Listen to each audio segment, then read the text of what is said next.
Right, guys. Appreciate you guys joining in. Appreciate you guys listening. We're back for another space. Shout out to the YouTube crew. They were there like chatting away like an hour before we even started. Let me know if it's working, YouTube crew. And we even put a video out just before we started the space, and there was like 400 people in there. So much love to the YouTube crew and everyone, even if it was the ex peeps who came on the YouTube.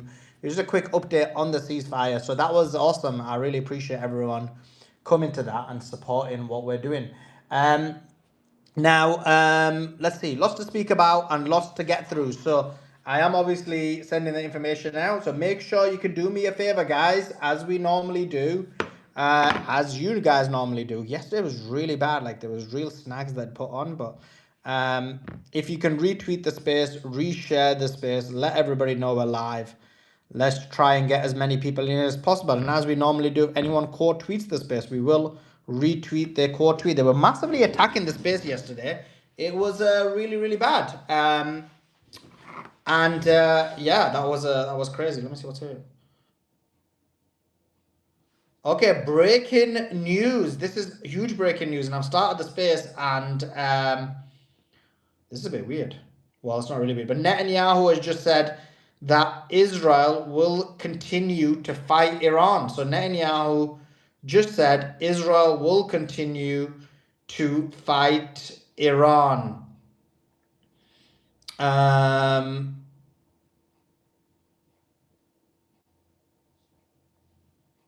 Okay, I don't want to use that picture. So Netanyahu has said that they will continue to fight Iran. I'll put that out. Not yet. I'll put that out. Beatrice, just remind me to post that out once I've done the space, yeah?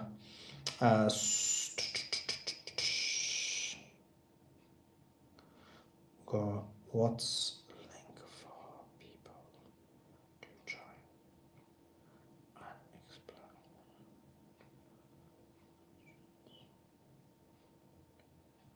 Okay. Yeah, if you can do that for okay, so it's huge news. I don't know if Beatrix can do us a favor and what to call it again? Put that in the title because that is quite a huge news. That's been crap. That's been reported by Al Jazeera. So Al Jazeera report that the war is going to continue, and at a minimum, it is going to be an Iran-Israel war, but it could be a more bigger, expansive war. So retweet the space, reshare the space. I guess we are going to be continuing on. This war is going to continue on for a very long time. So yeah, what's do that for me? That'd be awesome. Beatrix, are you there? Cool. Okay, so guys, do me a favor. Like I said, retweet the space, reshare the space. Oh my God, I'm halfway through changing the title when you asked that and I couldn't move away and I'm just hearing excuses. That's all I'm hearing right now, Beatrix. oh my God, I was halfway through changing the title. And you call me just like that out of the blue, but I'm here now. Look at that. Jamie saying, bish, bash, bosh, my evening is sorted. Love it, Oh my Jamie. God, Love it. Jamie, don't be a simp, He's talking Jamie. about Iran and Israel. That's what he's talking about. Um, but guys, listen, do me a favor, please make sure that you are sharing the space and you are sharing on YouTube. Make sure you give it a thumbs up. Make sure you like the stream, everyone that's on YouTube right now, and also on the X space. Please make sure you share the space. The space is massively under attack. Yesterday was horrible and it crashed as well. So please do make sure you are sharing it, let people know we're live, and we'll get the news out there for you. I'm really surprised by that news, actually, Suleiman. Well, actually, I'm not. I'm surprised that he should announce it now, but I always said that I think America will find a way to exit itself. And, you know, it would be great if America could detach somehow from Israel and then it was left just between Israel and Iran. So we have said that on the space many, many times, that if it was just between them two. But then I don't know how that's going to work because you've said it that they're going to need logistically America. You explained that before. So, yeah, interesting. But I am here. Do you want to give the audience the news? Yeah, I would love to. Okay, you're going to tweet that one out. I'm going to do that afterwards because I'm just retweeting everyone's tweets at the moment. Okay, cool. So, let me give you some news. Fars news agencies reporting, guys, that a source close to Iran's negotiating team says America is making excessive demands, especially about the Strait of Hormuz, and is trying to gain in talks what it failed to achieve through weeks of war and pressure. Iran says it will firmly protect its gains. That's Fars news agency reported that. Netanyahu, Suleiman said, he has said the campaign against Iran is not over. We still have more to do. We still have more to do. Of course you do. Of course you do. You've got a lot more civilians there to kill. Of course you do. Let's have a look what this says. So the front page of tomorrow's Tehran Times is Tehran enters Islamabad talks with deep distrust of Washington. I mean, it's a bit of a pointless, really, headline. Like, of course, they've got deep distrust. Every time they've negotiated historically, America's gone and bombed them right afterwards. And this time during negotiations, and it hit a girls' school and killed 168. Why would you even need to say that you've got a distrust of Washington? Repeatedly, the fact is that despite everything they've done, you've gone to meet them. So then, meet them and see what's the best you can do out of there. But this is my opinion, constantly saying, oh, but we don't trust them, we don't trust them. It's just like, well, you kind of knew that. We all knew that. But anyway, Netanyahu also says, let me see what he says. He says, Khamenei wanted to hide both missile productions and nuclear production deep under a high mountain in such a way that even B-2 aircraft could not reach it. Okay, Netanyahu, okay. Financial Times is reporting that Iranian state TV claimed the US agreed to release billions in frozen oil funds, but a US official denied it. Washington indeed discussed potentially unfreezing $6 billion in assets through mediation. It's been reported by Tehran Times that Pakistan's Prime Minister Shahbaz Sharif is going to take an emergency trip to Saudi Arabia regarding Iran-US talks. Emergency trip. I wonder what that's about then. He's going to Saudi in an emergency trip regarding these talks, and that's coming from Tehran Times. Let's see what else there is. It's quite a bit of news, guys. Netanyahu, because he's been talking today, so he's made quite a few statements.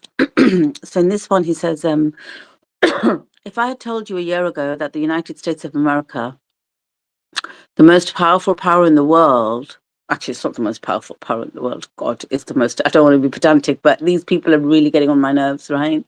The most powerful power in the world would fight alongside us, shoulder to shoulder, wing to wing, for nearly 40 days against the common enemy.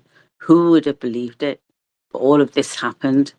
I mean, he's just gaslighting now, right? He either really underestimates Americans and he thinks they're really thick, which they're not. They're very smart people.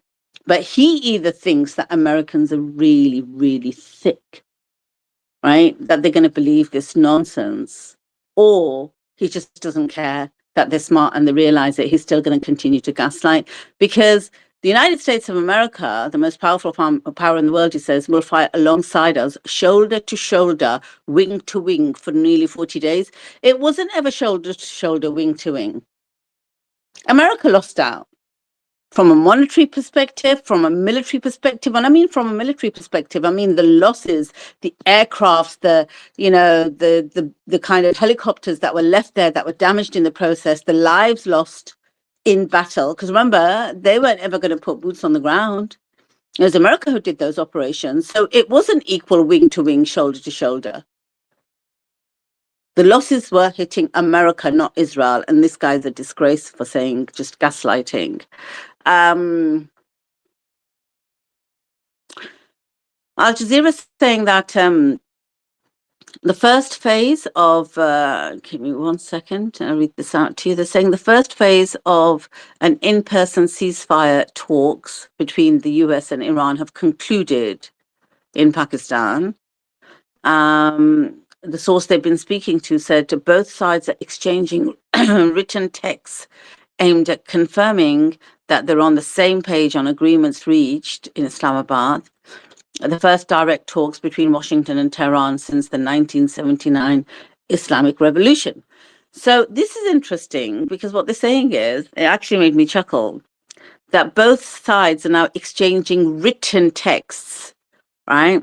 Statements like putting it in writing, aimed at confirming that they're on the same page of agreements, which means Pakistan's just not gonna let it happen again, where everyone thought Lebanon was in the agreement, but then after a phone call from Netanyahu, Trump says it wasn't, and then America doubled down and said it wasn't. The American is obviously political class, but everyone knew it was.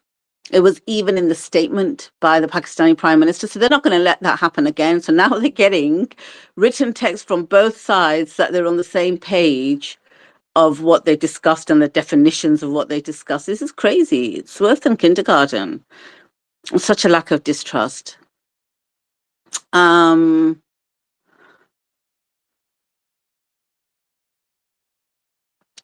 don't know. I'll just read it to you anyway, but it's a pointless statement. Macron had a call with the Iranian president, Pezeshkian, and whilst they're in Islamabad having these peace talks, and he stressed the importance of full respect for the ceasefire, including in Lebanon. Why are you calling the Iranian guy to tell him you respect the, you have like literally stressing the importance of full respect? Why are you stressing the importance to him? Why don't you call Trump and stress the importance to him to have respect for the ceasefire, including in Lebanon? Why didn't you call somebody in Israel? Why are you calling Iran and saying that? Like, these people are just crazy. Let's have a look. Bloomberg reported this, citing regional intelligence official. So I don't know who they've been speaking to, but it's some regional intelligence official. And they said that 2 U.S. Navy Arleigh Burke class destroyers attempted to pass through the Strait of Hormuz, but were forced to turn back after the IRGC threatened them and launched a drone towards the ship. So that's 2 U.S. Navy Arleigh Burke class destroyers tried to get through the Strait of Hormuz. And then they got a little bit scared because they thought they might get bish bash bosh, so they had to turn around and go back.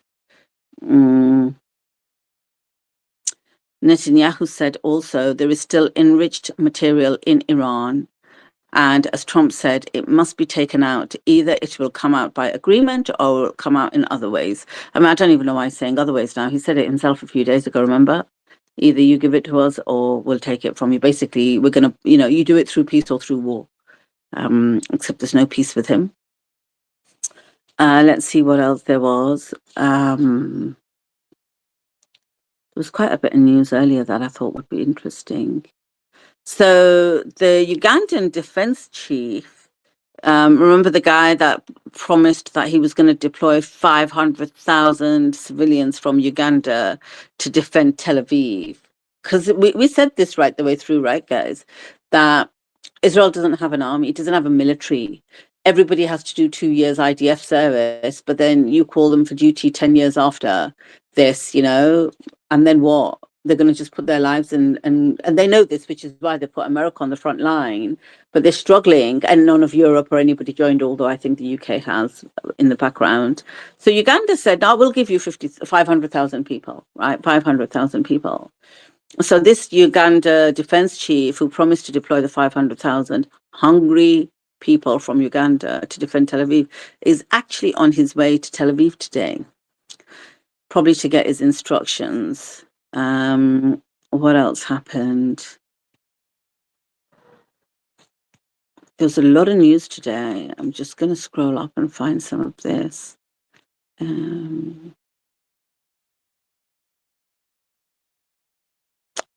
me a second. Yeah, so there were mass arrests today, just on a bit of side news in the UK. in London specifically, because of the prescription of Palestine Action as our government's defined it as a terrorist organization. So people went out with signs, holding signs saying, I oppose genocide, I support Palestine Action, which is against the law. And therefore they were arrested today. I think it was the number of arrests is well over 100. So there were conflicting reports coming out about this today. About Axios was saying several US naval vessels transited through the Strait of Hormuz without coordination with Iran. So they were saying that ships went through the Strait of Hormuz, American ships did, and they didn't even have to coordinate with Iran. It happened. And then that was debunked by Iran saying, no, it didn't happen. It's a lie. There were quite a lot of reports saying that. I don't know if I should give you guys this one. This is it's a bit of like it's not real news, it's just like gossipy news, right? Crazy gossipy news. But I'm gonna give it to you. Is Trump alive, Beatrix? I didn't even see you on the panels because Simon, I was in my bookmarks reading the news and I hear your voice. Do you know what? Funny enough, I thought of you and Jonah and Suleiman when I saw this. So this guy, Tony Saruga, has done a post and it says, raw, like, I'm going to read it just because I think it's a little bit interesting that they're saying this. I'm not saying I believe it at all, but it says raw GPS data shows that 44 foreign registered cell phones were in the immediate area of Charlie Kirk on that sad day. 16 Israeli, 13 Chinese, 12 Russian, and 3 Iranian. Our system just alerted us that 4 of the 16 Israeli devices that were in Utah that day have arrived in Islamabad yesterday evening at the Serena Hotel.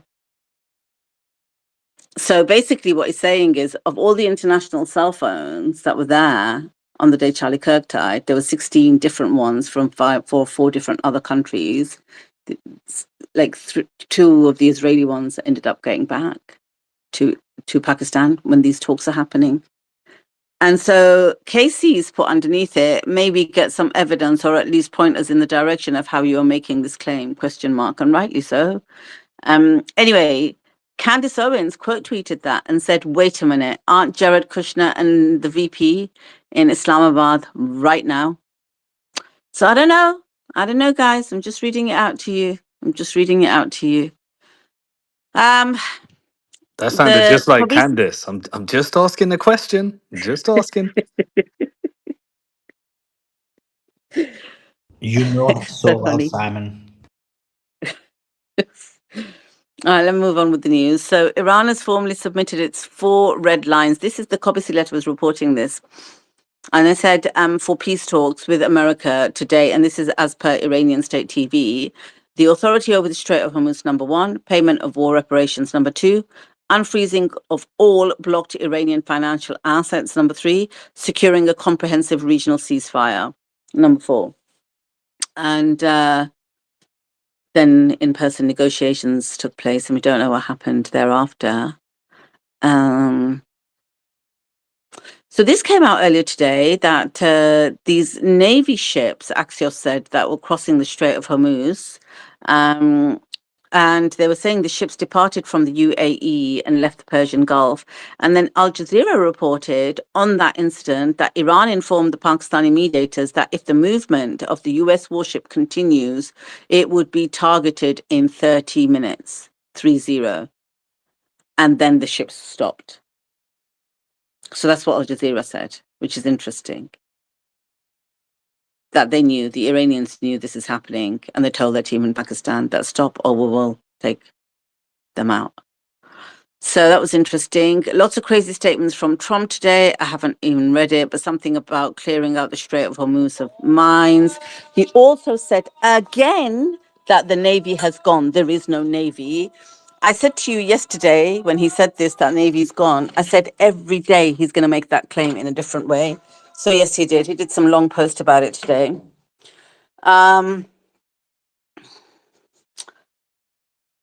Trump was asked if Iran knows where the mines are, and he says, I don't know, but we know that they've been placed there,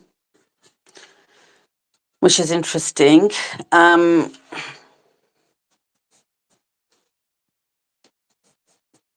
This was Press TV reported this. They said the Iranian foreign minister described as highly responsible the country's decision to accept the ceasefire with America as a step towards a complete end to the war.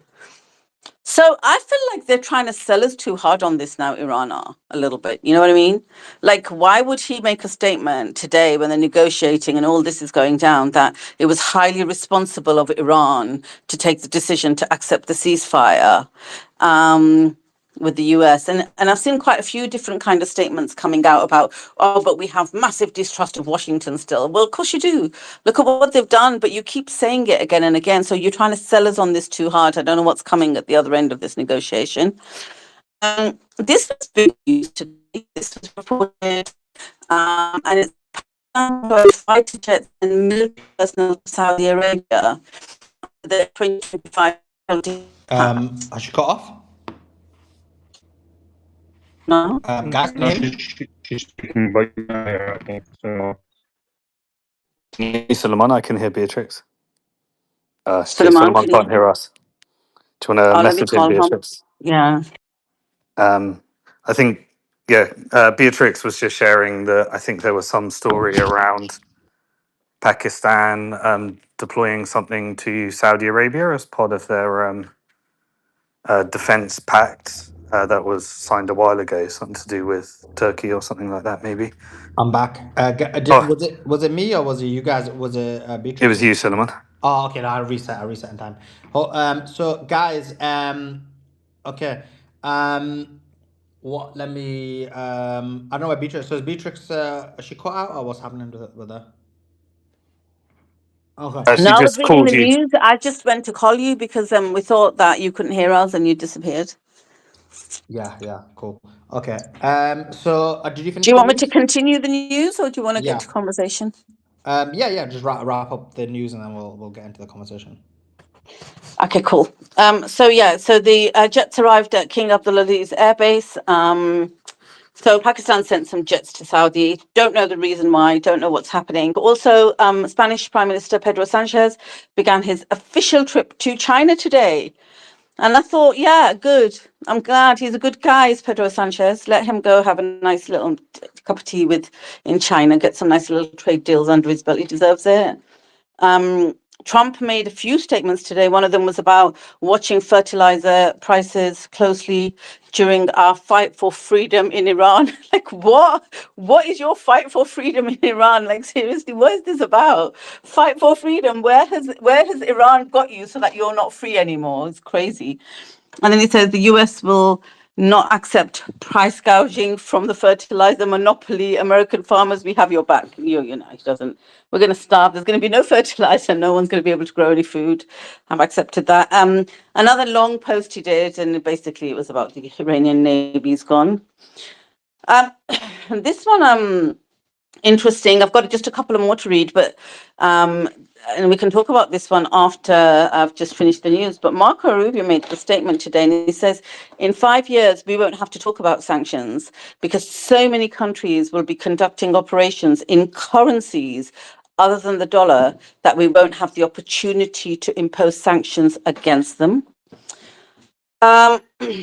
So Trump did a post today, right? Let me see if I can find it. He was basically bashing the media, and I'll see if I can find it. I probably can't now because he's done so many of these stupid posts. Just in other news, really quickly, Keir Starmer confirmed he's actively coordinating with Trump to build a massive 13-nation military coalition to force open the Strait of Hormuz. So this is while the ceasefire negotiations are going on. This is what Keir Starmer's doing. He says he's working on a 13-nation military coalition to force open the Strait of Hormuz. And then our foreign minister, Yvette Cooper, said the Strait of Hormuz shipping tolls would break the law of the sea. So you've got shipping tolls, it would break the law of the sea. This is the same foreign secretary, the foreign minister, who said, remember before, that it was not for her to judge if Israel is committing a genocide. It is not for her to judge because she obviously, from a legal perspective, but then look how quickly she manages to say that the Strait of Hormuz shipping toll is going to be breaking law when it suits her. So Trump done a post today where he's bashing the media about some news or another. This was it here, right? Fake news media's lost credibility, not that they had any to begin with. They've got mass Trump derangement syndrome, blah, blah, blah. And he went on and on and on. I'm not going to read the whole thing out, but I'm sure you can find it on Suleiman's page. And I thought about that, and this is the last thing I want to say before I hand back to Suleiman, is that I thought when you're elected as a leader of a country and you put yourself in that position, public position, where you are responsible for a nation and its people, then, you know, you're going to be held to account. The media is going to report things about you as they see it, even a complicit media. And the way he's gone after the media because he's so thin-skinned. And I was thinking about that today, about that's his only focus where the media is concerned, because what happened was, this was the Washington Post. The Washington Post did an article, and this was on April the 8th, and it says, if Iran won't accept the president's terms in 2 weeks, he should impose them. And the journalist wrote in this article several ways to impose them. And number 4 was carry out a final barrage of leadership strikes, eliminating the Iranian officials who had been spared for the purpose of negotiations. Literally, this guy went into one about how basically they should just go and recommend assassinations of foreign diplomats if negotiations fail. And I thought, this is like outrageous. This is unprecedented and outrageous that the media has sunk so low under this Trump Netanyahu regime that it feels it's okay for a news outlet to publish a piece openly recommending the assassination of foreign diplomats if negotiations fail. And nobody cares about that. But the minute somebody says something to that thin-skinned Trump, anything, immediately he goes after the media. And this is how he has normalized barbaric things to be written up. Nobody was aghast at that article. Nobody actually mentioned it and said, actually, that's a disgusting thing. Even in an opinion piece, how can you write that? Because they're trying to normalize this Iran war. So that's all I'm going to say, Suleiman. Thank you. Thanks for that, Beatrix. Guys, do share the space. Let everybody know we're live. Very important space. Let me tell you, just highlight just some more of the important news. Netanyahu says he plans to restart the Iran war. He said the campaign against Iran is not over. We still have more to do. And he's presented a map of Syria, Iraq, Iran, and Yemen in red, and basically highlighting that the war will continue. He said also, Khamenei wanted to hide both missile production and nuclear production deep under a high mountain in such a way that even a B-2 aircraft could not reach it. So he's basically saying that, look, America bombing it. He's basically literally telling you that America starting this war and bombing for claims that they can hit the nuclear and the missiles was a facade. That even Israel knows that they could never ever hit those missile production and nuclear production by B-2 bombing. He's saying it's just simply not possible. So there's only 2 ways of doing this. This is either negotiation, or he seems to suggest ground war, because how else is he going to procure the missile and the nuclear situation? In addition to that, we did a video on this, so do check that out on the YouTube. By the way, live on YouTube on this as well, the tweets in the nest. But we did do a video on YouTube, and in that we explained this in detail. But basically, negotiations allegedly have hit a wall. And the reason is because the Iranians believe that America is making excessive demands about the Strait. So the first talking point was the Strait. America wants to share the Strait. Iran wants to control the Strait. And that's where the disagreement lies. So that's what the update on the negotiations. The big news is Iran said they're going to continue this war. They're going to continue this war. So that's the big news on that. Thanks for joining us, guys. Do retweet the space and reshare it. Let's get into the conversation. Simon, thanks for joining us. Hope you're doing well. Give us your overarching point. Yeah, hey everybody. Look, to me, this is the real negotiation is over the strait. Like, I hope people are starting to really think about the larger implications of major, geopolitical and macro shifts. And the more you study energy, the more you study the implications of the strait having a toll charge. You realize it's a slow removal of the Bretton Woods system and the final little constructs of the U.S. Navy protecting international waters being deconstructed. And as with all Trump deals, his job is to hand over assets to organizations like BlackRock and portfolio companies that sit underneath him, like big oil, big tech, big military, big finance.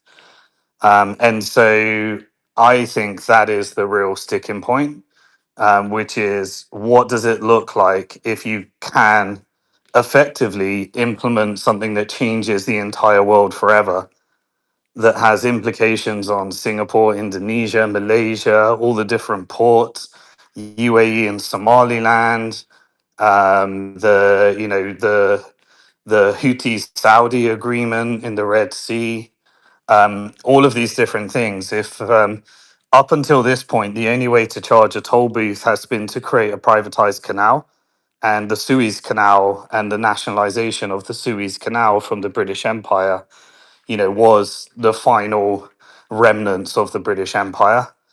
And I think that's what these negotiations are really about. All the oil companies have already renegotiated the supply chains as a result of the Hormuz closure. All of the different commodities and components have been repriced. We're going to get a major crisis from the fallout, the global reset type of thing. All of those are just inevitable now. That's done. The final bit is what does the strait opening look like? And that is being negotiated both in the battlefield and behind scenes in diplomacy. And, there's going to be lots of people saying lots of things publicly. Whatever Netanyahu says, he has to appease his radicalized Zionist, warmongering cabinet and community. Iran needs to say what it needs to say with regards to Lebanon, Hezbollah, and not going. America needs to say what it needs to say, but you can't trust anything they're saying because I believe it's 100% posturing leading to the behind the scenes negotiation, because continuing this war doesn't benefit anybody in the end, for a long term. And I think everybody knows that the game theory has played out, and we've hit the optimum point where all of the people that are sat around the table have kind of are just pushing their leverage points. So whether we get this right now, later this month, whether there's a little bit of an escalation in order to de-escalate and announce a deal, as we have seen in previous escalations of tensions, I think we're all being played in the public narrative, but there will be a deal. That's my thoughts. Yeah, yeah. Oh, so you think do you think Israel's posturing as well with this, and they're going to continue the war? Yes. Um, Israel benefits from war. It has two ways of achieving it. You either successfully manage to continue a war with Iran, which means that the strait's not open. I see that as completely infeasible. Or you get a new war front, which is Lebanon, and you manage to continue that. But Israel is still, there will be a regime change within Israel at some point, and Israel is still drunk on believing that, and trying to help military contractors and just continuing the whole warmongering side of what Israel was. And I don't think they've hit the reality that at some point this year, Israel's going to be a different country. And Netanyahu represents that voice of the previous order within Israel that effectively was a warmongering military industrial complex contractor. Appreciate that, Simon. Just want to welcome Gary, Robert, and Hassan into the conversation. Just before we get into the finance aspect of it, Hassan, what's your thoughts on the negotiations? Well, I've always said there isn't really a negotiation going on. It's just a deceit. Because this is not a negotiation between America and Iran. If it was, then it would be fine. They would come to an agreement. But this is a negotiation between Iran and America on behalf of this entity. So there is no negotiation. It's about how much they can do, how much deceit they can do. Can they postpone it to the right moment to strike again when it serves their interest? What are they planning behind the scenes to do next? We saw with Ukraine, there was lots of talk over ceasefire for years and years, and it never happened, never materialized because of the maximalist mentality of the Jewish colonizers. Colonization itself is something when you enter into it, it's always maximalist, and the Republic is trying to decolonize the region. And so you have a situation where you have a colonizer attempting to increase their control and colonization, and the other resisting and pushing for decolonization. So these two sides are not reconcilable. Whatever the negotiation comes from America is about, or on behalf of Israel, is about how it can increase the strength of this entity and enact the Greater Israel Project. And on the other side, it's about liberating the region, liberating and freeing the world from this cancer, actually, not just the region. Really, I mean, Nick Fuentes said it very well. The Islamic Republic fights for every single one of us and our children, and protects us because they're simply in the way of them coming to us. It's not that they don't want to come to us, it's that the Republic is in the way. So in that case, you're going to find a return to war. My belief, there's no way on this earth, I said it from the start, I've said it multiple times, that you will have a situation where the Islamic Republic will be will be allowed to control the Strait of Hormuz, even though it's national territory. And so any negotiation is just a deceit exercise. And even if there was an agreement, it's not worth it. The paper it's written on, you might as well flush it down the toilet like they flush the 10-point deal down every single time. But one thing you have in Hassan, did you see their 4 points that they say are their sticking points? The ones that was announced from Iran's side. Yes, I did. Yes. Okay, so don't you think that's the framework of what's important to them, which were all financial? No, I don't. I don't think any of those points will be agreed to be honest with you, I think this whole thing is just a play. Both sides know no deal's gonna happen, and so they're just. But do you agree that this is different to Russia and Ukraine because the forces in Russia and Ukraine that benefit from war, there was no time deadline on that? With the closure of the Strait of Hormuz, do you not agree that there is a very real time deadline that can't make this go on forever? Yeah. So you do raise a good point. I believe that there will be a point, but we're nowhere near that point yet. There has to be a lot more pain felt globally for us to get to that point. So at the moment, it hasn't fed through to the system.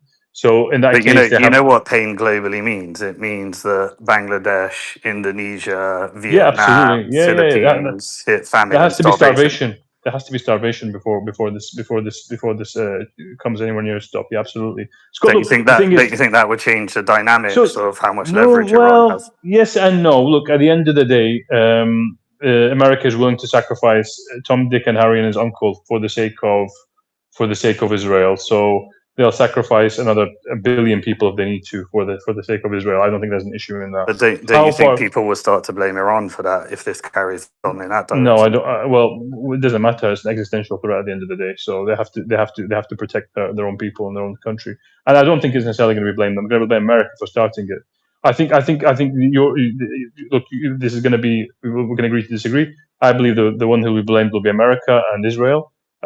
you might say that Iran will be blamed. I don't think it will be, because the issue is you have one side which breaks every single promise, every single agreement, and the other one which abides by it. So there's no issue if they came to the table with and agreed a deal, they could do, but they're not going to.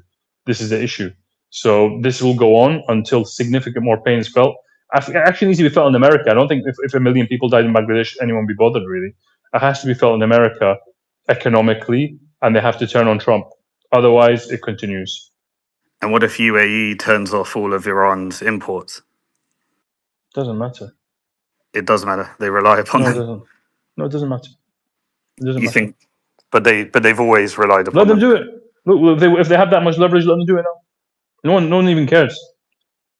Look, this is That existential. would This is be existential. civilian. That would be a civilian target within Iran.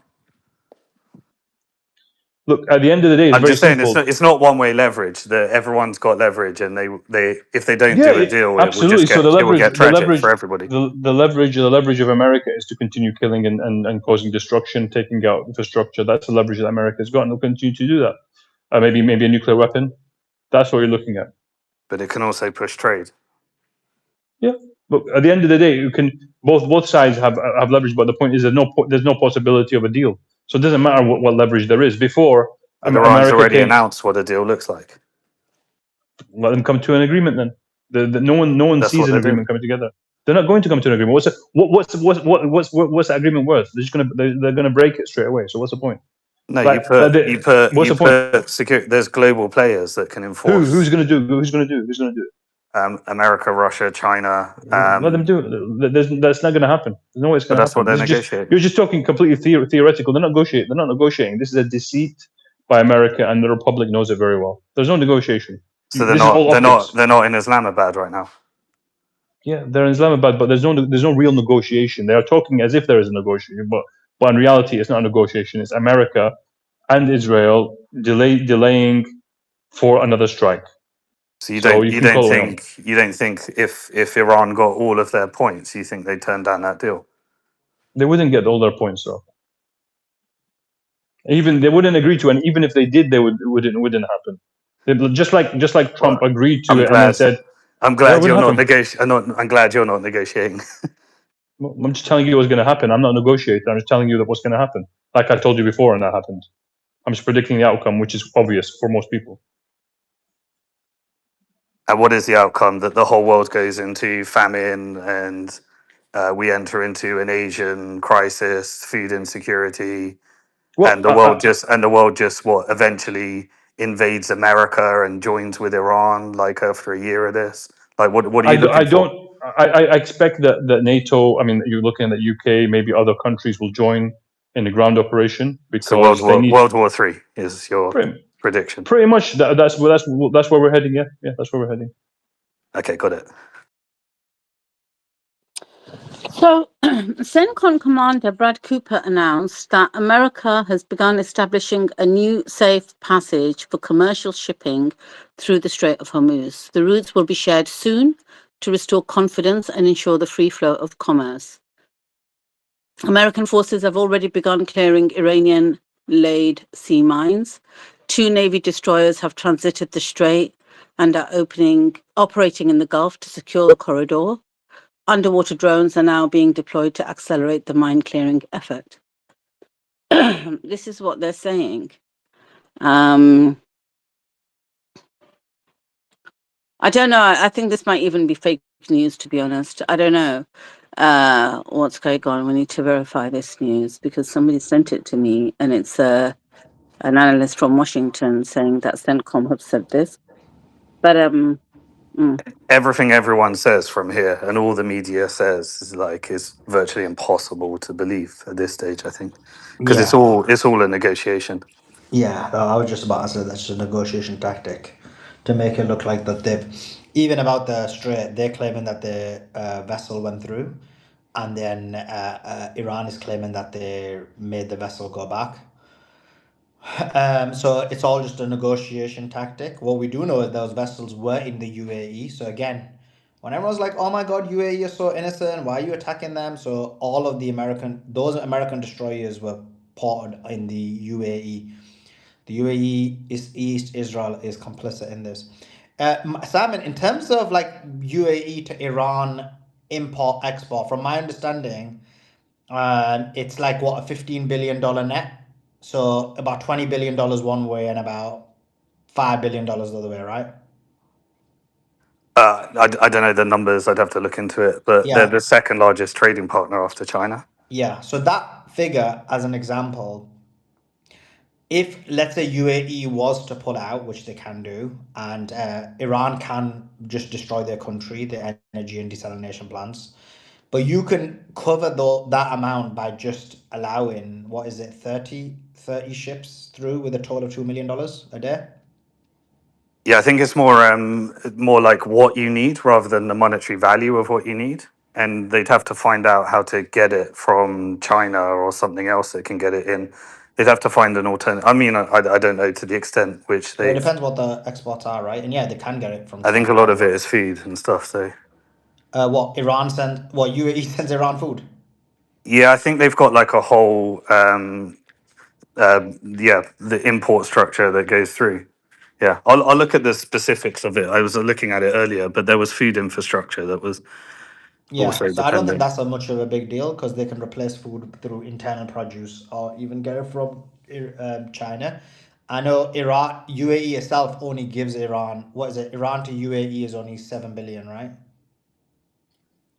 I'd have to remind Yeah. myself of it, but Yeah, Iran is very much self-sufficient So when it isn't comes that to its if it's produce. UAE to Iran, if the goods are going from UAE to Iran, that means Iran's buying UAE goods, right? And if it's Iran, so it means Iran's yeah, actually. Iran.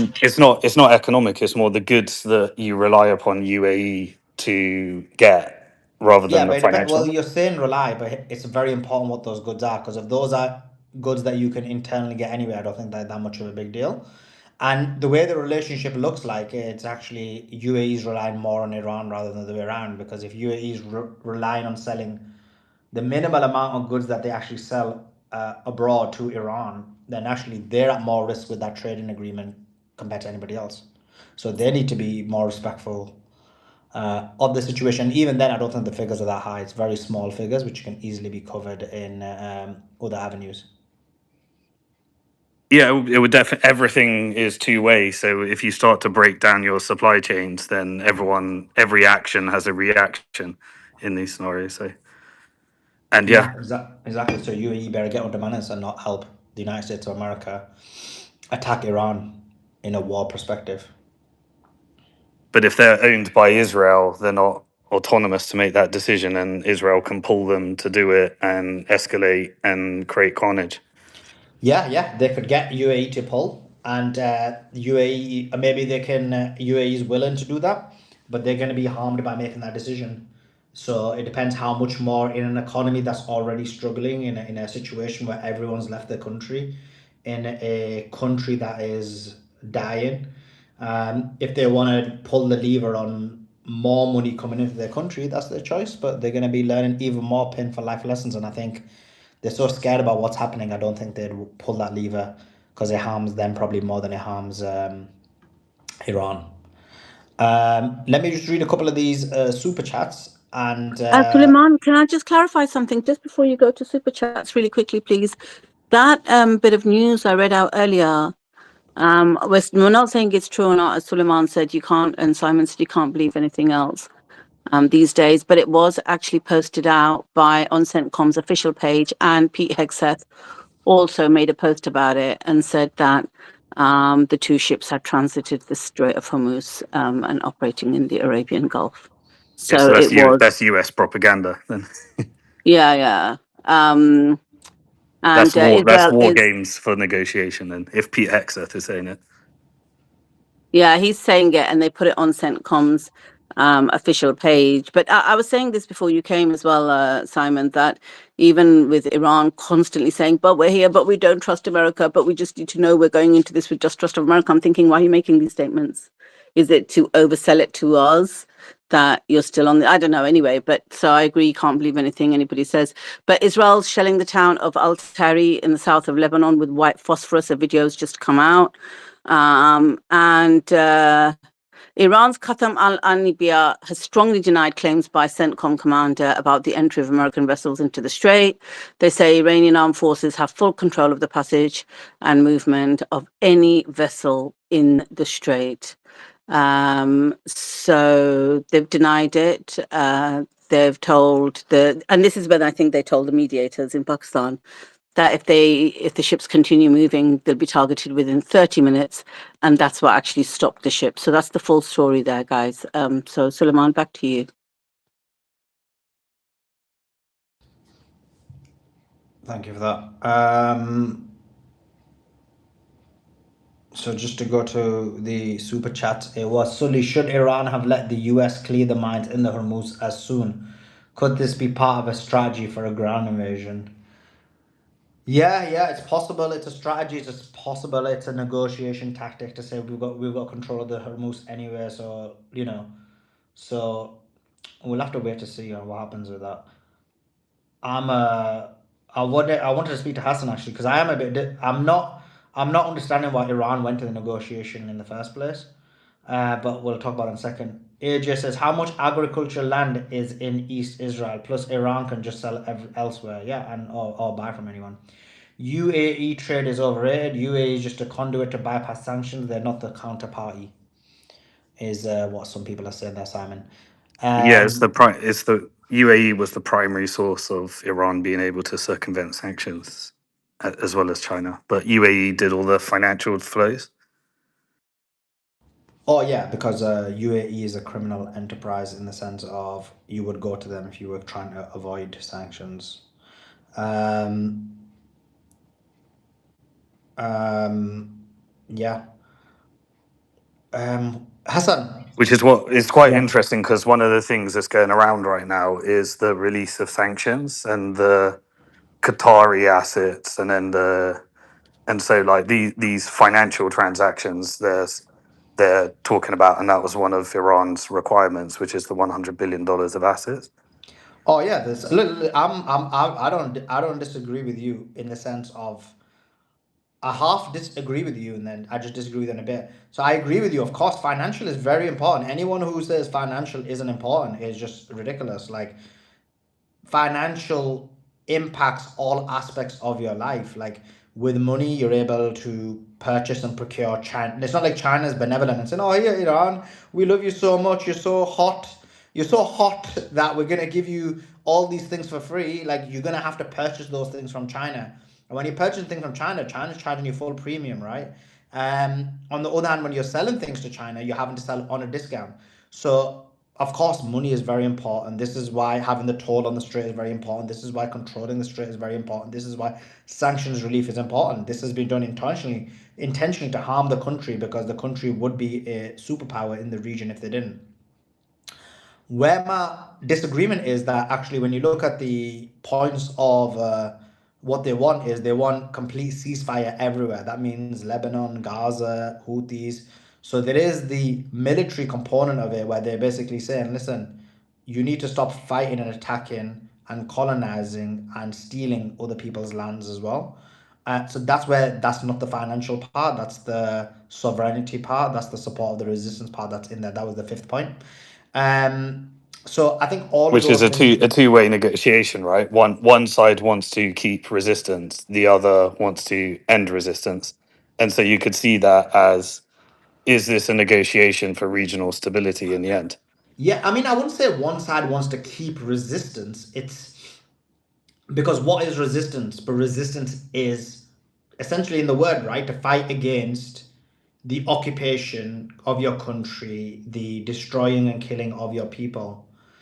If Israel no longer murders people, if Israel no longer steals people's land, then there would be no point of resistance. So Which ties into US, which is why it's a negotiation with US, because US allows that and benefits from it. yeah, and they at a minimum are complicit in the sense of they support it or provide cover for it. But coming back to the point I'm making is, so I agree with you on that. That is that is an important component of the negotiation. I don't think anybody's Well, I'm not disagreeing on that because I know that that is an important point. The issue is that with Israel, they still want to expand. They still want to do all these things. And so the question mark becomes, how can you ensure that happens? In an ideal situation, if you asked Iran, if you asked the resistance, do you want to fight every single day? They'd be like, no, we just want our land. We just want our sovereignty. We just want to live in peace and security. But unfortunately, this evil genocidal state won't allow us to do so. So if there is a situation where that evil genocidal state would somehow stop, that would be ideal. But from what we know of this evil genocidal state, they will never ever stop.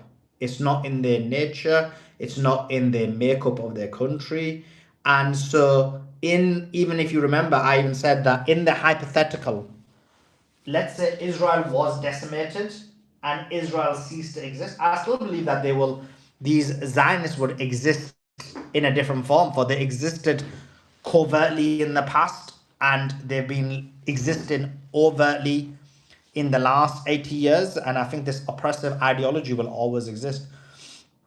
Yeah, So so you that's have to what, get yeah. effectively get US to cut off funding, regime change, and push it into China.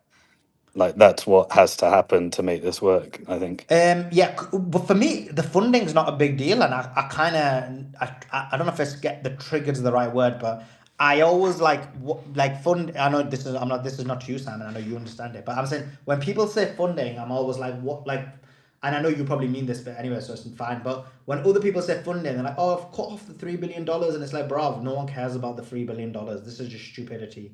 The real problem with Israel isn't the $3 billion funding.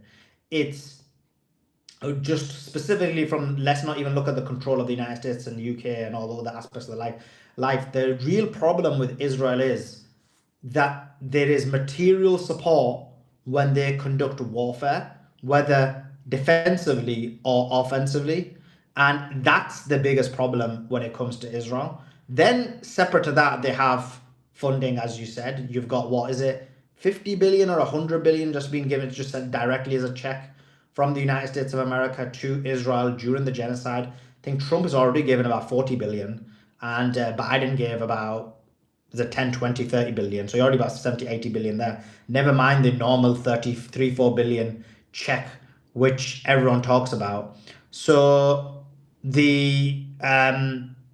I forgot what the strand point was. Yeah, so it would be US stop helping them offensively, stop helping them defensively, stop paying Egypt and Jordan to keep the Palestinians trapped in, stop funding directly to Israel, stop giving them weapons. I think that would be a great start. Yeah, it's more. It's like a big rebrand. Effectively, Israel is no longer an outpost for the forever war, and is no longer utilized to launder money and launder American money into US military contractors. And that's the rebrand that you're trying to get through, which is the complexity of this mission, and which is why I think it turned to India. But I don't think India or China want a forever war in the Middle East. So it's only America that wants the forever war under the old model. And if they're no longer regional hegemon because they're not protecting the Hormuz and they've accepted that the dollar is not the world reserve currency, then you have to effectively change the purpose of Israel. Yeah, exactly. Let me read this breaking news, some more breaking news. Netanyahu, he's not letting go. He says, if I told you a year ago that the United States of America, the most powerful power in the world, would fight alongside us, shoulder to shoulder, wing to wing, for nearly 40 days against a common enemy, would you have believed it? But all of this happened because we initiated, we attacked, we acted. He's kind of telling you, he's telling you that they're controlling things. Hassan, question to you. I'll be honest with you. I know you're more positive than me, which is interesting to say the least. I'm not as positive about these negotiations. I don't think it was a good decision. I know other people do. You heard my disagreement with Scott Ritter as well about this, where he thinks that they should take a deal. But I guess my biggest problem is, why is the negotiations going on when Lebanon's being bombarded? Yeah. So I think what did they call the delegation? What did they call it? Minab 168. Yeah. So the delegation going. You saw the pictures with the children's bags on the seats of the planes. You saw that, right? Yeah, So I posted it you saw out. that. So this delegation understands they are dealing with a cruel, brutal colonizer that slaughtered their baby girls, their girls in the school, and they understand they are terrorists of the worst kind, probably in history, right? When they go to them and they said we have complete distrust, they're going only to attend. They are not going to negotiate because they know there is no negotiation with the devil. The Khamenei said America No, look, is I get the that.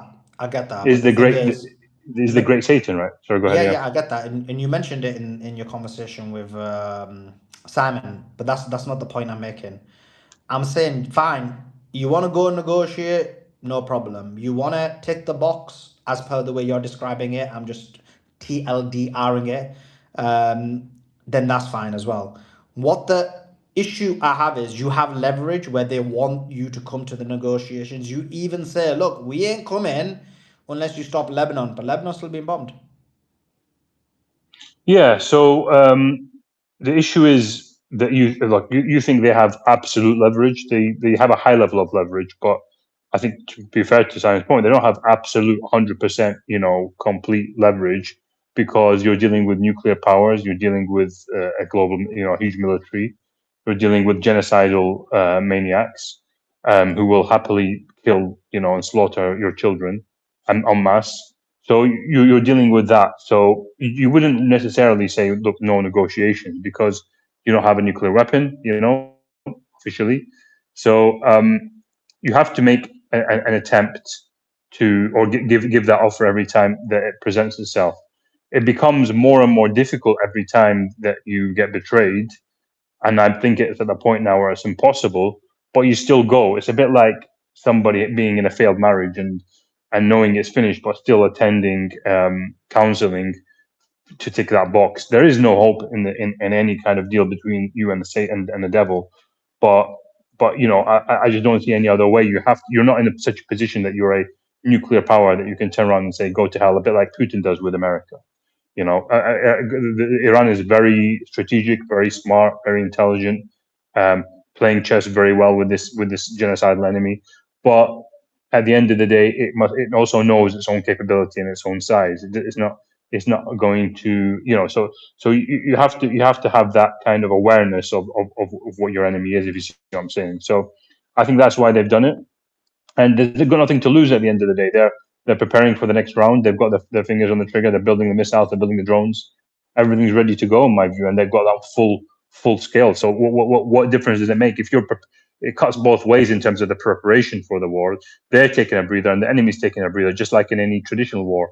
You're going to have at least day ceasefire, 2 stage ceasefire, a week ceasefire in any war, and that's just the way it is. They're tired. They've had taken big hits. They've suffered a lot. And so, they're like, okay, we'll use this also to allow ourselves to recover. And I think that's what's going on. Yeah, I don't think that really answers the question I posed though. But What's the issue? What's the issue with them attending the negotiation? You think it's like some kind of surrender to attend the negotiation? no, I think it's weakness. Like my thing is with this, like whenever you make a demand and then you don't follow through on it, it's a form of weakness. So, for example, Trump, the reason we were laughing at Trump is because he made so many demands and then was never able to fulfill them and then always back down taco. This time you said we're not going to go to the negotiation unless you stop bombing Lebanon, but they didn't stop bombing Lebanon. You went to the negotiation. Yeah, but I mean, look, even if I get what you're saying. Look, the Iranian public are very against the negotiations. I'm sure of that, and they Oh, know it's 100%. They're out on the and streets. They're out on the and streets. then My contacts are the saying they're not happy yeah. about these. Yeah, and they know it's largely fruitless. But the thing is, I think what it comes down to is they've got relations with people like Pakistan, right? And they don't want, and like I said, look, Iran hasn't got many allies. It's on its own. So when something like Pakistan, which is considered maybe a dear friend to Iran, the Khamenei said it himself, both the father and the son, then you kind of you're obliged in that situation to kind of make that effort. I think that's where it comes from, rather than a point of weakness. Yeah, yeah. Okay, cool. Let's see. Let's see what happens. By the way, I'm reading conversations. They're still saying there's a major point of disagreement on the Strait of Hormuz, where they believe, Iran believes, US's demands are excessive. They're more excessive than even before, and they say now we won the war. Now we got control of the Strait, and so these demands are way too excessive. And so there's a big disagreement on the Strait issue. I don't even think the other issues have even been discussed. I think it's solely right now the first point that's been discussed is the Strait of Hormuz. They haven't even got to the nuclear enrichment. They haven't even got to the ballistic missiles. They haven't even got to the resistance. They haven't even got to any of those conversations. Right now, the conversation is solely and squarely talking about the Strait of Hormuz. Lots to talk about, guys, on this space. Lots to speak about. Do retweet the space, reshare the space, let everybody know we're live. And we're on YouTube. Make sure you liking the video on YouTube. I think the appetite for this war has already decreased. I think the negotiations, and this is another problem I've got, Hassan. You know, like, how to say this without making it look like I care about views, because that's not what I'm saying.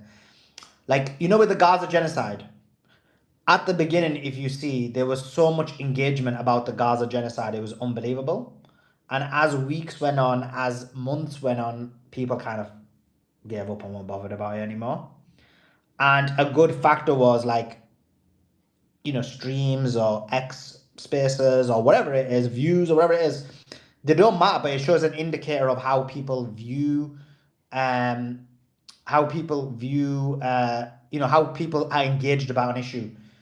And what I saw with the Gaza genocide was, if you remember, initially when it happened, everyone was like 24/7, like, you know, thousands upon thousands upon thousands upon thousands of people and that type of stuff. And then over time it decreased, and this is what the Israelis rely on. It feels like that what I've noticed is as soon as these negotiations started, it was like a pin that burst the bubble, and like now people are less bothered about this war and have moved on. And one of the important things Iran needs is social engagement about this issue. That's another factor, that something that I do see narratives, I do see views, I do see how information spreads. I'm with Joe on this. I think we had a conversation yesterday about how narratives can be created and spread, and how the attempt to attack Muslims was created and curated over months. And if it wasn't for the Epstein files, maybe less people would have been on Iran's side, but the thing failed because of the Epstein files. So creating narratives and all these things are really important. Creating a situation where you misdirect people or have the balloon burst in terms of engagement is very important for them as well. And I feel like it seems like these negotiations have already done that. What's your thoughts? I mean, look, my view is that the Islamic Republic needs the war to end, really. And I mean, what are you suggesting? Are you suggesting that the war should have continued? It's a very good question. It's a very good question. I'm glad you asked the direct question like that. I would say I would say that I would only have gone to the negotiation table if there was an outline of an understanding of what kind of the parameters of the discussion would be. So, as an example, let's say me and you were in a big fight, Hassan, right? Suleiman v. Hassan, big things kicking off. And someone just said, "Oh, listen, you two just get in a room and speak." I'll be like, "Nah, bro, like, I don't want to speak, right? These are the issues, these are my demands, what are his demands, we understand the parameters, and then we can have a discussion and know that these are the kind of parameters." I feel like what's happened is, and the disagreement on the Strait is a good example, where we knew what the conversation, the main topics were, but it's quite clear that Iran either didn't know or US changed or something, but it seems like both sides don't even know what the parameters of each person's position was, and was whether it was even worth going to the negotiation table, if that makes sense. So my view is like the war hasn't actually stopped since the 12-day war. and you could even say an argument for before, the war has been ongoing. So we saw, with the riots, those terrorist attacks, which cost 2,000 lives, pretty much the same as this war. So this war is ongoing. It's not that, it started and stopped. It's like one continuous thing. And from the Islamic Republic's point of view, if I'm in the Islamic Republic, I'm thinking, right, I'm the weaker party here in terms of finance economically, in terms of allies, in terms of technological capability, in terms of quantity of arms. I'm the weaker party. So I have to play my cards very carefully in order to get victory. And so the struggle of resistance is something which takes decades because you are in that situation. The Iraqis liberated Iraq from the British forces, I think, in the early 19th century. It took a long time. And then you have the Algeria, which took decades, situation which took decades.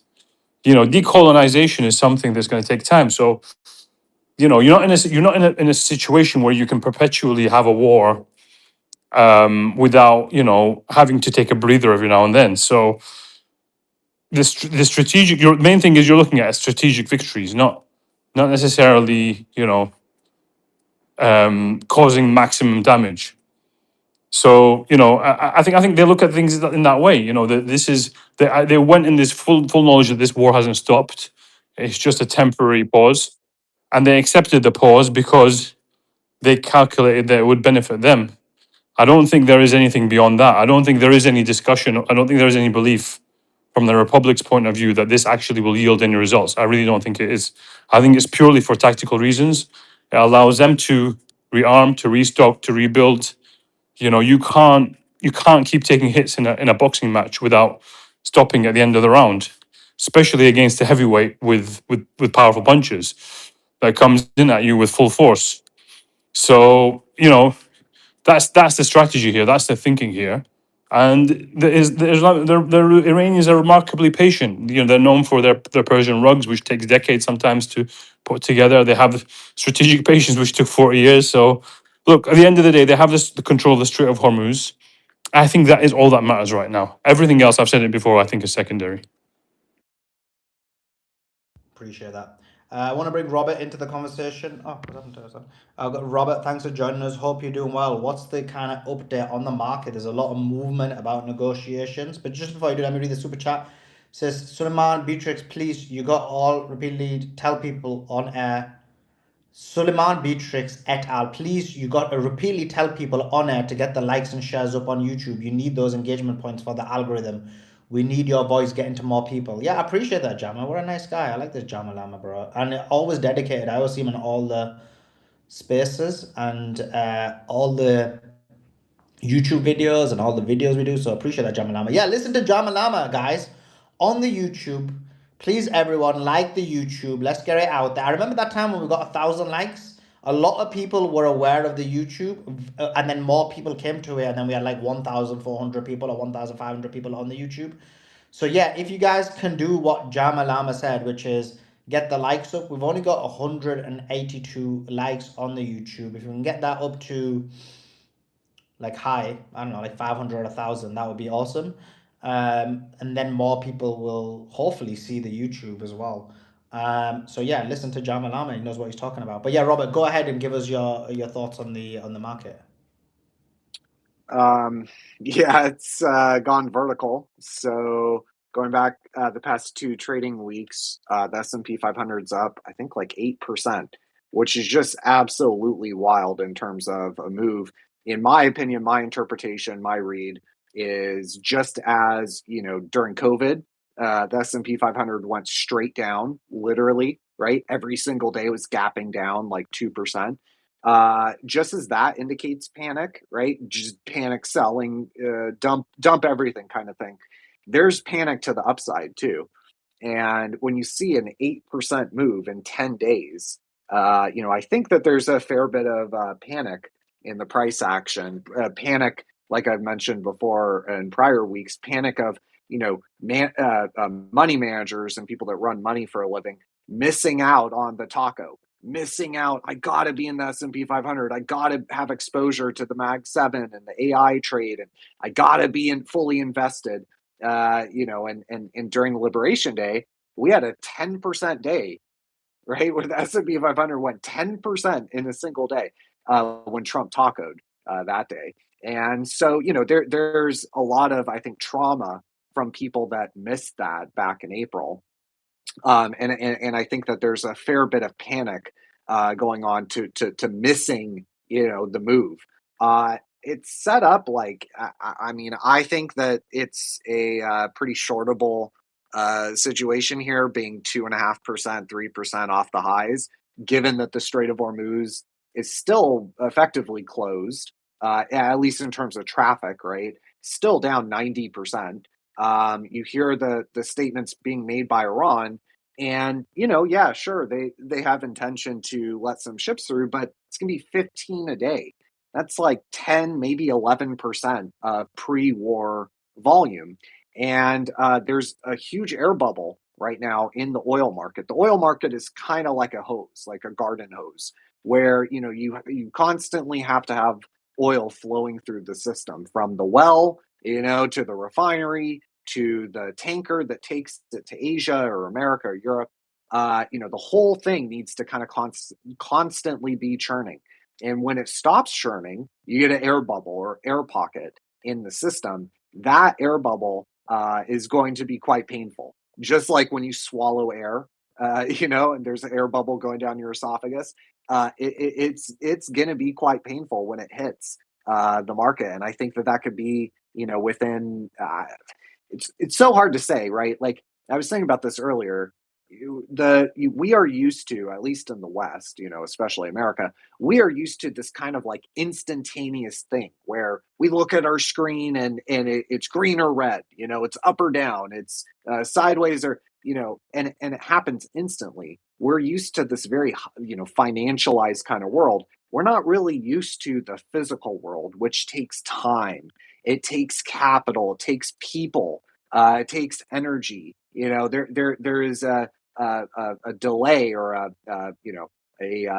non-immediacy to the physical world that I think the Western folks are not. They look at the front month oil contract and go, oh, oil's down at 91, so the whole thing is over. It's like, I think the physical world is still kind of working through, the last of the pre-war supply. And I think within the next week, Europe, different geographies, different countries are going to have it hit at different points. But I think that we're definitely already seeing pretty significant disruptions in some of the emerging markets, right? We're already seeing that. I think some of the developed markets, like in Europe, for example, could start to feel that air pocket hit, and some pain within the next week or two, or three. It's really hard to say exactly because, again, this is, the physical world we're talking about. It's not super precise, black or white kind of thing. It's fluid, it's dynamic, it's spectrum, rather than a black or white sort of thing. But I think that the bounce we're seeing is pretty ridiculous. That you have the S&P 500 3% off the highs. And the Strait of Hormuz has been effectively closed for a month and a half. You have, I look at least at the peace talks, ceasefire talks, whatever you want to call it. I look at that. I look at the demands from Iran and the demands from US. And go, there's no way. There's no way. But granted, look, I'm not a geopolitical expert. It's kind of not how my brain works. So I could be totally wrong on the geopolitical angle. But just like, I don't know, it seems pretty obvious that the two sides are very far apart. Iran's primary leverage, in my opinion, is financial. I've been saying this going back to the start of the war. And I think it's really interesting that a lot of the stuff Simon and I were talking about in the very, very early days of the war. I want to read a couple Bloomberg headlines from their digest that they just put out. U.S. dominance in the Middle East is basically over. That's one article. And then the other one is the New World Order will be more dangerous and more cooperative. polyamory is the new norm in geopolitics, right? So the shifting kind of global world order is maybe somewhat, it's connected to markets, but that is, I think, an equally important piece of this, which is that Iran's primary leverage is financial. They have the global economy by the neck right now. And, effectively, it doesn't appear like the U.S. is able to stop that, to wrestle, it back from them, at least not immediately, right? Not in the next month or two or three, probably even, and not without huge, expenditure of munitions and potentially boots on the ground and that kind of thing, which, politically, that brings in the political side, which is we have midterms. This is a deeply unpopular war with independents, with young voters, and kind of the general populace. So like there's a lot of angles to it. There's the dollar, yuan, global currency reordering angle to it. That a lot of these things I don't think are being priced in with S&P 500. 3% off the highs. The end of Pax Americana, which is one of the foundational elements of the dollar's reserve currency status. The end of Pax Americana, which is we can guarantee global trade, right? Global shipping in particular. That is effectively over with the Strait of Hormuz under Iran's control. And I think that they would be very, very dumb to give that control up. I think they know that, and this is why it's a huge sticking point for them. But not only that, but the end of the petrodollar. The petrodollar was, hey, you guys price your oil in dollars. You make a ton of revenue in dollars, right? And you recycle, you take those dollars that the rest of the world gave you for your oil, take them and you buy our bonds. And in exchange for doing that, we'll provide security. Well, you look at the daily attacks, right? Whether it be drone strikes, missile strikes, oil infrastructure getting hit. You have to remember for these countries, oil and energy is like 50% of GDP for some of these countries. It's hugely important. And critical infrastructure is getting hit. And look, we got our cute little interceptors. By the way, we rely on China for a lot of the critical components. But it doesn't appear to be working. Or if it's working, it's only working 80% of the time. And it's an asymmetrical game. Iran only has to hit one target, one ship, to scare off the insurers. That's the other question with the Strait is what are the insurance companies? Iran may say, Trump may say that the Strait is open. They may try to send a warship through to, oh, look, see, we did it. It's fine. Come follow us. Kind of childish kind of thing. They could try that. But if the insurance companies don't believe that it's open, then none of it matters. So I just think, we've had rates come in a bit, dollars weaken pretty substantially. And maybe, final point I would make is dated Brent, which is actual oil, physical oil. I need delivery tomorrow of real oil, not some paper derivative.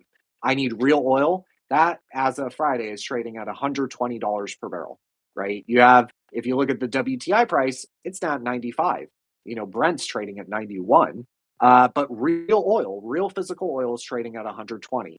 And the other point I would make is with regard to currencies. So in the FX world, in the foreign exchange world of currencies, it's all a relative game. It's dollar, yuan. That goes up, that means the dollar's strengthening, or put another way, the yuan is weakening relative to one another. If you look at the dollar relative to basically every currency, I went through like 2 or 3 dozen different currencies. The only currency that is strengthened versus the dollar since the war broke out in late February, early March, is the yuan, the Chinese yuan.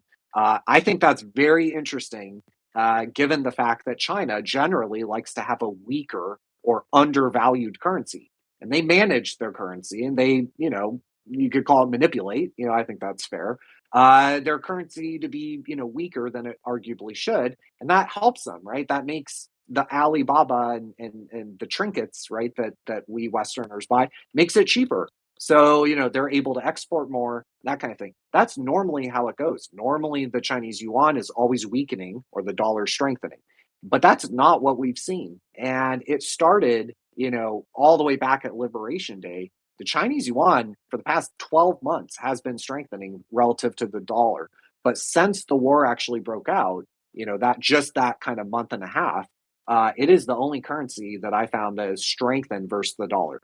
The franc might have, maybe the Swiss franc. It's a pretty strong currency, but generally, pound, euro, yen, South Korean won, a bunch of emerging market currencies getting slaughtered right now. So I think that's interesting in the kind of geopolitical, global monetary reordering, as I've been calling it.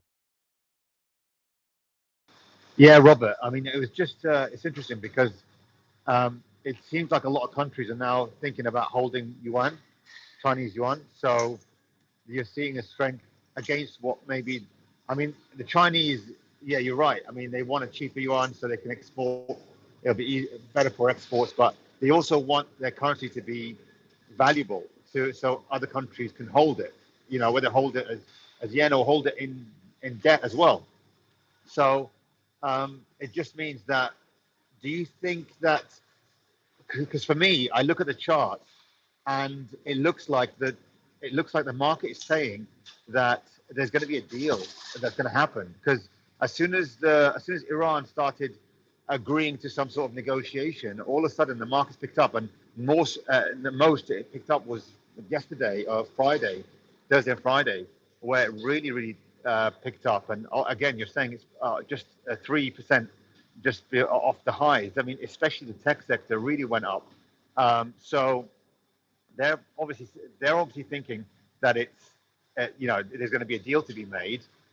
And look at the price of the futures oil contracts, Brent, for example. It's like is it $94? I think it can go down to, and it looks like it's gonna fall down to like $86 next week, implying that actually there is a deal likely to be made here. That's what the markets are saying. I'm not saying what I think, but are you seeing that as well? Do you think that is what they're thinking? Is the propaganda's on full max and they actually believe that?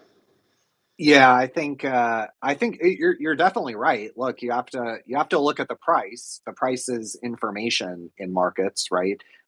It's the most critical information of all. What is the price doing? What is the price doing, when this kind of headline hits? Does it go up like it should, or does it actually do the opposite of what you expect, right? You're always looking at the price, and the price tells you a lot. And if you look at the price of the S&P 500 or the dollar, or these various metrics, there's clearly a lot of optimism being priced in. I think that is misplaced, but again, I'm not a geopolitical expert. That is not how my brain works, and so I could be totally wrong. But when I'm looking at the oil, looking at the physical, kind of side of this with the physical oil market and the amount of disruption, the amount of shut-in capacity. Right now, about 11 million barrels per day, which is 9 times worse, 9 times worse than 2022. Just that 11 million barrels per day, from the 2022 energy crisis. We got a recession after that, right? Now, they didn't call it that, but we got the textbook definition of 2 consecutive quarters of negative GDP. We also got a bear market, meaning that the stock market was over 20% off its highs. And so, in my opinion, that following that energy shock of 2022, we got a recession. They won't admit it, but we got one. This time, the shut-in capacity, 11 million barrels per day. That's 8, 9 times worse than 2022, just right there on its own. To say nothing of the Strait of Hormuz, which is 18 million barrels per day, even with the uptick. That's, call it, 10 times worse. Then maybe even 11 times worse than 2022. Then you look at the damaged refineries, right now running about 5.5 million barrel per day of reduction of output. Like this, I don't know. The commodity guys all seem to be quite worried. And so, maybe we have underinvested our intellectual capacity to the physical world, to the commodity guys, right? Generally in America, that's what we've done. We don't produce or mine or refine energy. Yeah, we're a net exporter, but generally we have underinvested not only our capital, but I think our intellectual energy when it comes to making investment decisions, right? We've ignored the commodity guys going back 25 years since kind of the last big commodity cycle. I don't know. They all seem to be quite worried. With not to make a judgment on whether the talks are successful, but just what we are seeing in the physical oil market, they're quite worried just kind of on that point. And so, kind of a concept of like, are we past the point of no return? They seem to think so, or at least very close to it. And so ultimately, it kind of does come down to your read on number one, the physical oil market, which, to be honest, I don't think, it was not something that I spent a ton of time tracking or following. I did my best though, since the war broke out, to learn as much as I can and spend really a lot of time and energy on it. How many equity guys, how many hedge fund managers that are buying the SPY or the Mag 7, how many of them are spending, I don't know, I've probably spent 400 or 500 hours, a lot of time on this oil market thing, how many of them are doing that? Probably not many. How many CTAs? CTAs are they're just trend followers, if the thing goes up and VIX is down, they buy more, they're systematic. All that kind of stuff, there's also options market, dealer net gamma exposure at certain there's a lot going on mechanically that could be driving it higher that is totally divorced from the And fundamentals. also, you look at the correlation between global liquidity, or central bank liquidity, and these stocks, and these ETFs, and the S&P, the Nasdaq. There's like a 9.99 positive 0.91 correlation with liquidity. So the more that they're money printing, the more it seems to like stocks seems to go up. So there's a strong correlation between those as well. So it's like they're almost like encouraging that, no matter what the bad news is. Yeah, liquidity drive. Look, I always put it this: people rightfully focus on liquidity or money printing, right? Money creation, and in fact, this might surprise a lot of kind of normal people, but 90% here in America, 90% of all dollars created are created by a private bank. They're not actually created by the Fed or the Treasury minting a coin. They're created by a private bank. When a private bank goes to extend a loan, they're printing money. And this has been thoroughly studied by people like Richard Warner. And I've done videos on it on my YouTube channel if people are curious. But private banks are the 90% of the money printing. Well, if you're a private bank, and you're looking at extending credit, right? Because when a bank writes a loan, they print the money out of thin air, right? I go get $1 million mortgage. The bank just printed that money out of thin air. That $1 million that I go then use to buy the house, they printed it out of thin air. But on their side of the ledger, it's recorded as an asset. It's my liability. I got to pay it back, but they get to record it as an asset. So, double entry bookkeeping, boom, no big deal. And Richard Warner's proved that they don't check reserves or fractional, right? It's not a thing. You have to put yourself in the shoes of like, is a private bank with everything that is going on with oil, up 50, whatever percent, with oil, with geopolitics, right? With a regional war in the Middle East, with a fracturing of the global world order, and, mainstream outlets like CNBC, Bloomberg, talking openly about the end of the petrodollar and, some of these really foundational things. It ultimately, do you think a bank is going to want to take risk right now and extend a bunch of loans?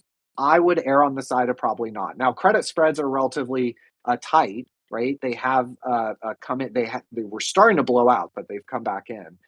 So maybe the credit market's fine. Maybe banks are willing to take risk, but ultimately, it's not liquidity on its own that drives markets. It's liquidity plus risk tolerance, right? If I have $100, it's not just that I have the $100 and I'm automatically going to put it in SPY. It's I have the $100 and I'm making a risk reward calculation of then putting it in the SPY. What are the risks? What is my potential upside in putting it in the S&P 500 relative to what are the risks, right? And so that is a critical component of the kind of liquidity model. And I do subscribe to it, like Michael Howell and those guys, I think are great. I do think it's really, really critical piece, but the other piece is that risk tolerance. So with that being said, Robert, then it makes sense. Do you not think it makes sense for America to start a war economy so the banks can actually print money to fund the war? Because this is what Darkside was saying last night, Joa and David, that Yeah, maybe America wants to engage in a war so that they can print tens of trillions. I mean, I think they can print the central banks can print tens of trillions just like that, and just force the banks to swallow the treasuries. But that's what I think, without having to have a war. But they seem to think that a war is more favorable. Yeah, see, the problem, a lot of people, a lot of kind of normal everyday people have this view of war being good for the economy, war being stimulative for the economy. All of that is kind of generally true, but here in America today, 2026, it is a much different situation than we had in World War II.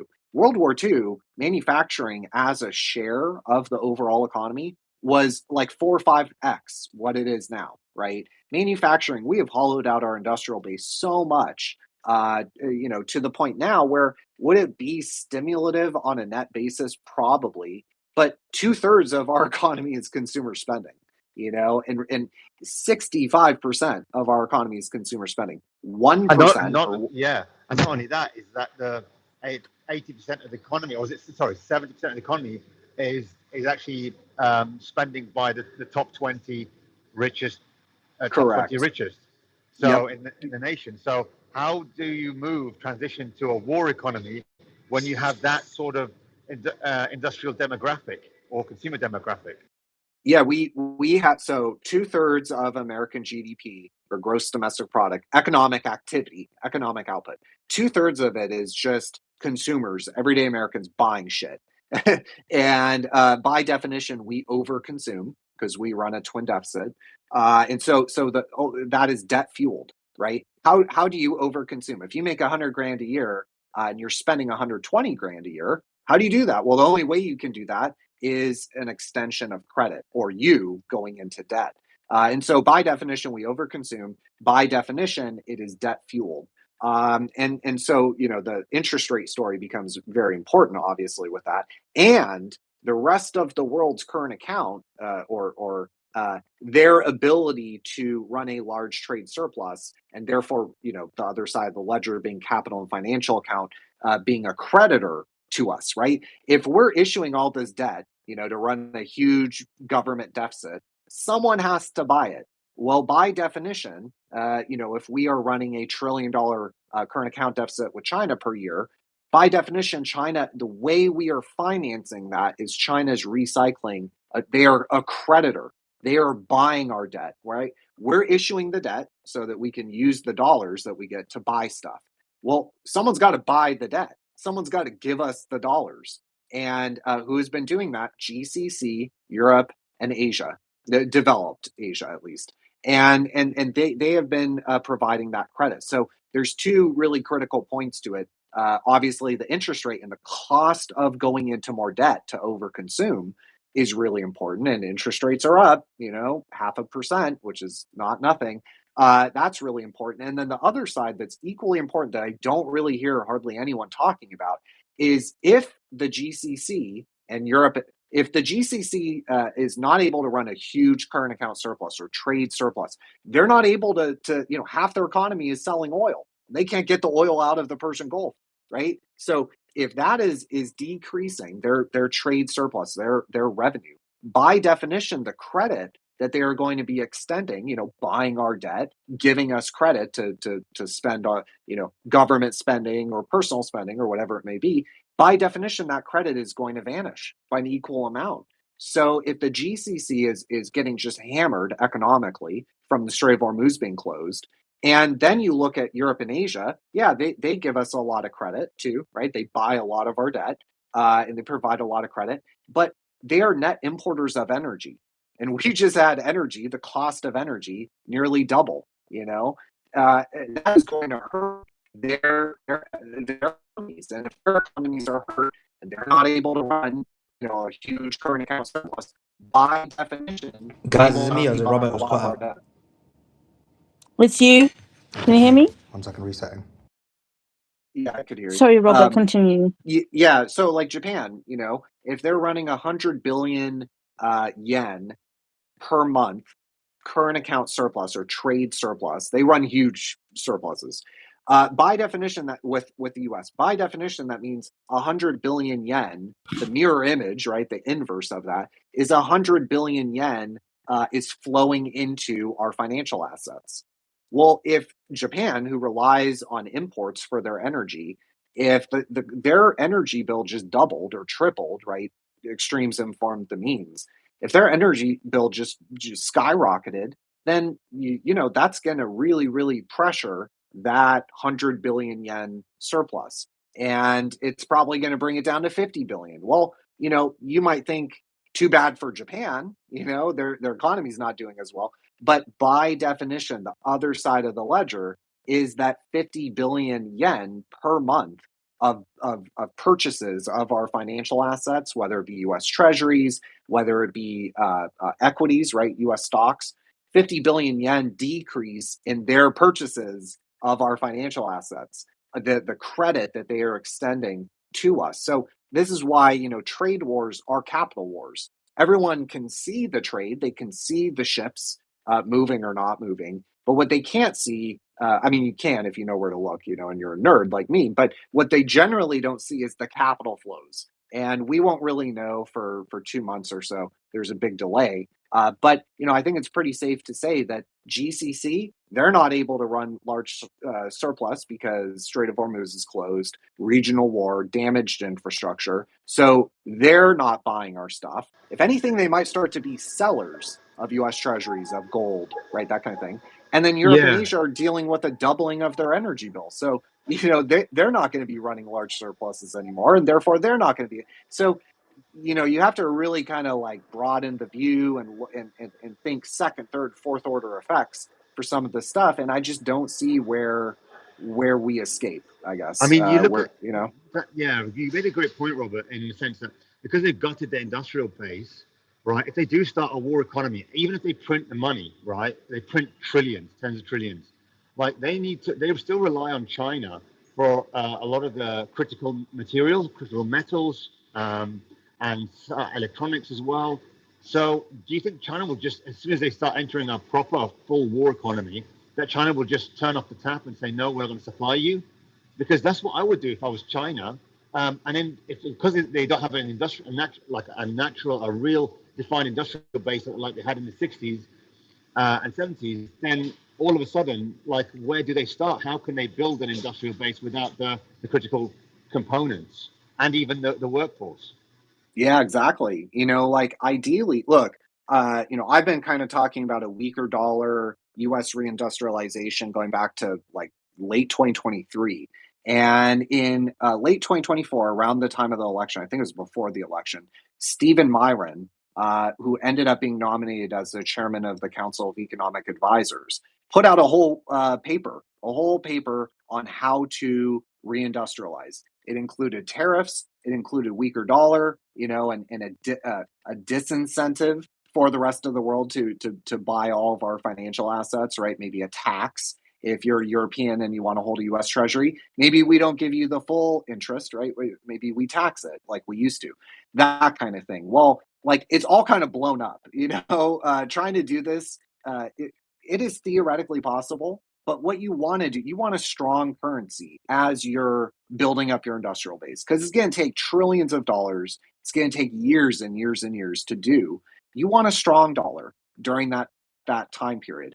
And then once you have your industrial base, once you have your rare earth minerals and everything you need, your refining capacity, then you go about targeting, and trying to get a fairly valued currency, which would mean a much weaker dollar. Relative to other currencies, then all of a sudden, okay, yeah, then your goods might be competitive with the rest of the world, with China.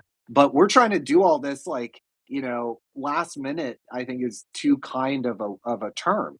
We're trying to not only do it last minute, but we're trying to do it like in the middle of a war, a full blown regional war with the worst energy crisis the world has ever seen, according to the International Energy Agency. So, yeah, like, could they try? Could they just print, $10 trillion and go, look, we're doing a new interstate highway program and we're going to build all this manufacturing capacity?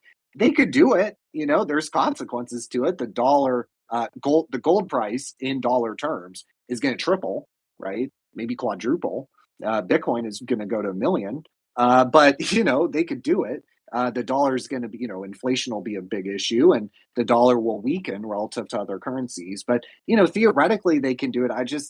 I think that it's not too late, but it's just trying to build up a functional defense industrial base in the middle of a war is totally different from World War II and how that was stimulated. Yeah, they're ill prepared. Hey, Robert, Mm. to bring this conversation back, I think if I were to use this as an excuse to get a $10 million print, I don't think you get a 10 million print for building war economy, just because the manufacturing base isn't there. It's not World War II, like you said.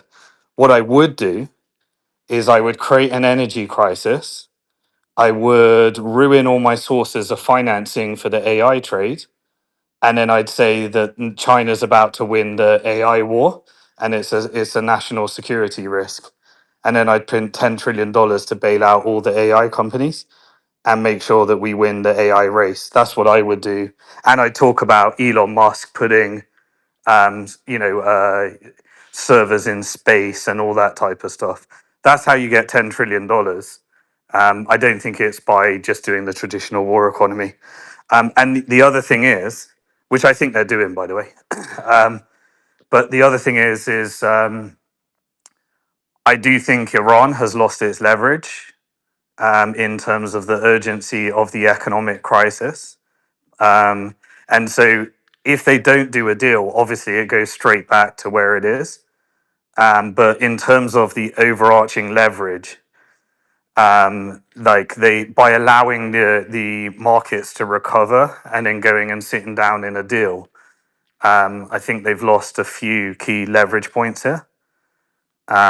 And so, just to me, everything is around get a deal. The crisis is here. You can do the AI big print. The Strait of Hormuz is going to reset the order. There's all the currency supply chain implications. Everything to me is everyone, all the players right now are incentivized just to get a deal done and negotiate over the Strait of Hormuz and get that right. Simon, we're hearing that from the negotiation team that one of the biggest Resistance to your points. mic's not great, I was thinking, should I jump in? Should I jump in? And it was like, I've already let it go now, but it's actually really horrible. If you can sort it out, that'd be awesome. I know you'll be thinking, Can wait, I it's like I was talking for ages, and why didn't he say it? It's because I was thinking, oh, should I jump in now? Should I jump in now? And then can, it was, yeah, Suleiman, kind of make a quick point. I think yeah. Simon's mention of the AI, this is critical. This is the one sector of the US economy that has been propping up the mirage of a healthy economy. But it's going to take trillions of dollars of investment, right? Where is all the trillions of dollars going to come from when Europe and Asia are dealing with a doubling of their energy bill? Their current accounts are rapidly moving into deficit, right? By definition, outbound credit is shriveling up with those current accounts. And then you have the GCC. They were a huge kind of pledge, verbal pledge of investment in the trillions and trillions needed to build out data center and AI trade. But their current account, I mean, just to put it in perspective, in the early 90s, Kuwait, right, obviously somewhat similar sort of disruption, they ended up with a negative 240% current account deficit as a share of GDP. So, the GCC is going to be, not only is tourism way down for the countries like Qatar, and UAE, not only is tourism revenue shrinking and therefore current account surplus, right? These economies are getting devastated. And so by definition, the other side of the ledger is they're not going to be, there's no trillions of dollars to reinvest into our data centers and power the S&P 500 higher and power GDP. I mean, without the data centers build out, without that theme, you're looking at GDP that's already basically, flirting with a recession.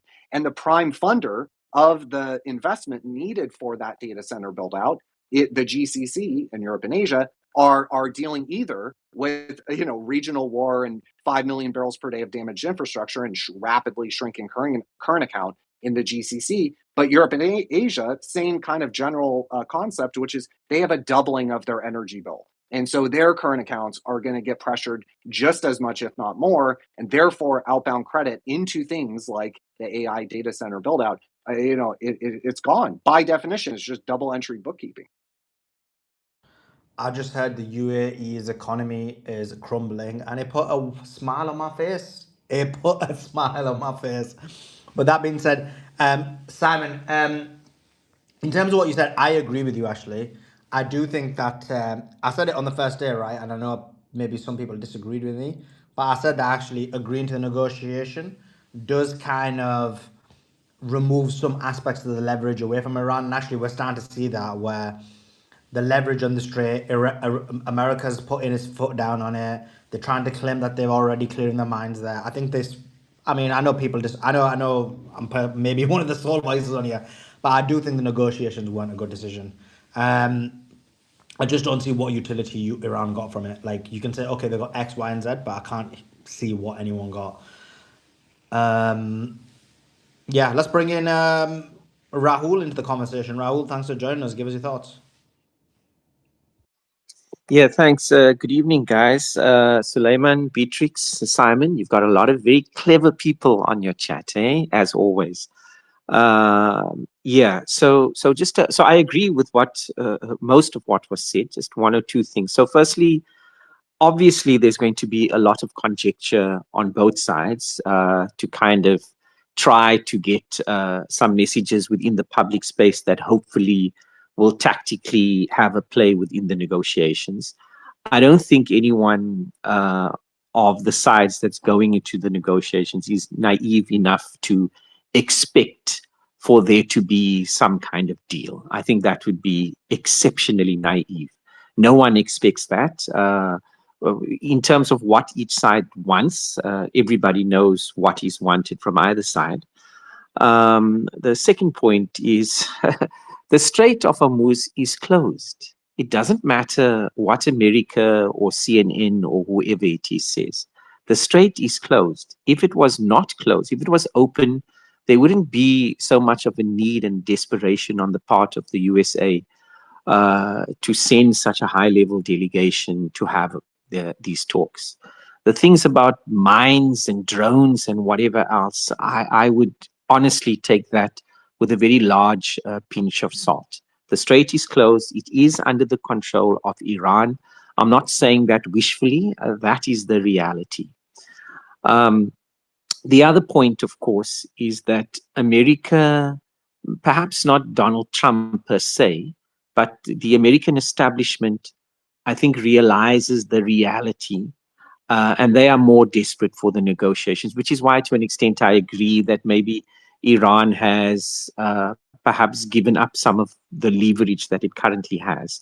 But just coming back from the perspective of America is that America is desperate for some kind of a deal. They understand the reality economically. They definitely do.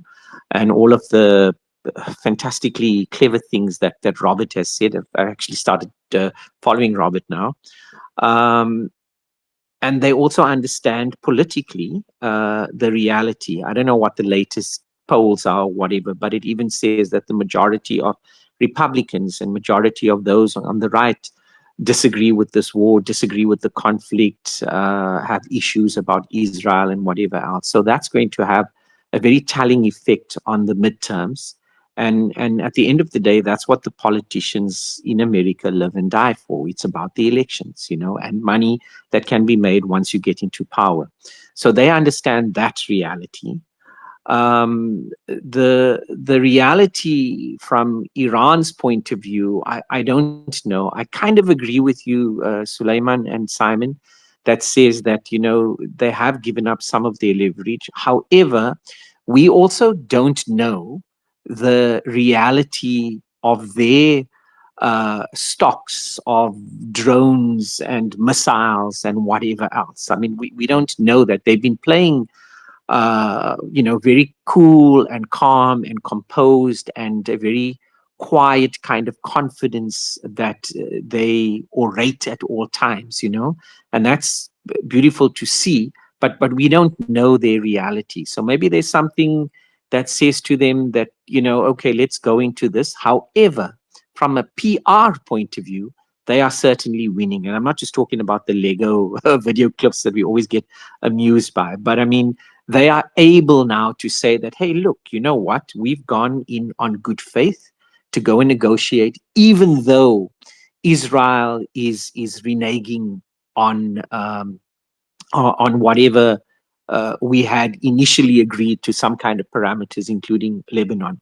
And that brings me to my last point, is that, look, even though America understands and is desperate for some kind of a deal, especially to open up the Strait of Hormuz, the problem is always going to be Israel. Israel is a spoilt, petulant child. They don't care.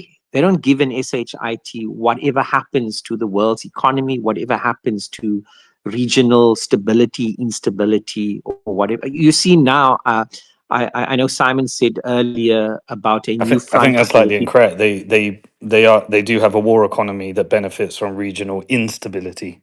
So they do care. They Aha. want regional instability because that was their traditional role, and that's why US Yeah. used them for that. Yeah, 100. As what's his name? Julian Assange had said, for forever war. You're 100% right there. Yeah, thanks for that, Simon. And then, and Simon, you also mentioned earlier about Lebanon being a new front. Besides Lebanon, you see Netanyahu is now picking a fight with Turkey. I mean, that's also now another front that they are bringing to the fore. So the fact that Israel is it doesn't matter whatever deal is made between America. That's a losing battle. Like that's not Yeah, even. that I don't even say that as that real. yeah, that's where the problem lies. You see, is that no matter what deal is struck, Israel is still just going to go ahead with their genocide, with their war, as you say. It That's actually benefits a their suicide economy. mission. If there was a way to destroy Israel, Mhm.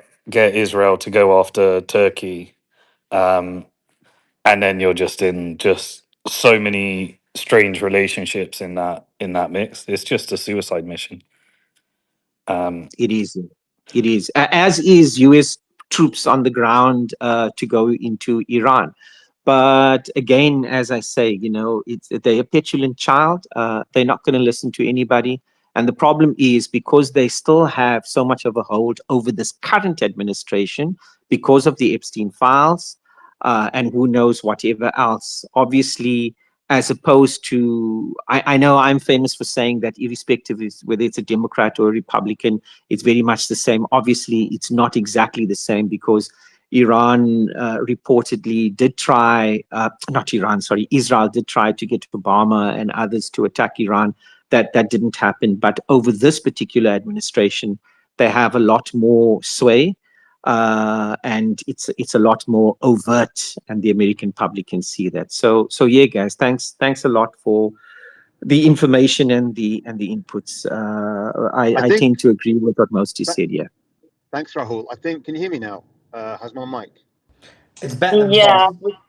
we can hear you. We can hear you. I just want to say one thing to Rahul, and then I'm going to give the mic to your resistance. Like, look, when you talk about the fact that the Strait of Hormuz is closed, the Strait of Hormuz is closed, I think Iran would say different because Iran's saying it's open, but you just got to pay to get through it. And I think that's what the negotiation's about, the finances of it, as opposed to, whether it's open or closed. It's just that Iran's got a new system in place, a new monetary system, a new process, and they're saying that's the way we're going to do it in terms of ownership. And I think that's what the discussion is about. But over to you, Brother Resistance. It's open to the Bitcoin community.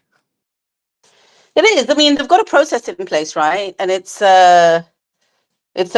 You know what I mean? Like what I'm saying is the battle isn't about if it's closed or it's open or how to get it open. The battle is around the control that Iran has shown by putting a new system in place. That's what it's about. Robert can buy a tanker full of oil if he wants. You just pay him Bitcoin and sanctions are removed. You want some oil, Robert? Yeah, probably a good investment right now. Look, it's going to go way higher until it goes way lower. I mean, it's very late cycle sort of thing, and it just gets me even more bearish on things like the SPY and U.S. economy. But look, anyone that has a Trading View subscription, or go look at the price of oil and overlay NBER defined recessions. I'm not joking, Robert. I was actually thinking if Isle of Man went into a crisis, like the sanctions are relieved, I could buy a ship full of oil with Bitcoin and get the job done.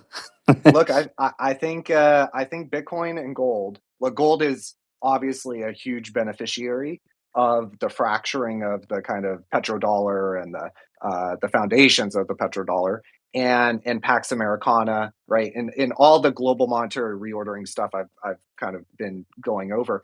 I think gold is a huge beneficiary, but I think that Bitcoin is also a massive beneficiary. I mean, you're on a tanker, and in terms of ease of transmittal, right, of the Bitcoin, the more that we can move net settlement to things like gold, things like Bitcoin, I'm very bullish on both. I don't think it's an either or kind of thing.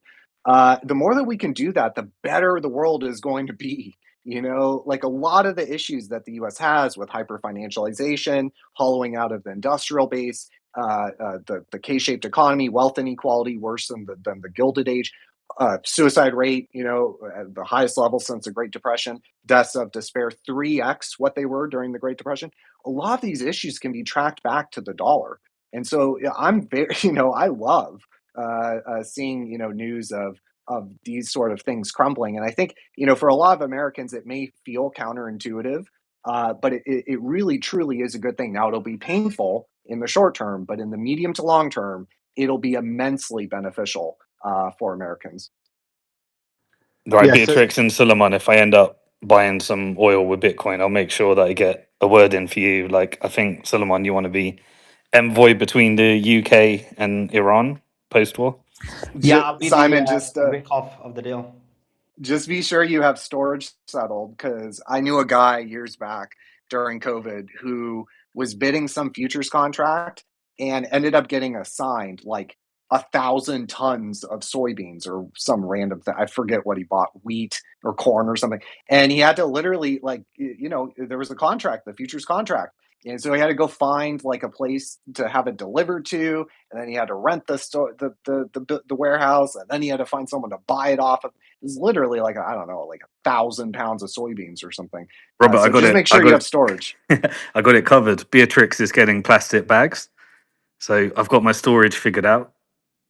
Do you know what, Simon? When you said Suleiman and Beatrix, I'll put a good word in for you. Suleiman, you want to be envoy, don't you? I thought, I bet he's going to say, and Beatrix can sell it by the carrier bag full. And I thought, do you know what? He's literally going to make one of us an envoy, and the other one he's going to make sell it by the. And Robert interjected, and I thought, oh, wow, I got saved. And then you had to go and say it, Simon, right? This is the difference between our roles. One becomes like some sort of viceroy, and the other one gets carrier bags to sell for you. Where's the Beatrix, I'm justice? serious. It's a business idea. Like, we'll buy the Bitcoin, we'll get it from the Strait of Hormuz, and then Suleiman will do the relationships between, get the port open in between. Dave Z's going to do the Irish part. I'm going to do the Isle of Man part. You get to do the UK part, and then like we're gonna create a plastic bag oil storage and gas unit. Corner of the market, like the Hunt brothers. Yeah, Beatrix and her bags for sure. Guys, let me just Simon, this is someone's put. Omar said the following. He said, I think you were joking, right? But just to clarify, Iran is not accepting Bitcoin. They're accepting Chinese yuan and are considering the option of accepting cryptocurrency, which would most likely be stables due to volatility. No Iranian channel has confirmed this. It has solely been a rumor coming out of Reuters. The BTC rumor has been circulated around by the BTC community. And the Financial Times noted, I mean, we all know the guys at Financial Times love Bitcoin, right, Simon? Yeah, I'll just point out they've also reported that.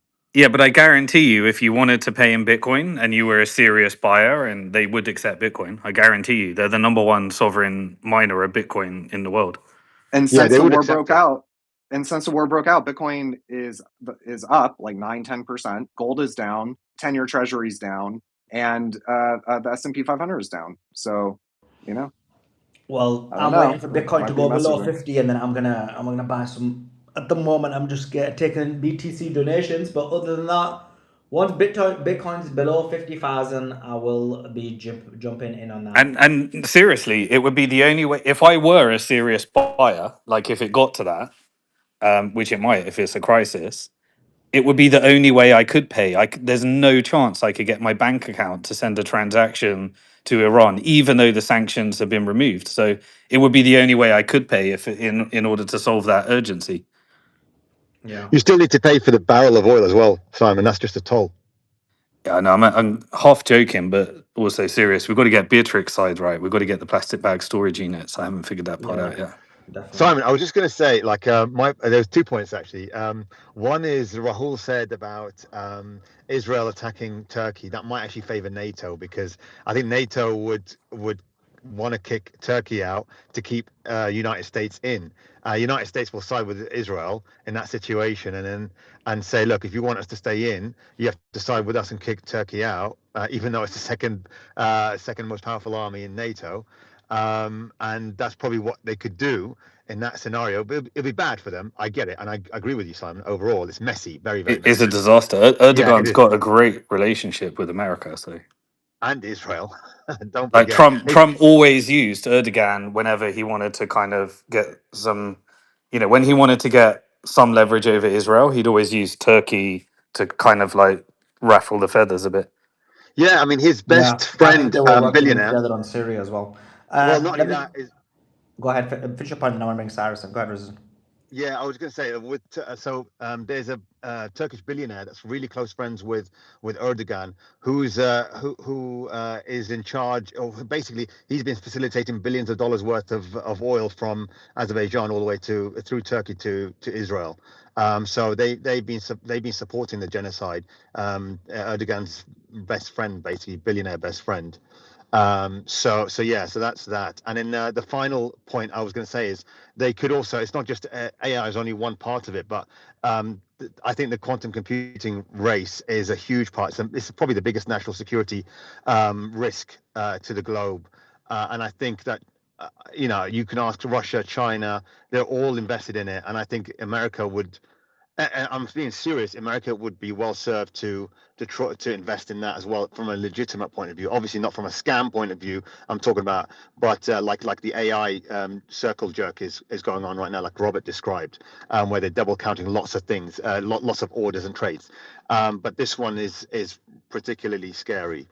When they combine AI and quantum computers together, it's going to be very scary. So I think that could be the new Hence why narrative. the PR machine is pumping that story now for a bailout.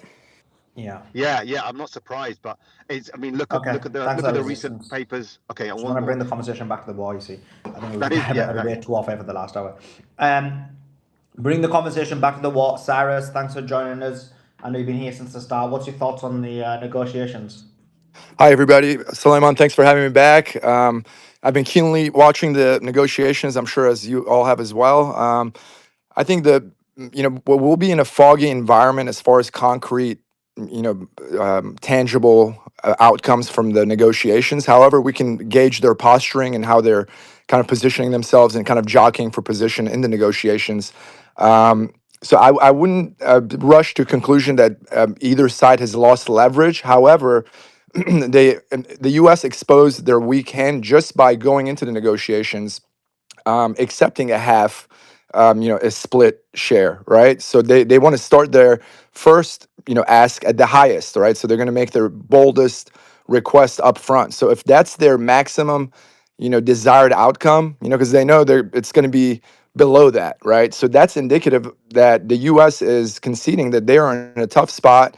The awesome analysis that your financial experts gave gives credence to that because we were already in we were treading on a recessionary kind of area. We were treading on that, and we have inflationary pressures. The global markets are balancing. All that stuff was already going on, and to add in the energy crisis, the global economy just can't take it. So I think that goes into the U.S.'s urgency to end this. My optimism lies on that. If that wasn't the case, I think all of your reservations, Suleiman, I know yesterday you were one of the more pessimistic voices, and it's very well founded. I mean, look at the track record of the U.S. You can't trust them. I mean, they're behaving like Israel. Unscrupulous, untrustworthy. And they're not statesman-like. This is not power politics. This is gangster. This is hooliganism. The way they've been acting. So all the reservations are well founded. However, I think what overwrites that is how Simon started the conversation. I mean, we've ratcheted up to the max. I mean, there's no room for error. If we go back into a hot kinetic conflict, we're going to go right back to where we were. Iran is well protected. They're key strike assets, and I think they can continue the onslaught. I forgot which gentleman was speaking regarding the fact that we don't know how many drones and missiles Iran has. There is some. There is some supporting evidence for that for the longer range missiles. They're a bit more sophisticated and they take longer to assemble. But however, since Iran does produce them and they do have in their missile cities, they have full production capacity. I had some, obviously unofficial kind of rumors that they can produce maybe like 5 missiles a week of the longer range ones, which I think it's a bit on the high side given the current war crisis. We know they can get material in, the raw materials required to build these things from through the Caspian Sea, Turkmenistan. China will get it through via those channels, given their close relationship with Russia. So Iran can produce these, and they can get these raw materials in. One of the big parts of it is a lot of those missiles. They have carbon composite bodies. They didn't start out that way. Iran achieved that technology. I think around 2010, maybe a little after that. So that's why they've increased the range. They've reduced the weight a lot. So the fact that they have that capacity inside the mountains is substantial. But I'm sure their production capacity has declined at least by probably 75%. But since the interceptor missiles are even more sophisticated and they're more expensive and they take longer to build, it doesn't matter that it's 75% reduced because it will still be more than how fast we can replenish the stockpiles. So I think Iran's in a good position to have a longer war if it carries on, because most of the missiles it needs are 300-kilometer range. They can produce a lot of those. They're pinpoint accurate. So as long as Iran can continue with their capabilities and maintain that bare minimum, which I think is still substantial, they're in a good position for a war of attrition as long as they don't go for key facilities. And if the U.S. chooses not to escalate and keep a kind of this tepid temperature, which is still pretty hot, but it's not a catastrophic end game. So I think that we're going to see results quick. If it's going to go a positive route, we're going to see tangible results soon. I think in the next couple weeks, we'll hear news that they're making solid grounds or it's crumbling. The 4 points I mentioned, if you recall yesterday when you said what does an ideal deal look like, and those are the 4 points I mentioned. Because Iran has to make concessions. I think I may have added one more regarding Hezbollah. So that was my 5th point. So I think Iran is focusing on the key points. That means they are ready to compromise a little bit. Just some breaking news. I'm going to give it straight back to you, Cyrus. Sure. A large number of refueling aircrafts have landed at a large number of U.S. refueling aircrafts have landed at Ben Gurion Airport today. This is whilst the negotiations are ongoing, so that kind of tells you how legitimate these negotiations may or may not be. But back to you, Cyrus. Yep, no problem. And I would take that with I wouldn't just necessarily think that they're eager to get back into war, but you have to do that. You have to, have your supporting positions and stuff. I mean, we have to be very cautiously optimistic. If it wasn't for the perilous kind of economic conditions that the world is already in, I would say, the U.S. is going to back out of it and essentially play another trick. But I think the situation is critical. They've ratcheted up to the maximum. I'm optimistic. I'm still at 60%. They're going to reach a favorable conclusion. I think a compromise for Iran would be to agree to a split split jurisdiction of the Persian Gulf, of the Strait of Hormuz, after they're fully compensated for the losses. So they can be like, hey, Split with we had the US. no, Iran. So Iran would be like, so we have Iran No, would one say we have second. No. So you're saying they split the Strait of Hormuz with the Iran or with Oman? Sorry, no. Iran splits it with the US or Oman? Iran will hold it 100% in their name No, I until get that until they get the reparations. But after that, after that the U.S. okay. So you basically got the whole. Okay, continue. because the U.S. won't agree to anything else. Yeah, obviously that's not an ideal deal for Iran. But I'm putting myself in America's shoes. I know how America acts. We'll see. I mean, all the folks give me thumbs down. I mean, you'll find out in the next couple weeks. And obviously it's all conjecture. Like it's like nobody No knows. problem. No problem. No problem. Yeah, that's fine. That's your opinion. Obviously, there'll be people who respond to you and No, no, disagree of with you. course, But I'm what? not taking it personal. I'm just saying, like, it's, No nobody problem. knows. This is one of the most complex geopolitical situations. Nobody can claim, certainty. So by no means am I asserting my, my position. But I So think just on that, let's go at one point at a time. I think this is really good. I really appreciate you bringing this conversation back and grounding it back into the war. So, Resistance, what's your thoughts on his first point? Yeah, I mean, the first point about because I picked up when he said the missile production capability has dropped by 75%, and I don't know where he gets that numbers from.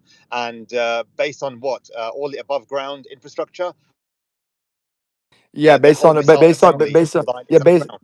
You're correct. Yeah, because it's the assembly, like a lot of the key assemblies and key technologies, they've moved some of the capacity underground. It can only All of fit. it, It can only fit all of so it much. underground. If you look at the above satellite of the missile cities and the above ground stuff, right? That they use that for something, right? So certainly when it's all been leveled, they're reduced to their inside the mountain fortress, right? So it's pretty logical to assume that all that above capacity has been leveled. You can look at it on satellite. Yeah. So and that's all of their missile capability, all the missile production capability is underground. So how do you get that? Where do you get that 75% figure? So You if it's all underground, why would they have above ground structures? Then They everything's don't. underground. They don't have above ground structures. They don't have above. Okay. Like, all their missile cities are underground, including their production facilities. It makes perfect sense for them to have that all underground. The only thing that you could do is just disrupt the supply lines to those missile cities. Right. They literally have Close. footage. They literally have footage of their above ground factories making missiles. So I mean, for you to think that 100% of their capacity is underground, you're just not you're not in the realm of reality. I mean, that's to me that's not that's not computing. This is a well known fact in Iran that their missile production capabilities are all below ground. They basically they transitioned in 2012 from above ground to below ground because they recognized that their weak points are when they destroy all above ground structures. That's when they started to abandon all the air bases above ground and the factories above ground. I don't know So if all you of heard those me missile in the projects last few days. are That's one of the most genius moves, by the way. That's the most brilliant move that Khamenei and his his strategist made. So I know this. I don't think 100% of them are under there, but that is Iran's number one genius move they made. So I'm with you on everything, but based on my assessment, their production capacity is taking a hit, but it doesn't matter. That's still plenty. So who cares? They're going to be able to assert, and they're going to still continue to cause major pain, and they're going to still be pinpoint accurate. So who cares? They're going to be able to assert. So whether I'm right or wrong, they're still are going to be able to achieve their outcome. And you may be right, by the way. I'm like I don't because these are super secret like information. Like we're not in the freaking IRGC missile force, right? So it's conjecture. I can't like defend my position like for sure, but we can make an assumption that their production capacity has deteriorated. Like you guys like because you guys are so vested that like I think that you just want to make sure that like Iran in your mind is like fully ready, like and just know at 25% capacity they're still kicking ass. So like it's not like the end of the world if some of their facilities are hit. As long as they can assert over the Persian Gulf and not just the Persian Gulf in the region. I mean, they are very potent right now. So I'm not detracting or minimizing their capability. They're still very potent. Yeah, and I'm not saying, look, I know I can be a bit biased, but it's because all the information I'm getting is literally from the people that know, that have got 10, 15, 20 years of experience in Iranian military technology and supply chains and capability. This is how exactly I know. I But know. this is the thing, I dealt with the Ministry of Health for 10 years. Through the periphery, I saw how they operate the people in this like security sector, right? They're secretive like the Mossad, bro. Anyone who's giving you real actual intelligence, they could be arrested, tortured, and beat up, right? So everything you're getting is, public, like not necessarily public information, but it's kind of like, very watered down part, like it's a very murky truth, right? So we're talking about not only the security sector and defense industrial sector of a country. This is a super sensitive country in a super hot region of the world with real enemies with real firepower. So they're ultra secretive, bro. Like straight up. Like I know for this for a fact. And you very well may be right. I'm giving you that. I'm giving you that. Like you may be 100% correct. I'm just making my assessments by publicly available satellite images of what I understood of their above capabilities, the videos I've seen from their factories. I'm making a guess. It's conjecture. So by no means like I don't like I sound a bit too confident when I speak, but like I'll admit a lot of it, if unless there's concrete intelligence, it's conjecture. Yeah, no, I look. I mean, the numbers you were quoting, it's even worse than the numbers of Tomahawks that the United States can produce, right? And I think it's 83 a year. So they're literally. I mean, even Marco Rubio said this. Their production capability is pretty meager when it comes to making just Tomahawks or JASSMs. It's really in the low hundreds. So this Iran are producing much cheaper, more affordable, more scaled up infrastructure based missiles that are decentralized across 200 missile cities that all have got capability of building certain types of missiles. Not all of them can build the long range, right? It's the spec. Exactly. The shorter range ones, they've taken a less hit. The number I gave was for the The the long longer range, range, the for long range five missiles. months Yeah, is really exactly. low. Yeah, Yeah, 5 a month is ridiculously low. It's ridiculously low because they've got a supply chain infrastructure inside these missile bases. no, I So, said five. I believe I said 5 a week. If I said five okay, a month, five, I miss. five a I, week, still but low. I may have misspoke. Yeah, I may have misspoke. But the number kind of getting from my yeah. sources and So, my estimation is about 5 a week. But that's still for long range missiles. That's so substantial, man. example, These are telephone pole size missiles. These are big, yeah, complex. yeah, I know. Yeah, again, you don't know. I mean, if you see the size of these missile cities, they're cities, they're size of cities It's underground. unbelievable. It's crazy. Yeah, It looks like a sci-fi movie. It looks like a James Bond movie. It's yeah. nuts. So the thing is, I want to go back to the second point I think you made, and is that they're going to make an agreement. Did you say they're going to make an agreement? They're going to hold their ground. Suleiman, No, what was the? so on the first one, just before you get to the second one, so I mean, I would have jumped in, but I think you pushed back on it. That you're saying they make more than 5 missiles a week. Is that your position, Resistance? Absolutely. I mean, Yeah, it's yeah. because there's nothing that's been damaged. Internally, they're making all the And missiles by the way, like, underground. yeah, and all of the is a hydro perchloride that China sent. They've used it up, and now China sent a new shipment. So that's how Yeah, fast they're three producing. three Yeah, cargo ships. Yeah, yeah, and right after the first war, they send multiple shipments of rocket fuel, the precursors to rocket fuel because they mix it together or whatever. yeah, And then so Yeah. that being said, so they were already locked and loaded with raw materials. The only thing like is the carbon composite bodies. That's the like as long as they have all that manufacturing inside, they'll be pretty good because everything else they can get. And Exactly. by the way, and you mentioned the Tomahawks. The reason the production numbers are low, those microjet turbines are very sophisticated and they're very hard to build. In fact, Iran gets most of their stuff from China, and the Chinese ones aren't. They're not as technological. They're a bit more crude, but they're still good. But the American ones are super fine and high tech, and that's like America's stuff is super exquisite, but it's very expensive and it's very slow to build, and it plays against them in the modern warfare arena. It's a huge drag. So speed is True. everything, quantity is everything, especially after the Ukraine Yeah. Ukraine That's war. true. Mhm. That's true. You're right. I agree with that. In terms of the second point he made, resistance, and then I know he's got a few more points I want to make as well. Cyrus is he said he believes that what will happen is there'll be a kind of middle level agreement between the two. Because at the moment, America wants joint control of the Hormuz, Iran wants sole control over it. He said Yeah.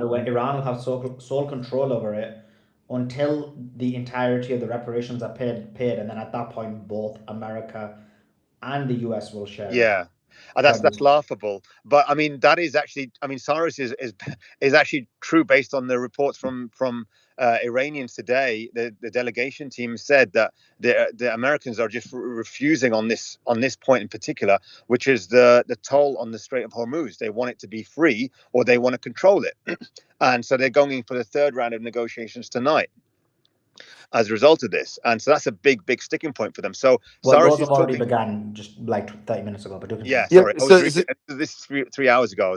I sent it to Beatrix, but yeah. So Cyrus is talking sort of factual there, but I just think it's laughable, the idea that they've got no leverage. So with what who does Iran or US doesn't have leverage? US does not have leverage over the Strait of Hormuz. So how can they demand that they want to take or part share in the toll fees?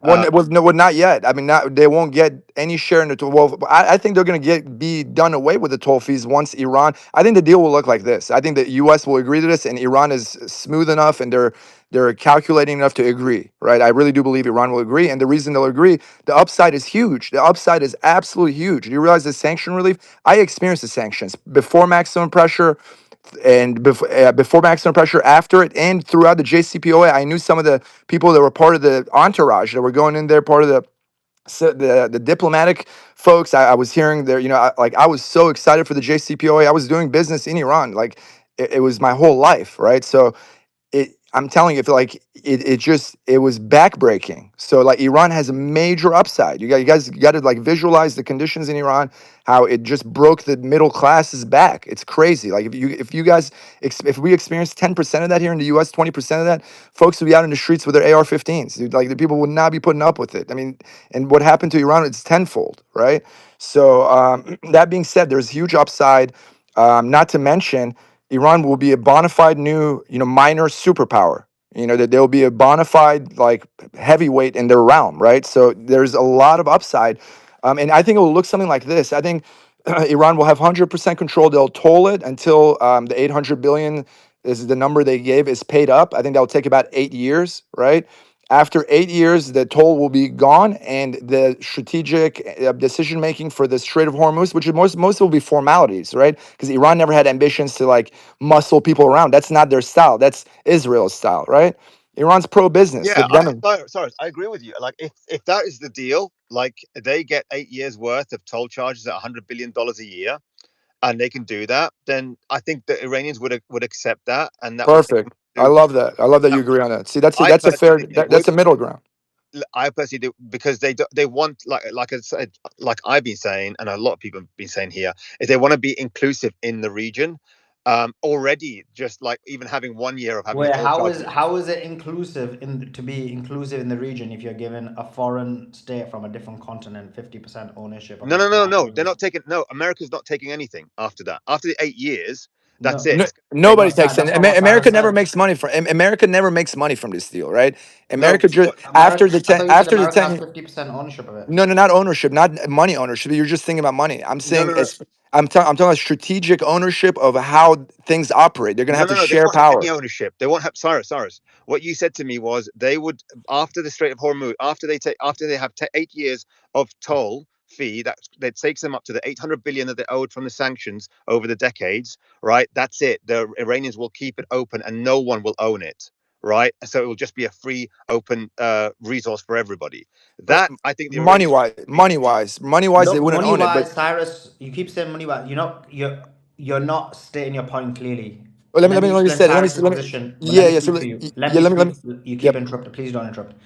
So, what Cyrus is saying is, for 8 years, yes, Iran will financially be incentivized in terms of they will recoup the money.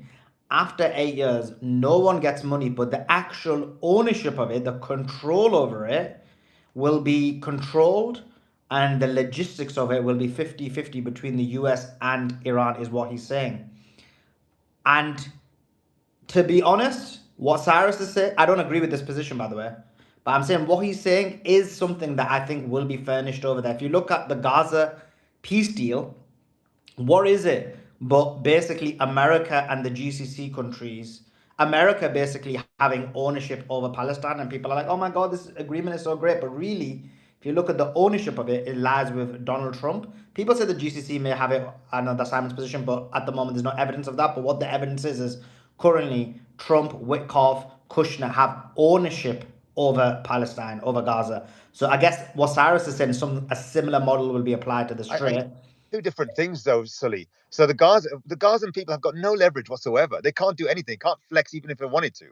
There's nothing they can offer. Whereas Iran, they could just shut down the Strait of Hormuz and tell America just to piss off. Sorry, excuse my language. There's really nothing they can do. So it's either Iran will likely say, look, yeah, take us to 800 billion, and we'll keep it open. No one owns it. No one's in charge of it. But if there's any sort of conflict again, we're going to shut it.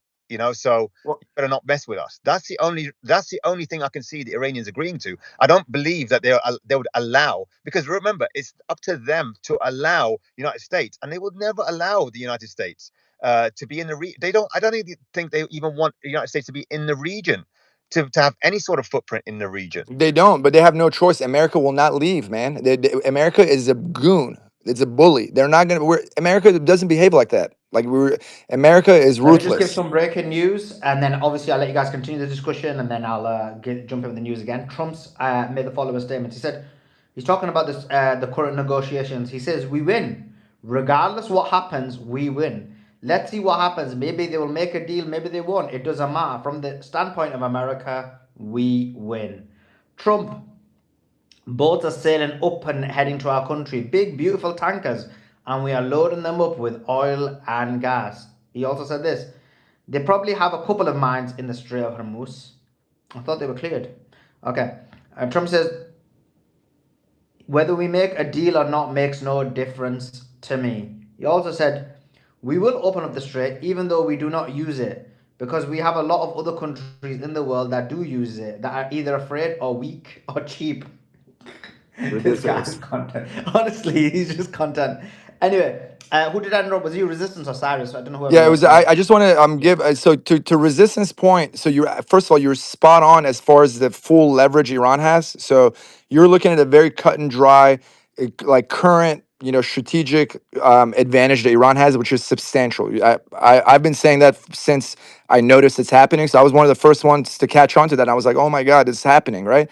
So you're 100% right. However, the upside is huge. Imagine the last 20 years you've been carrying around a baby elephant on your back, a 200-pound baby elephant on your back, right? And it's just slowing you down every possible way. Everything you're trying to do, you're going on a date, you're trying to go play basketball, whatever. It's just slowing you down, right? And now you have an opportunity to get that 200-pound baby elephant off your back, right? And you get all these accolades, and you're seen as a victor in the world. Iran has legitimate upside. They have so if they get a pretty damn good deal, take the damn good. It's what Ritter was saying. You get both sides want an off ramp, but Iran, because they've been carrying around that 200-pound elephant, they're much more used to it. So it's actually what Trump said, right? Is Iran's position. Trump is vocally saying that because he's weak. One, he's a narcissist megalomaniac. He can't keep his mouth shut, and it's so obvious. Like any amateur poker player could see that this is a semi bluff or a full bluff. Like it oozes it. It's so obvious. So But Iran. I don't think Russia and China would agree to that, would want that, even if Iran was willing to do that, which they're definitely not. Wait, So which specifically one? Please elaborate. why would Russia and China allow America to hold ownership of a critical energy supply line Because right now they don't have access. They don't when they have. don't have when they have no leverage But this is the thing. whatsoever? China, and Russia, especially China. China wants smooth flow of oil through the Gulf. Yeah. So yeah. Russia's incentivized for instability because they're a hydrocarbon Yeah, producer. so Russia and China would actually agree to what I was saying, is that after the 8 years, no one owns it, and it's a neutral area, and it's freely open for everybody. And in the moment that any sort of conflict arises, then Iran will, because their natural leverage is they can actually close it. So that's the only time. But otherwise, Well, that's the thing. If the U.S. doesn't feel like they have a say and they have like an accord, right? They have a say right now they don't have a say. So how can they? no right now. But I'm saying, like, I get your position. Right now, America's in a way worse spot, like immediately, because Iran's got not only the U.S. economy by the throat, it's got the entire globe. But you're right. I 100% agree with you. Iran's got them by the balls. Yes, but the upside is huge. And after the fact, if they have an internationally agreed upon accord where in case of there's friction, they have the Europeans love doing this. They have multi-layered levels of scenarios. It's just going to be this super bureaucratic thing. A lot of it will be just formalities, right? It's just so the U.S. is able to save face, because historically, it's not like the Persian Gulf is constantly contested. Everything's been going super smooth, even when there's conflict, right? So it's not like it's something that they really need to get a hold of, because it's been out of control. So, and back to your Russia-China point, it's good. Any instability is good for Russia unless it's like No, true catastrophe. And China wants smooth operations, right? So they don't really have a say. You know, they can be supportive for Iran in the background, cheer for them, and they will. They But are. Cyrus, what do you mean they don't have a say? They're going to control it. Like No, I'm talking China. I'm talking China and you Russia. keep going back talking about the United States ain't going to leave control of the place. I'm sorry to tell you, they physically can't. They are now a light cruiserweight up against Mike Tyson at his peak. That's it. You need to understand this. Iran can just sell to 3 clients. Iran can produce every barrel at maximum output, and they just have 3 clients. Yeah, 3. 50% of Iran's Japan, economy. 50% Japan, of hang it. on. I'm interrupting you because you're ranting on. So Iran can just sell to 3 clients: South Korea, Japan, and China. That's it. They don't need anybody else. I'm not ranting on. I'm giving you astute points that's going right over your head. When you listen to this space later and you hear yourself, you just hear a guy who's ranting. You're just going over and back. You're like a tennis ball. You're like a guy playing both sides of a tennis match. You're just ranting. Ask the audience that. That's for them to decide. I have a fair judge of BS. So yeah, okay. It's not BS. I'm giving you good analysis. It's complete BS. It's complete BS. You have an anti-American leaning, so you want. No, I don't. I just look at statistics. You're an anti-American, and I see. Look, you're anti-American. Iran has neutralized the top 17 air bases in the region. Neutralized them, made them dysfunctional completely. They haven't even done anything to the rest of them yet, really. Okay, they flew 33,000 sorties. 33,000 sorties. 33,000 sorties, bro. Okay, you're great at talking over people, but you need to understand something. Conversation is a two-way street. Russia and China are standing behind Iran. They see the long-term play on this, and that the acquisition of all the assets coming out of the Persian Gulf. This is a reconstituted Persian Gulf. This is a new OPEC. This is Russia standing. You need to understand what's coming out of the Persian Gulf and what Russia's producing is over 40% of the world's oil. This is a new standard bearer, a new entity that is taking control of the world economy. The petrodollar is gone. You're bankrupt. And I say you, I mean, not you personally, but I mean, the United States is completely dysfunctionally bankrupt. Nobody's buying your debt. Everyone fucking, excuse the language, sorry, Beatrice. Everyone hates you with a passion. Nobody cares anymore, and you have Trump, by the way, a dysfunctional McDonald burger, pharmaceutical-driven idiot who is ranting on his truth socials, etc. Talking nothing. There is nothing that you can do. Everything is based on fact. The American army is now the 3rd in the world. That's just, you can say it's the number 1. It's not. Russia's number 1. China and volume and quantitative analysis of their new assets is number 2. And America is number 3.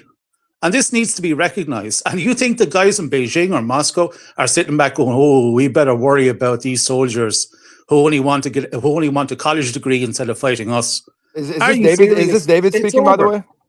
No, it's not. It's my clone. Is it Gavrish Paruski? Gabriel Paruski. Look, here we have. Почему ты думаешь американский support? Suka Blatt, listen to me. I don't really care what you say. I'm only interested in facts, and the facts is that America is in a position of weakness, subject to late 1974 Vietnam. It's about to pull out. It can't go further. It's lost already. Do you really want them to put men in there and lose 50, 100, 200,000? Because that's exactly what would happen. And by the way, Suleiman, I did watch your interview with Scott last night, and I have to say, I've watched it 1.5 times, actually. And I have to, besides the barking dog, which infuriated me as well, he loves those dogs. I would have to say that he's 100% correct. If indeed America went dumb, stupid, overload, it would cause, the dissolution and dismemberment of the Iranian state. I was watching some Russian analysts actually commented on your interview with Ritter, where he got really, the neck thing. There's a lot of memes out there about Ritter showing his neck, and they were saying the same thing. If indeed they go full bore stupid, yes, they would cause, the total. Well, your Russian supremacy is about to be humbled, because we're going to find out in 3 weeks. It would bring in. You're going to find out in 3 weeks. Substantial assets out of Russia and China through various proxies, and then we're into a different sphere altogether. But America has no ability to power project on the opposite side of the planet. My Jesus Christ, look at Houthis last year. Look at Afghan. Russia cannot take over eastern Ukraine. Your number one military cannot take over more than 20% of Ukraine. That is the dumbest thing I've heard again. It's laughable. Cyrus, that puts you in the same Joker box as the other NAFO fools I've listened to for 4 years. You have 10 to 1 manpower. You simply do not understand the war of attrition that Russia has enacted for the last 3.5 years. I'm sorry for you. Maybe it's by the way, it's a war America started. That war is America's fault, by the way. So Russia. I know. We all know who's the fault of this, but we all know who's won it. I mean, America, as Lavrov just said last week, Russia will win it. But I'm saying you don't have a superior military. Has taken on 50 countries, and that's it. When you take, how many countries has America taken on? It took on the Houthis. They're not even a country, and they whooped their ass in the Red Sea. If America would have spooled up and joined the war, they would have pushed out Russia within. There's an Irish saying about Cyrus. If my aunt had balls, she'd be my uncle. If. Thank you, Suleiman. David, can I just ask you? That was a funny one, David. Who was this Russian commentator who was commentating on the video? What you're talking about? No, I have about 40 Telegram channels that I look at. I go back in and find it. I didn't actually post it. I was just reading it.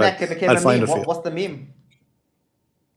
You said him pointing at the neck became a meme. You're breaking up, or I'm breaking up. Am I breaking up, guys? Can you hear us, Sully?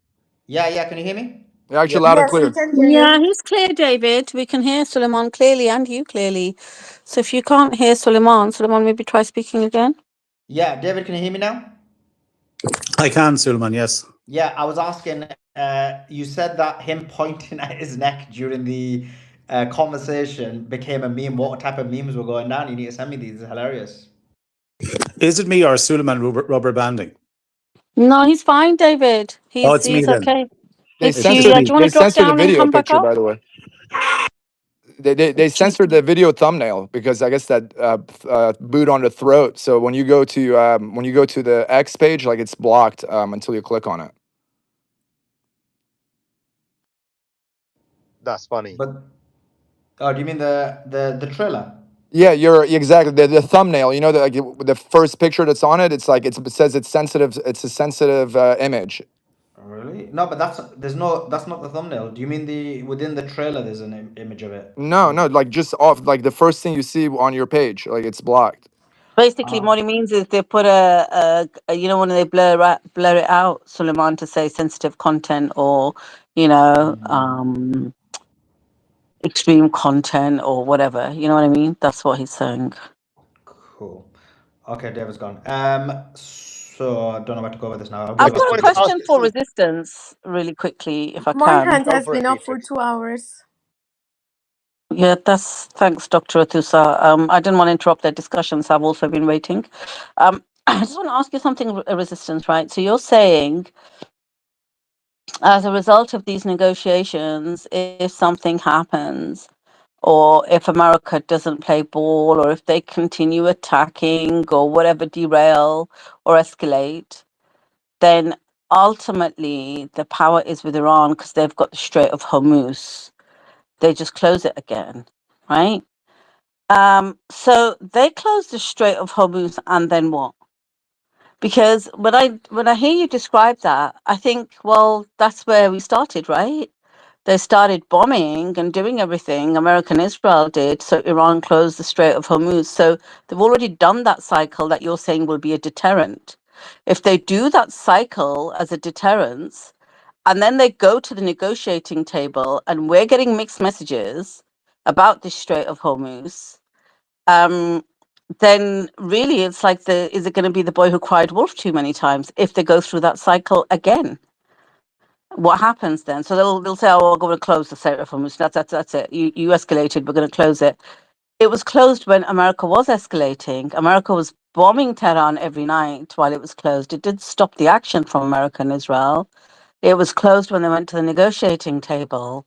So when it's already closed and you've used your ultimate power and you go to the negotiating table, why would you do that? It's only going to weaken your position, surely, because you're starting from a position where it's closed. So if you want to make any concessions, the concessions would come off that.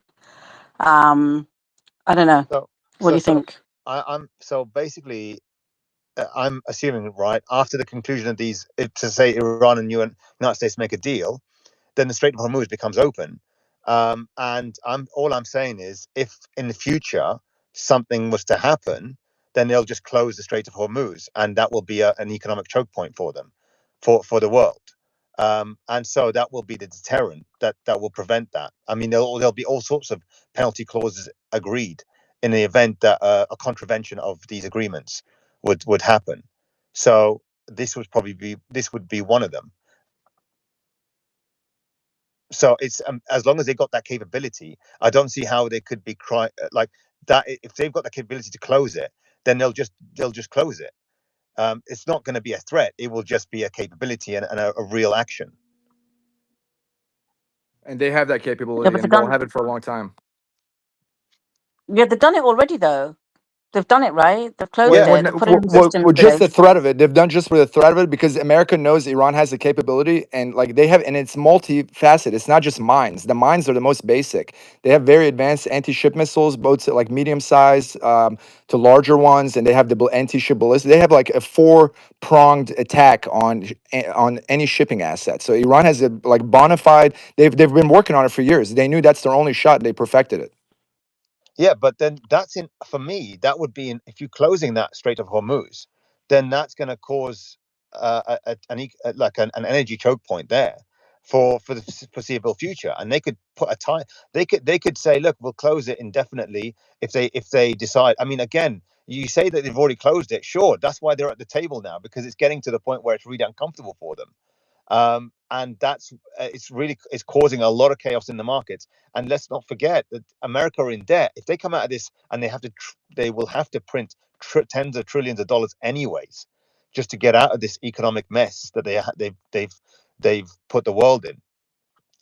They're going to be even in a more constrained position in the next time they try to do this. So the next time that Iran tries to close the Strait of Hormuz, I think the effects will be even worse, because they'll be probably a lot more highly leveraged than they are now.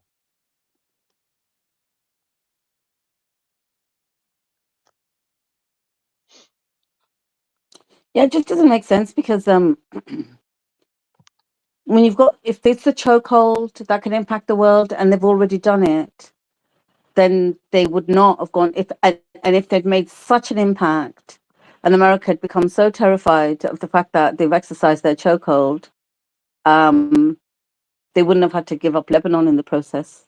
You know what I mean? And I'm not saying they have given up Lebanon, but the fact that it wasn't included, it was included, but then they said it wasn't included as part of the ceasefire deal, and yet Iran still went to Pakistan. They didn't have to if they were in such a... I just think something about this just in my mind is not adding up, you know? So yeah, no. Fair point, Beatrix.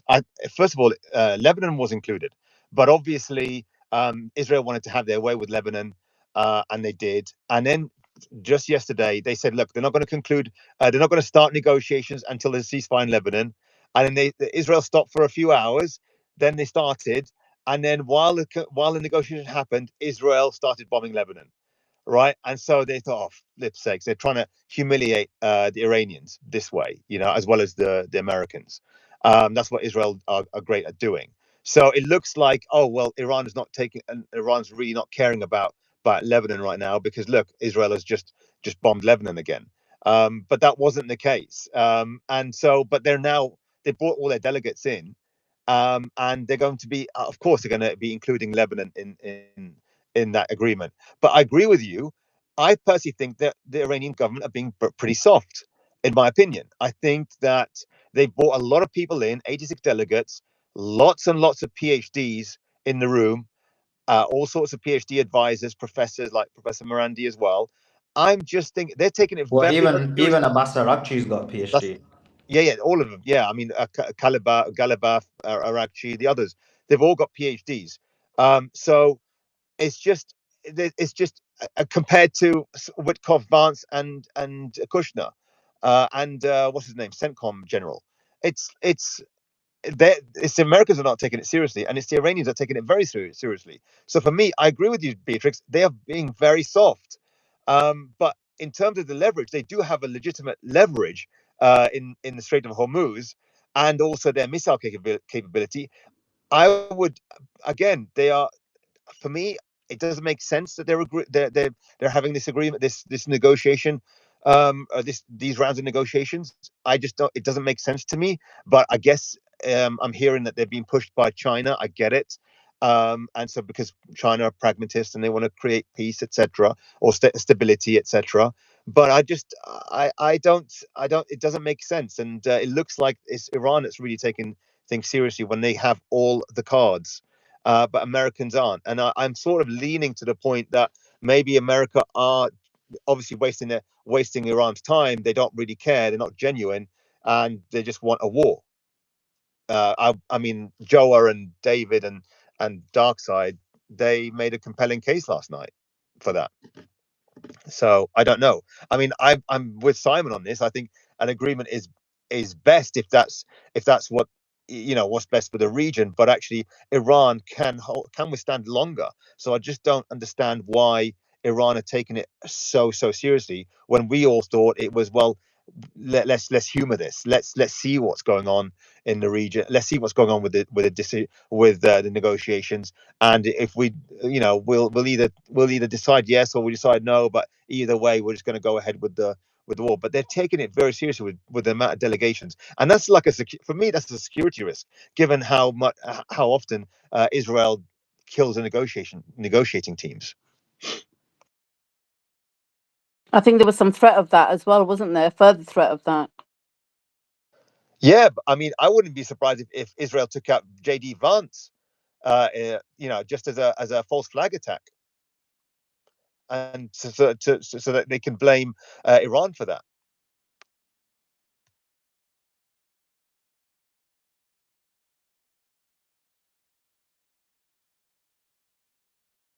But I agree with you. Hi guys, just a quick update.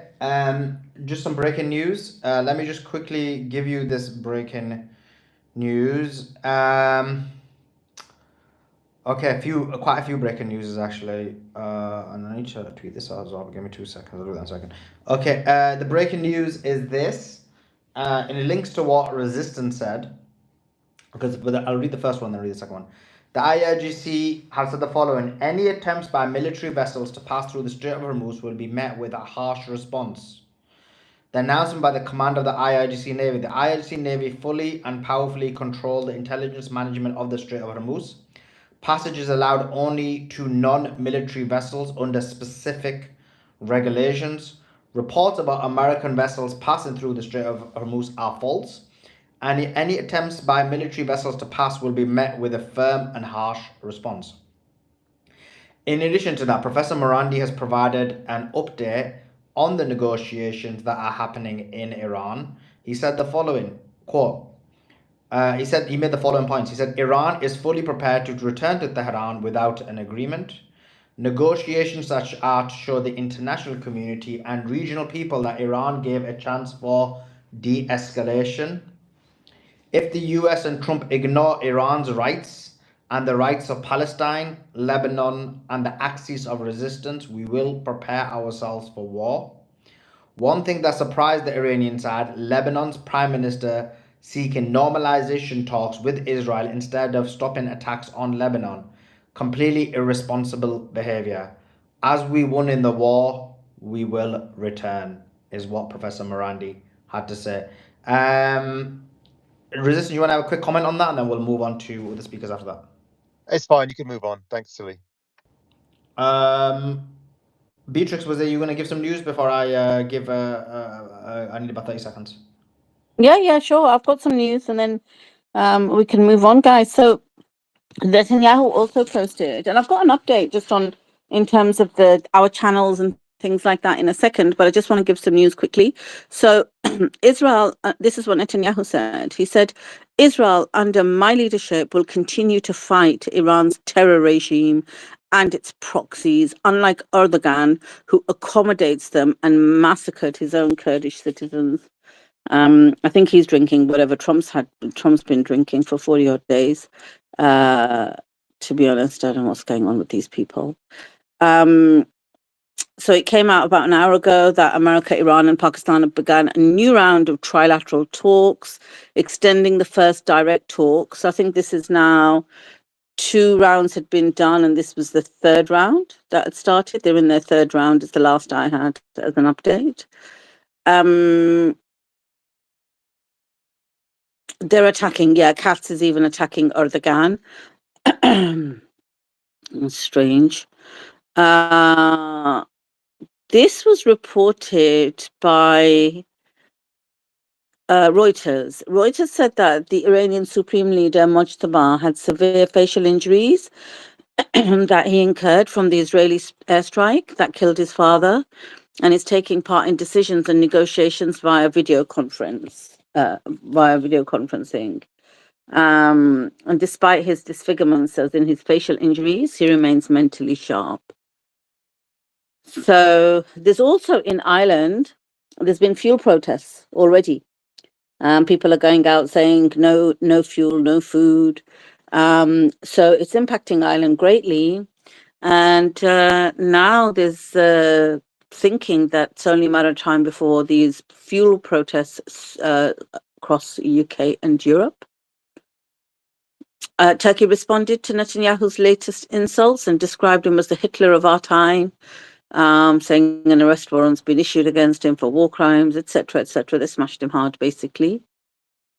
The ICC's issued what is said to be a 2nd arrest warrant for Netanyahu, whilst there's the US-Iranian talks taking place in Pakistan. And let's have a look. This was Israel hit a synagogue in Tehran today, a synagogue. And let me tell you which media reported it. Let's just say there was a synagogue in New York or in England that was hit. Can you imagine? It would be headline news for days. So Israel did this, though, in Tehran. They hit a synagogue, and the only outlets that reported it were the New Arab, Middle East Eye, Al Jazeera, and Press TV. None of the others. No CNN, no Times, no Financial Times, no Sky, nothing. Interesting that was. Netanyahu says, I'm telling you, he's having the same Kool-Aid as Trump, because he said Israel wants an enduring peace agreement with Lebanon. He literally means a piece of their land agreement, doesn't he? He cannot mean peace agreement. So yeah, that's my news. And I want to move on to some other news about our channel now. So guys, the channel that we done a poll and asked Suleiman to open so that we can have a lot of the new content is going to put out on there. They already restricted the features of that. And so I don't know if it was something in the setup or if it happened too close to this channel, but I've asked Suleiman just to do a brand new channel, completely brand new, that we can all follow. And that is, because it's a clean new one, it should be okay. So it's going to be the only place to go for Iran news. All interviews and all the streams will be put on this channel. He's going to continue into interviewing the geopolitical and political analysts and military experts on that channel, the Moral Resistance, right? The link still says Bridge the Gap X on the tweet. So he's put a tweet in the nest. Above where you can see him and myself on the X space, there is a tweet in the nest. That's called the nest. And it says, follow my new YouTube channel. I'd like everyone to go and retweet that. We've got over 2,300 people on this space. Please go and retweet that tweet, quote tweet it, put a comment underneath it, make sure it gets out, because there's going to be, look, whatever position you take in terms of what you think is going to happen as a result of the negotiation or not, there's going to be global consequences for this for years to come, especially for us in the West. Things are going to get a lot tougher. And so it's really important we maintain the authenticity of the news that's coming out, continue having these discussions. Suleiman continues getting on the analysts, continues bringing truth to us. So it's important we actually get the news out that he has got that channel, and that's where it's going to be. So I appreciate everyone who's reposted that. I can see a lot of you. Bilal has subscribed. Thank you. Yes, Bilal. So the next thing I was going to say is, then once you've quote tweeted it, retweeted it, and put a comment underneath it, click on the YouTube link, and when you go to the channel, subscribe to it. It's free to subscribe. You just have to press the bell icon. So make sure you're following it so you can get all the news. Yeah, well, Timmy, tough, isn't it? So Captain and Anish Naik, thank you. SOF, thank you. And I see loads of reposts as well. Lily, always there. Hoz has done it. Thank you so much, guys. SOF even put a comment down. Thank you. Rahul, appreciate you as well. Deborah Irvin from our YouTube chat over here on it straight away. Thank you. So yeah, keep going. And guys, on the YouTube for our mods, I'll put the link on, or if you can put the link on, and make sure that you just keep reminding people every now and again as people are joining the chat to follow this channel. Lily's quote tweeted it. Thank you, Lily. The other channels were attacked. Follow this one. Subscribe free for alerts. Oh my God, Lily, that's perfect. That is the message. The other channels were attacked. Follow this one. Subscribe free for alerts. Absolutely. Subscribe free for alerts. And everyone put your notifications on that new channel as well. So, because I'm at tomorrow's interviews, I've got 3 big. What day is tomorrow? It's Sunday, isn't it? Oh, Mondays. Yeah. Mondays. On Monday, I got 3 blinder interviews lined up. So we're gonna have some big interviews lined up for that channel. Sorry, back to you, Beatrix. Yeah, no, I'm doing it myself at the moment. I need to put it in the YouTube. Let me just do that while I'm speaking as well, so that our mods can pick it up from there. Give me a second, guys, and then I'm going to go over to it myself and put my notifications on so we can do it together. Give me 1 second, guys. I'm going to put it on YouTube now, right? I'm typing it out. Please follow this new channel, guys. Right, there we go. I want everyone to follow this, and hopefully, because this is a brand new channel, we shouldn't have these issues on it that we have. So I've posted it there, and now if I click on it myself, I'm going to go to it and make sure. So what will open for you is you'll get the tweet. I posted the tweet there. If you press subscribe and you're subscribed, and make sure that the bell icon, you click on that, which I've just done. So now I'm going to share the actual link for you in the tweet, in the YouTube chat. Sorry, guys. So you've got the tweet. The first thing you'll see in the YouTube chat that I've already posted is the tweet. I want everyone who's got a YouTube X account like Deborah to retweet that tweet. And now I'm going to put on there the actual YouTube channel. So I want everyone to go to this YouTube channel and please follow it. And share it, guys. Share it with everybody you know. I think we're going to have a long road, a very long road. The more possibilities, I think, you just heard what Resistance and Cyrus was talking about. They think there's going to be no deal. Some people think there is going to be a deal. I think there's going to be a deal. I think everyone's just playing us. I think Simon was right when he says you can't believe anything. Suleiman says this is like you can't believe anything. But then what we think the outcome might be, how it's going to impact us, is very, very scary. I don't even think about it. So we have to keep the news. We have to keep bringing. If it wasn't for Suleiman doing all these interviews and stuff, I really wouldn't know where I would get all of that truth from. And I'm not just saying it because he's here, but it's the truth. I don't know where I'd get all the information and all the news from in one place. So please do follow that channel. If the mods can also pick it up, thank you, Siddharth. I see you picked it up. Appreciate it. And also this tweet, I'll just put it out now, Siddharth. Please share this new tweet, and then you can use both of them. And everybody on the space as well, one more time. Please go to where you can see above me and Suleiman. And on the X space, there is a tweet there in the nest. Quote tweet it, retweet it, put a comment underneath it, and then click on the YouTube link. Go to YouTube and make sure you press the bell icon to subscribe to it. Thank you. Suleiman, back to you. Great job. Great job. We've got Joa's logo there. Now, you said it's got the word bridge the gap, but it won't let me change the name. It says I've got to wait 10 days. So obviously the top name, I've changed the tag, but the top name won't change for 10 days. And hopefully we'll get a nice banner. If somebody wants to make a nice banner for us on the top of the YouTube, I know Joe was thinking about, was going to get Joe to make it, but he hasn't responded. Maybe he's busy. So if anybody wants to make it, it's a good one. We can put a banner on the top, which everyone, the community has made together. So yeah, the banner on the YouTube, moral resistance. I love that because we are the moral resistance, and it's so surprising nobody'd even taken the tag, so that's pretty golden. So we're gonna start putting some of the videos back on there, and take it from there. And let's get this going, and see where it goes. Okay, back to the news, back to the information. I want to bring Dr. Atusa into the conversation. Dr. Atusa, hope you're doing well. Give us your Hi. thoughts about the negotiations. Hi, Suvi. Yeah, that's exactly what I wanted to actually pivot back to.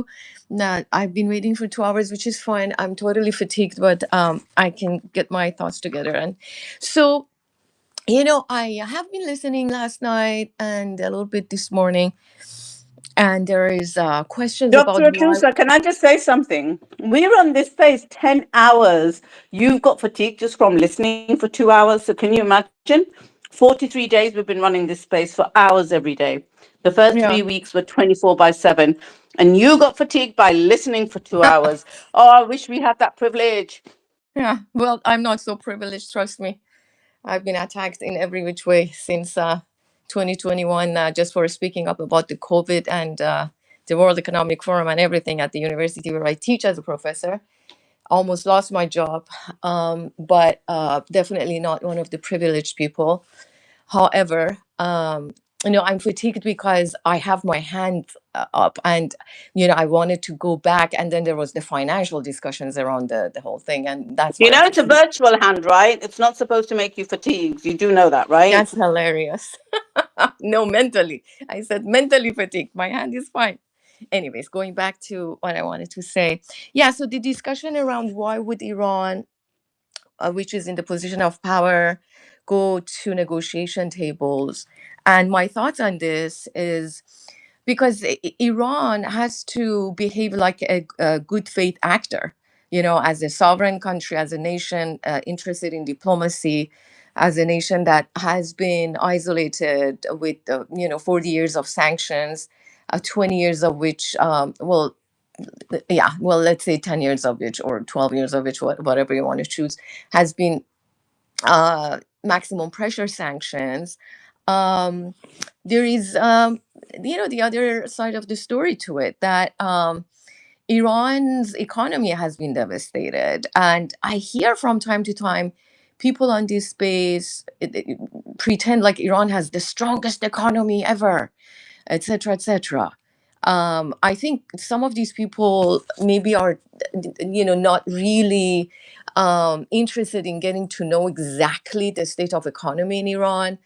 Yes, Iran is a very rich country, but that doesn't translate to cash flow. That doesn't translate to jobs with sanctions. Dr. Maximum. Tusa, who said that? Who said this on the space? Because you mentioned this space. Who on the space said that? Not you, not Beatrix, not a lot of the main speakers, but I've heard that from time to time. Like the same argument about Iran's military being so powerful. And I'm not saying I know whether it is or not. I know it is a powerful military, but I don't know how long it can sustain the same level of basically warfare that it has been engaged in meaning, okay, can they sustain the same kind of, asymmetrical war? And I know David says, oh, it's a war of attrition. Yes, we know. And I've said this on this space before. I believe a war of attrition has no winners. Look at the history for the last, I don't know, 40 years. A war of attrition has no winners. It just weakens the countries involved. And so if the only interest we have is a war of attrition that we can bomb each other, meaning Iran and Israel and the Gulf states can bomb each other to oblivious. Yeah, okay, let's continue with that. But at what end? So I'm sure Iran engaged in the negotiations, considering all the different factors, their economy, their military capabilities, etc., and and showing good faith as an actor in this whole scenario. That yes, we are interested in diplomacy, especially when, as you all recall, U.S. came up with these 15 points conditions for ceasefire, which a lot of people here said a lot of those are actually really not bad, considering who the US is, right? Like not bad, like, oh, removal of sanctions, they can, whatever, etc., etc. And with that, let's say if Iran just continued on a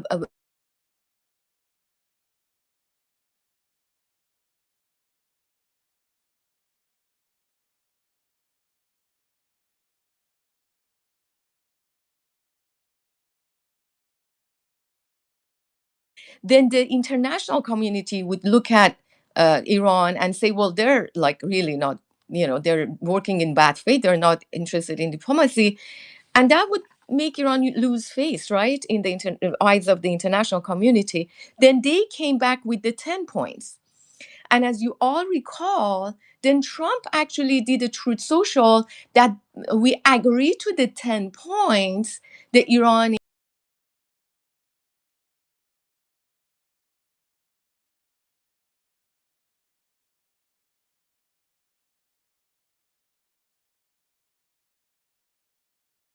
and go to the table. But that doesn't mean Iran is weakening its position based on those facts that I just said.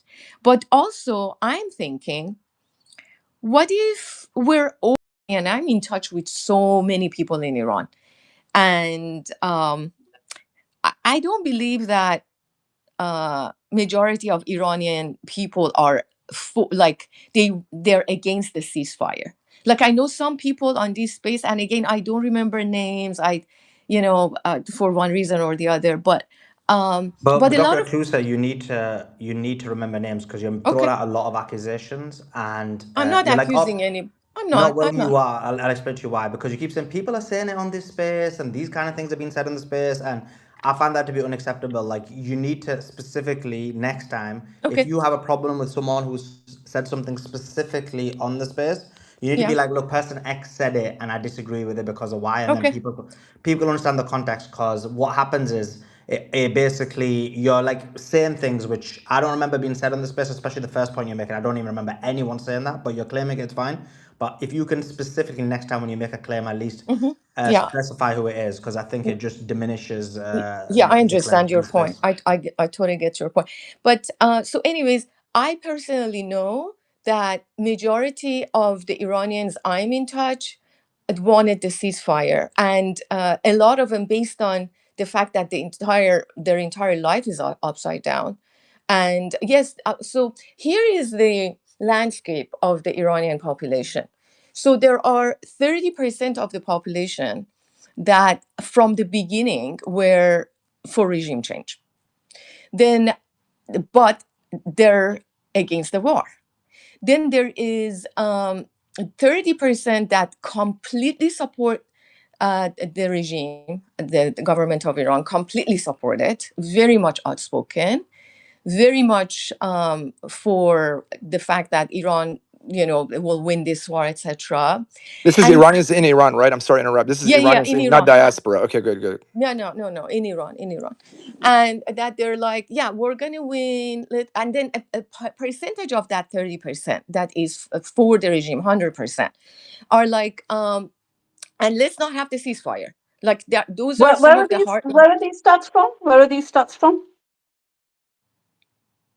These stats are from the fact that I have been involved in the Iranian political space for the last So it's your 47 years calculation. of my life. Okay, So it's your so calculation. There's to the okay, doctors so there are to doctors' credit. There's no real Cyrus, concrete. Cyrus, There's no don't way to do get not real information. do not interrupt me, Cyrus, please. Thank you so much. Here is then what I say. If Beatrix, you think that majority of Iranian people are against the I ceasefire, didn't say that. I'm asking you where your stats are from, and you've answered me, my which is stats that are they're from from being an your Iranian. assessment. Yeah, being Yeah. an Iranian and involved in Iranian politics for the Yeah, no, but you last. can just say it's from your assessment, right? Because being an Iranian holds no significance, because it could be, for Yeah. example, when we were covering the genocide. The monarchists make the same Yeah, argument. exactly. Or a Palestinian could They come and make say, the as same a argument Palestinian. that 30%, 60% are for the regime. That's what the No, monarchists. no, they make the same argument that for example, when you were asked what the data is, you said it's from yourself, and then Beatrice said it's not from myself, and it's from yourself, and then you said, oh, it's from being an Iranian and being in the politics. So those were your two claims for why there should be credibility to your argument of your stats, Okay. as opposed to appalling. And I'm saying those two specific points, if you look at the monarchists who come on here all the time, they always say the same thing. They say, we're Iranians and we've been in the politics. And then they give totally different percentages. My point is, that's not evidence that the actual Yeah. polling is correct. But it's Okay. fine. It's no problem. We're all guessing because we don't know as a fact. So it's fine. Okay. It's what your thought is based on your experience or whatever. But go ahead. It is my assessment and it is my opinion, and it's definitely not anywhere close to what monarchists think that 90%. No, you're misunderstanding. I didn't say your percentage is the same as the monarchists. You're not understanding the point. No, I I'm understood. saying No, I there's understood. two. You're saying that I should bring like this. Okay, I get my stats No, I from didn't say this. that either. I'm saying that your claim, I'm not saying it's wrong or right, because at the end of the day, none of us know as an actual matter of fact for any polling in anything in the world. But what I'm saying is specifically, you're saying that the reason why your statement should have the reason you applied credibility to your statement is because A, you're Iranian, and B, because you've been in politics. And I'm saying those two things, which you're saying should be used as providing credibility for your stats, is the same statement that is made by monarchists who also say that they have the Iranian and their position should be provided credibility based on the stats. And then they'll give figures which are totally different to yours. You're quite right. But I'm saying that's not evidence in itself. But go ahead. I understand. I totally get that point. But anyways, regardless of that, so I think that with everything I stated, this is the reason why the Iranian government did go to the negotiation table. They're not they're these are these very people that stood up against the world's most powerful government, the most powerful army, right? So I'm saying let's not underestimate their assessment, the correct assessment of the situation on the ground in Iran, and perhaps considering their military capacity, considering the economical devastation, considering their own people, their population's demands on them. But I personally think that giving up the Strait of Hormuz anytime in the future is a mistake if they agree to that. I believe that they 100% have to collect toll for the Strait of Hormuz indefinitely and have full control over it indefinitely and have removals of sanctions and release of Iranian frozen assets. If they walk away with anything less than that, I would not be happy. I would be upset as an Iranian. But I also saw, before I came to the space, I saw Al Can I ask you a Jazeera. question on that? Yeah. Because I think what you're saying, I don't disagree with. But just there's another point you made on another point you made on which is you said you said that, look, these are the demands that I think that should not be conceded at all in any situation. But then on the other hand, you also said that you don't want a war of attrition, because if it goes on for too long, it will mean a lot of people will suffer. And How weakens do you? and weakens Can I just? Iranian military Okay, capacity. I guess I'm not gonna be able to ask a question. No, So sorry, go ahead. how do you balance both of them? So how do you? Because it is a hard question, and I guess we're all trying to work out what the answer to this question is. But how do you balance the fact that you need you want all of the demands that you said, and B, that you the longer this goes on, you're saying yourself that you don't think the people can sustain this. They'll get, like, they won't, the attritional people will give up or whatever. Yeah.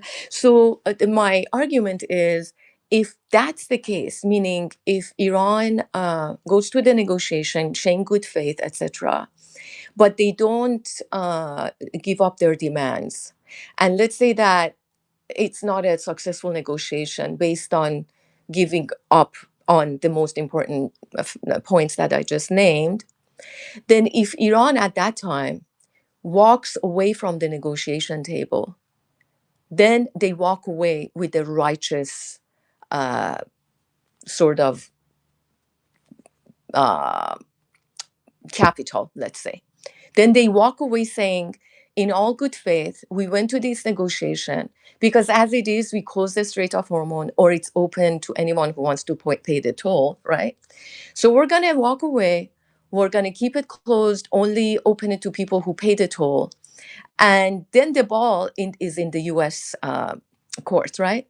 If U.S. continues to engage with this warfare and continues to bombing Iran, then the economy of the entire international economy is going to tank eventually, and then we just follow with the fate of this whole thing as a global community, right? Then the war of attrition will continue, and yes, maybe Iran's military capacity will degrade over time during a war of attrition, but so will the global economy, and then the international community, hopefully because of the economical issue. Once Iran has proven that they're good faith negotiator and diplomats, and the reason they walked away, it's a righteous reason, or it's because they just couldn't agree, then if this war continues, then the international economy, if the banks collapse, etc., then who wins eventually? Iran, right? And then they have no choice but come back to the table and give Iran everything that it wants. But if Iran prematurely avoids going to the negotiation table, even though the US came up with the 15 points that were really not bad, actually, and then Iran comes back and gives them the 10 point. If Iran just said, nah, then they're going to look like bad actors. They're going to look like unreasonable actors. And then the entire international community would be less likely to sort of have the analysis that, okay, Iran was a good actor, right? And so if then at some future point things get worse, economically speaking, for the international community, for the global community, then Iran has a better chance of persuading, let's say, the European countries, etc., that even now basically reject the US, reject to go help militarily with US, then at least Iran would be in a better diplomatic position in some time in the future if this war of attrition continues, which, yes, will weaken Iran's economy, yes, will destroy infrastructure, yes, there would be more debts, but at least the government of Iran can tell its own people, we tried. And it can tell the international community, we tried. But these people are the ones to blame because they are not reasonable. They never mean it when they come to negotiation tables. So, But Dr. Atusa, what you're saying doesn't even make sense, because really they've already had before now 2 rounds of negotiation. They've had assassinations on their soil of foreign dignitaries. Ismail Haniyeh was killed on their soil. They've had their embassy being blown up, with dignitaries being killed. They've had let me just mute, sorry, 1 second. They've had terrorist attack after terrorist attack.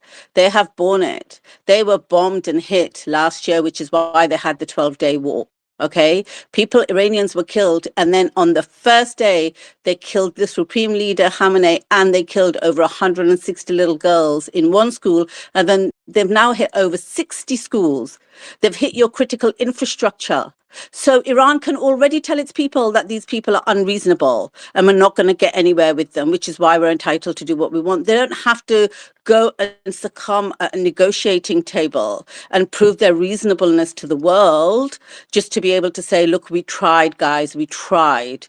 You know, they don't have to bend the knee just to be able to say to people, we tried. They shouldn't come at this from a position of weakness. The world has seen what Israel and America are capable of over the last 4 years, even those that weren't aware of it before. They don't need persuading by Iran. Most people are saying Iran needs to go all in and stand its ground because Iran is fighting for the whole of humanity. So when you say that, oh, Iran should make concessions because then at least further down the line, they might be able to persuade the European countries, you know, that, look, we're a reasonable partner. We've always been reasonable. Sack the European countries. They supported a freaking genocide. Only Spain out of them has got any backbone. Why should Iran go to the European countries? Iran hasn't asked for help from anybody else for this. That's even crazy. Europe got nothing left, Dr. Tusa. We are finished. I'm from the UK. Empty vessels left here with tons of poverty coming fast down the line for most people. We haven't even, I mean, they've had to up their military budget. They don't know if they're going to be part of NATO or not. They're worried about their own fuel crisis. I mean, come on. Like, I don't understand any of the way that you think this is going to play out. Europe's got nothing. And I don't think Iran's got anything to prove to anybody apart from defending itself. Now, I'm not saying that's what's happening, right? I'm just rebutting your point about the fact that you felt Iran had to do that. Do you want me to I don't know respond what. quickly? Yeah, just to say, that's not what I think is happening. I think that they are actually talking. They have got some agreements, some disagreements, and but I just don't think Iran needs to do anything to prove anything to the world. Everybody knows Iran's entitled to go all the way on this. But yeah, go ahead. Okay, so I think the only thing that is different this time, yes, of course, the entire world knows who Israel is and who the US is. I mean, there is no question about that. But I think the only difference this time is that we didn't have a full-on war like this before. Yes, during the June, there were like some missiles that were exchanged between Israel and Iran, and that was put to an end. And yes, there has been terror attacks on Iran's, officials, scientists, etc. Absolutely, all of that. But this time, this was a full-on war, like you said, that it started by the U.S. hitting a school, right? And then we saw the genocidal kind of behavior of the U.S. and Israel towards Iran infrastructure, schools, U.S. universities, etc. But this is the first time that Iran proved its military muscle and might to the entire international community.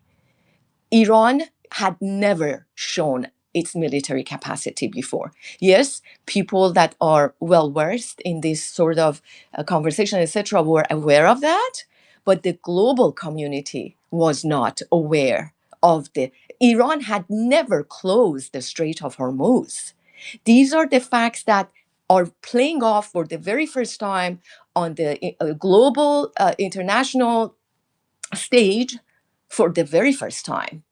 That is what is different this time. But And Dr. Sorry to interject, but Professor Morandi has been saying this for the last year. This is what's going to happen. We're going to attack all the bases, and we're going to close the Strait of Hormuz straight away. If you're going to do this again, we're done with putting up with being attacked and our people being assassinated. And it's interesting that you didn't even mention your supreme leader that was killed on the first day as well. As a result, I mean, that is utter sacrilege and humiliation that they've inflicted on Iran, and disrespect on Iran and the Muslim community. So Absolutely. But let's not forget the supreme leader said it and predicted it before they did it. He got in front of the people and he did say, my destiny is to be a martyr for my people. If they're going to bomb my people, I'm going to be killed with them, and therefore I'm not going to go to a bunker and hide, right? So So that brings up a very good point then. Why would the Iranians, right, the Iranian government, be so quick to make an agreement if your own supreme leader was prepared to be a martyr for the future of the country? Shouldn't they be thinking about it much more long term, and think, when is the best time? Also, the timing was terrible because Trump sent out a tweet to say this is going to be the end of civilization in 48 hours or whatever, to the Iranians. You've got to make a deal now. Make a deal now. It And then all of a sudden we heard that the Iranian government decided to enter negotiations before the deadline of that, before the deadline of the tweet. So it looked pretty bad. They could have waited. They could have waited beyond that limit, because then they would show, look, we're not going to be intimidated. Our school, 168 school children, girls were killed. Our supreme leader was martyred, and countless infrastructure, hospitals, schools were destroyed. Why? We're being attacked. Uh, yeah, so I think so that why do that? yeah, yeah. So here's the thing. You started by saying, why did they agree? There is no agreement. This is a negotiation. There is no agreement I'm talking whatsoever. about agree to enter the negotiation table, Okay. So from because what I the remember, tweet, it came from the, remember, Trump initiated it by saying this is going to be the end of their civilization. Sorry, I have to say this, but it's the end of their civilization. Otherwise, you've got 48 hours, you've got to make a deal. And within that 48-hour period, before 8 p.m. Eastern time, they said, yeah, they'll agree to enter negotiations. So this looked pretty bad, in my opinion, and the Iranians I speak to on the ground. And I know that you're referring to me, who I previously mentioned, that the Iranians that I'm in touch with, a lot of them, whether they like the Iranian government or they don't, and there's plenty that don't, they're all in agreement. They said they shouldn't be entering negotiations. yeah, it We're was not- you, but I didn't want to mention. I don't want to, no, you point could. anyone. You're entitled to do it. It's not a problem. I said it, so I'm happy to take the responsibility. But I'm happy to take the responsibility now, and I'm going to say this to you, because the people I speak to, one certainly is from the government. He retired, that I know very well for 25, 30 years, and I know lots of people for 30 years plus. In Iran, some of them living in Iran. A lot of them are living outside of Iran, but their family are all in Iran. And all I can say, and friends and family, and all I can say to you is, whether they like the government or they don't, they all said, majority of them said, this is not the right time to agree. Yeah, so you're in the same shoes as I am. You're talking to certain people, and I'm talking to certain people. So when Sully, you're asking for like a concrete like evidence, none of us have like That's literally statistics. that's You know what I literally mean? what I said, Dr. Tusa. I literally said that what you, because you started giving percentages. You were like 30%, 50%, 40%, and all I said is, look, that is just your own perspective, just like resistance is his own perspective. Only thing is, he said it's his own perspective. You said, oh no, no, mine's not just my own perspective. I'm an Iranian, so so now the percentages have more value, and I've been in politics, so it has more value. And I said, those two claims that you're making, anyone can fall into those brackets. Even monarchists say, I'm Iranian and I'm in politics. Does that mean now we need to value everything they say? Because they lie a lot. So this is what Yeah, I'm trying to but say. Sully, I also feel like equating what I was saying to monarchist, it's just like downgrading who I am, No, and I because you're have not to be understanding it. honest with I you. literally said you have the opposite opinion to them. But those two claims, where you're saying, because of these two claims, because this is how logic works, right? You're a doctor, you know how it works. Logic is, you say, look, X and Y, if we apply X, look, what if you say, look, where's your evidence? And you say, oh, what's the reason for your information? And you say X and Y. And I say, okay, if I apply X and Y throughout, Will you apply for everybody? And if you're like, no, it can only apply to me, not to anybody else. That's just hypocrisy. That's not a logical, systematic way. So if you said, look, what's unique is X, Y, and Z, and actually this won't apply to anybody else, then it'd be like that. So it's not about monarchists. I was just giving monarchists as an example of being someone who would fall into those, and we'll be like, these people be crazy. We don't agree with them. In terms of your view, I didn't hear the percentages, but I think what you were saying, because I was kind of doing something else and I still am, that you're probably saying the most majority of people are with the government. I think I'm in agreement with you on that. I'm just saying, when people ask me a percentage, and I say I think it's like 78%, but I'm kind of just guessing because I really don't know. Like we're just trying to assume based on the information we know, following in politics, that atmosphere. So I give a very similar answer to you, but I do say, look, it's not that you have to now believe what I say because I'm like, yeah, okay, it's true. Like, there's no real, we'll never have any polling, anything on anything in the world, not just that. So it's just about being clear about that because, well, I'm like very precise in the way I talk. That's the only thing. But go ahead. Yeah. So also responding to no, I know what you're saying. Resistance. The timing of them accepting to go to negotiation tables, it was a process. It was a process during which the US first comes up with the 15 point, then a day or two passes, then Trump is tweeting, like Trump is putting his crazy the statements on Truth Social, right? And there is back and forth, like now then Iran comes with the 10 points, right? And some point in this situation, US then comes out, I mean, namely Trump, the orange buffoon, he comes out and he says, oh, we're going to set you back to stone ages, etc., etc. We're going to hit your power plants, nuclear power plants, etc. And at this time, the people of Iran, I don't know if you saw the images and videos, are creating lines. They're basically going to the nuclear facility, like nuclear power plants, and creating human chains, right? Because they're like, if you're going to come and bomb our nuclear power plants that provides electricity, Iran is a modern country, so a bunch of electricity is produced by nuclear power. So people went and basically created these human chains around the nuclear powers.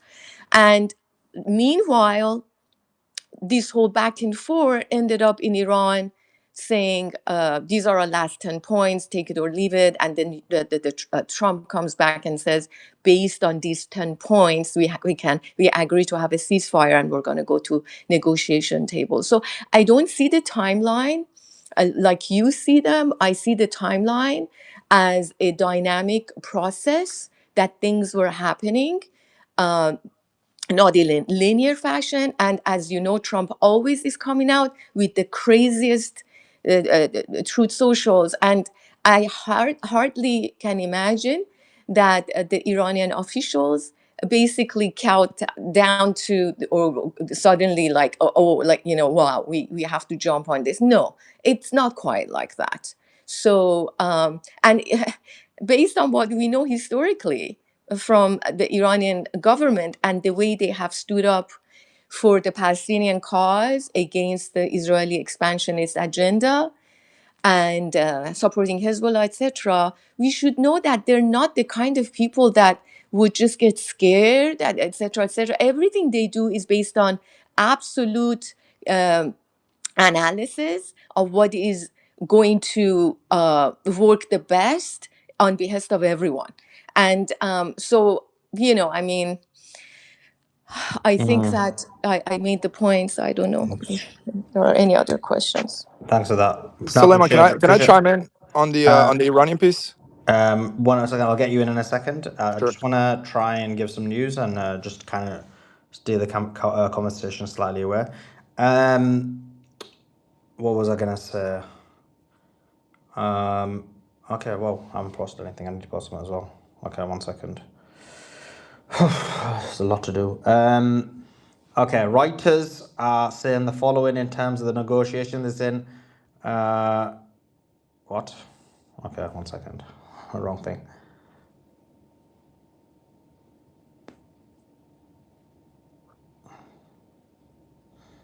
Okay, I'll deal with that in a second as well. Okay. Another round of talks between Iran and the United States of America has concluded. So the direct talks between, well, this round of talks between the two parties have concluded. The Iranians are saying we've not seen any significant change in negotiations so far, despite initial progress in technical talks. Despite initial progress in talks, the issue of the Strait of Hormuz and other issues remain a source of sharp disagreement.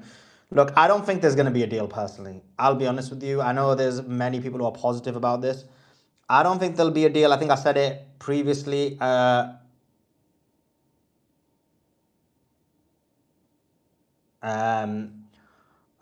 was I saying? I'm getting easily distracted here. But yeah, I don't think there'll be a deal. And the reason is because they are just so far apart from each other in terms of what they want. The Americans know, Trump knows that you know, he doesn't want to look weak, and Iran sacrificed a lot, and they want they want their future.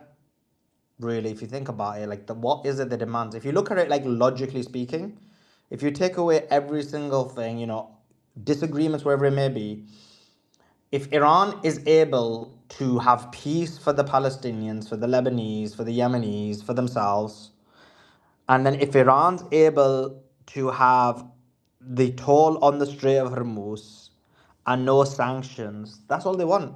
Just think about that though logically. They don't want sanctions. That's just saying, please treat us like a normal country. The other one is, don't murder us, please. We just want peace. I think every human being in every country wants that. And the third one is that this Strait of Hormuz, first of all, we want reparations. But okay, if you don't want to give reparations, if you're going to feel bad about reparations, if you're going to look weak, okay, let us get the reparations from the Strait of Hormuz. And look, the Panama Canal, the Suez Canal, like all these places have tolls.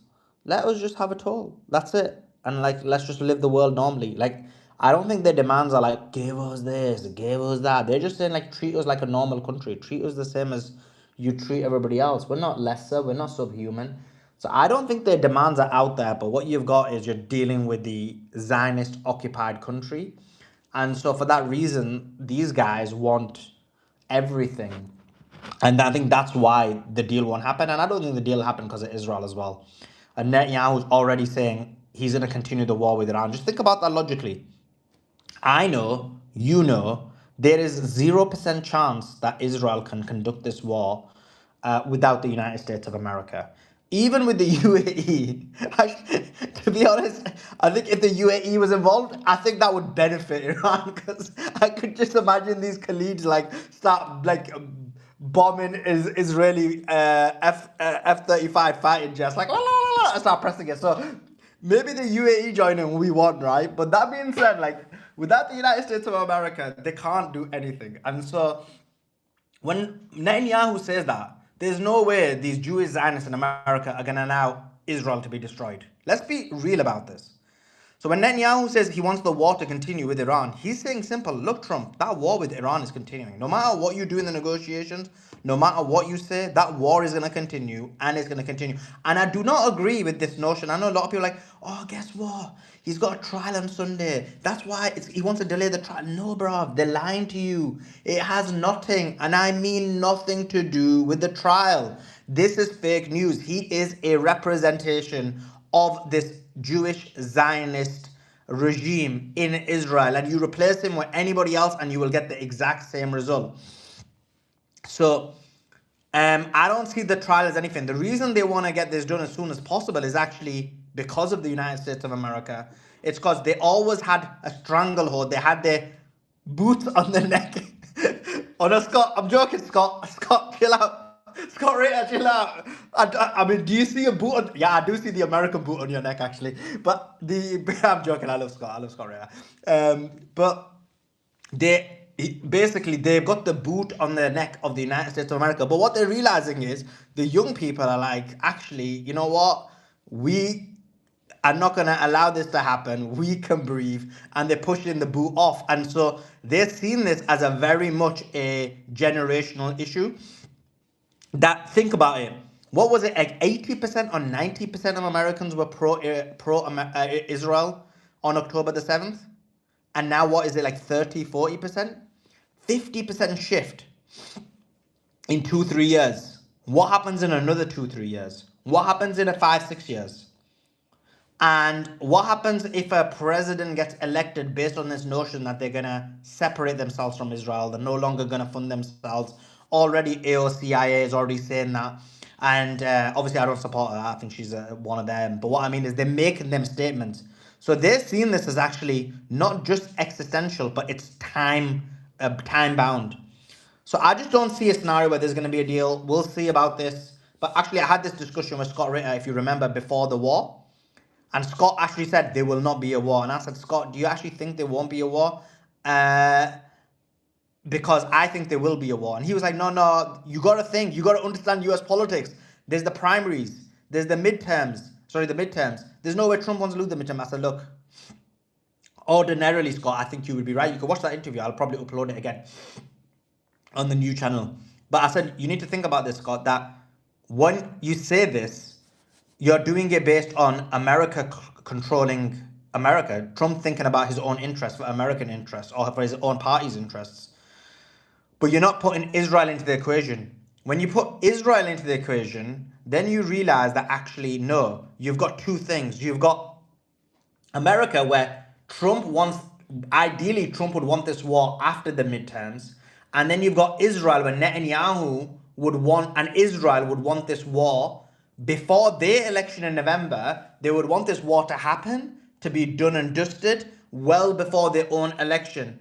And the reason they would want the entire thing done and dusted before the election is because what they want is, and this is why I've always said it, I've said this in October 7th, that they want Netanyahu to commit all the murders and all the massacres and take over all the countries, and then they have an election and say, oh look, we put a left-wing person in, Yair Lapid. Or he's a left-wing guy. He's not as genocidal as Netanyahu. This isn't an Israeli problem. Israelis are so brilliant and so wonderful and so beautiful. Netanyahu was always the bad guy. He led us into this and so on and so forth. And then you make Netanyahu the fall guy. So I explained this to Scott, and I said, actually, I think that it's in Israel's interest to actually do this war. And based on a few other things, I said, look, I think it's going to happen before the end of February, and I think this is what's in their interest, and I think their interest will always supersede American interest or Trump's interest. And he said, no, no, no, I don't agree. I think Trump's interest is going to supersede. He's not so much stupid. Do you think he wants to be impeached? He doesn't want to be impeached. They're going to go after him. And I love Scott, but I end up being right? Because we understand that Israel controls the United States of America. And so I'm saying that the reason why I don't think these talks are going to succeed is because Israel controls the United States of America. But anyway, I forgot who okay, so anyway, Cyrus, you wanted to jump in on that. Go ahead, Cyrus. Just a couple of supporting points to your statement and the resistance regarding the Iranian general public, their unwillingness to go into negotiations. It's accurate, and Iranians are fiercely nationalistic. So even the ones that are secular or kind of like neutral on religion, or rather not religious, during these times they become fiercely nationalistic and they rally around the flag hard, like more than most countries. Americans are like that too. Turks are like that. Russians are like that. I'm sure there's other countries, but these are ones that I know of. Kurds are like that in Kurdistan. um, so so that, I think that's the reason for that. And as far as statistics, when I was going there back and forth a lot during between 2010 2018, so I would interview just casually like taxi drivers, teachers. So you have to really break it down from a socioeconomical level. Iran is highly bureaucratic, so a lot of jobs are in the government sector, like a lot. They're more bloated than the United States, like by quite a bit. So there's so many factors. It's so nuanced. So to Dr. Atusa's credit and to everybody, these are very hard statistics to come up with, but it's good on the front end to preface it. And I think that's where Suleiman was getting at, just the veracity of the information, and just to be clear on it up front. So I knew exactly what you were saying, Suleiman. I just want to touch on those points. I don't want to take up too much time. So Thanks for that. Resistance, were you going to jump in? Yeah, I was going to jump in. It's all about United States, and I agree with you, Sully. I just don't believe that a deal is going to happen, despite what the markets are showing. I look at the charts every day, and they're saying that they believe that an agreement is going to be made. But it just doesn't look like it. Only for the sole reason that America are agreement incapable. And you look at the history of, even the most Resistance, can popular. I ask you a question? Yeah. Before the war was gonna happen, from January up until the war happened, so like 2026, from like first week in Jan up till the war occurred, what was the markets in? Did the markets believe that? Because I saw some, I don't want to mention any names because I don't want to promote anyone, but these websites where you can basically predictors. Yeah. And they were saying a war's not going to happen, and people would send me that and say, Suleiman, like literally, they were like, you keep saying they keep saying you're clickbaiting, you keep saying the war's going to happen, and the war's not happened, and even these points that you're saying, you keep saying it, you're trying to clickbait, like you keep saying the war's going to happen, it's not happening, and actually these markets are saying the war's not going to happen, these financial markets as well as these predictor markets. I was like, blood, the predictor markets be wrong. Like the war is happening, I know it is. So, anyway, the reason I'm asking you that is, is that what you remember that it was like that, or what Yeah, is it? you're right. Yeah, I mean, the prediction, they were saying that the war's not going to happen. Prediction markets were saying is a 40% chance. There was one sort of account that had statistically unbelievable luck, right, if you can call it that, where they put like something like 20-30 million dollars on sort of these bets that a war will happen before 31st of January. That was the first time this account was wrong. In all they predicted everything correctly up until that point, and they came out with low millions. But this one they were wrong. And I believe that obviously we know why, because Trump was about to go to war in Iran. Uh, Obviously, you remember the riots was becoming more and more intense, and we were all thinking the war was going to happen. And then all of a sudden, this Trump administration, they just backed out, tacoed. And then that's when I thought, maybe in February, I thought, okay, well, it looks like it's not going to happen. And all of a sudden, 28th of Feb, it's like it's on, So they did it in the end, and because it was all, but they were all built. They were moving the chess pieces along all across the Middle East. So yeah, it was always going to likely to happen, but I just didn't realize it was going to happen at that time. I think that you're probably one of the few voices that said it's definitely going to happen, and the rest weren't saying it. But the markets itself, like the stock market, was already tumbling before then. Like it was started tumbling it topped at it topped at end of January, and then it started tumbling. The S&P 500 started tumbling in the beginning of February, and then we got to the war, started the war, and then it just declined another 6% from there. So it already tumbled 6%, 4%, and then the war started, and we tumbled another 6%, so 10% down. And now as a result of this news, of Iran agreeing to sit on the negotiation table, all of a sudden, as Robert correctly highlighted, like the stock market has literally recovered all of its losses, and like within 3% of its all-time highs.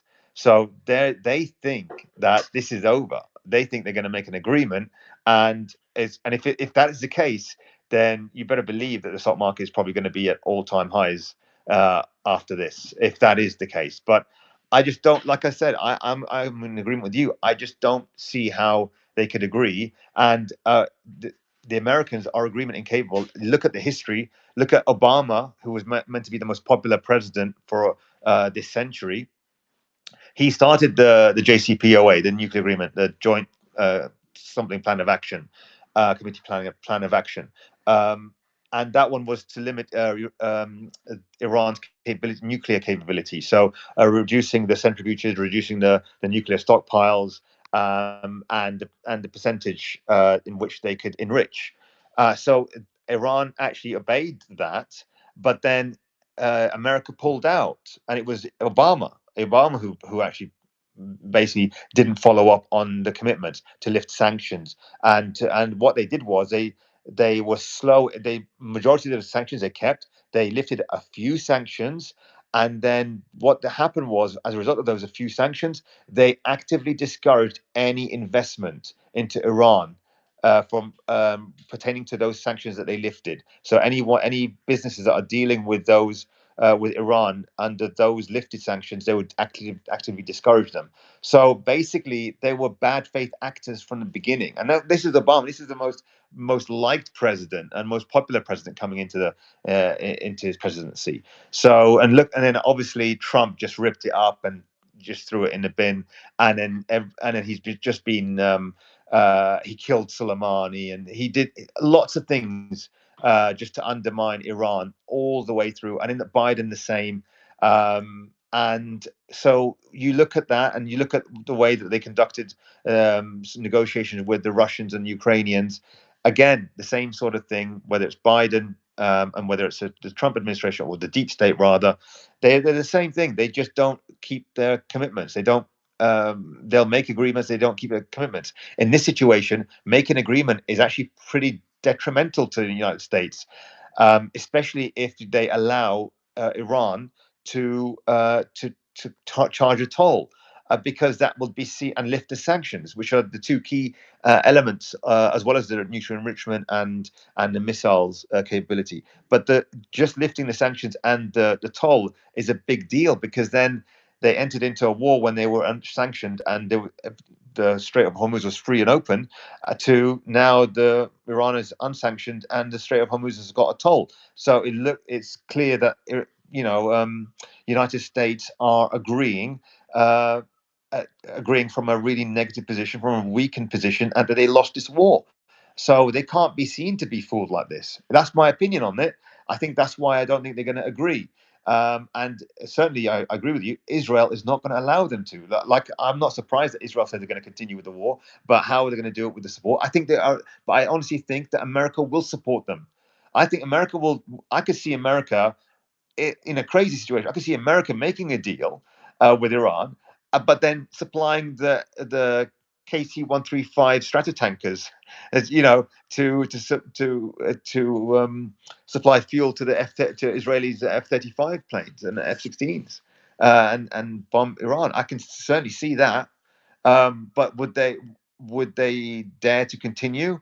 It will be at their detriment, at Israel's detriment, to be honest. But I can definitely see that, because United States have always been this deceptive.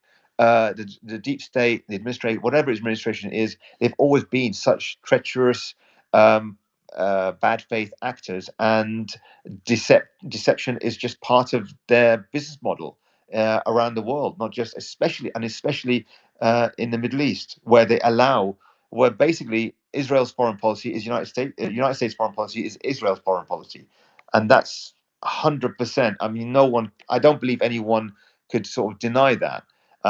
Maybe except Joe, but I mean, I'll let him when he comes over, and we can have a discussion on that. But I just don't see a deal being happening, and it looks like that's the third round of negotiations. How many rounds does the Iranian government need to have now? I mean, come on. So just on that, there is some news that the negotiations have closed with no deal. They're saying the negotiations will resume tomorrow on Sunday, but the negotiations currently have resulted in the end of the negotiations for today, and there is no deal. Let's go to Tom. Let's bring Tom into the conversation. Tom, you hope you're doing well. Give us your thoughts.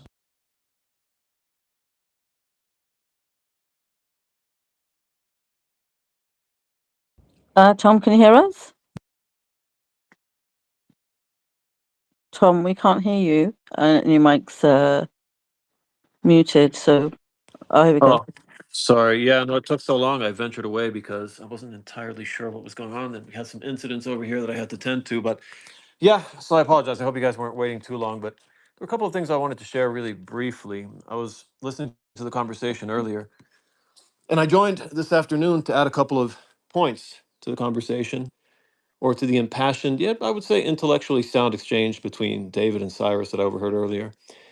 You know, personally, as someone who's been following with a great deal of concern the U.S.-Israeli special relation for a while, I'd like to just make my position clear, and that is that the United States should take measures to work with others in the international community, both allies and rivals, to kind of seek a way to peaceably bring under control, now that it's been exposed to a broad segment of the population, Israel's, I would say, somewhat undeclared nuclear weapons program, as their leadership have clearly demonstrated to the entire world over the course of the past few years and months, certainly, that they're, if anyone's willing, they're certainly willing and capable of going to extremes that, frankly, without being hyperbolic at all, are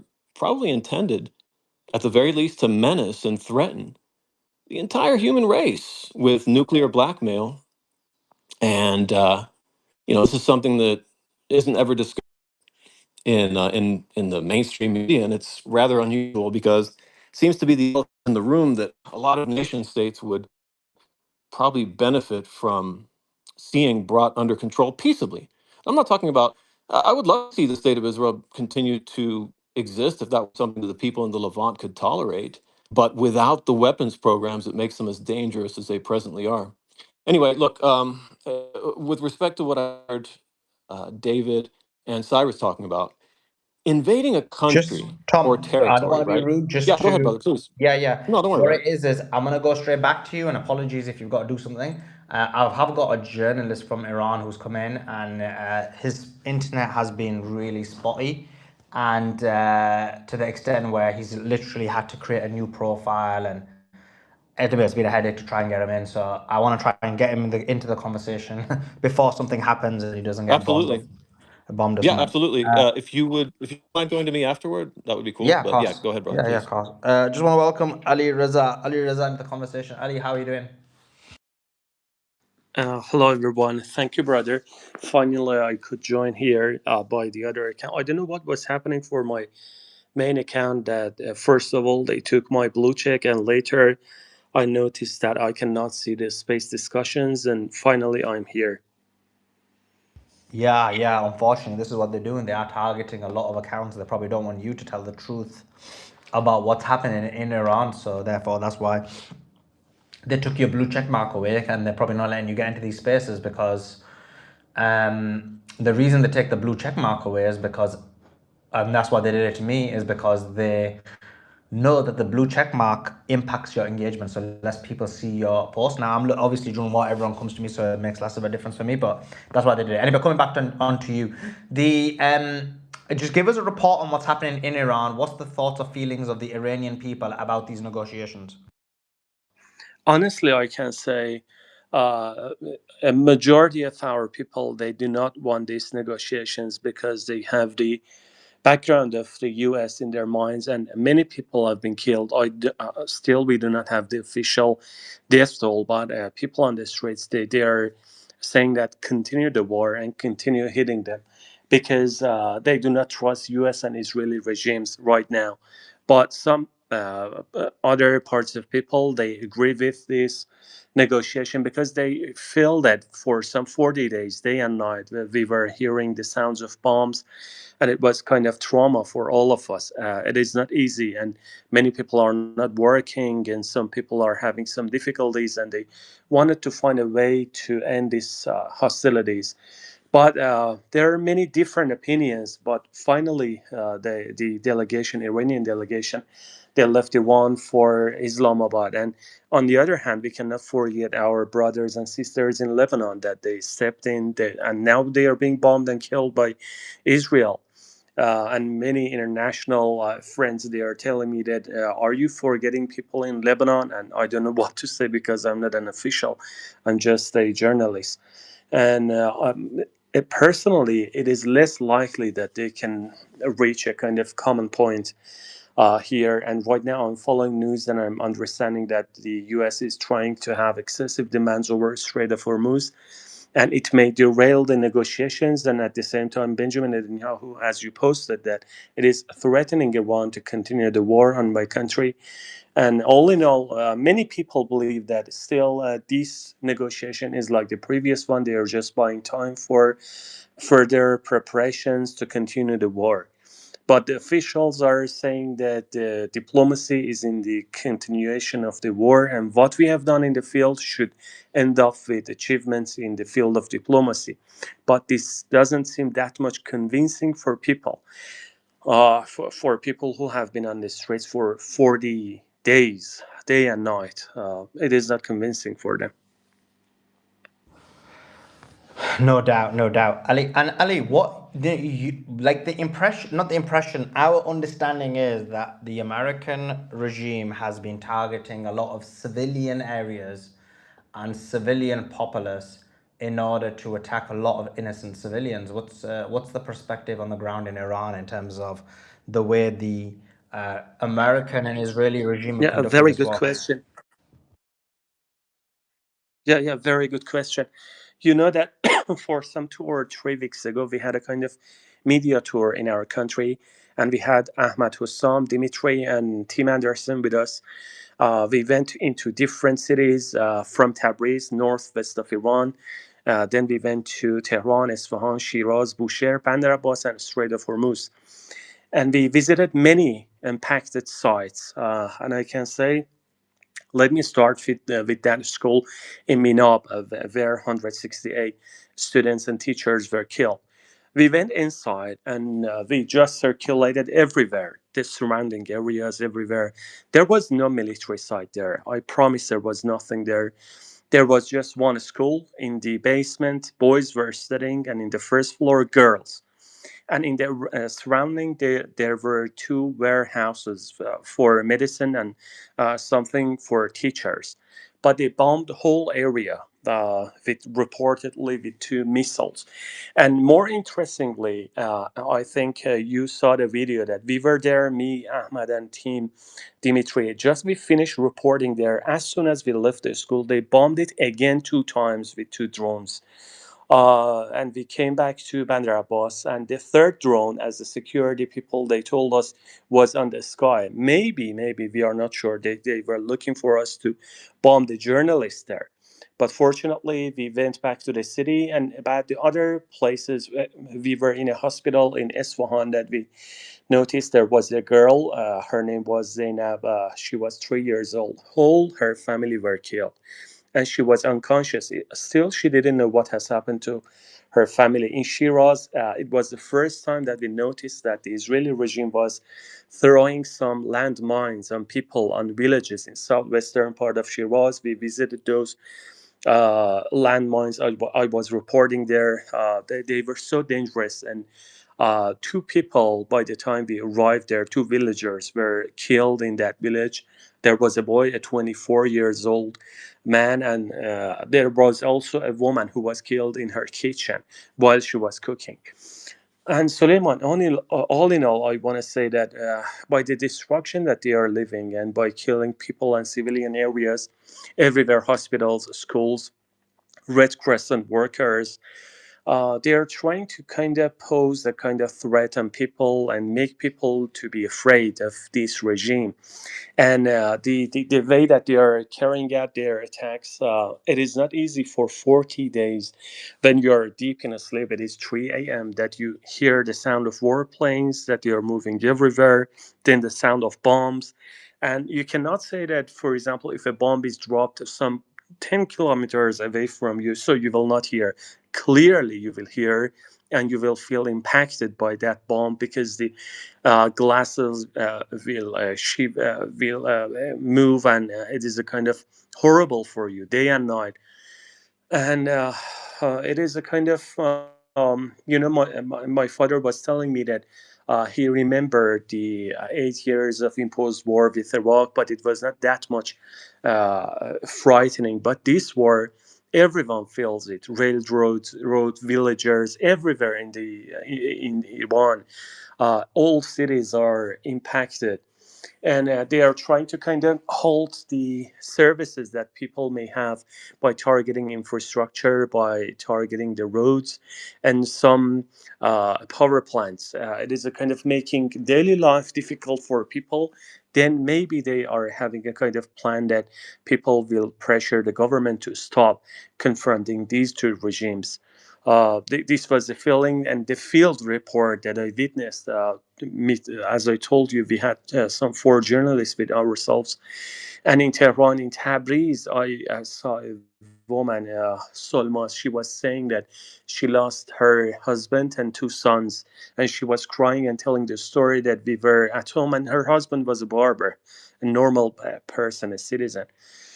But again, they were killed, and it is kind of disgusting. And after seeing the pain of people, Suleiman, and you are seeing their posture and how they are bragging about their so-called operations, it hurts.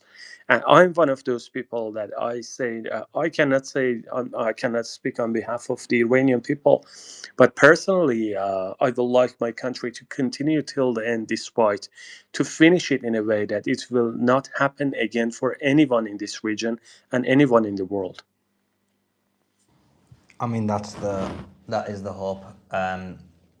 In terms of from the Iranian perspective, what kind of deal will the people of Iran find acceptable in terms of these negotiations? From the side of people, as I was following their interviews on the streets, they are narrating the same perspective that our martyred leader had about American forces leaving the region. And this is the most important one that people are looking for, the forces and the American troops to be leaving our region.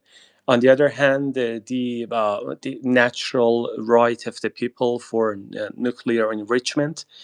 But about lifting sanctions, people are happy that they will be lifted and finally they can have some good days, maybe. But mostly our officials are pushing this clause about lifting sanctions. But people, as I told you, they are wanting something that revenge the blood of our leader, our martyr leader, revenge his blood. Maybe they think the strikes that Iran has had so far, it was not enough for kind of revenging the blood of leader. But maybe we don't know, because right now Iran is fighting with 2 regimes and sometimes with U.S. bases in the region. So it is somehow very different from the 12-day war that we were just fighting with Israel. Now, with multiple fronts, we are entangled. And on the other hand, if you remember, in the beginning days of this war, there was a very serious threat in the western borders of my country about the separatist groups, and they made alliances to invade the borders of Iran. But the IRGC ground force launched preemptive attacks, and later on there was a threat about Mossad agents in my country coming to the streets, and Pahlavi supporters and monarchists. So it was very critical, and because of this, people remained in the streets to voice support for the country. But in terms of Iran's attacks and the feeling that people have, they think it is not enough. It has not been enough so far. And in terms of, let's look at each item on its own because we're talking about the negotiations. The Strait of Hormuz, America says they want a joint ownership. Iran saying they want sole ownership. What do you think would be an acceptable deal when it comes to the Strait of Hormuz? Because Suleiman, right now we are having a lot of damages in my country, economically and infrastructure. Personally, I see it as a kind of way to gain some money, at least to repair the country. Personally, I believe that Iran should take the full control of the Strait of Hormuz, not a full shutdown, but a smart control, as the officials say. But cooperation with the U.S. in our region, it is not acceptable. This is my perspective. Maybe other people, they may accept it. But for me, no. It should be in the hands of people in this region. And on behalf of my country, I believe that they should take the control of because it is the only leverage we have here that we can stop their aggression. We cannot be hopeful for the international organizations, law, UN, nothing. They don't work here. But I think it is the only leverage we have, the Strait of Hormuz, not to make it shut down. Because I see, Suleiman, some people are saying that Iran is kind of taking hostage the world economy. I can say for some 47 years, it has been the full and secure ship lane and for the benefit of world economy. And it was safe for everyone. But after the war started, Iran changed its behavior. It is not taking it as a kind of leverage, but it is a way to using it to stop this war and aggression. Okay, and what about reparations? What's your thoughts on, not, sorry, not reparations, sanctions relief? What's your thoughts on sanctions relief of Iran? Uh, this is the most important one, Suleiman. If I think out of those 10 points in the framework, this is the most important one. If Iran's delegation succeed in making this demand met and they can fulfill this one, I think in the political domain they have won the war. The most important one, because currently in everyday life of people, that my country is selling oil, but it cannot have access to the money of that oil, so it doesn't work. We need those sanctions to be lifted, and it is the one of the factors that directly and immediately affects the everyday life of people, and it is the most important one in my personal life. As a journalist, but I'm talking about my personal life. The most important thing for me is the everyday life, and later about nuclear enrichment and these things, because I go to the shop, I go to the market. As in this level of life, I do not think about the nuclear enrichment and the percentage. No, I'm just thinking about prices. And what's your and the other one is this, and this is about the resistance. So, what's your thoughts on this position that Iran must abandon the resistance in order to get a deal? What's your thoughts on that? Honestly, I think abandoning and leaving the resistance front for my country to gain a kind of benefit and whatever deal agreement, whatever you say, it is a full failure for us, because it is not just Lebanon. It is about Lebanon, it is about Iraq, it is about Yemen, it is about many different places. It is about Gaza, it is about Palestine. It is not to say that, okay, let's forget Lebanon and you may have agreement. No, no, no, it doesn't mean. It is like, for example, you are taking a full puzzle and a kind of cohesive and united puzzle into different pieces. If you take one out, so in the future you will lose much more parts. It means that if we accept that one, which I think we won't accept that one, we will lose many things. Not we, many of us in the region will lose many things just for the sake of some lifting sanctions and a temporary relief on some pressures. We will lose everything in a long term. And personally, I believe that Iran should insist on that.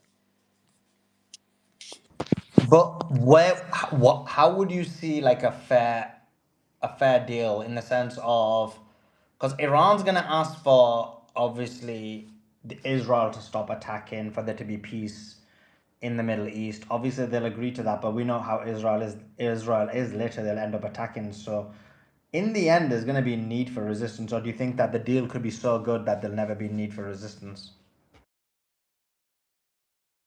I think the need for resistance, Suleiman, is a kind of security for all of us, but outside our borders.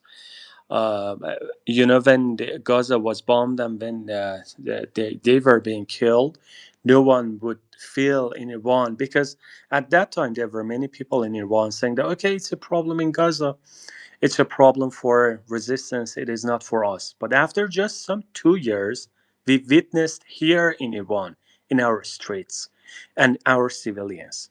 So, if we leave this resistance, it will happen for everyone in the region. This is why right now you are seeing many people on the streets, because many people didn't believe in leader, many people didn't believe in resistance, and many people thought that the only problem that Israel has is with the resistance in Gaza. It has nothing to do with Iranian people, which was the propaganda run by monarchists. But right now we are saying that no, no one is safe in this region, and one should insist on that for the sake of resistance, and still remain united as much as they can. And what's actually your thought about what's happening? Do you think these talks are legitimate? Do you think there's going to be a deal, or do you think there won't be a deal and this will end up capitulating? No, Suleiman, I don't think so. They will reach an agreement because of many reasons. First of all, is that if you take a look to the behavior of Israel, whenever Iran and the US are getting close to have a kind of deal, Israel is trying to bomb the negotiating table back into the assassination of Ismail Haniyeh in Tehran. Let me give you a kind of clarification. The day that Ismail Haniyeh was in Iran, it was the formal day that our new president, Pezeshkian, was being inaugurated and represented. And he was the only candidate out of those six candidates that he was pursuing negotiation and saying that it was a good thing. Good or bad, I am just quoting him. But Haniyeh was assassinated in Iran in the first day of the official start of his government, which was a big challenge. And after that, some attacks and some assassinations. You know why? Whenever I think Israel thinks that Iran and US are getting close and they are trying to bridge gaps, it tries to make a kind of catastrophe and destroy everything. And for the first two rounds of the negotiations, the same thing happened, and everyone says that right now US is fighting this war for Israel. And the threat that you just posted by Benjamin Netanyahu, I think it is very likely that Israel may do something. It might be assassination and anything that can derail these negotiations. And right now, I am feeling there are serious differences between two sides. One of them is the Strait of Hormuz. The other one, as you mentioned, is the resistance front. And the last one is about lifting sanctions on Iran, means leaving a kind of sovereign country, moving any difficulties from that country. And I don't think so that Donald Trump's administration would be willing to reach this agreement, because they didn't reach their objectives in this war, but they don't feel that they have been they have lost this war, and they just keep killing and they just keep destroying civilian structures. I think the war will continue, I think. And one of the discussions we've had on this panel is how, like the Iranian people, how long do you think that they can survive within this war? Like, how long can this remain resolute, where after enough time, maybe people get a bit emotional, maybe they lose confidence? How long do you think people can continue staying steadfast? Suleiman, there are two factors that I think people will continue. One of them is that still people do not feel the pressure of war in their everyday routine in terms of the prices, because still there has not been that much significant prices in the market. And on the other hand, there is not that much significant shortages in the market. But you feel for some days that even I was telling myself that okay, people will be tired after maybe 10 days, 15 days.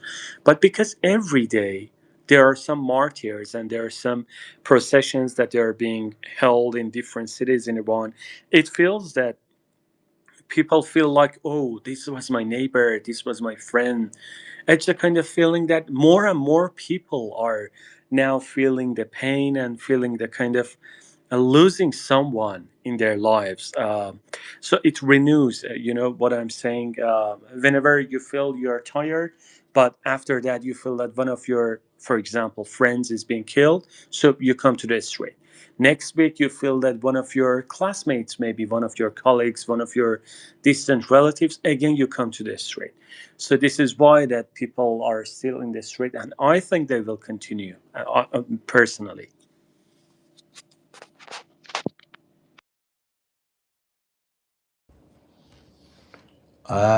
Yeah, fair enough. Yeah. I mean, I think they'll continue. But and do you think people will remain resolute? Is what you're saying? Ali, Yeah, yeah. can I ask something? Sorry, do you mind Yeah. if I ask Ali? Salam, Chezori, Ali Reza. Do you know the extent of the damage in Iran? Because Dmitry Lazarus, another journalist who just came back from Iran. I know you know him. Um, he said that he had to be escorted by people such as yourselves around Iran to know where exactly the damage in Iran was, because Iran's so vast and big, and that you have to know where it is to actually see it. Can you just expand on that? Is that true or not? You know, thank you, brother. Yeah, Dimitri, we were making some reports about different places, and even we had a kind of, let me say, plan to go to the Khark Island. We had a plan, but we couldn't go there because we finally understood, and it was a good question, thank you, because we finally understood that in Bushehr port, all the ships and all the vessels, no matter what kind of vessel it is, military, non-military, all of them are getting bombed when they are heading toward Khark Island. So we couldn't go there because we were supposed to be the first group of journalists to be in the Khark Island. And for some locations, we didn't have access because of the security, because it was not safe and we couldn't go there. But for some places, at least, if we could find some, I can say, half an hour, we went there and we provided our reports. But all in all, it was, let me say, for some 12 days, I was there. I didn't see my family, and it was really difficult. But for the sake of Iran and my country, I did it. It is very difficult that you are reporting in a kind of field, that you are still hearing the sound of warplanes. You hear the sound of bombs some kilometers away from you, and you hear the news that everywhere you were, it is getting bombed. It was very difficult. That the hotel that we were staying in Bushehr, the day that we left that hotel, it was bombed. And the day after Bushehr, we went to Bandar Abbas, Minab, that place. It was bombed when we were there, just 2 minutes earlier. We left that location and it was bombed by two drones. Ahmad was there. Everyone saw that what was happening on that day. For some 3 hours, brother, I was shivering. It is not easy that you feel that, are they looking for you? Are they trying to kill you? You're just a journalist. You're not a military person. We went to different places, as Dimitri said. We went to a kind of weather station. It was bombed, and one person was killed there in somewhere between Minab and Bandar Abbas. We went to the radio transmitter. We went to a Imam Khomeini hospital in Bushehr. It was bombed. And you cannot believe to the locations that you go and see, and some historical places, especially in Isfahan's Imam Square. We were there and we were just visiting Chehel Sutun and the amount of destruction.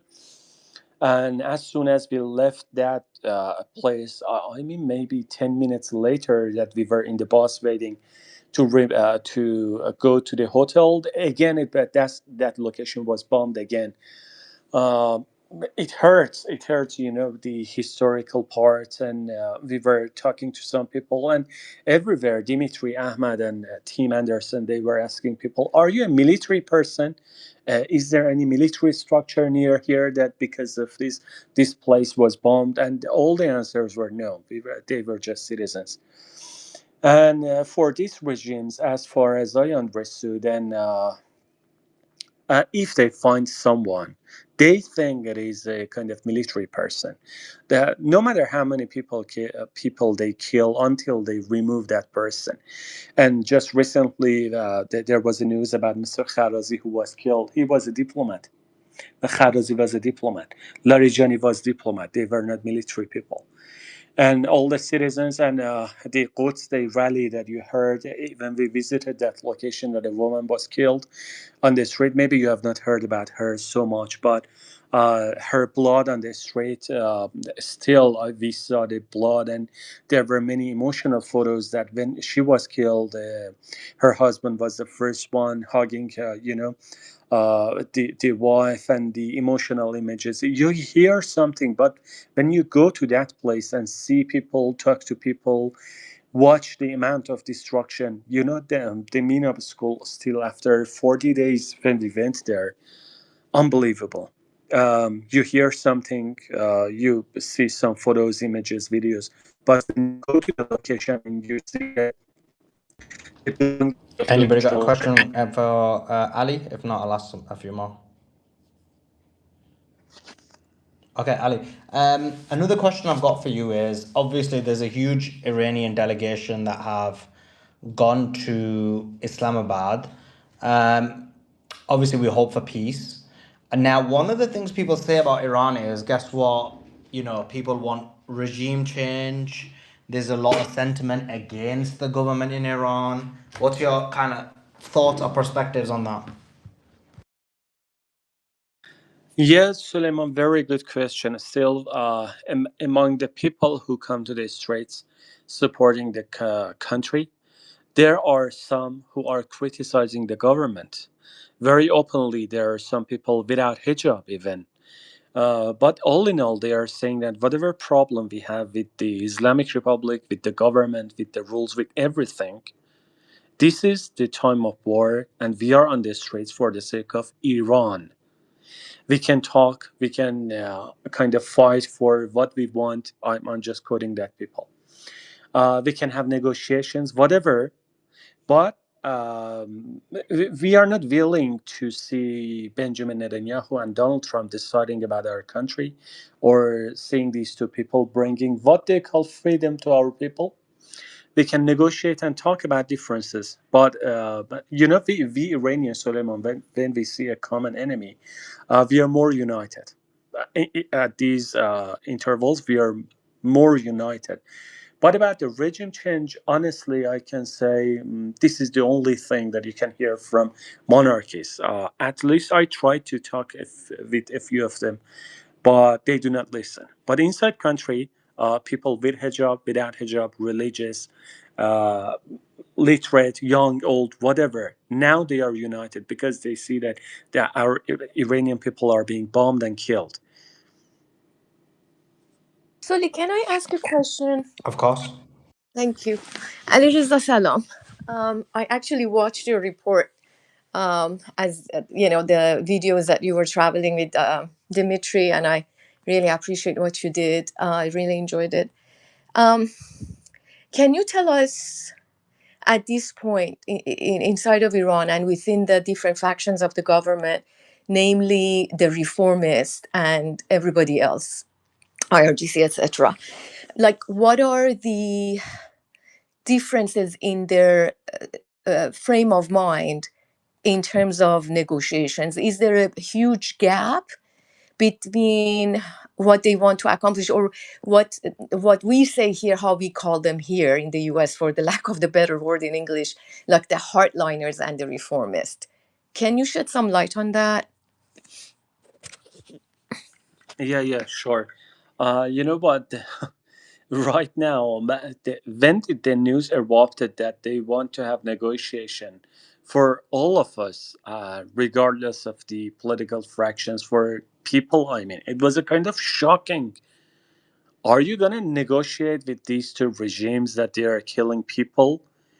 And because this was a reason that why Mr. Ghalibaf was criticized a lot. Maybe people didn't believe him to be the head of the negotiation, or if it was Mr. Arakchi, Pezeshkian, or these reformists, it would be much more predictable. But from Ghalibaf, no one could believe that he would be the person to attend this negotiation. And right now, more significant is not the fraction and the fracture between the political parties. It is the will of people. I mean, I'm talking about people. I can say majority are not happy about this negotiation, but also there are some people.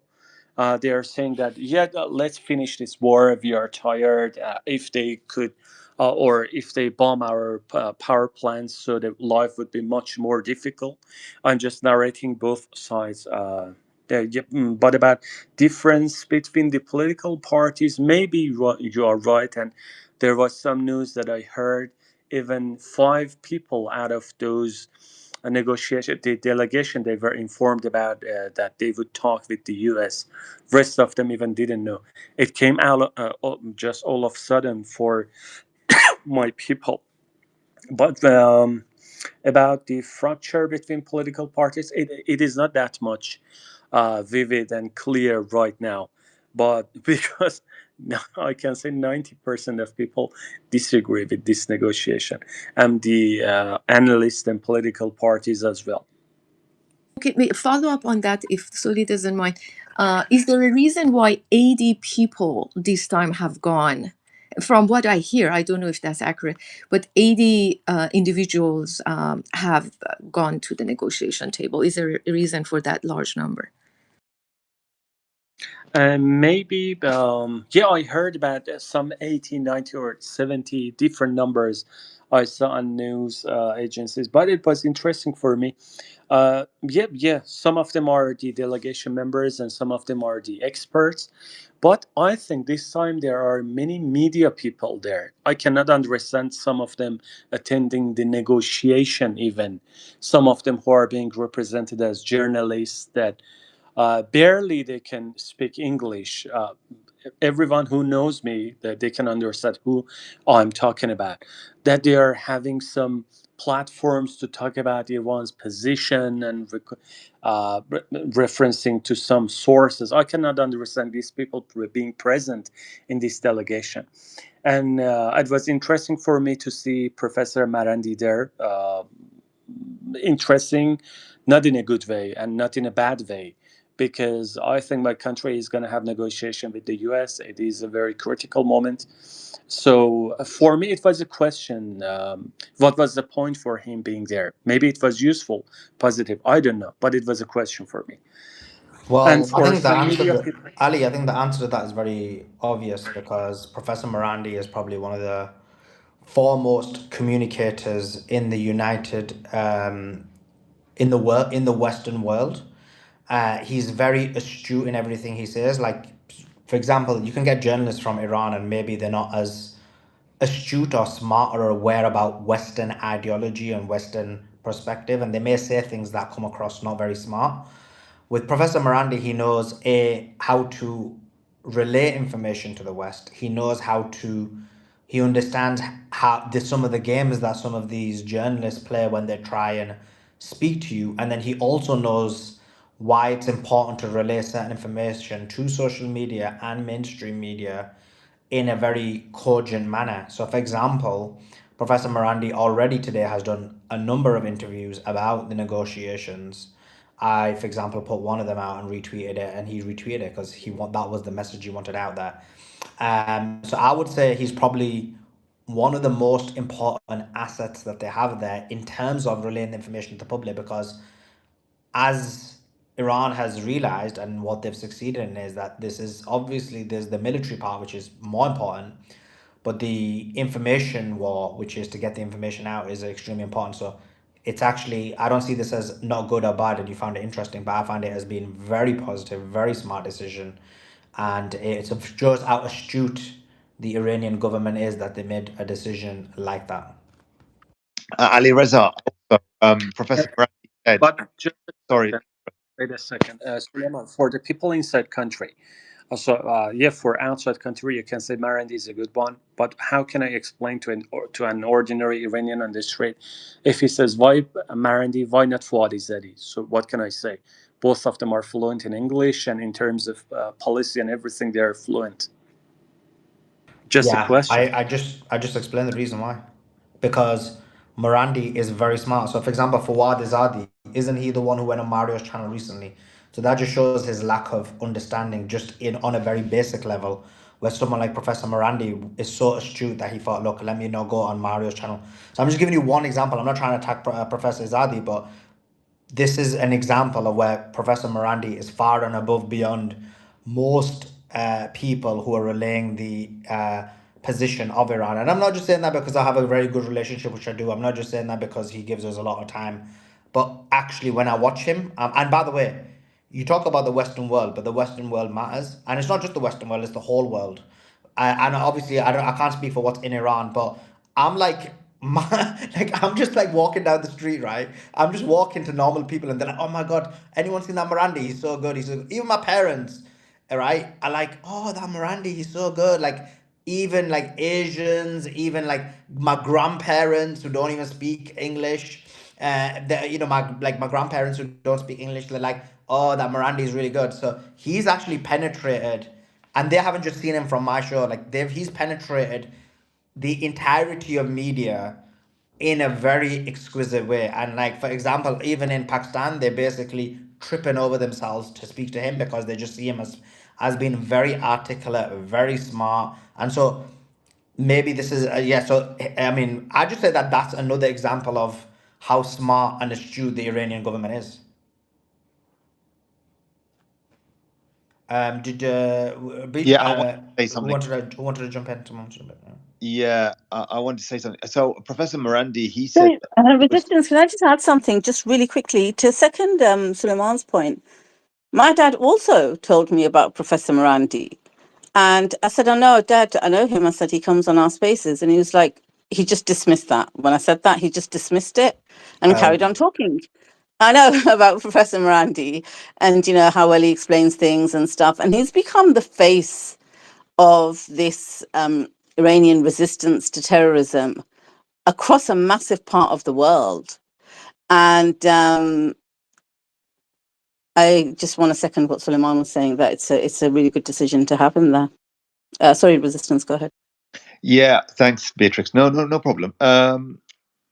Basically, Professor Morandi said that he was part of, and there's several interviews, that he was part of the negotiating team with for the JCPOA, but then he actually declined. In the end, he just left the negotiating team because he wasn't satisfied with what the Americans were going to do, and he didn't believe them.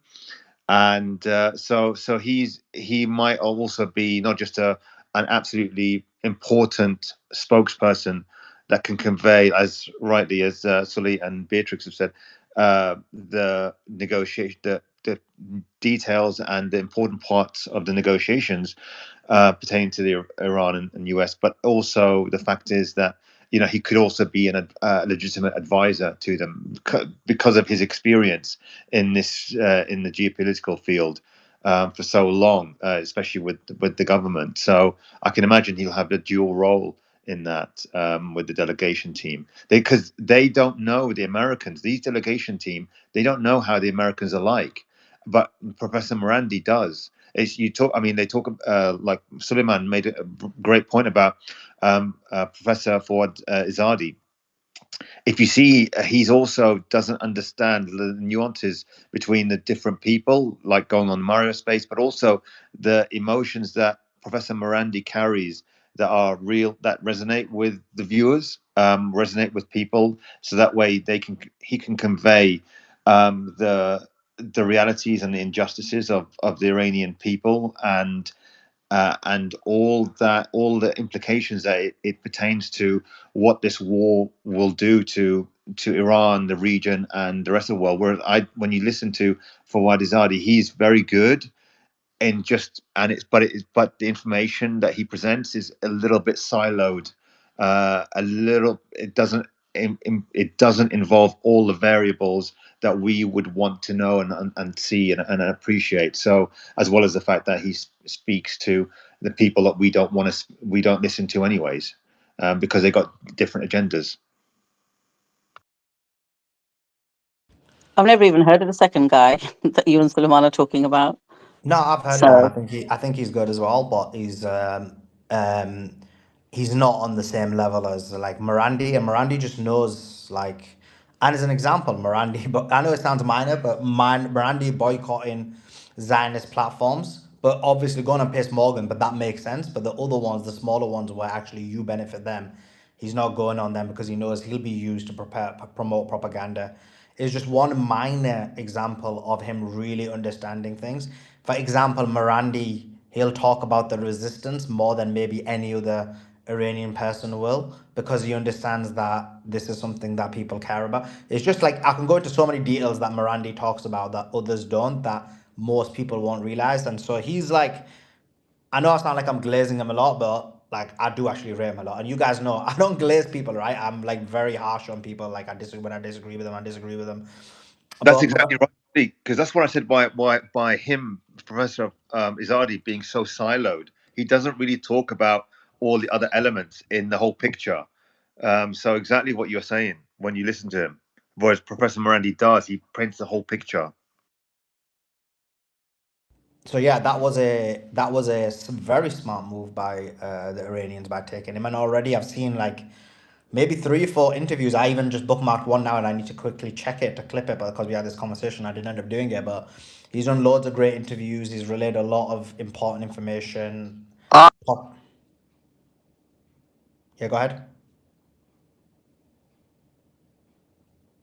Therma. Sorry, Sully. I accidentally hit the unmute button as I was No problem. talking. But do you want? You can add some if you want. It's no problem. No, no. The only thing I will say is too that there's different levels of fluency. So even if he can speak English fluently, I mean, it's just totally not on the same level as Professor Morandi. Can I ask a question to the to Ali Reza again? Sorry, Ali. Do you mind?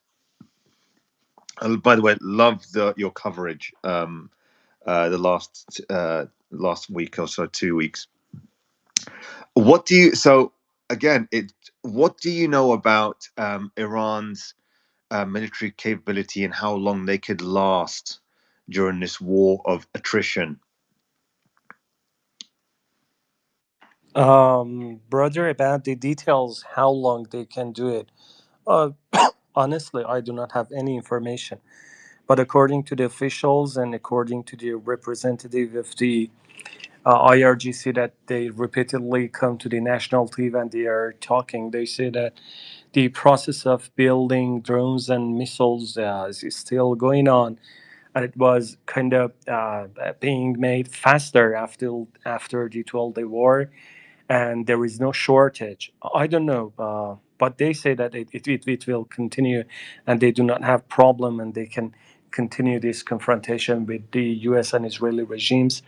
But honestly, I do not have any information about the number of missiles and drones and how long they can resist. But they have shown that after some bombings by the U.S. and Israeli strikes and the launchers, still they started launching missiles. It was successful, but yeah, and there was kind of miscalculation. Maybe I think it was the 20th day of war that, if you remember, that Donald Trump made a kind of statement, and they said that Iran is now launching fewer missiles toward the targets. It was a kind of analysis that they said it was a trap by Iran. For one day, they launched fewer missiles, and it was the day that President Pezeshkian came and apologized the countries in the region. It was the same day. And the day after, Iran launched missiles 2 or 3 times more than the weeks before.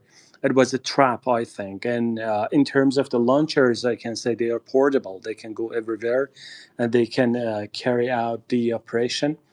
But they say, yeah, they are capable, and it is enough. And there was a quote by the martyred IRGC Aerospace Commander, Mr. Hajizadeh, that he said that if we start unveiling the missile sites and the missile cities underground, if we do it one in a week, it will take some 2 or 3 years to unveil all of them. It was a famous quote by him that went viral on Iranian accounts on Twitter a few days ago. But yeah, this was the code that they have. But officially, no one knows. At least journalists don't know, and because we do not have access to that level of information. Okay, thank you very much. Yeah, no, I understand. It's hard getting that sort of information, anyways. Um, so you remember the failed invasion or nuclear extraction that the American team did? I heard that hearing conflicting reports in Iran that the Iranian government has the female pilot. I think, is it Amanda Ryder, the US one, or is it the Israeli contractor? Or and then I'm hearing other reports that they don't have her. Can you corroborate or can you confirm whether that is true or not? Officially, there is no information about that one, and yeah, I cannot prove it. Yeah, there are a lot of rumors, but officially, there is no stance that I can say if it was true or not. Honestly, there is no because I'm kind of looking all news agencies, all of them, every day and night, but there is no official information about it right now and currently. I cannot prove it. Okay, thank you. We got May some I more. may I ask a question, Sully? Yeah, just before you do, let me just quickly give the news. We got some news updates. Trump was asked. He said a reporter asked Trump, "Iran is not listening to your threats about opening the Strait of Hormuz." Trump replied, "How do you know that?" The reporter replied, "Because it's still blocked. Are they reopening it?" He goes, "Why do you say that? You don't know anything." Trump is just content blood, I tell you. We mentioned the third round of negotiations are now done, and yeah, the third round of negotiations are done, and so we'll have to wait and see what happens with those negotiations. But they will be resuming tomorrow, apparently. But apparently they're really far apart. Let's see what else in terms of the news. Ali Reza, do you think that um, it's wise for them to continue the negotiations because they've already had 3 rounds already? I'm just wondering, like, how much more can this government do in terms of negotiation? Oh, I was just giving the news, and the next thing I know, someone starts speaking. Did I give it? I forgot now. Go Sorry, ahead. sorry, Sally. I was just asking about No, you were still in the middle that. of the news. You see that, Suleiman? You see that? When I What? do that, you like, oh, chick gets annoyed. You see? No, no, I just couldn't remember. I couldn't remember if I had said it or not. Because I was like, hey, what's going on? Did I say it? I'm like so tired. I can't even remember if I said it. So I didn't say it. Yeah, let me just quickly finish this one, then you can jump in resistance. Um, This is what Professor Morandi had to say. This is an example, Ali. He goes, quote, "As we won in the war, we will return and prepare ourselves for the war." Professor Mani said, "Iran did not insist on an agreement. We are conducting negotiations only to make sure the international community and regional people know that we went in and gave a chance for de-escalation. But if the US and Trump choose to ignore Iran's rights, the rights of Palestine, Lebanon, and the axis of resistance, they will not find reaching an agreement. One thing that surprised the Iranian side, Lebanon's prime minister didn't want to stop the criminal attacks on Lebanon. Instead, he wanted to hold normalization talks with the Israeli regime. Iran is fully prepared to return to Tehran with an agreement. Um, um, they asked Trump about China sending man-portable air defense systems, manpads, to Iran. He said if China does that, China's gonna have big problems. Um, what was I got here? The prevailing feeling currently is that Iran is winning economically and controlling the Strait of Hormuz, collecting fees and ships. This is what's being stated by the media. Um, okay, that's kind of all of the news. Go ahead, the resistance. I think you were going to jump in with the question. Yeah, I was just saying. So the Iranian government have had 3 rounds of negotiations, Ali, and I'm just wondering, like, how long can they continue with this negotiations, given how far apart they are? And at what point do you think that they will continue, and the people in Iran will want them to continue?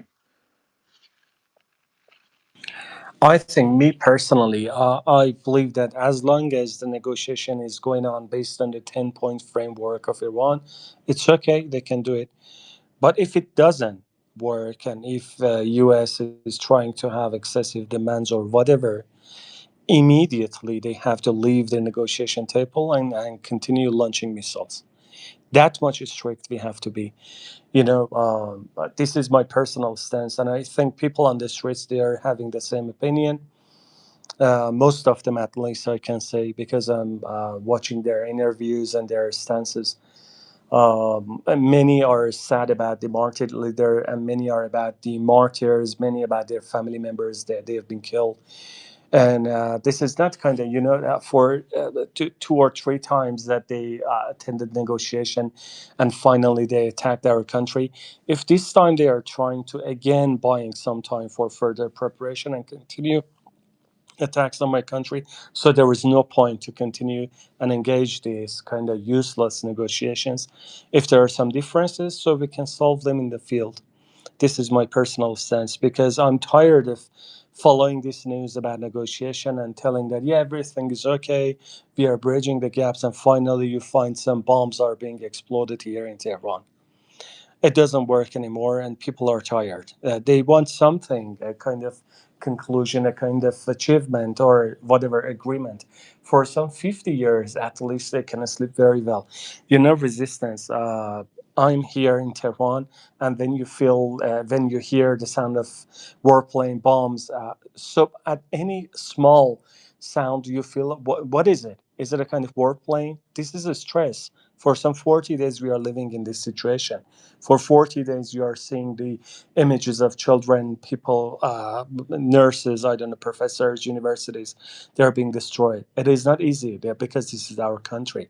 And for me, if they are trying to kind of play or waste time, there is no point to stay there. Come back to the country and continue fighting. That's it. Idris, I have a quick question for you. It's a two-parted question. One, It's I know. funny, the guys just jump in and ask their questions, but I have to politely ask So Salim. I've been Is quiet for a my while. hand visible? I'm just wondering. You can go ahead, Doctor Atus, if you like. I've been quiet for a while, but you go right ahead, please. Okay, thank you. Um, Ali Reza, Oh my so God, you from what didn't even push back and said, no, it's fine. I've already had a chance to speak. You go ahead first. ladies Wow, first, Dr. Sims, ladies, Tusa. Sims, Sims. ladies first, ladies first. That's so funny. Go ahead. Oh my God.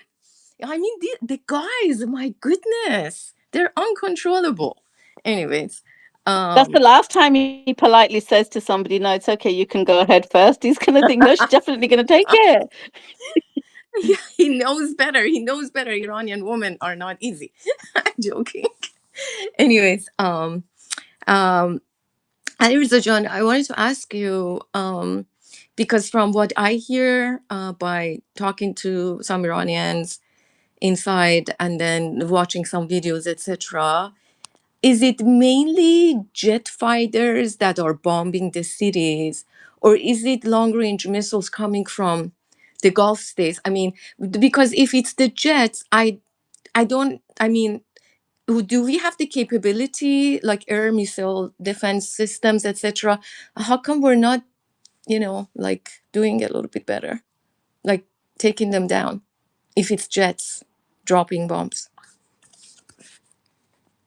So it is not just fighter jets, drones as well, and some missiles also. Officially, they've been proven that they were launched against Iran by some neighboring states.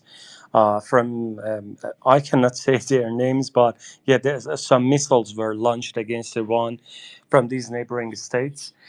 And I have the same feeling about our air defense, but honestly, comparing the current status of the air defense compared with the 12-day war, it is way much better than that one. It is not ideal.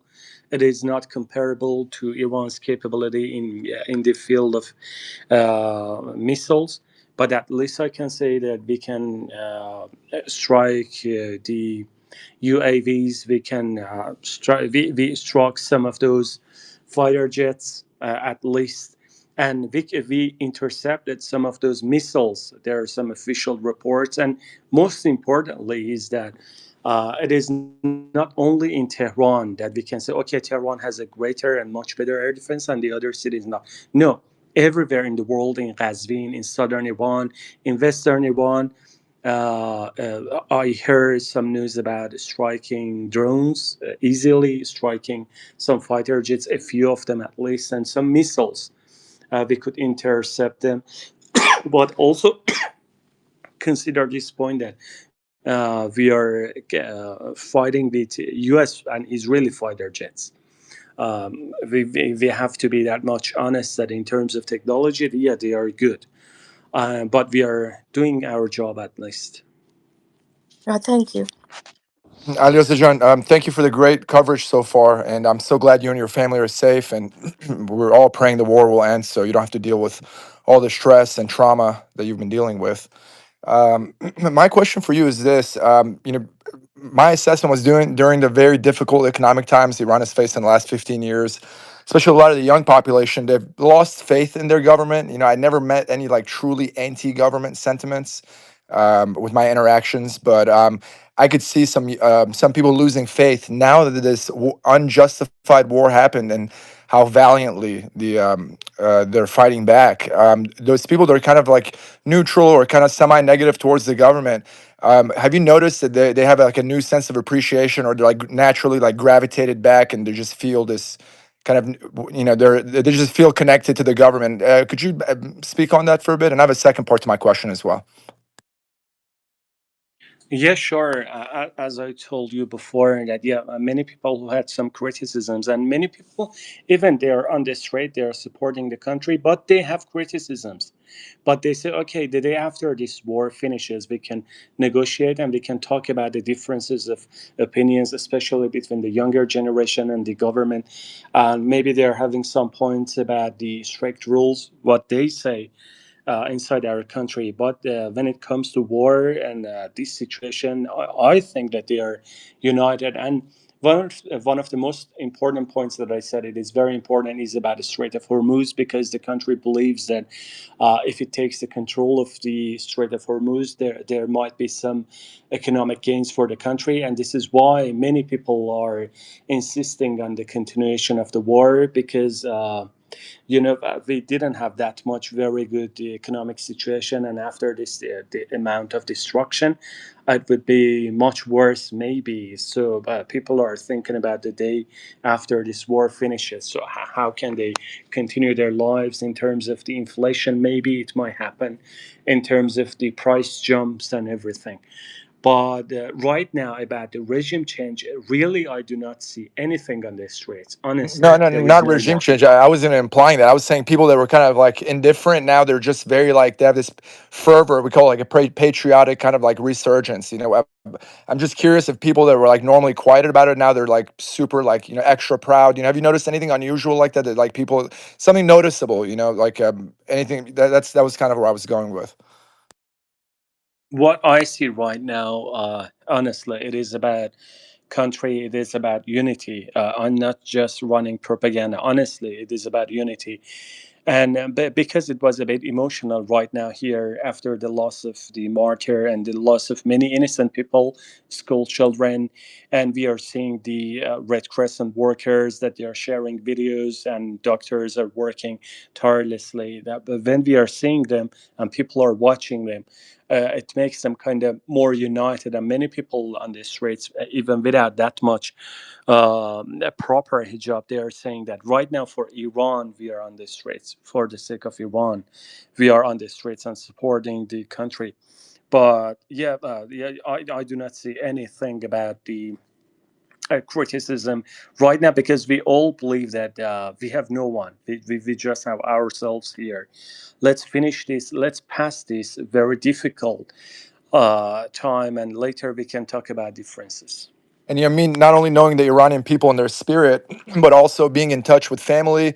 I knew that what you just described. It's accurate. But unfortunately, in the Western media, the legacy Zionist-controlled media, when people bring up this, that hey, look, even women that are very liberal and they're not at all religious, they're like super pro-government. They're like super loving like the unity, and they're like, oh, this is just government propaganda. These are just paid actors. The Iranian people are not like that, right? So I'm just really glad to hear that you reinforce that on the ground, and the audience here can hear it, the Western audience, and that's good to know. And the last part of my question is similar to America. The average person doesn't know a lot about capabilities, is what military capabilities, is just what they see on TV. And same with Iran. I noticed they're not a very like warring mentality people that are constantly thinking about like war and attack, and they don't know much about this stuff. Are the Iranians impressed by the performance? Because the West is shocked. Like the average person, the group here, the panel is very knowledgeable, so they've been keeping up with Iran for probably the last 20 years, some of them, if not longer. But to the average American and the average Westerner, I mean, they thought Iran's going to roll over. They are shocked. I can't speak for everybody, but most people. Are Iranians surprised at the performance of their own forces? Yeah, very good. For the first part, let me say, one of my friends on Twitter, Ozzy, she just told me that why Ali Reza, the national TV, is showing women with hijab as a kind of supporter for the country, because here people think that in the West that all the supporters of the government and religious people come to the streets and support the country. I said no, I'm just seeing people even without hijab, and now no one is talking about hijab or these things. We are just talking about country. But honestly, what you said was true.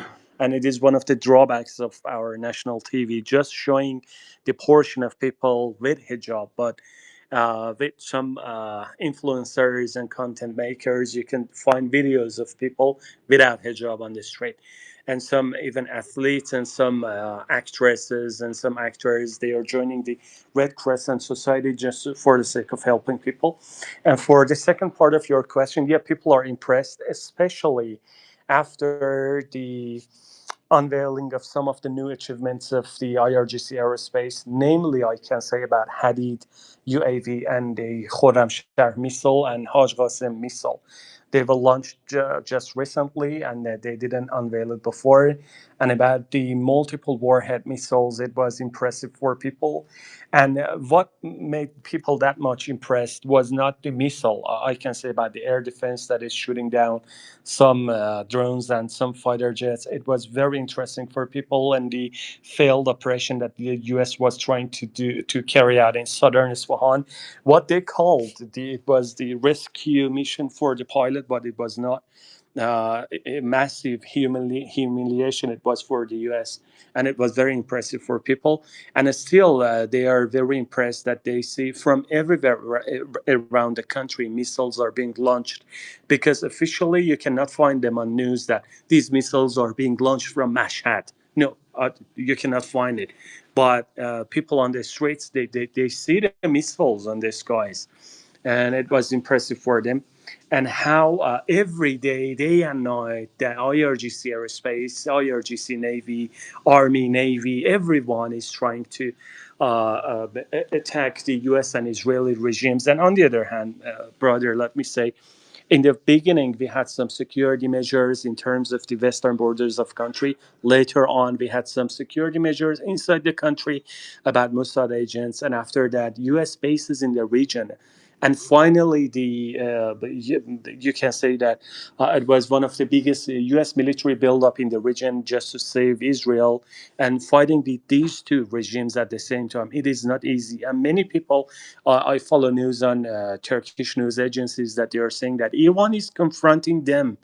Many countries do not even dare to even say words against these two regimes, but Iran is confronting them in the field.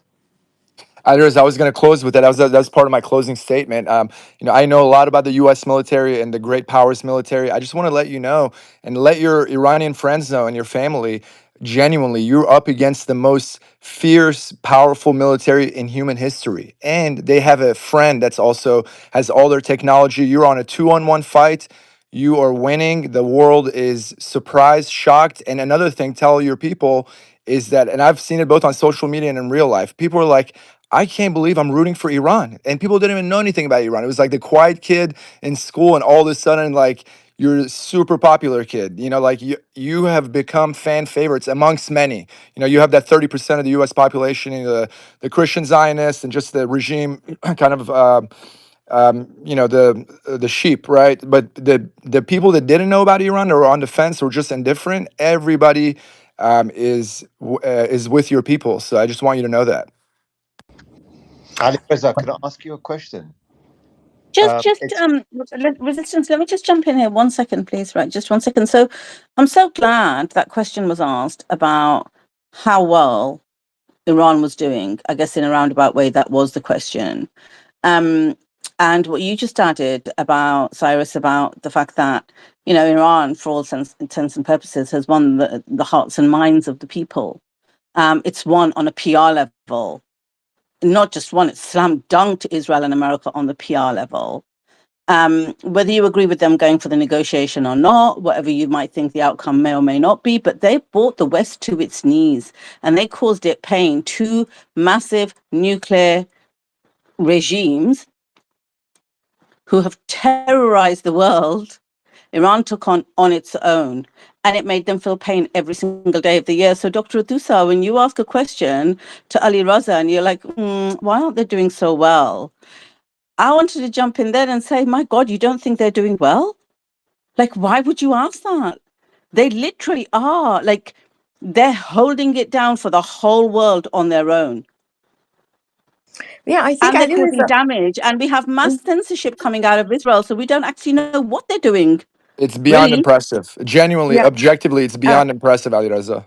Yeah, so I never said Iran is not doing well in this war. Iran is the winner as far as the damage they've caused to the Gulf states and Israel. My question, I mean, I don't know why some people are committed to misunderstanding me. What I asked was about the missiles that are hitting infrastructure, universities, hospitals, residential areas, etc. Are they through fighter jets or long range missiles from the Gulf state? If they are jets, I wanted to know what are our capacities, Iranian capacity, in terms of shooting them down. I lived through Iran-Iraq war, and our air defense capacity was shooting a lot of those Iraqi MiGs down. But right now, I don't know how many of these jet planes are being shot down. And so please don't misunderstand me when I ask a question. It's not. No, but you said, because I'm wondering, because why aren't they doing so well? And Maybe Ali I actually did went not say on to why tell aren't they. you. I said I would like to see more of those jet planes that are flying, if they are jet planes. I don't know. That's why I asked. Are they through jets or are they through long range missiles? That's why I asked. So then I added, if they are jets and they are so far bombed our churches, our infrastructure, industrial infrastructure, universities, hospitals, Institut Pasteur. How come, is it missiles or is it jets that are bombing them? If they're I jets, remember what you asked, because Ali turned around and started talking about how Yeah. Israel's air defense system was 10 times stronger than it was during the 12-day war. That's why Iran was having such a tough time with it. I know that Iran And has brought no, down. wait, hang on a minute. That's what Ali Raza's response was to you, and nobody said anything. So I wanted to jump in and just correct that, because there is no defense left in Israel. There's no air defense left. So even if I it wasn't was 10 talking about times Israel. stronger, I was not talking no, about but he Israel. responded to you with that. So I don't know if you were listening to his response. That's what his response to I you did was. not object to his response, and I was not But you didn't arguing with correct him because it anybody. wasn't answering your question. If what you claim you asked is what you asked, Excuse he me, didn't I address that at wasn't all. correcting or not correcting anybody. I didn't object to anybody. Sure. Okay, Okay, let's move so on. I think no, it's hold clear on. what's No, happened. no, hold on. So Iran has brought down a lot of the fighter jets. I know that. My question was the ones that are bombing infrastructure, not the ones that try to go and collect the enrichment Yeah, material. you've I know clarified that, Dr. Atusa. The point I'm making is that my he did not interpretation clarify. of it, He one said he second, doesn't. my Yeah. my Okay. interpretation of it is exactly what the interpretation Ali Raza must have had, because his response to you was about why Iran isn't doing so well, and he started talking about the Israeli air defense system. And because nobody corrected him or interjected and said, no, that's not what I was actually asking. I thought that is the question you were asking, and he clearly thought that is the question you were Oh asking, no, because he that started was talking not. That about. was not. So That was that's what I'm not. saying. But now you've Oh, okay. clarified it, that we Okay. both Okay. misunderstood it, and you meant something completely different. We can just move on. It's fine. Oh, okay. Thank you. Okay. No problem.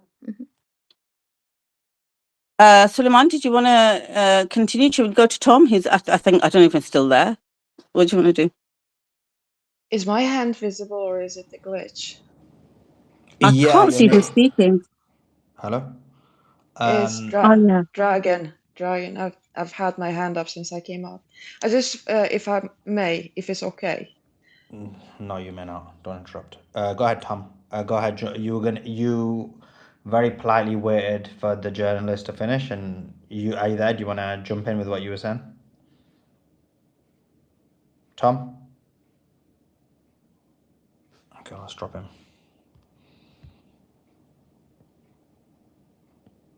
Okay.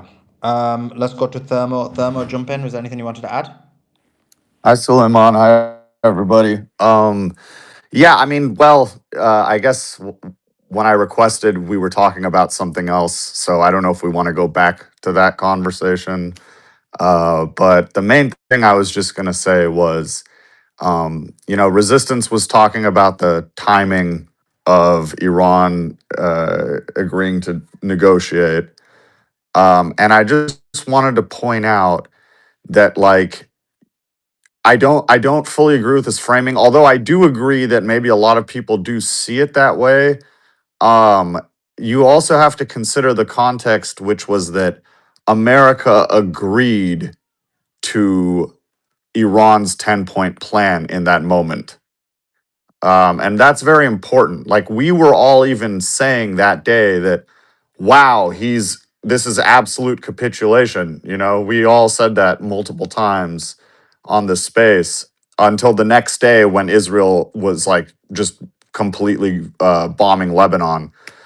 But yeah, and it's just, I guess for me, it's kind of like, what if your enemy agrees to do everything that you asked for, like, how else can you really respond? You know what I mean? And that's kind of the Yeah, tricky part of the situation. I get it, Thermo. I get it, Thermo. But the thing is, though, like I said, I mean, I came in like maybe that was 3 days ago when I was apparently pretty angry. I get it, and people in the comments were saying, "Oh, the resistance wants the region to burn," but that wasn't the case. I was just angry that they agreed within the timeline of what Trump said. They could still agree based on those 10 points that the Americans agreed, but they can just wait until the deadline is over and then do it like a few days later if that was the case.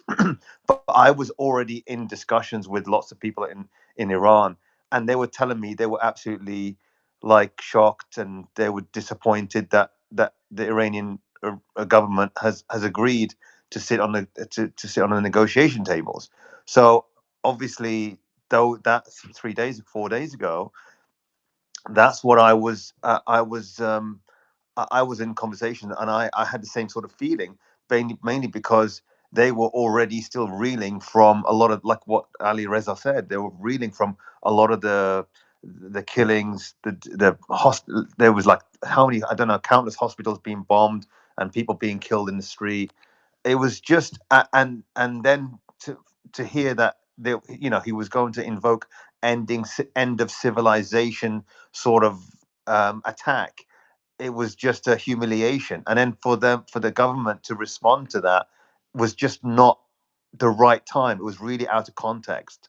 Right, for you guys, you might think from the outside point of view that was correct, but I was taking it from an Iranian point of view. And even from my own point of view, as a pro-resistance point of view, I would say no. This is wrong. This is not right. Even if you think that they agreed on the 10 points, you don't have to agree at that point at that moment in time, because it will just appear weak.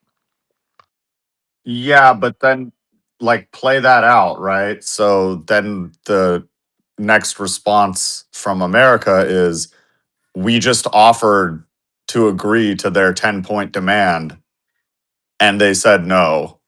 They offered it to agree to the 10-point demand. If they don't, we just end their civilization. So take that to its conclusion. I don't get what you're saying. So they already threatened to end the civilization, and then they say, actually, we'll agree to your 10-point plan. And if Iran then says no, then the US is going to come back and say, we just offered to not end the civilization and to agree to everything they asked for, and they said no. Don't say anything. You don't say anything. You don't say anything until after Trump's tweet, after the deadline. You don't say anything. Okay, well, and then Trump will say, we just offered to do everything in their 10-point plan, and they're not responding. He didn't. But he didn't. That wasn't what they did. That wasn't what they did, because that was not in the same tweet. That wasn't anything like that. We agreed to the 10-point plan. We're going to end the civilization if they don't. That wasn't even in their tweet. It was like Right. It was second or third rate sources. It wasn't in that. It was all. There was lots of messages coming through. Like, I didn't personally hear it, right? And I No, heard. Trump said we agree to go with their 10-point plan. No, I heard. Look, I did hear it. I heard it, but I heard so many different conflicting things, and I heard it in the end afterwards that the Americans agreed. But during that tweet, that period when that tweet, you do not respond. Like, if someone's threatening you and you got 48 hours, you don't respond. You wait until the end, until afterwards. If you're holding all the cards, you just don't do it. Well, but part of that was because Trump is sending the message to Bibi in Israel. That's he's talking to different audiences at the same time. So Yeah. that's why he's got conflicting messages in the same breath virtually. Whether it's in the same tweet or not, it doesn't really matter. It was No. all pre discussion, Yeah, puffery. but like I said, like there was no need. There was no need to look. You got to listen to your people. You got to listen. You got to see the facts on the ground. Unless there's something else that we don't know, that they're not holding all the cards. There's things that they aren't in control of, and that they felt this is the time to agree. Then fine. But we did not know that. As far as we were concerned, as far as most of the Iranian people were concerned, they weren't aware of that. They were being bombed and they were being attacked. Their leader has been killed. The Lots of school children has been murdered. Thousands of people have been killed. And on top of that, Trump decides to humiliate Iran and start, publishing or posting genocidal rhetoric and threats against the nation. And all of a sudden, your government just accepts, just because they put But out. that's not, but that's a total mischaracterization of what happened, right? Like They what put you're saying is not at all what happened. Okay. So what happened was that he threatened them, and a lot of people were like, oh, does he actually mean it? Is he just like, And then before the deadline, he comes out and says, actually, we agree to all their 10-point plan. That's what happened. So if at that point, if Iran doesn't say anything, then the obvious next thing that Trump is going to say is, we are offering to agree to the exact thing that they just asked for a few days ago, and they're not responding, or they're saying no, or whatever you're Don't suggesting. respond. Exactly. Don't respond. That's the thing that you do. You just don't respond. You wait till that deadline's over. And if you really feel that you want to agree, you agree after that deadline. If that's what you think, that yeah, Trump can say we offered them all. By the way, we're going to threaten to kill to end their entire civilization, but we also agreed to their 10-point plan. So if they don't respond, everyone's going to agree. Everyone in the world will think, okay, yeah, that's fine. They're probably like wondering what's going on here. One minute they want to destroy all of Iran, the next minute they're agreeing. No, I'm sorry, but that's just totally wrong. Well, If this is what look. I'm telling you, this is what all the Iranians that I've spoken to that last week, they were all saying this. So to me, and they were angry. That's just what I'm saying.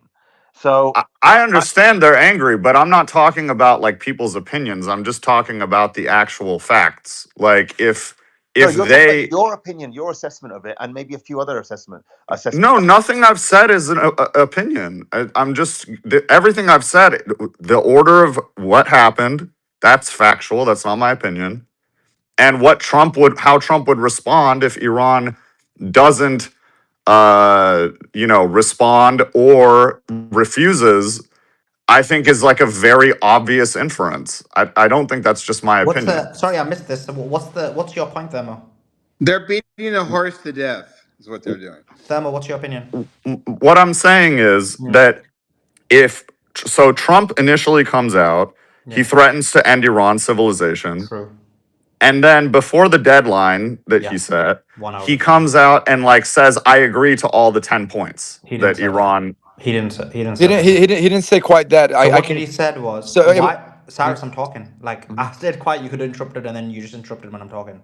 Like, next time someone interrupts me, I'm just going to drop them. Like, that's my the only bad. way I My can bad, do it. bro. So, what I was saying was, that's not what happened, Thermo.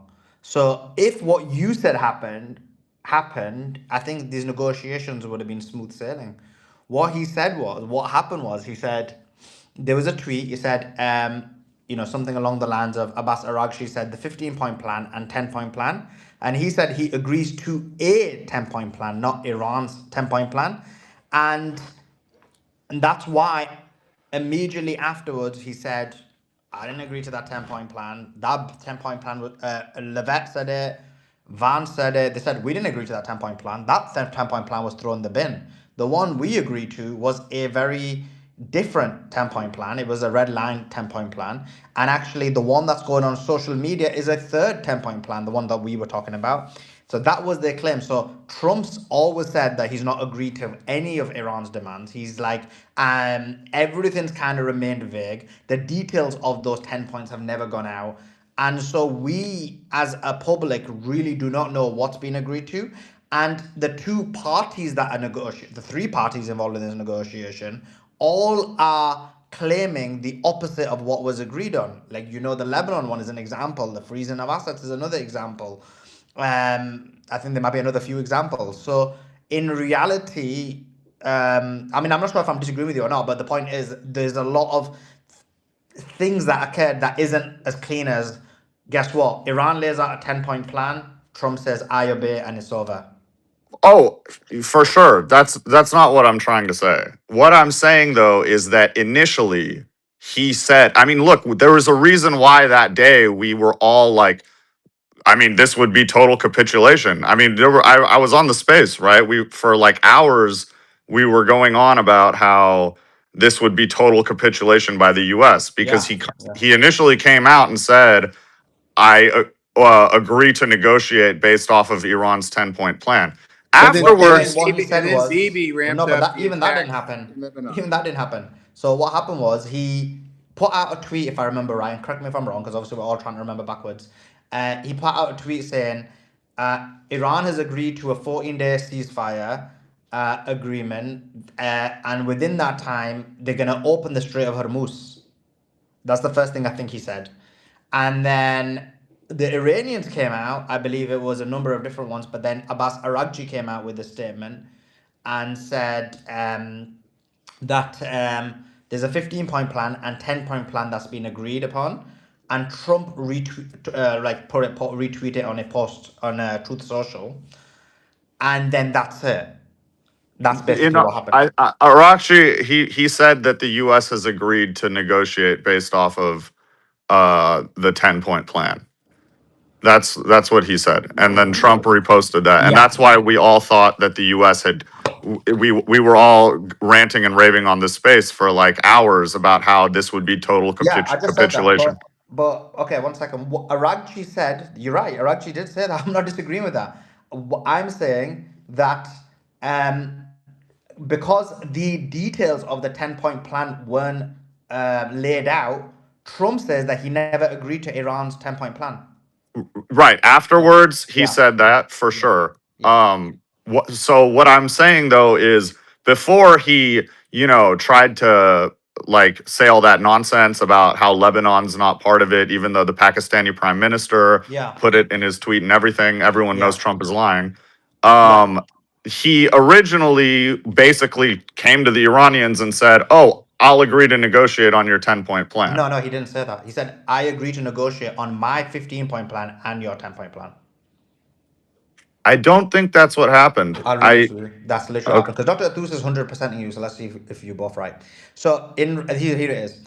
In response to this is actually Arakchi's statement. On behalf of the Islamic Republic of Iran, I express gratitude and appreciation for my dear brother, His Honorable Prime Minister of Pakistan Sharif, and His Honorable Field Marshal Mania for their tireless effort to end the war in this region. In response to the brotherly request of Prime Minister Sharif in his tweet, and considering the request by the US for negotiations based on its 15-point proposal, as well as announcements by POTUS and about the acceptance of the general framework of Iran's 10-point proposal as a basis of negotiation, I hereby declare on behalf of Iran's Supreme National Security Council, if attacks against Iran are halted, our powerful armed forces will cease their defensive operations. For a period of 2 weeks, safe passage through the Strait of Hormuz will be possible via coordination with the Iran's armed forces and with the due consideration of technical limitations. Right. So that he just said that the negotiations would be based off of Iran's 10-point proposal. Yeah, and the 15 points, which you said wasn't in there. No, I don't think he said that the negotiations would be based off of the 15 points. I It think he's literally saying, says, by request by the US for negotiations based on its 15-point proposal. yeah, they requested that. Iran said no, gave them the 10, and then they agreed to negotiate on the 10. It literally does not say that on the thing. You can create your own interpretation of facts, but it literally does not say that. It literally says, in response to the brotherly request of I don't get what's going on. I'm just reading it, and you're like, I don't know what world. Am I living in Bizarro world or something? It literally says, and considering the request by the US for negotiations based on its 15-point proposal, as well as announcement by POTUS about acceptance of the general framework of Iran's 10-point proposal as a basis for negotiation. They're basically saying that we're going to take these points, and then these are going to be the things that are going to be negotiated. Now, I've got a problem with that because I always thought the 15-point plan was very pro-Iran anyway. I know I've interviewed Pepe Escobar, and he felt like it wasn't as much. But obviously, that's different interpretations of it. But they're basically saying both things are going to be taken into consideration for the. This is what Abbas Araghchi said. And for me, that was still not a problem because if you remember my video on the 15-point plan, I always thought it was very pro-Iran anyway. Okay, look, maybe I'm misunderstanding, but I just remember that we were all basically under the impression that what Trump was saying was that he was going to accept the Yeah, Iranian plan. because for me, the 15-point plan is better than the 10-point plan. So for me, for example, the 15-point plan had Iran can have nuclear enrichment. Their current levels of nuclear enrichment, they can keep it and freeze. So that's 60%. They can have nuclear enrichment for civilian use. They can have a nuclear enrichment for military defensive use. They can have these are just I'm remembering from the top of my head. Sanctions will be lifted, but they're on both plans. What else was there? There was like okay, yeah, they were the good ones on there. There was like about 10 really, really good points on there that were really pro-Iran. Sanctions to be lifted immediately, IAEA to inspect, no limitations on the volume of Iran's nuclear enrichment. So I never, with most of the 15-point plan, I never really ever had that much of an issue with it because I thought it was very much pro-Iran. But some of it wasn't, obviously, and that's why it's a negotiating point. Okay, I mean, I remember the 15 said that we're going to like talk about their missiles at a later date and That's all this right. other It stuff, did say that as well, um but yeah, I just again, maybe I was mistaken, but I thought we were all under the impression that day that the U.S. was outwardly claiming, not in actuality agreeing, but outwardly claiming that they had agreed to I negotiate. remember. I remember that too, and I remember that night I came to the space, and there was a sort of a mood of celebration. And I actually was, I think, at that time, the only one that said that even if they agree, US always can back out. US has always negated any agreement. They can break it in a year from now. They can break it in 2 years from now. I don't think I you're the even, only one who said that. That's just fake news. We've always said that about the US. well, I that think night We've I everybody knew always was, said that, about Dr. the US that Atusa. they never basically hold okay, on. here comes the attacks. Yup, It's it's not not your fault. attacking. No one's constantly attacking you, Dr. Asusa. You're literally saying things which are false continuously. You literally said that you were the only person on the space who said that the US backtrack on agreements. This is something we've always said on these spaces. Like, you cannot trust the US. They Yeah. literally always backtrack on agreements. We always talked about how one day before they're in negotiations, and then they basically hit. We talked about the 12-day war. I don't know if you were here during the 12-day war. How 2 days before the war, they were sorry, 2 days after the start of the war, there was plans for negotiations, and then they hit. Like, there's no way that, like, we've always said that. Now, in terms of that specifically, in terms of that, of course, I think everyone, you're mixing it up. I do think that this was America bending the knee. So there's confusion going on here right now. So let me explain it and clarify. Of course, I do believe America bent the knee. They had a deadline. It was saying that, look, you've got up until 8 p.m. We're going to destroy the whole of Iran. And that would have been the destruction of the whole world, because Iran would have decimated the entire Middle East. And what happened? Trump folded. Trump bent the knee. He said, look, I'm going to agree to these points. We're going to negotiate based on the 10 point and 15-point framework, and we're going to come to an agreement. And initially, what happened was Iran came out and said, it's, I think this is where maybe the confusion is, if I remember right. Initially, I believe Iran came out and said it's based on the 10-point plan. Abbas Araghchi came out and said it's the 10 and 15. And then Trump retweeted the 10 and 15. For me, the 10 and 15 is still major capitulation. Like, it is complete surrender on the demands of Iran, especially when you look at how vague the 15-point plan is, in terms on how, even in some bits, it's more pro-Iran and more extreme than the 10-point plan.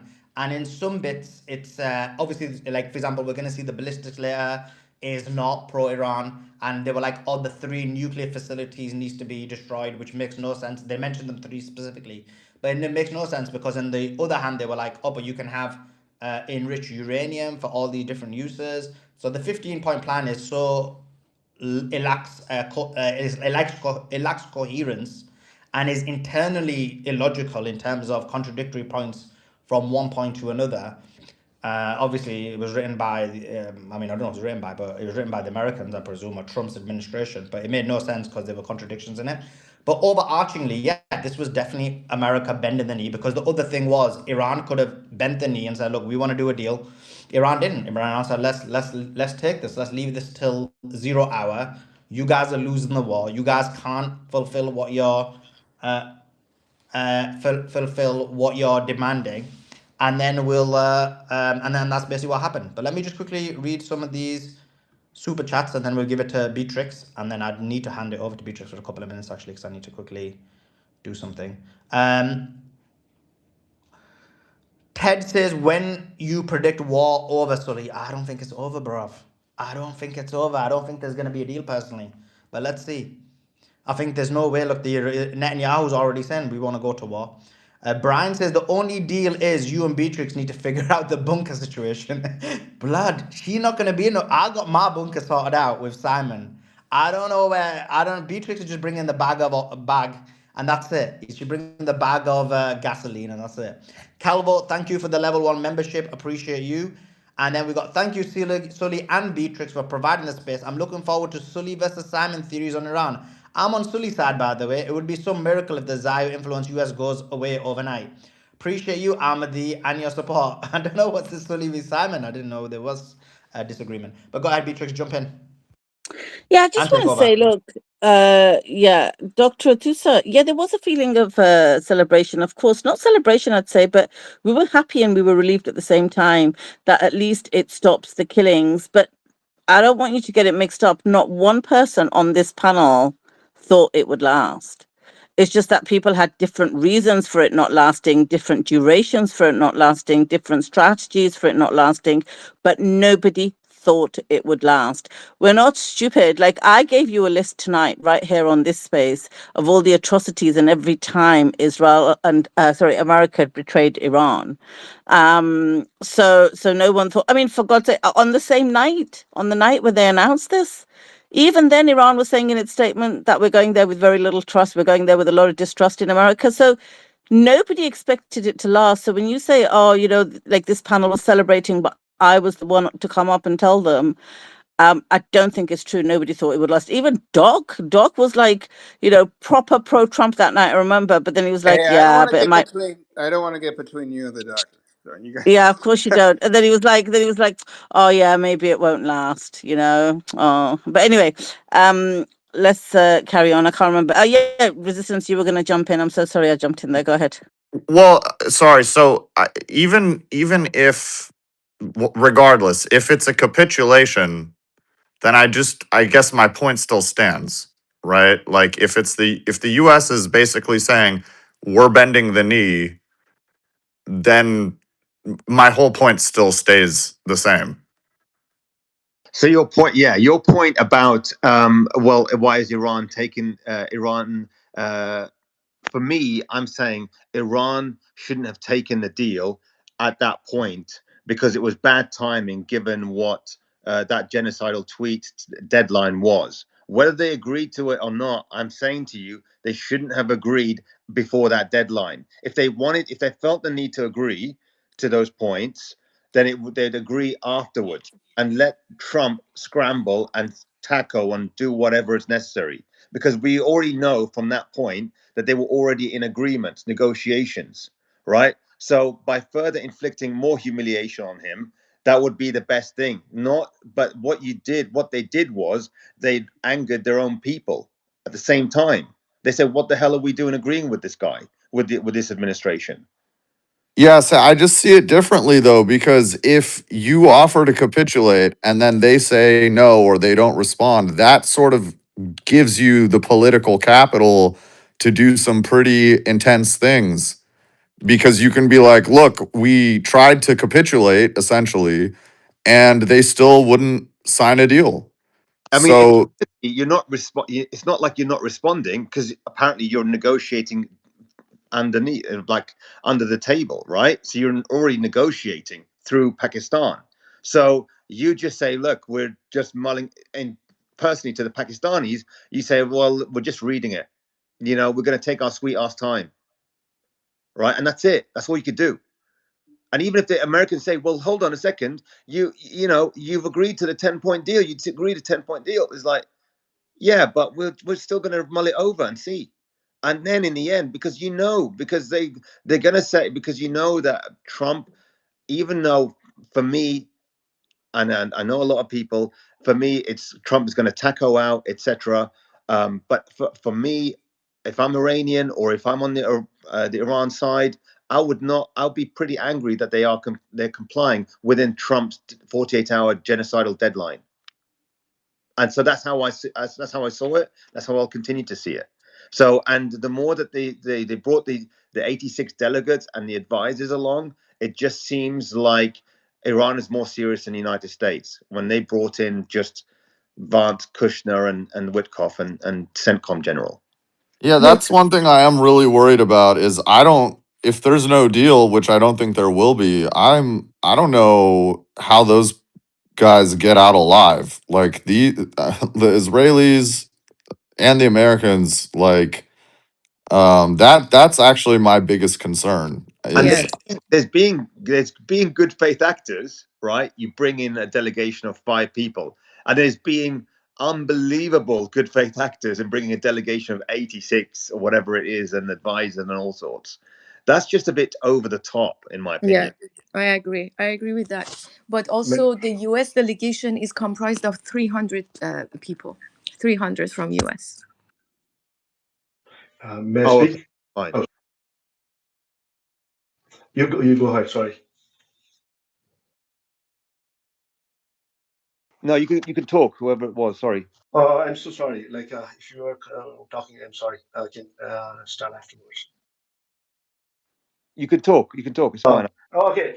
Uh, Regarding this situation, right? Like the Trump tweeting, I think Iran got him by the balls that day, and he tweeted the reason is that because the crude oil was too high, and he needed it to come down. The only way he could have done it, he could not use an atomic bomb.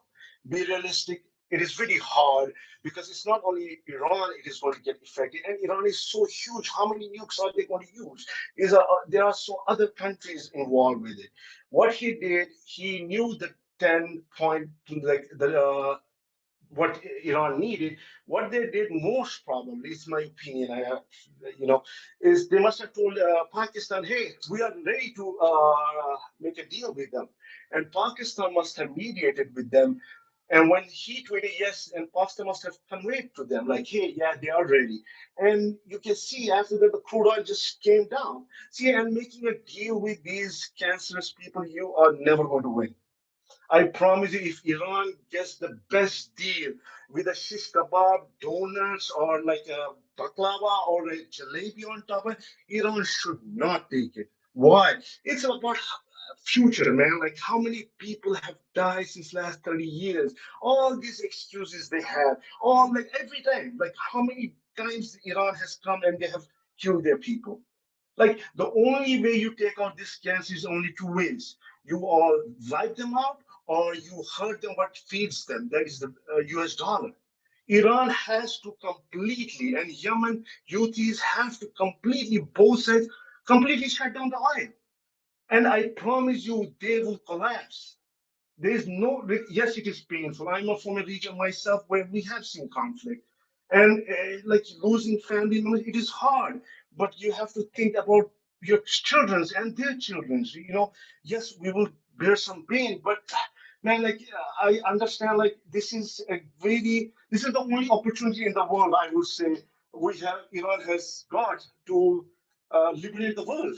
And unfortunately, Russia should have joined in.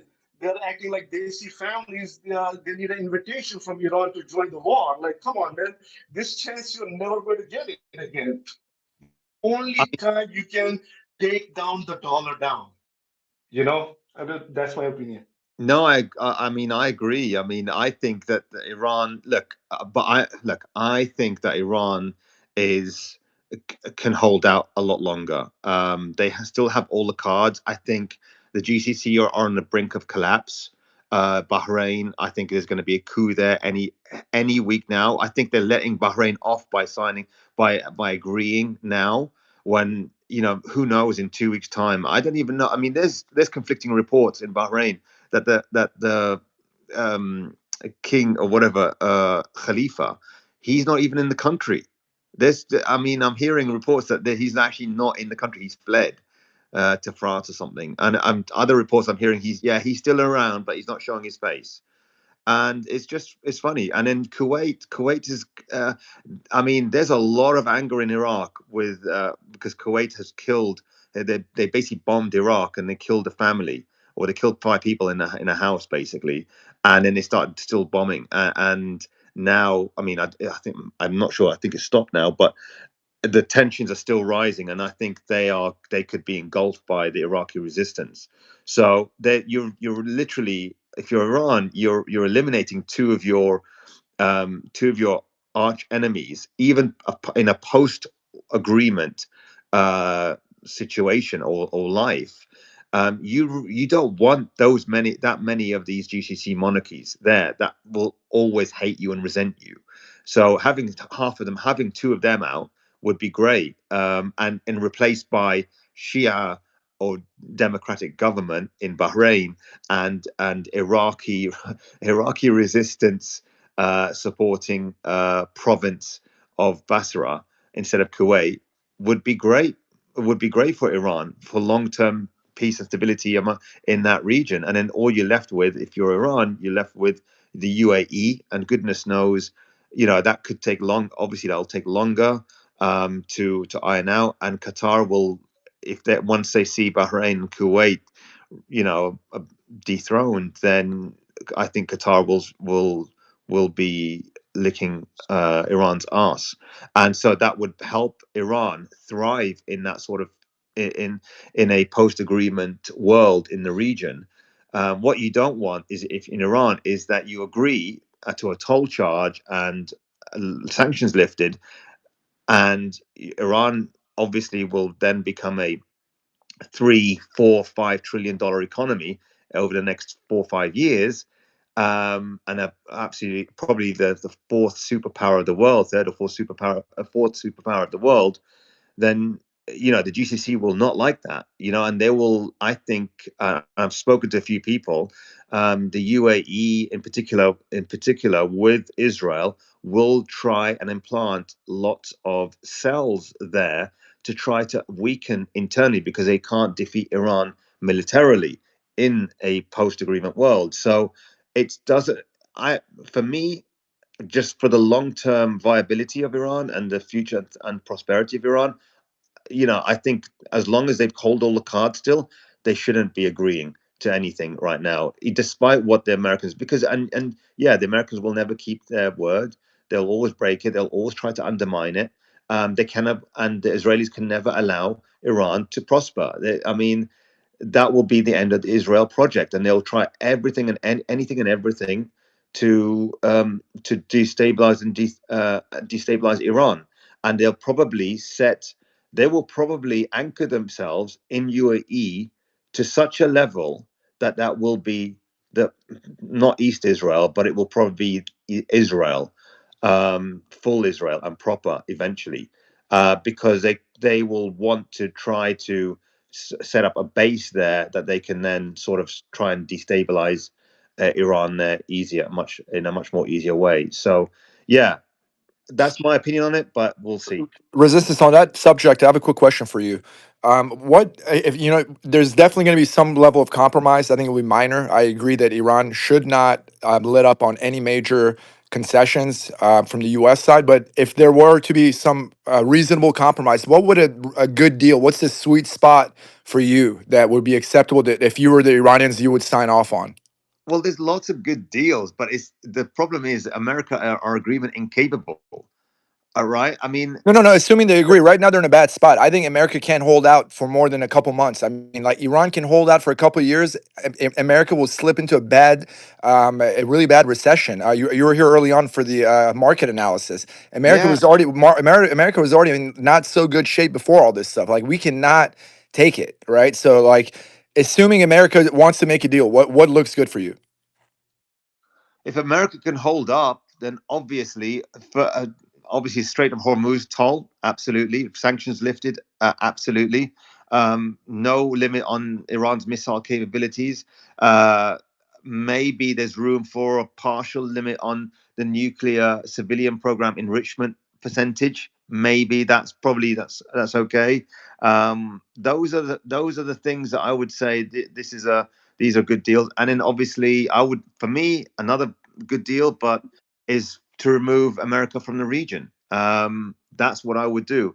I know that's what you really want, and Also, that's one point of our disagreement. I'm like, I just want, like, I'm so sorry to cut you off. Like, it's America will not let that happen. Don't think that that's what I want, right? It's not personal. Like, they won't do it. You know what I mean? Like, yeah. they will not leave the region, man. I'm telling you, they will. And They then, will fight. They will fight yeah, tooth and nail. okay, and then the resistance obviously being safeguarded. So that's also another primary thing that needs to be part of it. So maybe of the weakest, America being in the region, I would say Iran could live with, but I personally don't think it's a good idea.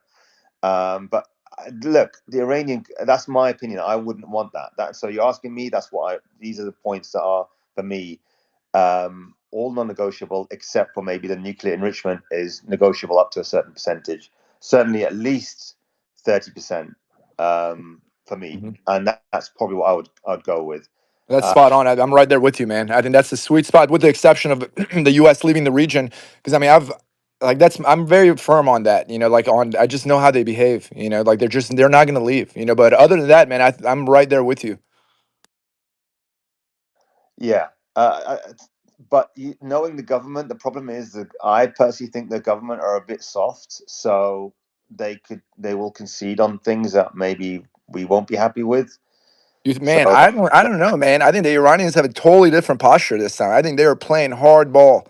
So I think you'd be surprised, man. Before, yes, 100%. The previous negotiations, I think they went in a little soft. They were trying to be very like very chill. And man, this time I just get a different vibe. well, I mean, look, it's a different vibe, but they're entering into what, the fourth round of negotiations, and isn't. But this is different. They have leverage, man. This is not normal negotiations. This is different ball game. Yeah, I think, look, when someone's holding all the cards, if they're very explicit in what they want, if the Americans are genuine and they want an agreement, then obviously that's what they do. They would look to make an agreement. But I think that they can't. They're hamstrung. They're basically hijacked by Israel, and they can't. There's nothing they can do. They can't extricate themselves out of this situation because I And don't think Israel will allow them. do you believe Donald Trump has compromised one? And if so, how much do you think this So, is Cyrus, affecting the one outcome? second. But just before you go to the question, let me just bring a few more other people into the conversation. Let's go to Kamikaze. Go ahead, Kamikaze. Oh, I thought, thank you, Soleimani. But to who was it saying about Donald Trump? Yes, Donald Trump is Your completely mic's not great compromised. unless it's mine. Let me check. No, Oh, it's I'm so you. sorry. Oh, is Sorry, it mic me? up, please. No, it's hard to hear him. I also Oh, have trouble. oh, Yeah. I'm so sorry. Can you hear me now? No, it's the same, bro. Oh, You didn't change anything.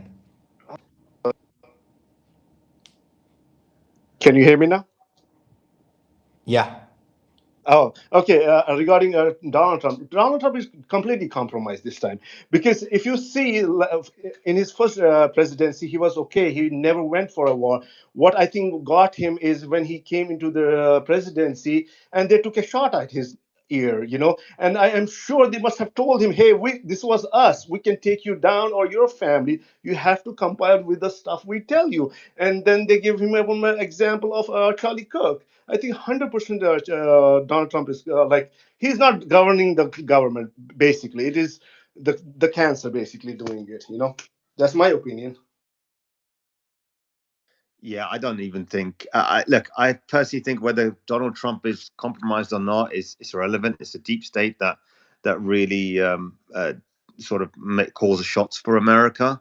Putin says it's the CIA. When he was interviewed by Tucker Carlson, who did they believe? And they said, "Oh, it's the CIA that controls America. It's never the president or any of the administration." So whatever America, the deep state, all the interests, the special interests that are involved in that. So the banking interests, the military-industrial complex, all of those, the Zionist lobby, all of those are tied into one as part of that deep state. So those are the ones that are making it. Trump is just the puppet face for America, and it's just used as a convenient. Oh well, Trump's going to decide, or Trump's going. It's just not the case. Of course he's compromised and blackmailed, but that's from the Israeli side. And yeah, that's not really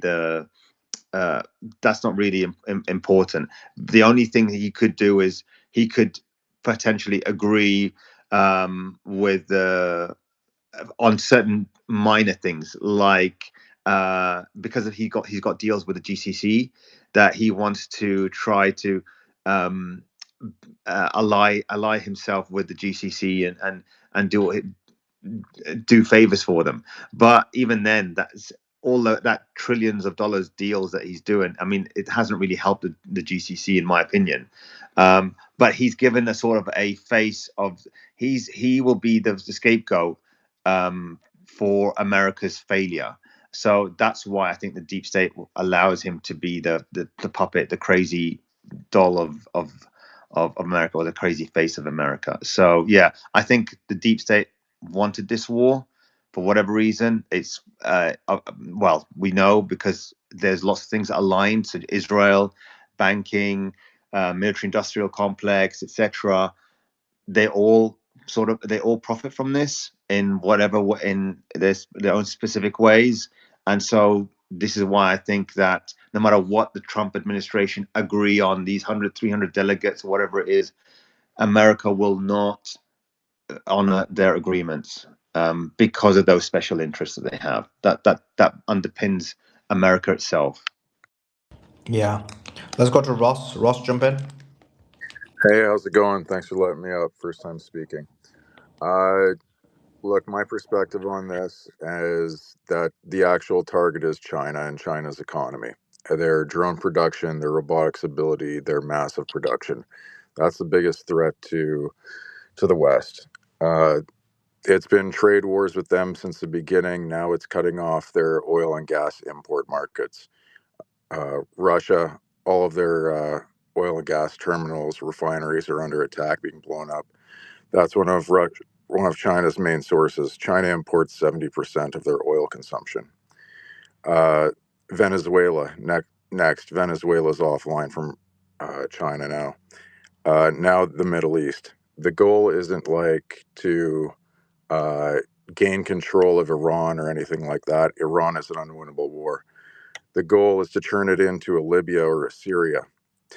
Have them hit Iran, have Iran take out the oil and gas assets and the rest of the GCC, take the entire Middle East offline, and destabilize China's economy. That's the long-term goal. Any discussions in the meantime, like the ceasefires, all that, it's all just like narrative or uh, a space and time so they can move more assets in the ground. That's it. Cool. That's my opinion.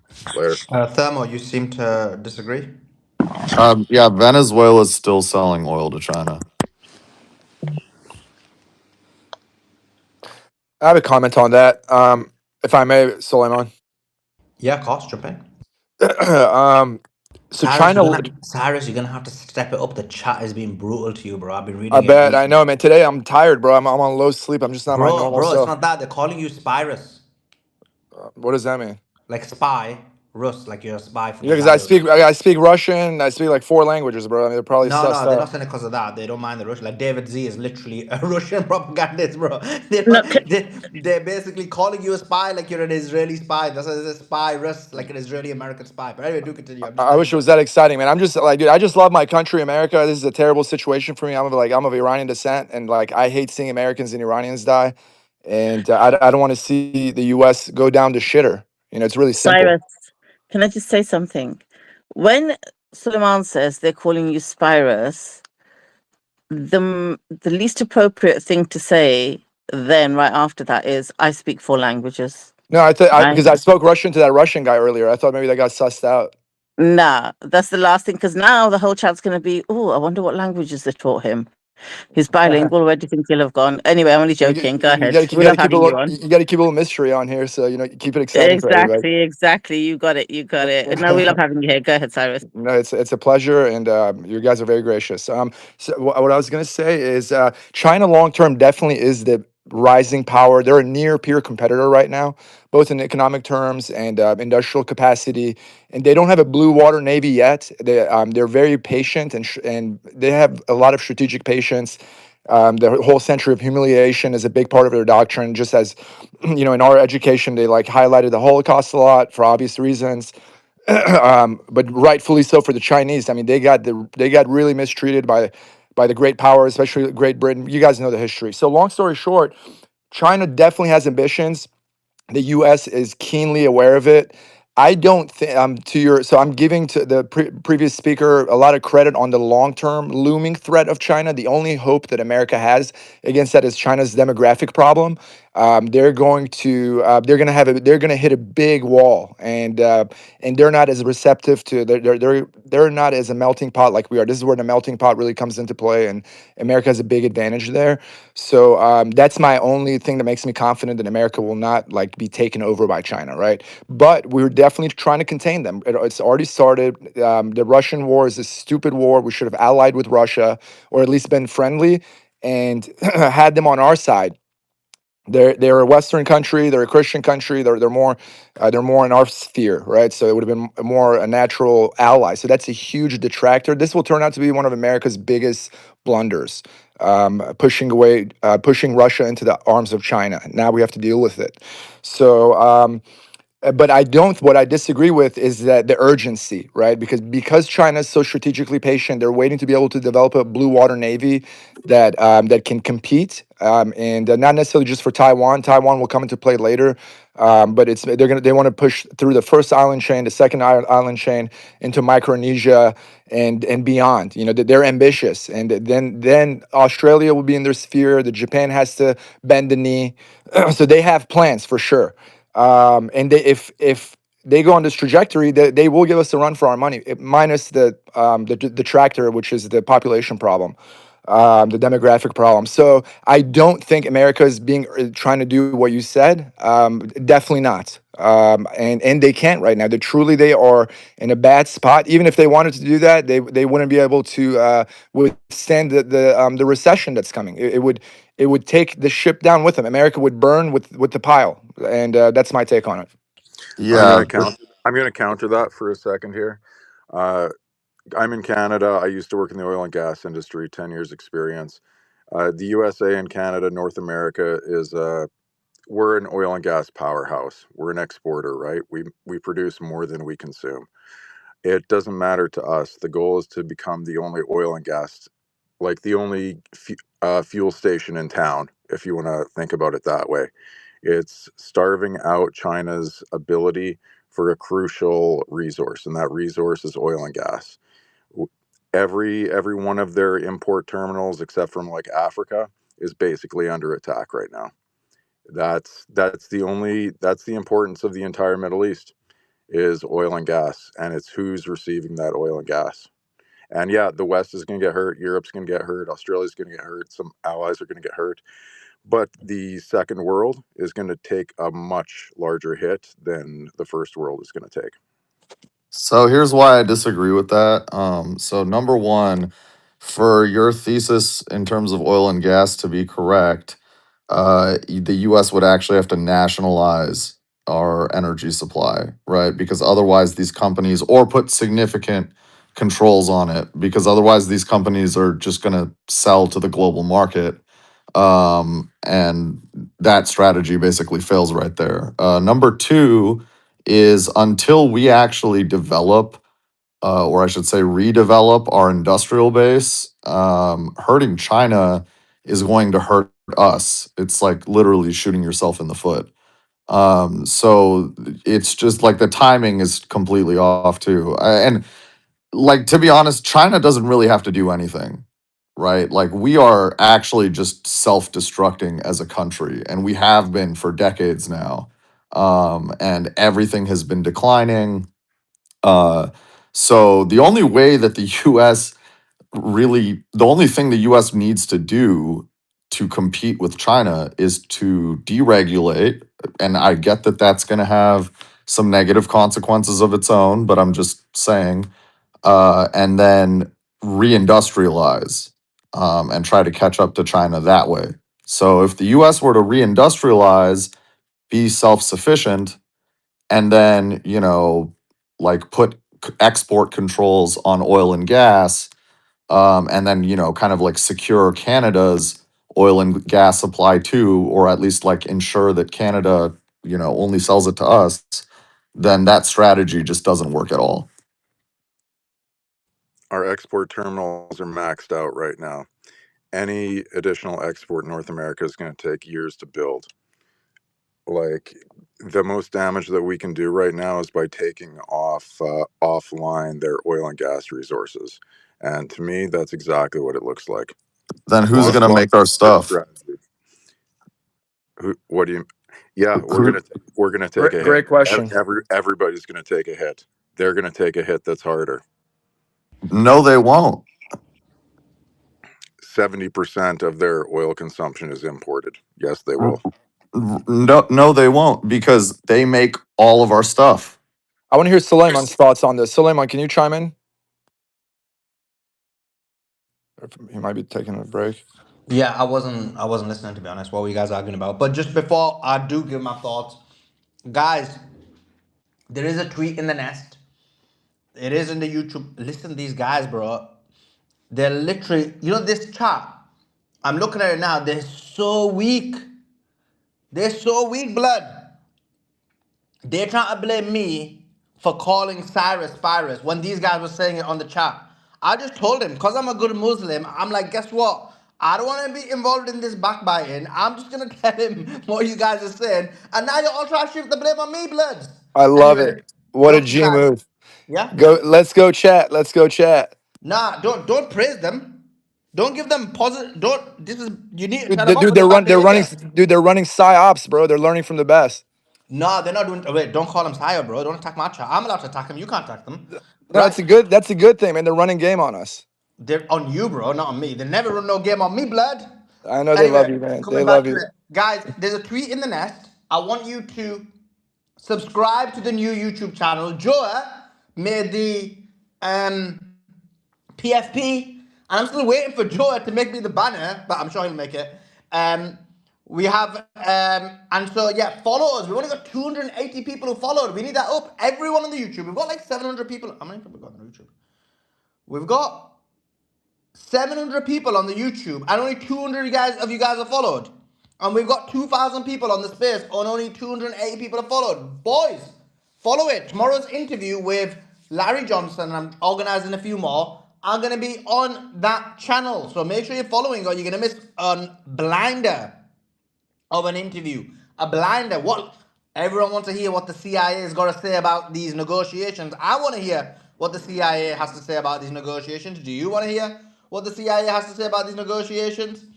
Also, we have a super chat before this guy tells me what he was saying. Muted says, thank you, Sully and Beatrix, for providing. I mentioned that. Question of Beatrix: why is Islam opposing a neutral when UK is clearly involved? And why are countries like France taking similarly ambiguous positions? Beatrix, defend your country. Yeah, so I'm not going to defend Keir Starmer. I could never get And he's posh defend Keir. like you. I heard he was just. I mean, rumors are that he was your next door neighbor, but do continue. Oh my God, he's not my next door neighbor. But look, we've been saying this from day one, right? That he's saying something publicly and he's doing something else privately, and we've been reporting on it. Our air bases are being used as an example. He sent 2 teams to CENTCOM in Florida. This is right at the beginning. Then he sent military support. Now he's doing all this freaking going around the country with his begging bowl, going around the world with his begging bowl to hold these coalition meetings, how to open the Strait of Hormuz. Today he said he's working directly with Trump, but he's hoping that no one's going to join all those dots. So when he stands on the podium every few days and says, I'm putting my people first, I'm not getting involved. What he means by involved is I'm not actively bombing, but he's facilitating the bombing in every way. Now, the thing is, he's desperately holding on to his seat. And I suspect it's the same in France as well. These guys are giving a very different public perception. And privately, they're jumping up and down to see how they can help. It's a disgrace, and we keep calling it out, and we're going to keep calling it out. So that's the answer. Thank you for the support. Suleiman, back to you. Thanks for that. Guys, make sure you follow, bro. Beatrix, tell these Sims to follow the channel, bro. They only listen to chicks. No, they listen to people who don't attack them. Chat, you were right. Like, don't let him attack you like that. I know he said it. He made it up and he said it and he's blaming you. So now please do me a favor and make sure you actually do. Here, I'm going to post it here. This is the one that you need to follow. Okay, I'm posting it for you guys now in the chat. So please go and make sure you're following this.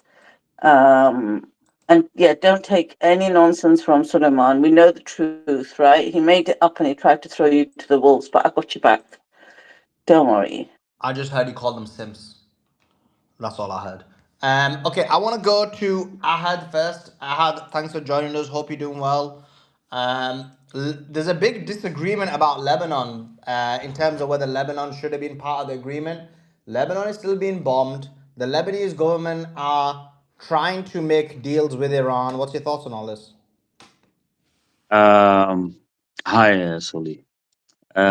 First, I raised my hand to say something that I stopped seeing your notifications. I stopped seeing you in my feed. So I had to search for your name to see that your space is open. So I wanted to say, please follow Suleiman, uh, put the notifications on. Keep, even if the notifications on, just go check his profile, because this is how I had to do, so I can see that your space is open. You're shunned because you're saying the truth, and this is understandable. So let's keep these habits. We're in a wartime. What's happening in Lebanon? We're the freedom fighters, the few good men who still believe in Lebanon. They're proud of the Islamic Republic of Iran. I'm a Lebanese Christian, by the way, and I stand by Lebanon and by Iran, because Iran is today defending freedom. They're standing by on the right side. So the Lebanese government is complicit, compromised. I might be arrested tomorrow for whatever I'm saying today, but I don't care. Um, um, um, I really do not care about this, because this is the last war. The residents of southern Lebanon, they said to the Lebanese resistance, Hezbollah and the freedom fighter, go fight our last battle. This is a do or die. And this is what we're doing. This is what we're trying to live. You're shunned because you're saying the truth. We're bombarded because we want to protect our land. We're not giving up. We're ready to die. So, so that's what's happening in Lebanon. Our prime is compromised. Is stupid. I don't care. Whatever he is, he does not represent the truth, and he does not represent me. Definitely does not represent me, and he does not represent the majority of the Lebanese people. This is what we're living in Lebanon, but we're not gonna give up. Thank you, Suli. Appreciate it, my brother. Appreciate it. And you have our support, and hopefully, well, I mean, they can't take it, can they? Because you guys are absolutely dominating them, decimating them on the ground, eradicating them. I think there's 200 Merkava tanks that have been taken out. So what do they need to do? They resort to bombing innocent civilians from the air. This is the Zionist way. So much love to you, Ad. Thank you so much for your comments. I really do appreciate it. Like, I did remember you. That's why I was like asked you about Lebanon. I do remember all my speakers, panelists, and listeners. Every single person means a lot to me. Unlike Beatrix, who's like sees you guys as lower beings. This is why the people love me. She's like the stick, and I'm like the lover. I'm like the lover. She's like the hater. No, this is what I'm saying. I bring the warmth. She brings the harshness. You Okay, just took your Joa. chat under the bus, and I defended them. They know who the warrior is. You They're Sims. literally I'm not blamed talking them about for them. They're something. Sims. You guys are Sims. Let me see how many Sims listen to you and actually follow that YouTube actually.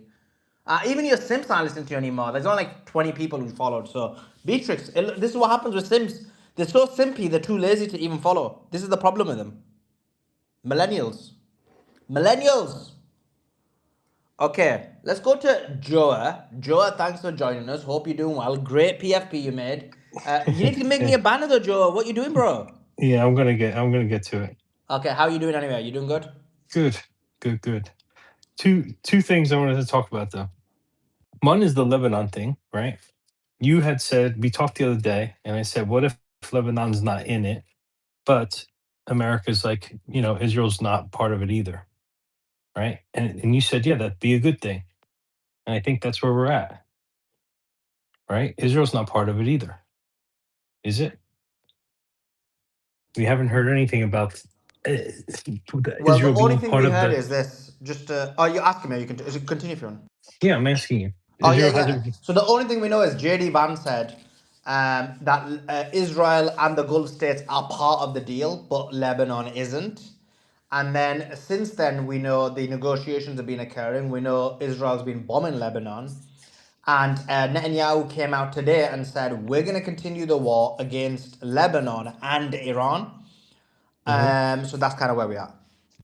Yeah. So, if they're going to continue and they're still talking, then Israel's not part of it, or at least it shouldn't be a part of it. That's what I'm hoping, anyway. Let's see. But I wanted to answer the other question that you weren't listening to. Basically, he was saying that this is all in order to Sorry, put Jara, can I just touch on that first point you made? Didn't America say that the Lebanese Prime Minister and Israeli delegation are going to America to talk? I don't know. I You think tell that me. got canceled. I remember seeing something about it getting canceled. I didn't But see they the were going to go, right? I didn't see the cancellation. But why is that relevant? It's Yeah. relevant because Joe's saying that Israel's not part of it. No, but that's a manipulated thing, isn't it? Because the one on Tuesday is Lebanon, the Lebanese government, not Hezbollah, and Israel colluding together to make it look like they're going to come to an agreement. And what they're basically saying is we're going to go back to 2024. What's 2024? Well, we witnessed 2024 for the last 2 years. It's basically the position where Israel can continue bombing Lebanon, and there's no response basically. So every day since the 2024 agreement, Israel has been bombing Lebanon every single day. And so the agreement basically says that there's an agreement, there's a ceasefire, but Israel can bomb whenever it wants. So that's what they're talking about going back to. And the reason they've colluded on that because Iran is saying, new agreement, you're not allowed to bomb Lebanon. So the Lebanese government is colluding with Israel to say, we're doing an agreement, and our agreement is going to supersede Iran's agreement. And in our agreement, Israel can, we've got a deal, but you can still bomb us every day. Do you remember I said this? I was mentioning that last night, Sullivan, how they could, the Lebanese government, through their normalization deal with Israel, Israel will just use that to hijack that negotiation, so they could use it as an excuse to bomb Lebanon whenever they want and break new terms. I said that as soon as I read it, I explained it to the audience like ages ago. But yeah, I agree with you. Joel, what was the second point you were going to make? Yeah, the second point was the conversation was going to. Someone had suggested that the only reason that we're going to Iran is in order to put pressure on China to stop China, right? And this is why I hate when people say, "Oh, the whole petrodollar conversation is retarded," right? Because we know in 2000, when Obama was in office, Clinton's email got leaked, right? And it showed that they were there. They went to Libya because of the petrodollar, right? They said they couldn't afford to lose the petrodollar, right? Because of Libya, right? And that is America's biggest threat. The biggest threat is if they don't have people buying their bonds, America stops, right? They're allowed to overspend without discretion. That is their greatest advantage on the global stage. It's not their military. It's not anything. It's not their innovation. It's nothing except for the fact that they can print money at will. And that only happens because countries are forced to buy the bonds. Because what else are they going to do with the extra dollars they received for stuff they've sold America? Right. And this is why tariffs also don't make sense, because tariffs actually reduce that as well. And that's like why I've always thought that Trump actually wanted to stop that system in part. But We Joa, I don't like. At least my position is not that the petrodollar is not important. My position is that we could have easily secured the petrodollar. Hey, no, we could have easily secured the petrodollar by just having friendly relations with all these countries instead of starting conflicts with them. And we started conflicts with them for other reasons. And then in retaliation, they tried to attack the petrodollar. Yeah. That's the point. Yeah, Therm. I've been saying that since before this war, right? When me and Solomon were first on Spaces, like I was talking about BRICS, right? And I was talking about the fact that America needs to change its strategy from being a military, or else they're going to have to go bomb countries. Which Solomon thought I was crazy when I was saying it. They need to go and bomb countries and keep on doing it, because if they don't adopt the strategy that China has adopted, which is also predatory. They're not just the good guys, right? They lend countries money and then they take natural resources knowing that they can't pay them back. It's like over lending, let's say. But it's a much better than going and killing civilians. That they're always going to be in this quagmire of war after war after war after war. And Simon has talked about that as well, right? I'm just saying the biggest reason we're there, I feel, is the petrodollar, because the biggest reason we were in other places was also the petrodollar. And you have But you seem countries. to be conceding that that actually isn't the root reason. No, I'm saying it is the root reason. No, but then you're not agreeing with my point. My point is that we start having bad relations with these countries for other reasons, and then they attack the petrodollar, right? So No, not always. Not what's always. what's a contradiction to that? You have, for example, the other day, let me look at the post real quick that I made, but Sully had Ryan on, and Ryan's like, no, it's always the sanctions happen first, and then they started going away from the petrodollar. Well, So it's it's not not just because, sanctions necessarily. It could be anything that pisses off those countries. yeah, but that's not what happens.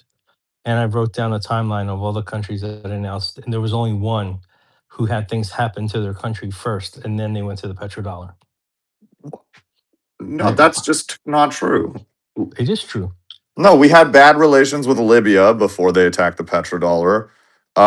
We Yeah, attacked. but bad relations We is not sanctions. And I think Libya was the one that actually had sanctions first. right, and then we also okay, but I just said that you don't necessarily have to do sanctions. If you do something to piss off a country, whether it's sanctions or something else, then they might retaliate. And one of the ways they can retaliate is by attacking the petrodollar.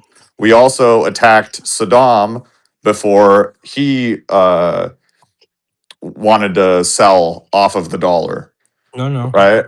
he did it first. He did that first. No, I don't think that's right. He announced it in the 90s, and then he announced it again in the late 2000s. So just some not breaking news, but kind of breaking news. Apparently, JD Vance has got a press conference in 10 minutes, so we'll stream that into the space as well. But sorry, back to you, Joe. Yeah, I'm just saying it's super. So you're saying it's not that important?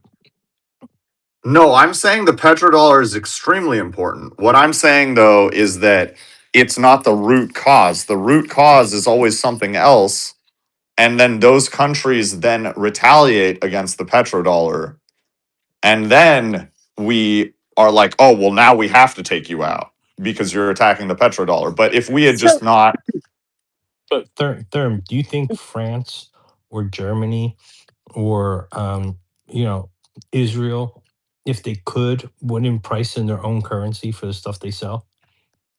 sorry, Do you, can you say that again?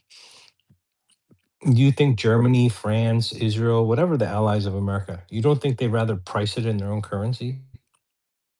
Not necessarily, because when there's like a global system, it's just easier to use that Why? system. No, it would strengthen their currency. Why wouldn't they want that? And if they want to weaken it, then they can print. so Joel, can I just go back to the point that is it who you talking? Is it Servonomics you're speaking with, right? Because I can't see the mic. Yeah, it was Yeah. with Russ. It Yeah. was Russ's So, comment who left, but yeah. oh, was it? So, Thelma, the thing is, right, I see what you're trying to say is that there's always an underlying issue, and then that's why this happens. I don't think that's the case with like someone like Cuba or someone like Chile.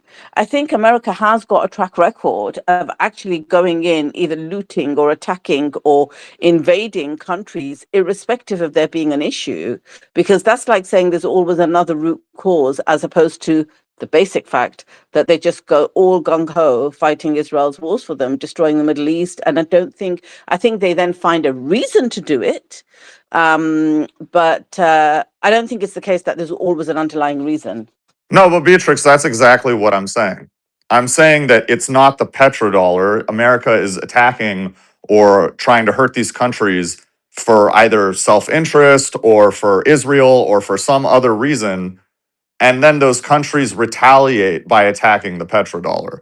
And Saddam didn't actually switch off the dollar until 2000. So that's just not correct. Yeah, I didn't say he did. I said he announced it in the early 90s and then he announced it again. I don't know if he actually even ever got to switch because he announced it like 6 months prior.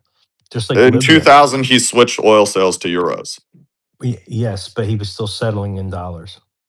He never got to officially do a full transaction in euros. No one has until recently. The yuan was the transaction with the yuan was the very first time with Venezuela and France right afterwards. And that's when remember when you saw all those riots in every single city in France? Like out of nowhere. Do you remember that, Beatrix? Because of Yeah, it. it was crazy. Yeah. Yeah. Yeah, that was 1 week after France did a transaction in all yuan with China. But you know 1 as week. well, right? Just on that point, Thermo, that they then attack the dollar once America has an underlying problem with them. I actually think some of those wasn't just attacking the dollar either. It was a genuine attempt to not be held forever ransom to that dollar and only having that as a currency, to think outside the box and think, well, we're going to do it in something else. We're going to do it in gold if we have to, but we want outside of this system. So it wasn't like a preemptive attack. It was more looking for an alternative, I think, with good intentions. Yeah, no, but I mean, look, that's a valid reason for a country to want to do that. But I'm just saying, pointing out that these countries did not actually do that, right? They only did that once they had an issue with America. And also, Joe, from what I'm reading, it was settled in euros. So that was in 2000, and then shortly afterwards, we launched a war against them. But yeah, so pretty much every single example, the petrodollar is like a second order effect of things that we have already done to those countries. Yeah, So, I mean, look, if you look one at second, one second. China, Sorry, Simon, are you there? Yeah, I'm here. Sam, have you on got the, is it, I don't know if you were able to play the press conference when it goes live. Is it possible? Let me see. Let me have a check. One sec. If you got, it's on the White House channel. It's about to start. It hasn't started yet though. If you can, let me know. If not, it's all good. Who was gonna speak? Was it Joe or Resistance oh, or? just don't interrupt him. Just 1 second. But let's let Joe go because they're kind of having a discussion between each other, right? Yeah, I know. I was making a point in that discussion, just to further the point of Thermo. So after 2008 financial crisis, China obviously in BRICS, even though it was in its infancy at the time, they lost confidence in the dollar, but America just really wanted to force the iron grip on them. So in 2016. Basically, the BRICS they started the Asian Infrastructure Investment Bank system to try and move away from the petrodollar, because all the talk was about this China trade war. All the talk was about China, China, China, and so basically they used that to launch this this initiative to move away from the dollar by launching that investment bank. Yeah, when you sanction country after country, or do regime change in their country, um, people want out of the dollar. They want out of the system. And that's happened forever. And there's something between causation and correlation. And if you were to map out the fact that almost every single time this is involved, it's no longer correlation, it's causation, right? It's not me looking at ambulances and going, oh, ambulances are always present at accidents. So ambulances must cause accidents. You can actually do that mathematically, which I've done. And statistically, it is causation. It is not correlation. That's why it happens so often.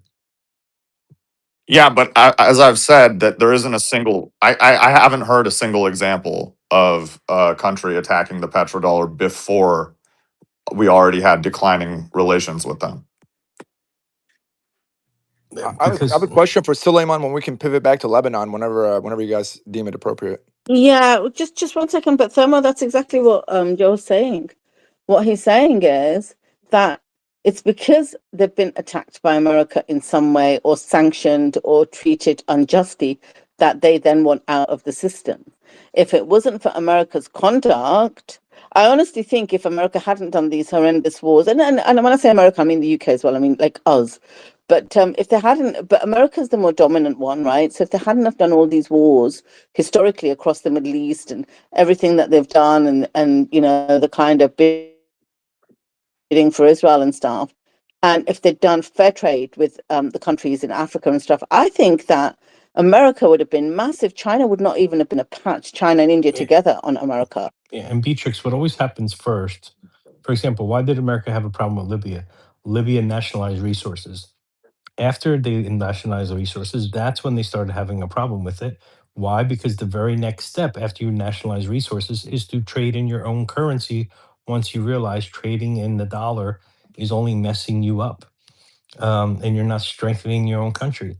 And that's why they begin the problem. So it's just like a journey that starts as soon as they nationalize resources, right? And It's a multi-pronged strategy. So like what America has always done is they want to create dollar dependency. So like they start with a currency war. So they'll destroy the currency of the country they're targeting. And then in that currency weakness, they'll either do a regime change or they'll start a war or they'll get a dictator in there that will just serve US policy, or they'll just destabilize it so that it can't utilize its resources. Then they'll try and do an IMF bailout and try and and load it those up with load. Simon and those dictators many times turn against America Yeah, so eventually. it's a fluid relationship. If they feel that they'll start working for America and get installed, but then other countries try and turn it, and then the geopolitics kicks in. So it's always fluid. It's never like, and that's when you get a decapitation campaign or assassination or something like that. And Mossad has always done that for America whenever they need to do it. So if America wants to do something that's completely unacceptable politically, they need plausible deniability. Then they go get Mossad and Israel to do it for them. Once they've loaded them up with debt, then they'll basically they want to put them in a position like Pakistan's in right now, where they've got this dollar debt, they've run out of dollars, and then the only way to pay down the dollar debt is to print their own currency, which creates further weakness, further instability, and then you've got the ability to do color revolutions and all that type of stuff. And if what the idea is, and then if they actually have resources, like a country like Saudi, then they want you to continually purchase the oil. But then when you build your dollar reserves, they want you to buy treasuries, lend it back to the US government, and then that provides the funding for further military. And then the military funding goes back into the US stock market. But the consequence of that is the dollar keeps strengthening. And as the dollar keeps strengthening, you hollow out your manufacturing base, and then you end up giving up full corporate control. And then the corporates start working with China and build a manufacturing base, and you just have this cyclical thing. And then you print dollars and you steal the wealth from the middle class and the poor, and you give it to the wealthy. By design. The Yeah, and idea, yeah. I agree that like that whole system is critically important to the US. Like I'm not denying that at all. It's not critically important to the US. It's a wealth extraction mechanism for stealing money from the Americans and handing it over to fewer and fewer elites. Well, when you've deindustrialized it, it is critically important because It, you it's not gotta. it's not critical because it creates the environment where you are right now, where wealth inequality is so severe that you get extreme populism on the left and the right, civil unrest, and an external war. It's just a well-defined mechanism for extracting wealth from the middle class Well, and putting the lower class in poverty. like you're right about that, but I'm just saying once you've gotten to the point where you're dependent on the rest of the world for imports, right? Like you kind of need the dollar to be strong in order to continue trading your monopoly money for their goods. You need the dollar to be strong, so that you can continually have people buy your US treasuries so that they can devalue their currencies. And remember, the dollar is a Ponzi scheme. So you have to roll over the debt. You can't Right. not roll over the debt. So you're dependent upon people continually lending back to the US government. Sure. Now, when the whole thing reverses is when the dollar starts weakening. Once the dollar weakening, everything works in reverse. You can rebuild your manufacturing base, but everybody that had treasuries starts selling those treasuries, and that's the stage that you're in right now. And then what ended up happening is all the countries that were on the petrodollar, let's call it, they stopped buying US treasuries and started buying US equities. Then the whole of America was owned by foreign purchasers, and they were able to co-opt the corporations and use America for their own interest. And that's effectively what is happening right now, because China started funding the world. The sovereign wealth funds then started purchasing US equities. The companies co-opted the government, and now the corporations that are mainly owned by foreign entities were able to dictate American policy through lobby. But Simon, you would also agree that if the dollar collapsed today, until we do reindustrialize, uh, there's going to be a term of significant pain for the American public, right? Like, and that's going to Both, be both. The dollar strengthening is significant pain for the public because you're already at the point where wealth inequality is so bad, and the dollar weakening is painful. So there's no solution here. This is that's yeah. true, but there would be a sudden like massive decline as opposed to this like gradual frog getting boiled alive No, you did scenario. it. You did it during the Plaza Accords deliberately. You worked with the Bank of Japan to correct your currency by 50%. But then you just reversed the policy and kept strengthening because you don't have an America First policy, And since then because we the went financial from institutions use the dollar to extract wealth from the Americans.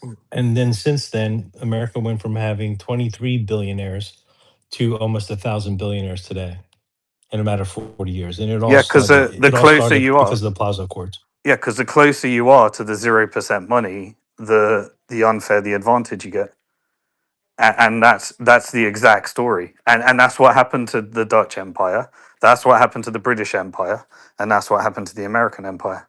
So you don't think that having a massive decline in purchasing power right now for America would be really tough, given that It's the only solution to get back to America first. If you want to I be a understand. nationalist, yeah. No, I get that long term, but I'm just saying that politicians usually don't think long term like that, right? They By design, would, right. you So get the I'm just politicians where they have to raise finance every 2 years, and then they work for the lobby, and then they just go back into the auction where the lobby says, "I'll give you this amount of money if you do this for me," and then they just keep playing off. for sure. Um, yeah, I don't know. I mean, look, like China has nationalized most of their resources. They still deal in the US dollar. Yeah, they're trying to transition away from it.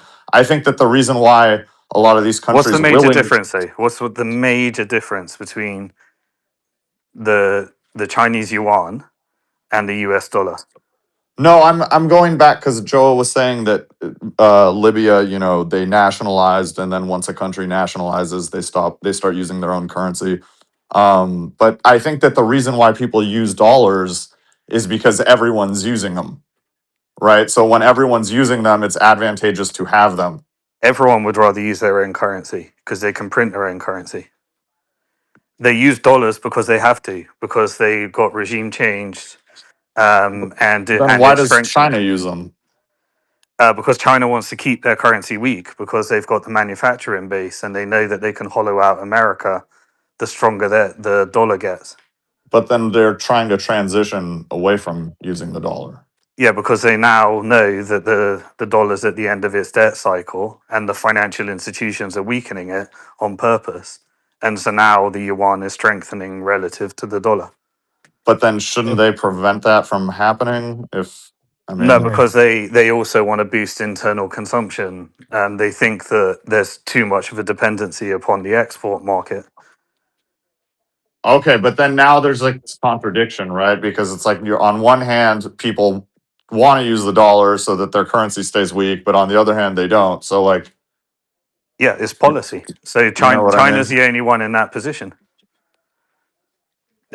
China and Japan, the only two countries in that position. It all depends. Are you a net exporter or a net importer? And do you have a privatized banking system or do you have a state banking system? Remember, the problem with America is that the dollar is private. So all the profits from creating the dollar consolidate in the hands of the banks.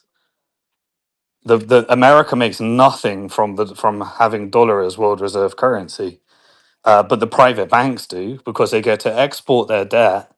They get to use your money in order to purchase those bonds, and they get to extract all of the assets out of the American people until they own everything. Well, and the government can deficit spend more.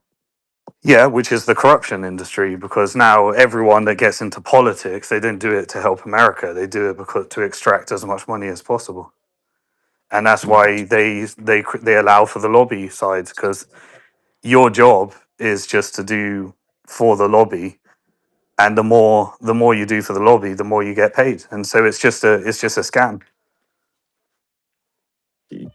Yeah, I mean, I think there is just also an element of global trade, and that's part of the reason why so many countries use Because the remember, dollar. the pricing in the dollar and settling in the dollar are two different things.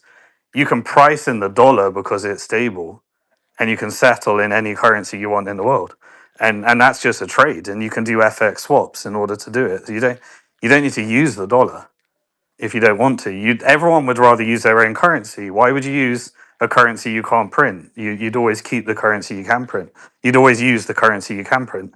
But you just said China, like we're going in circles, right? Like because you're kind of like going in two different directions. You're just like on one Policy hand, it's like, changes. oh well, they want to use the dollar, but these guys don't. Policy Like, changes. It's not. It's fluid. If you have a new goal, and the new goal is we want to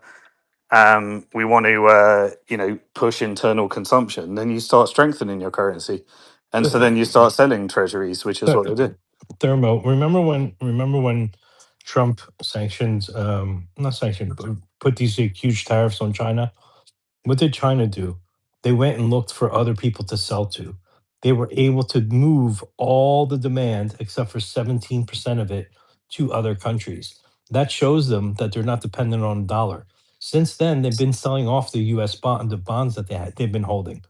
They now know they no longer need the dollar where they did before, right? But if you're a global reserve currency, that's why people are like, oh, China wants to be the next superpower. I personally don't think so, because then it would kill their manufacturing base, right? Exactly. They definitely Um, don't want to. They definitely don't want to start exporting their debt. no, it but would Joe, isn't that ruin their exactly wealth. what? But isn't that sorry? Isn't that like what I was just saying though? Like if you want to deal with the U.S., which is like a massive consumer base, then it's advantageous to use the dollar. Like that's kind of what you just said. You said that once they If realize they can sell Yeah, if elsewhere, you want to trade with America, then you have to use the dollar. That's a Mhm. requirement. right? So then I don't. I But guess I but just don't China understand. China US is only 15% of their exports. It's not that much. But I So, don't understand your point, Thermo. Like, yeah, U.S. makes it by law. No one else does. Countries that are like, you know what, I can do fine on my own. I don't need U.S. U.S. goes and does regime change on them and doesn't allow them to do that, but right? if what But what I'm even saying, before, my opinion on America is America doesn't like say, oh, it's not voluntary. America had a policy of world domination, and so it proactively destroyed countries. It proactively launched currency wars. It proactively did color revolutions and regime change. It proactively assassinated. It proactively did all of that. It didn't just like wait to see what a country would do. It just took a region and said, right, now we're focused on Central and South America.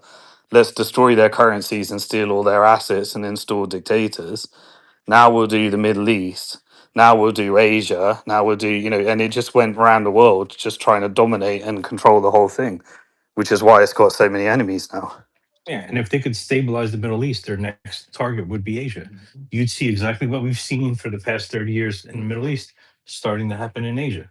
Yeah, and it wouldn't be because they're trying to attack the dollar. That's what I'm saying. What I'm saying is that there's other incentives to use the dollar, and that it's not just like every country would necessarily abandon the dollar just to be if America wasn't threatening to kill them, If the right? dollar's weakening, if the dollar is weakening, then there's no incentive to use the dollar other than that it's weakening Yeah, relative but to I'm your talking country. about for like the last like 50 years. Yeah. So yeah, when the dollar's strengthening, there is an incentive to hold a strengthening currency if you start receiving dollars. The problem is you have to lend it back to the US government to receive yield on it. And when you lend it back to the US government, you fund the US military that then kills you. Right, right. Yeah, and the So dollar has lost 98% of its value since the mid 70s. yeah, but so have a lot of other currencies. Yeah, it's Yeah, lost because less they're forced than all other currencies. because they're forced to use the dollar because they don't have the same mechanism. But they're not forced into it by like military force. It's not like if all of these countries suddenly switched off the dollar, the US is just going to like launch a massive military campaign against all of them. Like, I think it will. I think it would. Yeah, 100%. And the only reason it's not now is because it can't. Because China and Russia said, "Hey, we." Russia said we won the physical war. China said we won the trained war, and Iran has now said we've won the asymmetric war.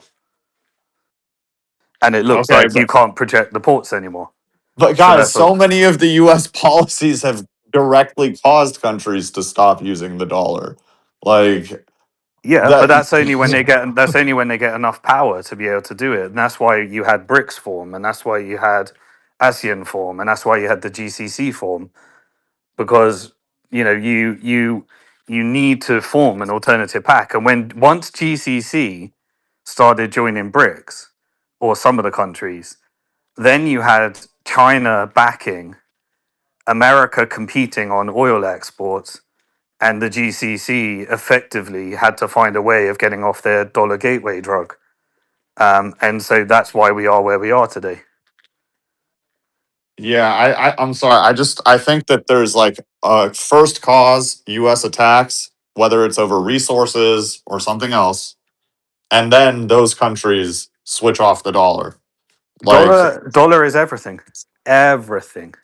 You get resources by having world reserve currency. You have the military by having world reserve currency. You have the banks and financial institutions that are the ones that like it's everything. Now the banks have said, right, we're kind of the jig is up. So then they're like, well, let's weaken the dollar and go multipolar. But the dollar is everything. Remember, the dollar is a Ponzi scheme. You have to roll over the debt. The second you stop rolling over the debt, the whole economy crashes. I get that part. I just like I think that we also attack countries for other reasons. Like, I Yeah, don't think. resources, ports, it's a multi-pronged strategy. It's like a well-defined strategy. Destroy a country, build it back, force it on to lend the money back to us. But It's a multi-pronged it all strategy. it all leads back to the dollar though. Exactly. The whole idea is have full dependency so that they lend the money back and buy US treasuries. But why would we attack Kuwait when Saddam invaded? To stop Kuwait and Iraq from unifying around the pooling together all of those oil resources and becoming potentially autonomous in the Middle East, where you're not forced onto the petrodollar. Like the more powerful the rest of the whole strategy was, we must dominate. Nobody else can compete. And so once you start unifying your oil, and the big problem was when China had the manufacturing base and formed BRICS. That's when everything changed. Yeah, I don't see any evidence that Iraq would have stopped using the dollar if they had taken Kuwait. No, it's not. It's not directly stop using the dollar. It's America proactively said we cannot have that much oil unified without our permission. And so when Saddam started acting for Iraq and going off script, that's a problem for America's domination strategy. Then So why you had not to like stop it. divide up Saudi Arabia, for example? Well, they tried, didn't it? Though, if you look at the whole history of Saudi and America, it was, you know, it started when Saudi just didn't want to work with the Brits because the Brits were terrorists. So then they decided to work with America. And then, you know, they had a 50-50 agreement. They tried to come off the 50-50 agreement. Then there was, so then Israel comes in and does the, you know, the retaliation for oil embargo, all of that stuff. Then there was assassination. Then there was regime change. And eventually Saudi hit the point where, oh shit, America is now competing with us as an energy exporter, and China's producing all of our money. We need to slowly get off the train without getting assassinated. And I think MBS, when he came to America, there was assassination attempts, right? I'm not sure about that, but I guess it wouldn't it be There pretty was, yeah. easy for the US to divide up Saudi Arabia into like 2 or 3 countries? Yeah, that was the whole forever war model. But I think Saudi, by some kind of miracle, by having to effectively, and this is where Abraham Accords and all this shit, because you like the countries were forced. How do you normalize? What is the strategy? We either end up like Libya, Syria, or we end up like economically holding down the terrorist. And so then they pegged their currency to the dollar. They created the petrodollar, and that was after the assassination. And then they thought, right, if we play America's game, then maybe they won't regime change us or assassinate us and split us up. Right. So that's like if they play the game, then it doesn't matter how much oil they control. Yeah, but I mean, not everyone could be as skilled as the end situation of what Saudi ended up in. Some tried it, Iraq and Iraq. You know, America doesn't succeed at all their operations. If you read the book Covert Regime Change, they fail at 80% of their covert operations, but they hedge for every outcome. And so they don't always succeed. And yeah, you know, that's the destiny for all of the countries was slightly different because it's not easy, as we found out with Iran right now. Yeah, but Saudi seems like it would be pretty easy, like much easier than Iraq So or Iran. who put the Saudis in power? Thermo. The British. Right. So Yeah, but they're those got you regime know changed onto a pro-America regime. right, exactly. Okay, but that's my point. Is like we didn't divide them up. We just wanted someone who We listened. we we did. That's why we got them in power. What do you Yeah, mean? you enforced them onto the petrodollar. That was all you wanted. Yeah. No, So So who cares if you Saddam didn't need takes to. Kuwait? If as long as he uses the petrodollar, then who cares? I don't think he was using the petrodollar. He was defying.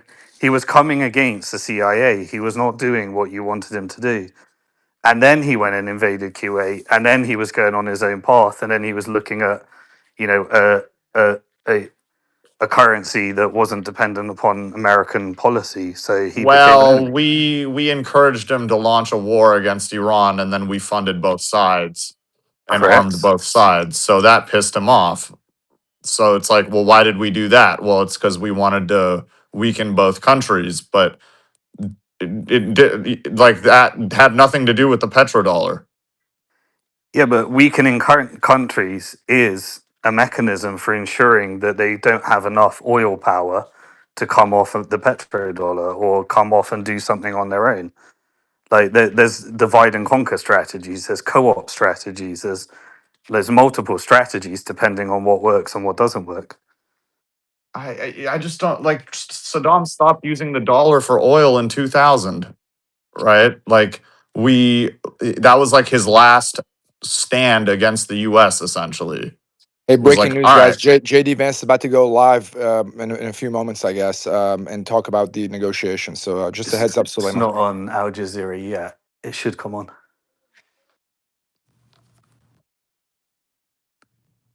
Thermo, what about Venezuela?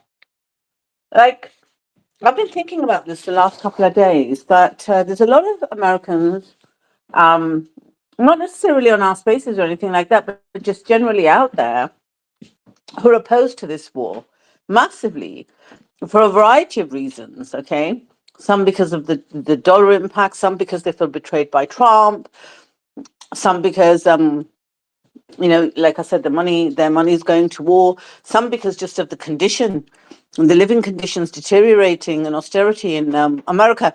A variety of reasons people are against this war. But the same people didn't blink an eye once when Trump, metaphorically speaking, him, but his administration, just waltzed into Venezuela, done a regime change and stole their oil, tanked their economy. Like, both of those things are equally abhorrent. And I don't think we can be selective in our outrage. That's just daylight robbery. That's mafia. That's looting a country and a nation and its people of what's rightfully theirs. I And gave that's Vertex disgusting. many Americans are okay with that. They're okay with that. And I'm sorry, that's the exact reason why whatever comes next to America is what has to happen. If you're okay with that, there's consequences to that. yeah. So I can tell you, like, living in America, it's there are a lot of people who are okay with that. They view. I mean, I'm not. Like, let me just be very clear. But the way a lot of Americans view it is, oh, it's the Monroe Doctrine. They're in the Western Hemisphere. They're like a weaker country. It's easier to handle them. We're not going to get sucked into like a big expensive war. So yeah, like, I mean, Beatrix, you listed all those different reasons for why people are against the war in Iran, and a lot of them were not moral reasons, right? It was just because of the cost and challenge of it, and the fact But you that we're see, not that's sick. likely. That's so sick. Right, right. That's a No, sick society. If you're like, okay, yeah, no, theft is all right. I agree. I agree. Simon, do you know what? Funnily enough, I'm sorry to interrupt, but I've been thinking about Venezuela for the last 2 days, and those are the exact words that came into my mind. What have they done? What kind of a sick society? Just didn't even register it. Like, they literally didn't even register that there was something wrong with it. And I'm talking, obviously, I know I'm generalizing here. I know there's a lot of people like yourself, Thermo, and most of the people that come on our space, actually, Americans I'm talking about, who are aghast at it. But I'm talking about the masses out there. It literally was like, great for us. We got the oil. You know what? It's good. Look at our military. We can do it. And it's just like, what? And Simon, those exact same words. I thought, what have they done? It's a sick society. It's really been bothering me. To be honest with you, the last guy, I think it was Ross, he came up and said it was because we want to cut off energy from China, but Venezuela is still selling oil to China right now. And so what I really think it was like a little morale boost so that both Trump and Americans would be more comfortable with initiating an operation in Iran. They like we constantly hear like people thinking that, oh yeah, Iran's just going to go like Venezuela. You take out their leader and then someone else comes and he's like afraid of you, so he's willing to play ball. That's what I think the main purpose of Venezuela was, to be honest. And people can say I'm like a conspiracy theorist, but uh, That's Siren, I think genuinely what JD I Vance believe. is. I'm so sorry to interrupt. I think JD Vance is coming out. It's not on Al Jazeera. It should come on. It Okay, let me normally play it. breaks Let me off. play it. Good morning, everybody. And let me say a couple of notes of appreciation. First of all, to the Prime Minister of Pakistan and to Field Marshal Munir, who were both incredible hosts. And whatever shortcomings in the negotiation, it wasn't because of the Pakistanis, who did an amazing job and really tried to help us and the Iranians bridge the gap and get to a deal. We've been at it now for 21 hours, and we've had a number of substantive discussions with the Iranians. That's the good news. The bad news is that we have not reached an agreement, and I think that's bad news for Iran much more than it's bad news for the United States of America. So we go back to the United States having not come to an agreement. We've made very clear what our red lines are, what things we're willing to accommodate them on, and what things we're not willing to accommodate them on. And we've made that as clear as we possibly could, and they have chosen not to accept our terms. Questions? So, Nick Robertson, That was short. precisely what have they rejected here? Can you help us understand it a little bit? Well, I won't go into all the details because I don't want to negotiate in public after we've negotiated for 21 hours in private. But the simple fact is that we need to see an affirmative commitment that they will not seek a nuclear weapon, and they will not seek the tools that would enable them to quickly achieve a nuclear weapon. That is the core goal of the President of the United States, and that's what we've tried to achieve through these negotiations. Again, their nuclear program, such as it is, the enrichment facilities that they had before, they've been destroyed. But the simple question is, do we see a fundamental commitment of will for the Iranians not to develop a nuclear weapon, not just now, not just 2 years from now, but for the long term? We haven't seen that yet. We hope that we will. Jen. Was there a framework on anything? And also, did the Iranian frozen assets come up? And did you reach any conclusions on those frozen assets? We talked about all those issues, Jen, and we talked about a number of issues beyond that. And so certainly those things came up. But again, we just could not get to a situation where the Iranians were willing to accept our terms. I think that we were quite flexible. We were quite accommodating. The president told us, you need to come here in good faith and make your best effort to get a deal. We did that. And unfortunately, we weren't able to make any headway. Preston. Mr. Vice President, how often did you communicate with President Trump throughout the negotiations? There were reports that there were multiple rounds where there were breaks in between negotiations. How often did you communicate with the president throughout those rounds, and what was he saying as you were going through these negotiations that you said fell short? Yeah, obviously we were talking to the president consistently. I don't know how many times we talked to him, a half dozen times, a dozen times over the past 21 hours. We obviously also talked to Admiral Cooper, to Pete, to Marco, to the entire national security team. We talked to Scott Bessent a number of times. So look, we were constantly in communication with the team because we were negotiating in good faith. And we leave here with a very simple proposal, a method of understanding that is our final and best offer. We'll see if the Iranians accept it. Thank you.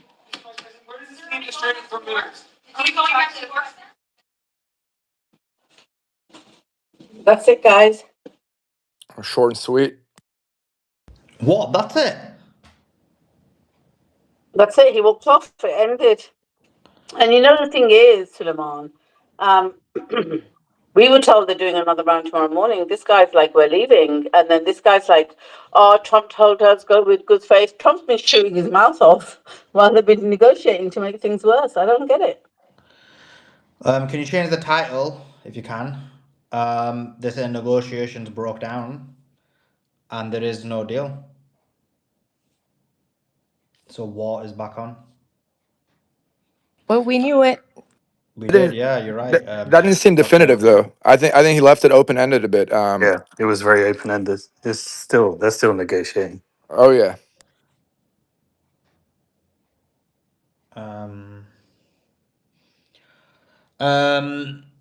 Yeah, I mean, it could be like just Steelman, Simon, and what's his name again? Cyrus's position. It could be like a negotiation tactic, but the fact that I mean, what's strange is he's trying to say it's based on a non-agreement in terms of nuclear. So what he's basically saying is, oh, guess what? They have no nuclear program anymore, but we don't trust that they're not going to have a nuclear program, and we need assurances or something, or some kind of mechanism in place not to have one. But then reports we were getting was the conversations were about the Strait of Hormuz and the disagreements on that. So, and no questions were asked about that. What did he say about the assets being released? He said that was one of the points we were negotiating. Oh, okay. I think it's all about the strait, and the nuke is just the public facing narrative. And before I came to this space this morning, I saw a report from Al Jazeera which said that the US has agreed to release the frozen financial assets of Iran. And that was Yeah, Al Jazeera. you're Yeah. right. That was reported by Al Jazeera, and I read it somewhere else as well. Because I was checking it back up because I was doing a video on it. No, because I was gonna do another video on that, and then because we got busy on the space, I didn't get a chance. But yeah, that was reported by Al Jazeera and is it Reuters, the Financial Times? But then the Americans denied it. Something like that happened anyway. I'm trying to remember now, but I can't fully remember. But It yeah, would be tiered anyway. So if they gave them a token gesture of some of the money, then they might release some. I doubt it, but it would be completely tiered based upon meeting certain goals. I think they never just release the whole thing for negotiations. he said we will. This is our final and best offer. We'll see if the Iranians accept it. Thank you. Do you know what? So, I agree with Dr. Ratusa. I also saw that headline. But it's interesting that all day today, every statement from the Iranian side that the Iranian side put out has been refuted by America. Every statement the American side has put out, every single one, has been refuted by Iran. Unbelievable. I think they're negotiating and they're both pretending something else is going on. yeah, but why would he come out and say that? Because that kind of, unless they're manipulating the markets again, like what's the utility in if you think they're still negotiating, this is all fake, what would be the utility in it? There could be, I'm just saying, what is it? I think they're just holding their cards close to their Yeah, vest. I think it's less market manipulation than I think it's just that sensitive. Okay, that it's was the next just question. face saving. America wants to look like they're putting deals forward and Iran's rejecting them, and Iran wants the same. But they both have probably agreed to say that. Hmm. 5D chess. But what? It's What not did they it's not get? 5G chess. It's just how you What? negotiate. Like, and But then you have a public part and a back part. but if they've agreed publicly to say this, if they've agreed it with each other, what do they get out of it? I'll tell you my personal belief, but it's very unpopular and people won't like it. I think they're gonna do this whole. We'll take the 2 weeks, then it comes back. They'll do that for the rest of the month, and Israel's going to inflict as much damage on Hezbollah during that time, and then they'll announce a deal. That's what I think is going to happen.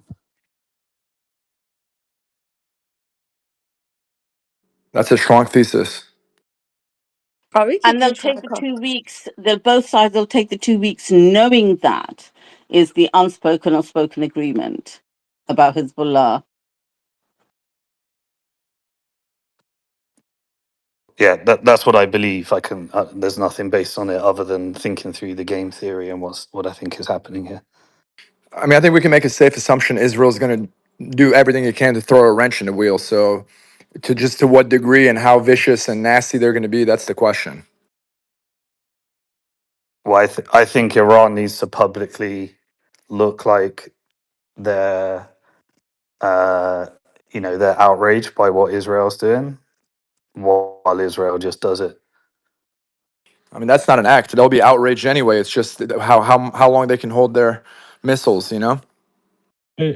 Simon, would you still maintain that Israel does not control America if your thesis is right, which is kind of contradictory to I think it's contradictory to what you normally would say.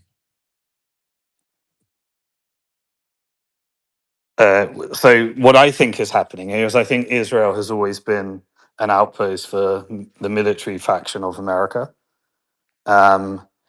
and that there is an agreement for regional stability, which is Trump's faction, the financial faction of America, and they need to remove all.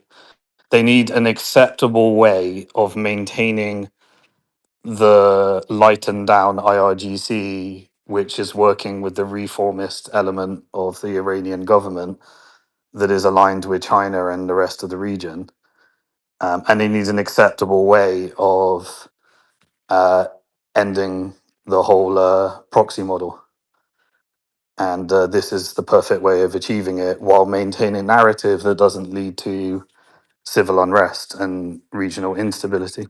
Okay, so based Yeah, on what but you're I just saying, disagree with that, by the way, uh, because if Joe, are you gonna? Can I just say this point and yeah, then you can? yeah, go Other ahead, than go ahead. Iman's gonna go into a debate. Go ahead. Yeah, no, I was just going to say then, based on that, it was America who um, destroyed the ceasefire by getting Israel to attack Hezbollah, attack Lebanon, and America is the one who's attacking the civilians and causing this much pain on civilians in Lebanon. Yeah, I mean, look, there's what level of coordination, what level of who agrees. Like, there's not one thing called America. There's people at the top of this.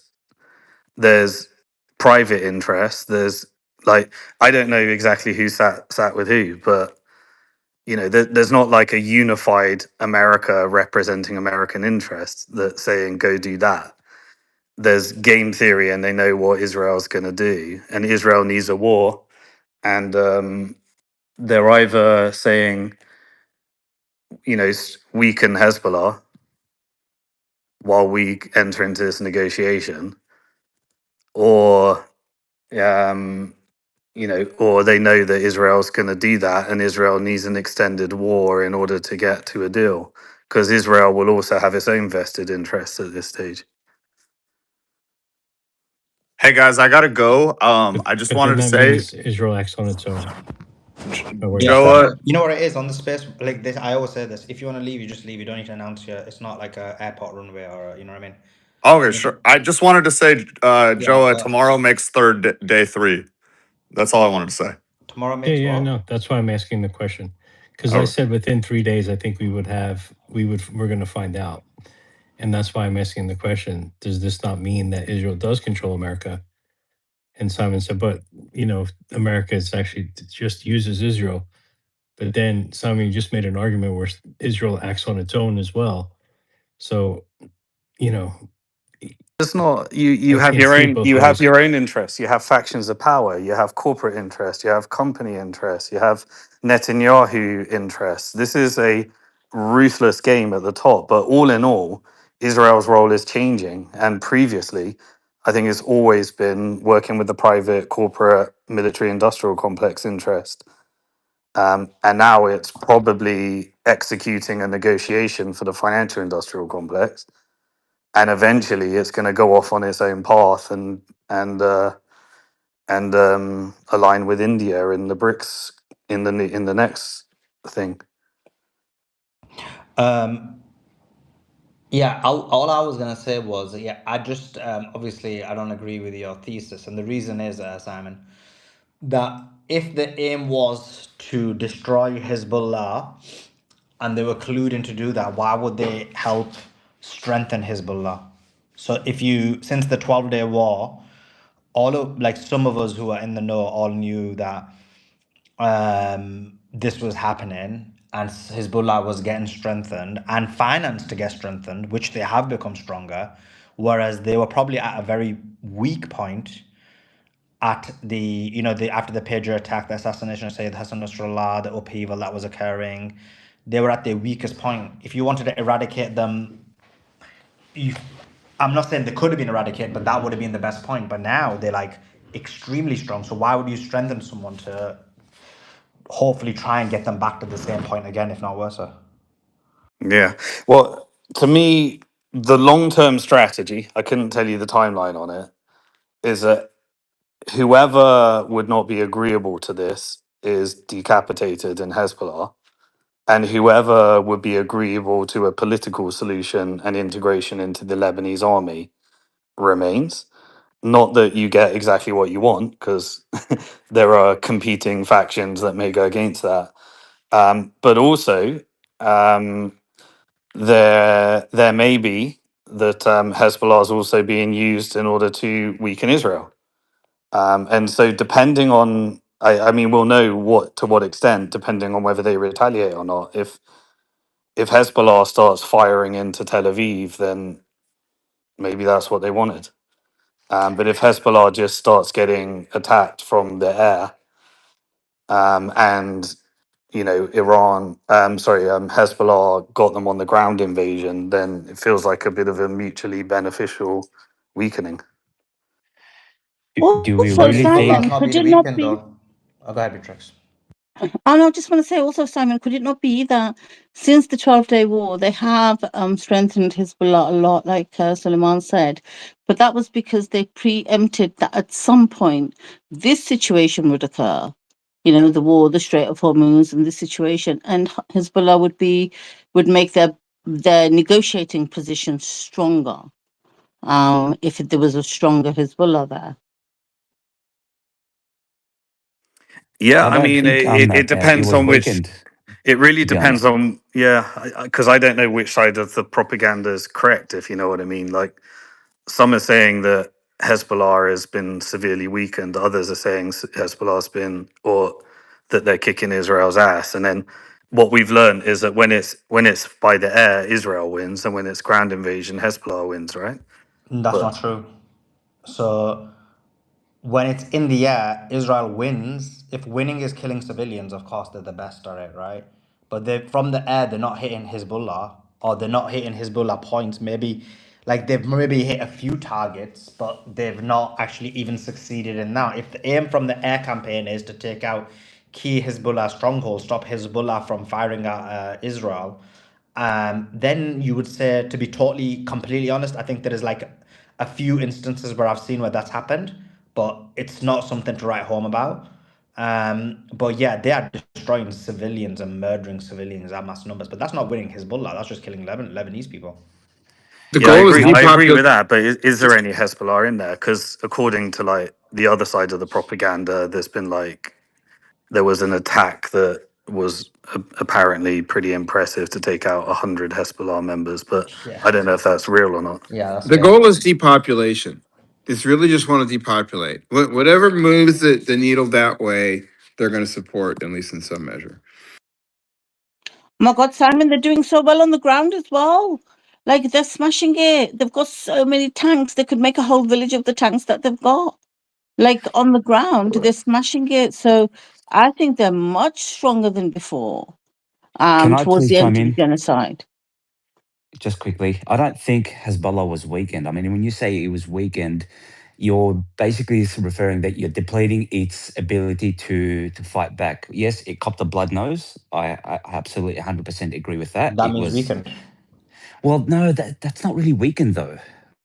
I mean, But it never. you don't think killing Sayyid Hassan Nasrallah had an impact? You don't think the pager attack had an impact?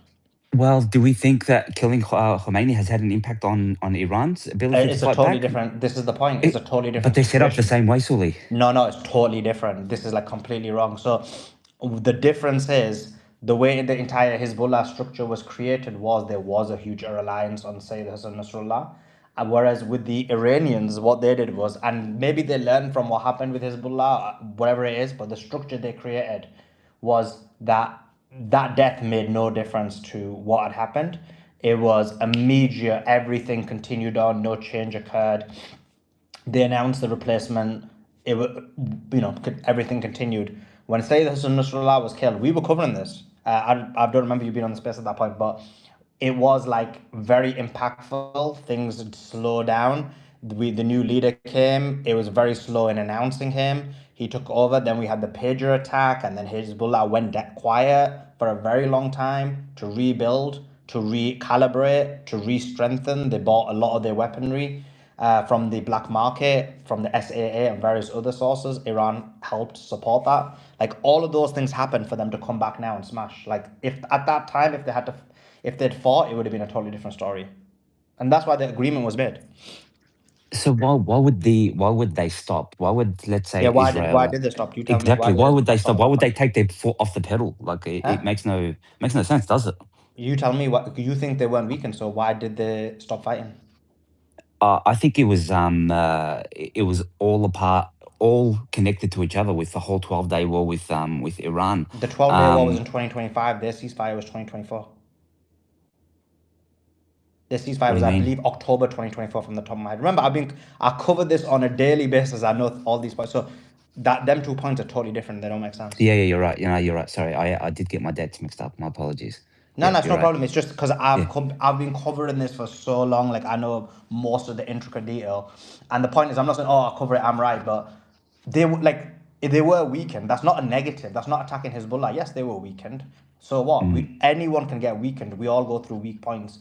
But what they did was they didn't give up. It shows their strength of character. It shows their strength of ability. That they basically recalibrated, got ready, got back, realigned, rearmed, and now they're smashing them so bad. It was the best decision they ever made. I'm so happy they made that decision rather than go gung ho, become illogical, and maybe let the Israelis win.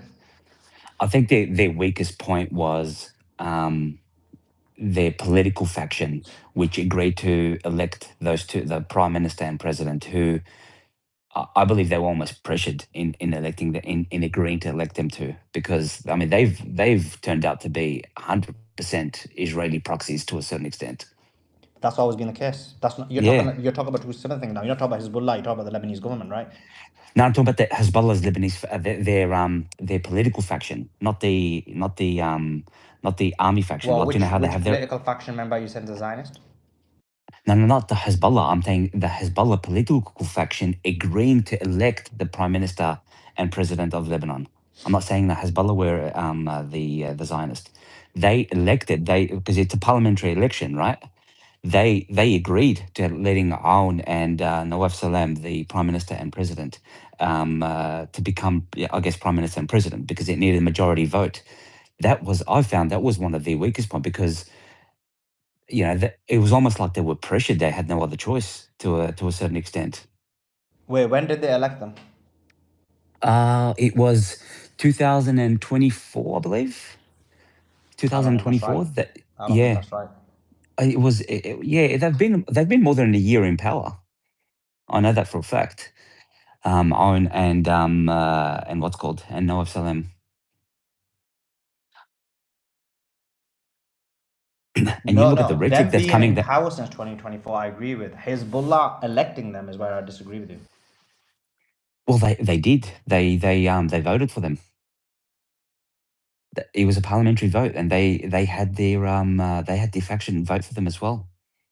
And apparently there was a deceit. There was some sort of deceit involved in it as well, where they were told that they will be pro-resistance, and they will not be touching anything to do with the resistance, and they are there to. They've got good ties with America. They've got good ties with the rest of the world, and it's just flipped that on the head. Like, these guys have been absolutely Zionists. They want direct negotiations with Israel. They don't want Iran to be negotiating on their behalf. Which, look, I can understand if you had any sort of political power in Lebanon, or in the region, but you don't. You don't hold any cards. Like, the Lebanese political faction holds no cards whatsoever. It's literally in a hot space, and you've got Israel on one side, and you've got Syria on the other side. You don't have any outing. Yeah, but that's because they don't have the power structure. Like, what percent of votes did Hezbollah get? Look, it's not much. It's not a massive amount. But Hezbollah had the likes of I forgot what the party's called, but the Christian party that were pro-resistance. The previous president, Aoun, who had like the majority of the Christian vote. So we've had two Aoun, the previous one and the current one, which makes it a bit confusing. Um, the previous one had the majority votes for the Christians, and they were very, very pro-resistance. So they always backed anything that the Hezbollah political faction was doing.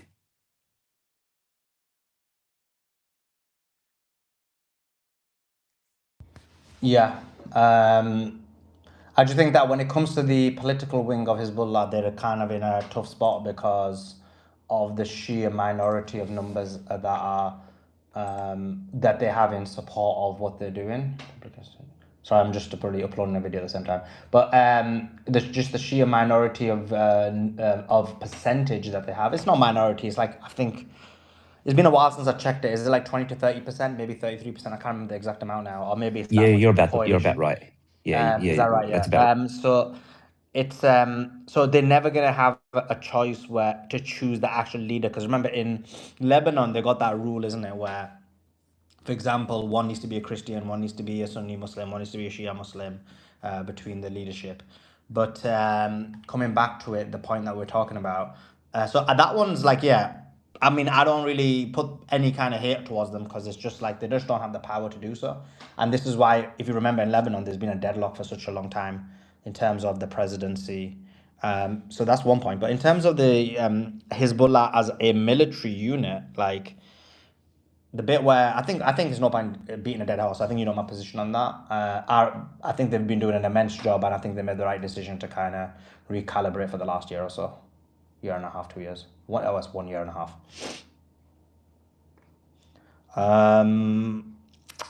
Where's Yeah, the look, the fall yeah. of the Syrian government really affected them as well, because that supply line was basically cut off, wasn't 100%, it?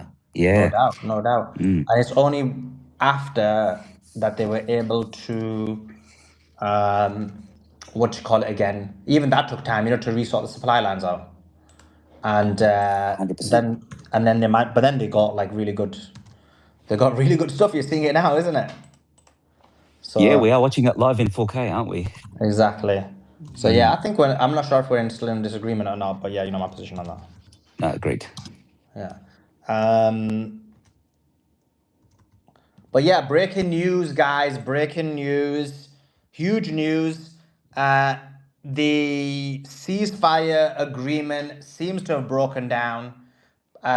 The negotiation or the deal is or does seem to be dead. Let me repeat what's his name again? JD Vance had to say, and that way you'll get. I was hoping his press conference would go longer so I could upload all these videos. It's so annoying, blood. Man's triple tasking right now because of that. Hard times, blood, hard times. So JD Vance said, Iran and US negotiations break down. JD Vance said, we have not reached for agreement. They have chosen not to accept our terms. JD Vance also said, this is their best offer, take it or leave it. He said, this is our final and best offer. We'll see if the Iranians accept it. So this was the latest on that. Let's go to Dr. Malibu and see what his thoughts are about this press conference and the deals breaking down. Well, thanks. So I've been jumping in and out of the space for the last hour and a half or so. I haven't heard a news update, but from the general tone and what you just said, my impression is I sort of laughed. Look, this is no way that this is the best and final offer. This is no way this is going to be the first time these talks break down. Any expectation? My God, I'm watching the UFC. I just saw a picture of Trump in the front row because they have a UFC fight in Miami tonight. He's there. He looks like death warmed over. I mean, seriously, you'll see the video clips. Anyway, sorry for that distraction. I'm just looking at it on my TV. This is, I see this professionally. I've seen this hundreds and hundreds and hundreds of times, particularly with corporate clients and corporate parties. They're this is a pantomime. This is a game they're all running. They're each playing to different audiences. It's going to be very complicated to get to probably what everyone agrees and has agreed are going to be the core red line issues for all parties. the as I said before, I think that the largest impediment is going to be Israel because Iran should and the GCC countries should agree to protect and honor existing borders. And that means Israel stops attacking Lebanon. That means that Bibi doesn't get his war. And I don't think he's going to stop short of that. I think Trump is blackmailed by the Epstein files, and Bibi holds his leash, but he's holding it too tightly. You see it in Trump's behavior, and Trump eventually will either break down, capitulate, and we're back to war, which I don't think is going to happen, but I acknowledge it's possible. Maybe 30% chance, and just where I'm kind of ballpark kind of thinking about it for the first time. Or Israel is going to do what you said the Hezbollah did, Sully, is sit back, restock, minimize the damage to their country, their religion, their politics, and try and minimize the damage that's going to come to their political control over the United States. So, but expect that there's no way JD Vance is going back. And if he does, it's just theater. It'll be back together someplace else. It's just too important. There's too much big money. I mean, giant money, world changing, multipolar directed changes going on. And I'm not smart enough or educated enough or curious enough about all the subtleties of the economic machinations that each country is going through and what they see for themselves, their best possible future. It's a complete reset. I mean, that's what's happened. It's a tsunami. It's like a comet dropped from outer space and dropped into the Straits of Hormuz, and the ripple effects we still haven't seen. So I think there will be peace because Iran's won from a military standpoint, and they'll be able to cut off the oil flow. They'll be able to destroy Saudi oil fields. The Yemenis will get in line, and what is it? Someone will say 40% of the world's oil will stop flowing. That's catastrophic. And the political upheaval that'll cause in quote unquote the democracies like Britain, France, Spain, India, Turkey, America, no one can contemplate. It's just too big a change too fast. So that's what I think. Joa, do you are you there, Joa? Yeah, I'm here. It's been 3 days, bro. It will be 3 days. It hasn't been 3 days yet. We'll see tomorrow.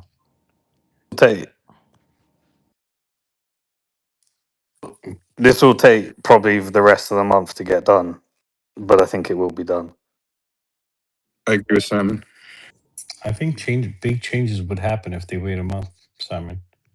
Europe has to decide, right, where they're going to get their oil. I saw about the tankers going to the States, but They can't affect the military situation, though. They've checked out of that. What can they? Who cares about Europe at this point? Isn't it? It's obvious they're buying it from America. Yeah, because that worked for allies Americans, doc. but I can't Allies. imagine Europe getting it anywhere other than America. you know the funniest thing, Simon, is the narrative that's going out is that's supposedly the positive that the magatards are pushing out here, that we now are selling all this oil to Europe and the rest of the world because of this, and isn't Trump great? It's just all over my timeline. I'm like, you idiots. The corporations that control the oil are going to get the profits. That our oil and gas industry is not nationalized. It means nothing to us. It's going to destroy our currency, and prices are going to go through the roof, and people are going to start to go hungry if this continues. People are just so stupid. It just drives me Exactly. What's crazy. it doing to the price of the Bowser? Nothing. Absolutely nothing. We're still paying 50%, 60% more per liter at the moment. In fact, they'll take the higher price and sell it to Europe, and they'll take the exports over American national interest. No one noticed when the price jumps, like during the early 70s when we had the gas crisis here. The moment the market moved, even though most gas stations have two 10,000 gallons, I don't know what that is in liters, 10,000 gallon tanks, the prices instantly go up. They come right up and match the market. And that's a huge plus for stored oil, for stored gas and diesel and liquid natural gas for that matter. So the corporations are winning here. Simon, from that respect, Simon's been completely on point here. The economic aspects of this are just huge, huge, huge, huge, huge, as Trump the Tard would say. Yeah, but Trump knows that he can just say America's going to do great, and people don't understand that there's no sovereign wealth fund, and Americans pay the higher price. So Americans pay the inflation. sovereign wealth funds are, I mean, that is nowhere near in the American consciousness. But the increase in food prices, because the increase in transportation prices and the ability to take larger profits because supplies are down throughout the economic consumer chain in America. It's gonna devastate this country if the Straits of Hormuz stay closed.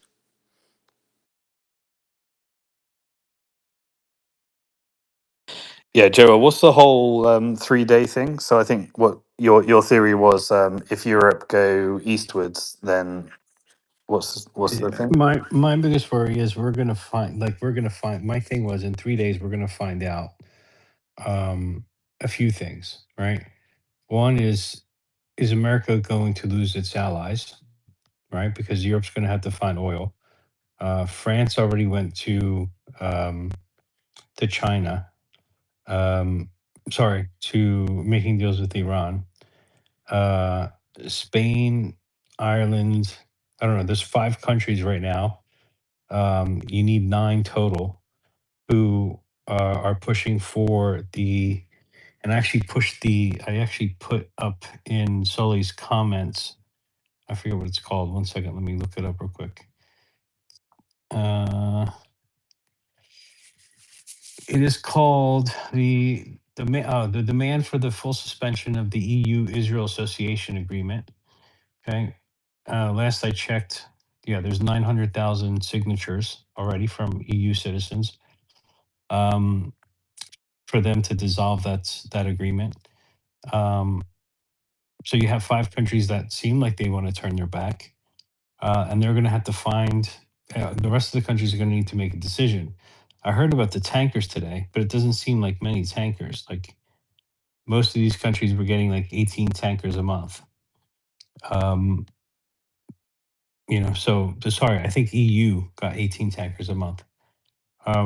So are they making up the difference? Right. So I don't know. I don't. I'm waiting to see the decision that's made, and that's why I said I didn't know it was the weekend. So probably by Tuesday. But if you want to hold me to 3 days, that's fine. Um, we're going to see what Europe decides, and if Europe decides to make deals with Iran, um, America doesn't have allies anymore, right? And if they did so because of this Lebanon thing, like you're saying, then yeah, Israel has control of America. It is not the other way around because this is not beneficial for America. This is the fall of an empire.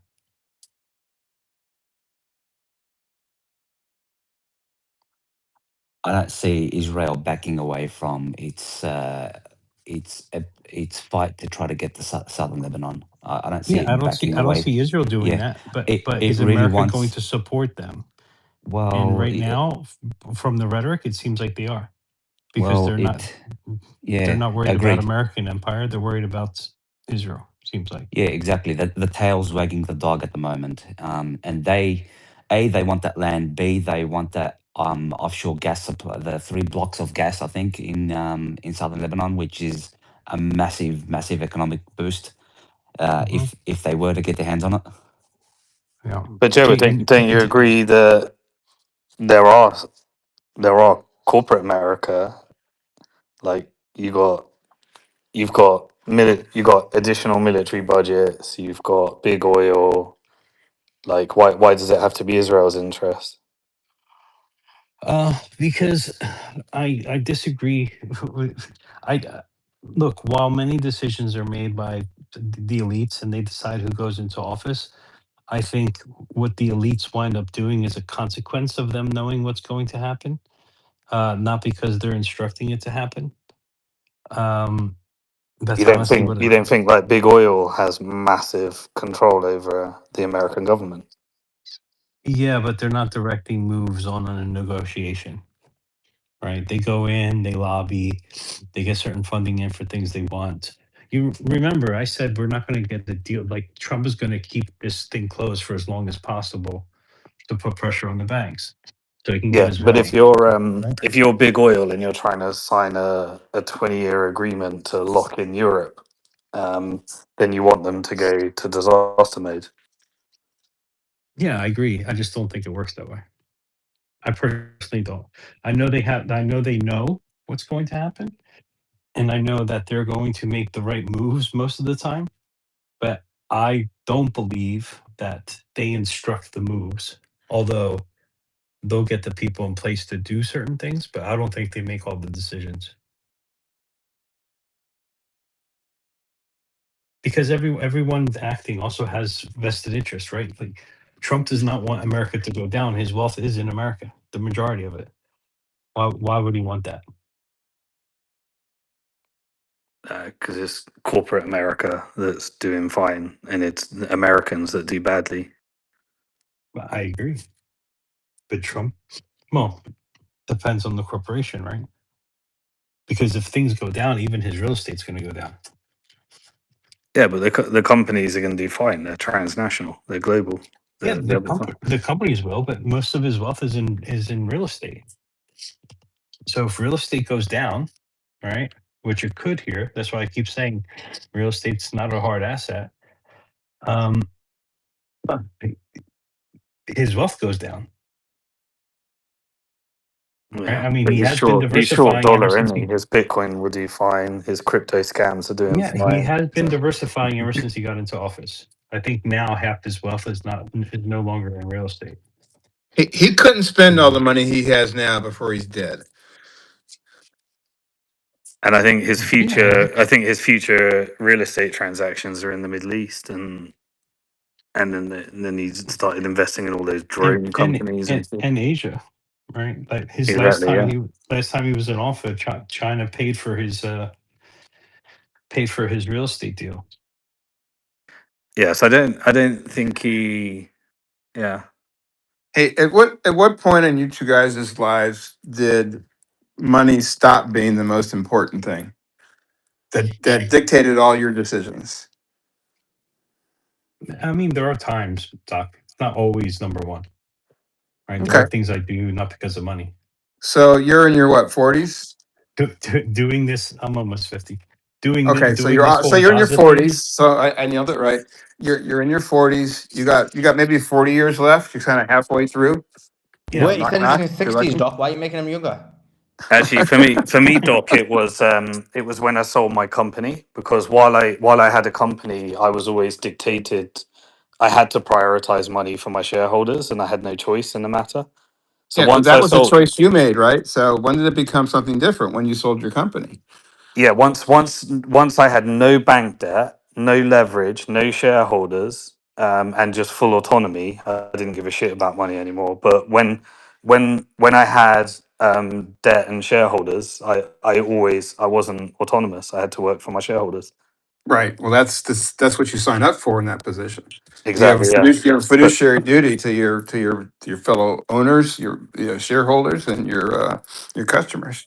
exactly, and that's what I mean about Trump and all these high net worth that have got highly leveraged net worth. They work for their financiers, and so they don't have particularly when you're in a business leverage network. They have to keep delivering. It's like a mafia, right? If you're in the mafia and you don't keep delivering returns for your investors and those you're compromised to, you don't have the choice to stop working. And if you stop being useful then they just Yeah, but that doesn't replace you with apply to someone Trump. else. That doesn't apply to Trump. I think it That does, but apply. I think remember all No, his real I estate don't think wealth it does at all. Yeah, was I made don't with the think New he York cares about mafias. his wealth. He couldn't possibly spend the money he has now. Yeah, but he's highly leveraged. He's not. It's not autonomous net worth. It's leverage net worth. Also, He, not only he that as well, rich people don't think about just wealth for themselves. That that's whenever I've been in that's what conversations, people who aren't rich think, no, because no, it's there's this not. When class I'm envy involved here. no, no, You're I looking mean through you that can. lens. So, Doc, can I just finish a Yeah, sentence? sorry. So, I can only base it on what it's only experience, so I guess I don't know. I'm basing it on anecdotal, speaking to like, I don't know, like 20, 30 of them over the last couple of years. But nearly actually every single one of them I met, all they ever talk about is generational wealth. They talk about generational wealth, making sure their lineage is so wealthy, making sure that they become the next like Rothschild, like the people who control the world over so many generations. That's the ones like the billionaires that I've kind of interacted with. That's what they say. But I'm not saying that's always the case. I What think about Gary Cardone? I Right? think He yeah, Gary doesn't say that. Cardone's. I mean, Gary's place up here and his position isn't something that's designed to benefit him long term.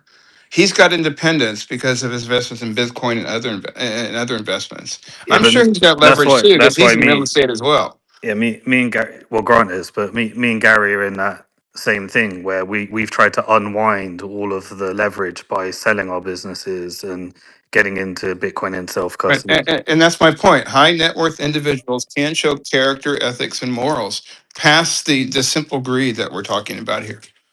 Generational greed. I completely agree of with course they that. can, yeah, and they But some can show honor, and others can show like just a massive thought about just accumulating more and more wealth. But sorry, go back to Simon. You're probably yeah, but better to speak about this because you're in that position. yeah, absolutely. But I know everyone I know that, like the Bitcoiners that I know that have literally net worth just based upon FU money with no ties, no bank, no nothing attached to it. They tend to go off on their own path. The ones that have leverage net worth because they're attached to a public company or a bank loan or highly leveraged debt and real estate, they're in a trap they can't get out of, and they're not free. They have to keep making more. They have to keep making more, and they're not allowed. They can't sit back. They're in a trap.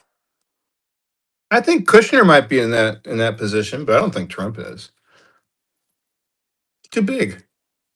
How much? What do you think his net worth, off in the books, has grown or shrank since he I, took office in I 2024? I don't think it's possible to be in a transaction where you deal with Trump Towers without dealing with the most sickest kind of business people in the world. Yeah, well, that's how Obama got rich. That's how Nancy Pelosi got rich. That's how all of them get rich in politics. Also, Trump's demonstrated that he's willing to, that he just cares about money in the sense of it's one of his goals. I'm not saying it's the only goal, but it's definitely one of his goals. The fact that he can pull out with a meme coin and basically accumulate wealth by basically doing over his own followers demonstrates that Yeah, for him, I'm not saying every billionaire is like that, but he's kind of just based on his actions, he's kind of demonstrated that kind of position. But sorry, back to you, Doc. right. I agree. He has put himself in a position to have the.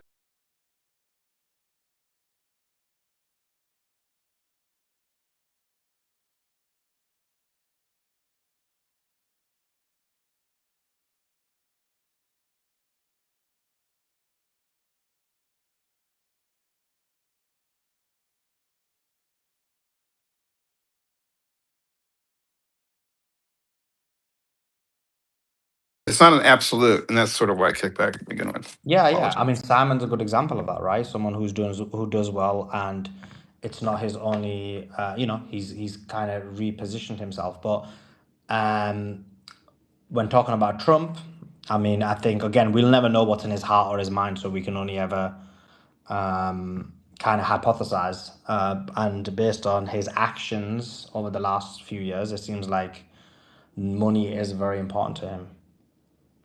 Now Well, it the could only be. other thing I would say about that is Mm. that he sort of needs to have a higher net worth coming out of his presidency to protect himself because he wants to have if he's at a poker table, and that poker table's at the end of the day has got his life on the line. He wants to have a big a stack of chips as possible because the conflict involving Trump, at least certainly politically in this country, is just going to take off as soon as he leaves office. And his kids and his organization are all going to be targeted like they were between 2020 and 2024. Trump's also one of Doc, those people that like sees it as a scorecard and wants to be number one on the Forbes rich list. I think. that's what I was going to say. Yeah, Like, I have absolutely. in my group, in my network, I'm probably towards the low end. Okay, and I have best friend who father just passed away, so he inherited over $1 billion. I don't want to be the guy on the low end, right? It's not that I'm like ultra competitive either. It's just uncomfortable for someone who's been so competitive his entire life, right? And Doc is not Doc, sorry. Trump is sitting at the big boy table. He is the guy at the low end with the people he's sitting across from. I like the Rothschilds. Yeah, yeah. Putin, Xi Jinping. Like, he's not Gulf as wealthy as these states, people. the Emirates, Yeah, Saudi. yeah, exactly. I mean, yeah, if he's competing with MBS and MBZ and that type and Putin, you're never going to win that game. You can win it in America, but you ain't going to win that game. Right. Yeah, So but you I get big don't think enough he's to competing. be you can be big enough to be not the most convenient target, particularly when you're out of political office. You'll always have influence, but you won't be the one that can make the final decisions. Like, hey, Israel, go ahead and use that nuclear bomb. We'll back you up.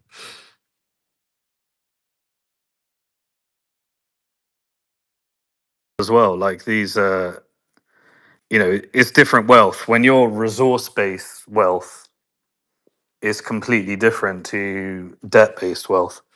And Trump's in the game of debt-based wealth, which means you're always when you have the relationships that he has with the banks and um, you always need to produce more debt for them, and they will just lend you more and more and more, and you need more and more collateral, and then they can put you in a situation where you're. So coming back to the breaking news, the breaking news is the deal seems to be dead. The deal, JD Vance, there were reports saying that they would be continuing these conversations tomorrow. It seems like they were so far apart that they left. It could also be that this was just a charade for the markets over the weekend, and they were essentially putting their different assets in place in order to start whichever escalated tensions they want to start. Because remember, during this time, we've seen many transporters go to Ben Gurion, many KC tankers go to Ben Gurion, go to the Middle East. We've seen the, what's his name, Keir Starmer come out and say we're sending, is it a coalition of 30 people are sending sending vessels to the Middle East to open the Strait of Hormuz. So things aren't looking good. It looks like the deal is dead. The question mark becomes, will Trump wait the full 14 days, or will this now go back to war tomorrow? What do we think? Who should we go to? Let's go to NPC. NPC, what's your thoughts? What do you think happens?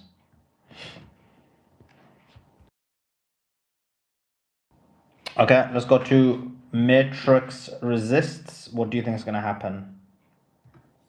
Hi, Sorry, Sliman. sorry. Thanks I for thought having I me was up talking, here. but I didn't know I had my mic off. My Oh, okay, mic no problem. off. Yeah, go ahead. My apologies. Yeah, I don't think he'll be waiting for the 14 days. I think there'll be a resumption of hostilities in the next 24, 48 hours. My predictions. What do you think the bombing's going to start within 24 to 36 hours? 24 to 48 hours, yes. Okay, yeah, wow. Okay, so within 1 or 2 days, basically. 1 or 2 days, yeah. I don't see the US And this could be dragged. I believe that my presumption is this will be dragged by Israel, who would say, "Well, negotiations are off. We're going to start bombing again." Yeah, this is crazy, bro. This is crazy. Um, let's. Do you think they'll bomb? Do you think they'll bomb Iran or Lebanon? No, Who? I believe that they'll bomb Iran. They'll go direct back to Iran. Look, they want to pull full, I guess, full force onto this, and try to achieve whatever they can achieve, and drag the US into doing this straight away. They're at a point where, from my perspective, they're at a point where if they take a backward step or reduce hostilities and take a backward step, there's their greater Israel plan is basically almost nowhere to exist. If they go ahead and move forward with it and resume hostilities, I guess the percentage of them achieving their greater Israel plan is in full development. Well, it's dead. Really, they can't defend themselves against Iranian attack, and they haven't come close to seeing the worst of it. You believe most estimates, and they can't sustain an air attack in Iran without U.S. assistance. It all depends. This has been my theory, working theory for a while now. As Trump is on the leash, blackmailed by the both his interests, who give Simon a nod, his banking interests, who may be for the war. But is he really compromised in a way by Bibi that most at this point, and a lot of former supporters believe he's compromised with a videotape of him just committing the worst and most heinous crimes that you can imagine? Because that explains his conduct. Well, will he tell Bibi to, basically to F off, or will he have to capitulate and support what is likely to be a continuing Israeli attack on either Lebanon or Iran?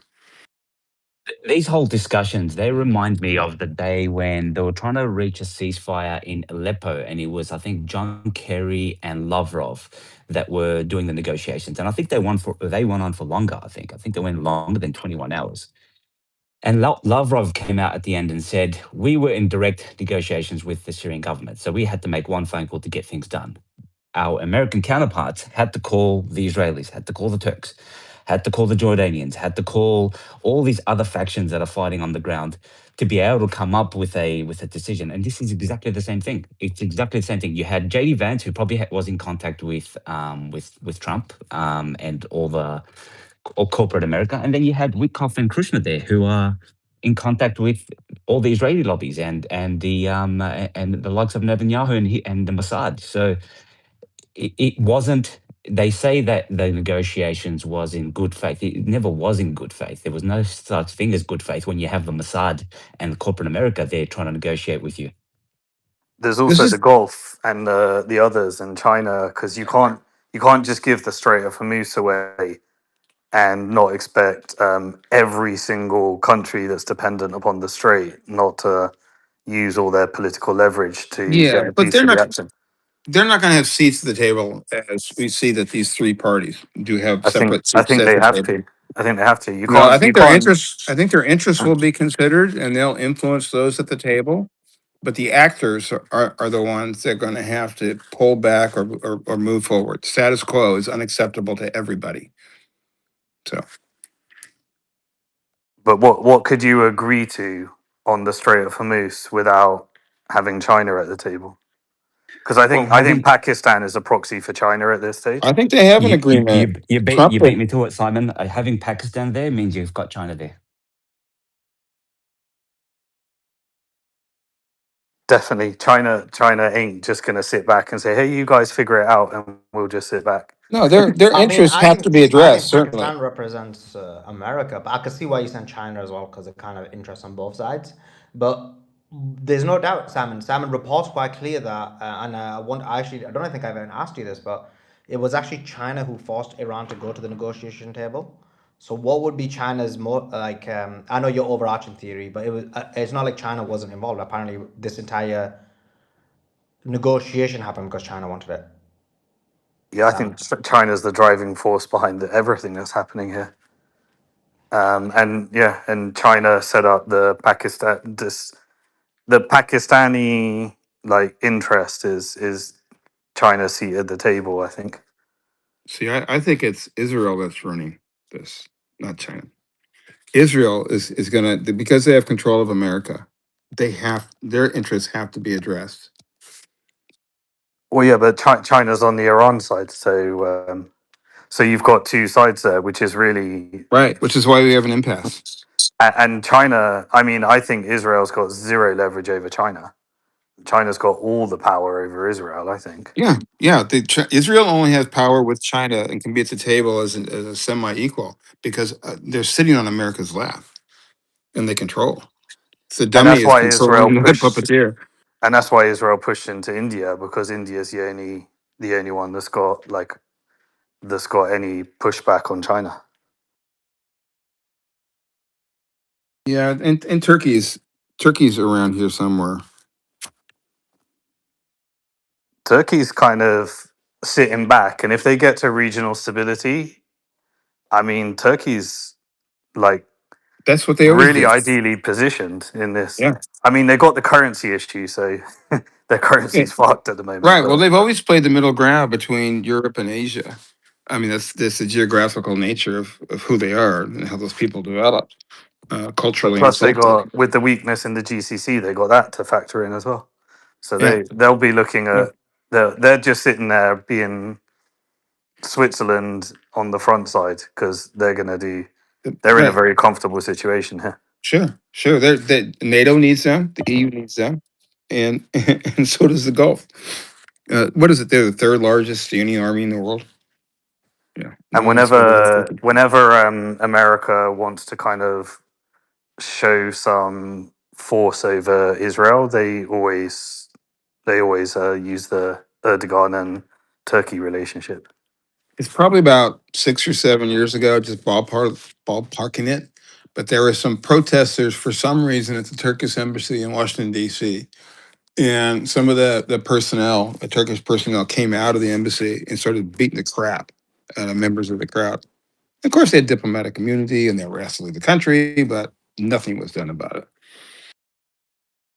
I remember when Netanyahu and Trump did their public speeches, like he'd always say, yes, we like Turkey. I've got a very strong relation.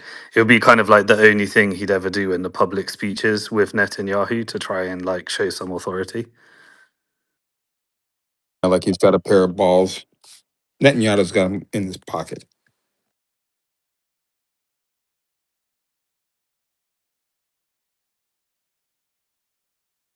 Anyway, I know that someone said in the space you don't have to say goodbye, but I'm gonna say goodbye. You guys have a good night. Cheers, Doc. So, I mean, Simon, just to you, and then we'll get a few other conversations in. But you think this may take a month? Like, what happens in this whole month? Like, no one's gonna just sit around and with their hands, under their bottoms or tail between their legs, right? Like, what's gonna happen in this month? Then, according to your position. Yeah, I think there'll be. It could resume with Iran, but I think there will be a deal done this month with significant negotiations, and I think Israel will continue with Hezbollah, and Hezbollah will continue. I'm not sure what the retaliations are, but I guess the escalation cycle is if Hezbollah fires deep into Tel Aviv. If Tel Aviv or America fire into Iran, what else is there? If the strait gets closed fully again, or if America says we're removing sanction relief, then that's either an indication that they're trying to get to a real big squeeze in the deal, or but I think we could see all of those. But in the end, everyone's going to realize a deal has to be done. And I think it has to be done by the end of this month. Okay, but just to be clear, you don't think they're gonna resume fighting with Iran? They could do, but it will only be in order to get to a deal by the end of this month if they do. Okay.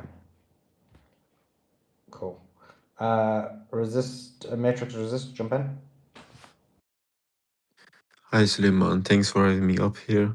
I think Simon is right because, if I'm correct, Simon, within 3 weeks, more tens of thousands of flights will cancel all around the world. Also in the GCC, we have seen, and also the permanent damages to the oil and energy sites. And some of them take months to rebuild, some of them a year, or some of them couple years. I mean, if they wipe out a lot of production capabilities in the region, then they kind of have to restart the markets. And Iranian oil needs to flow the markets to China, and so that China can manufacture with the GCC, with all their oil to Western suppliers. Yeah, the issue with America restarting again is And that's better for they get America. So, like, well, the IMF buying doesn't collapse. yeah, the issue with America restarting again is they could end up with oil above 115, and then he has to find another trick to capitulate it. So if he that's the hard part, I think. So I think maybe it would just be done via Israel, that the market would interpret as less escalatory, but they can't they can't allow the price to go up to $115 without finding a new show to try and get the price down again. And I don't see what tricks he's got left. So I think he wants to keep the sentiment that and Iran, if they want additional leverage, then they'll just try and get this going again, get the price of oil up again, and then they can get America to capitulate on a term they might need be negotiating. So if it starts again, then I think it helps Iran to get better terms. But if this goes beyond this month, and then we get a cancellation of the Xi Jinping meeting, then we're in some serious economic problems, like some serious. That's when like a lot of the scenarios that we've talked about really kick in. No, go on, Also, bro. like, given the Hugo Suleiman. You think we have a No, month, go. Simon, for that? Like, I really don't. I don't think we do have a month, no, but I could see them. There's so much to negotiate here that I could see them needing the month. But I don't think they've got a month, but they may do more damage here than yeah. If we wait a month, there are businesses that are going to big businesses that are going to go bankrupt. Yeah, but I think also America wants to do a big print, so it's lining up for the big print. Like it wants to print like it's $7 to $10 trillion. So it does want a disaster, just so it can print, but Yeah, it but what doesn't want about a big all? disaster. What about all the international companies? Like all the discount airlines, they're screwed. They operate on such thin margins. Like unless their Yeah, employees decide to not take a paycheck for a month. airlines kind of have to be bailed out by their governments though, because it's such a brand that's connected to countries. It's almost like they'll always get bailed out. I think airlines. They'll let some go bust, like EasyJet or something, but you're not going to get Qatar Airways or Emirates or any airline that's connected to a country. It's more like they'll just subsidize it. So we're just going to get big printing, I think. Yeah, possible. That's not going to help the relationship with the U.S. No, I mean, but that's what Trump's here to do. I think Trump's here to destroy every relationship. I'm still convinced because I thought that before he even started that Trump's an agent of chaos, and I don't think he's stupid. I think he's deliberately just bringing down the empire.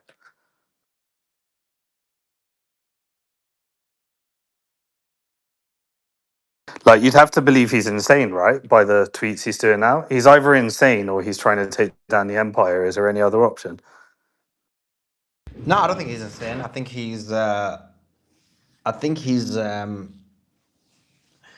always been very open about what he's doing, and I think from his tweets, he's like trying to convince his own audience about what's going on. Like, what of his tweets do you think that he's done that you would think that is mental? I think the Tucker Carlson, that Alex Jones one, that seems crazy to me. Well, from our point of view, it seems crazy. From his point of view, it's like these people, all four of them have been attacking him. And so in his mind, he's thinking, I want my audience to know, like, these people are separate to me. They're not part of MAGA. So you think it's like either there's a certain faction of his supporters that he kind of love this shit, or he's just like very There's a narcissistic certain and faction of egotistical. supporters who will disavow those people based on his instructions. Or do you think he's doing that just because they're all the anti-Israel and Well, that's they're not just anti-Israel, they were anti-Trump as well. yeah. So Tucker Carlson was anti-Israel for a while. He didn't disavow him. But remember, Tucker Carlson was saying Trump should be impeached recently. So this is Trump responding, right? Alex Jones was... Sorry? Yeah, I was just Yeah, saying. yeah. And Alex Jones was kind of playing both sides. But then now he was always loyal to Trump. But then now he was like... I think he may have said impeach Trump as well. So that's why he got attacked. Who else was there? Candace Owens. I think he's attacked her in the past before as well because she's been anti-Trump. And the fourth person was Megyn Kelly. Same with Megyn Kelly. She's been attacking him recently. She went on Piers Morgan and attacked him. So again, same thing. Yeah. Like it's. I don't think he's a dumb guy. I think he's knows that his movement, especially his supporters, the ones who still support him, the ones who support him even after the Epstein files, they're gonna support him no matter what. So he needs to tell them, like, look, there's a difference between those who are with me and those who are against me, kind of thing. Yeah, Let's. to me, if he's working for America, then nothing makes sense to me. Like if he's working for a few corporate interests, then everything makes sense to me. If he's working for his lobbies, then everything makes sense. Well, his lobbies and himself, right? Yeah, definitely. Because this is enriching himself, and it could be like people say blackmail and all these kind of things, but actually it could be even something more simpler than that. It could be that do you remember when he had all them court cases against him and he saw the wall caving in and he was gonna see a long time in prison, and like he'd got found guilty on probably the more weaker case. So imagine like for example, the Florida case, the documents case, and these type of things. And so he was probably seeing the walls caving in. He was seeing prison time. He was seeing all those things, and maybe he was given an offer like, listen, all these things will go if you do X, Y, and Z. Now, the offer for you could be like the banksters or China or wherever, or it could be like. So I'm basically saying your argument actually because I think that he's just a Zionist and he's doing it for Israel. But from your perspective, it could be that or unless your argument is that he's always worked for them. But in the first administration, was he working as, according to your opinion, was he as working as heavy for them as much as the second administration? Hmm. Hadn't really thought about it. I do know, like, I do think that he's always been a bit of a psyop. I think he's like an actor. I think he's, he had all the Zionist connections really early on, so it's not like a new thing that changed. I reject the whole. I don't think he ever needed to be blackmailed by Epstein. I think everything he's doing, he would do in his own personal interest, in a handful of elites. And then I think he's actually a Zionist because that's how he makes his money, by being a Zionist just makes him money. So I think he married into that circle, and he's in those, he's in those monetary circles. I don't think he's being forced to do something that he doesn't want to do. By the way, on the perp market, the oil jumped up from 89 to 93. I was just about to ask you that, but then I thought the market's closed, isn't it? Saturday. Yeah, but the perp markets still show, although all it'll show is if there's a gap up the next on when it opens. Yeah, Bitcoin corrected slightly on the news. So this is just going to head towards, like, if this deal breaks down, it's just going to start heading towards the capitulation point again. And he'll have to capitulate. So, Oh my God, Simon, we need to do a market update. When do you want to do it? uh, Should we do it Are Monday? we? Yeah, we can do that. I just don't want to say the same thing again and again and again. No, on Monday. This is huge news. Like Yeah. ceasefire, if it's dead, I'm presuming if the ceasefire is dead and we don't hear any more information, Monday is gonna have. I saw you just said it now as well, but I actually saw what it said. You know, where the indicator comes that Bitcoin dropped. The indicator I saw was below 72,000, but I don't know if it's dropped even more. Oil prices, as Joe just mentioned, have gone up. I presume by Monday things are gonna become worse. By Monday, even if there's no Iranian um, response, I'm presuming it still will be quite bad. So, and if there isn't if there is ends up being bombing, then things are gonna get really bad, right?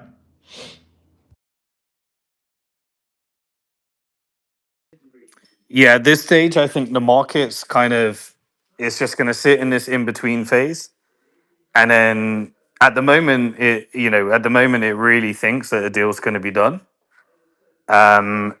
But if there's something that really makes it look like a deal's not going to be done, the market still hasn't reacted too aggressively towards that. Like the market really believes something's going to be done. But isn't the market closed? It is right now, yeah, yeah. But just in general. And I don't think it's going to move too much on Monday either. Like it would just, Really? yeah. The market's just bored of this back and forth. I think everyone's kind of saying, let's just see what actually happens. Let's stop Yeah. reacting. Market's like, let's just wait for the ground invasion. Yeah, if you get something that's a real escalation, the market will react. But I don't think the market reacts to I think it just sees everything as fake news. Kind of, I just like no one trusts anything they're hearing anymore. That makes sense though. That actually makes sense. Like you just be like, I mean, we've hit that stage, right? Whatever we hear, we're just like, yeah, well, I don't know. What does it really mean? Can you read anything into it? yeah, exactly. I agree. Ugh, this is crazy. Romish, thanks for joining us. Is there anything you want to add onto the conversation?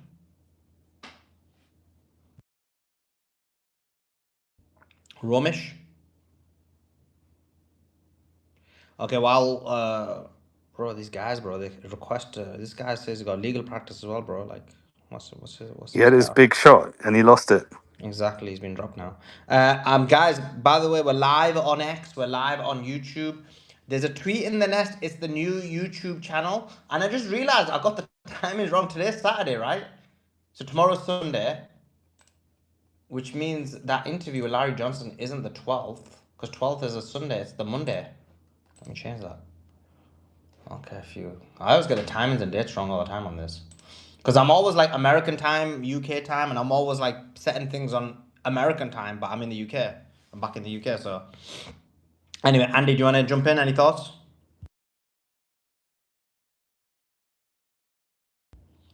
Just while Andy is probably finding out that he's been brought up. Just to give everyone the news, negotiations have broken down between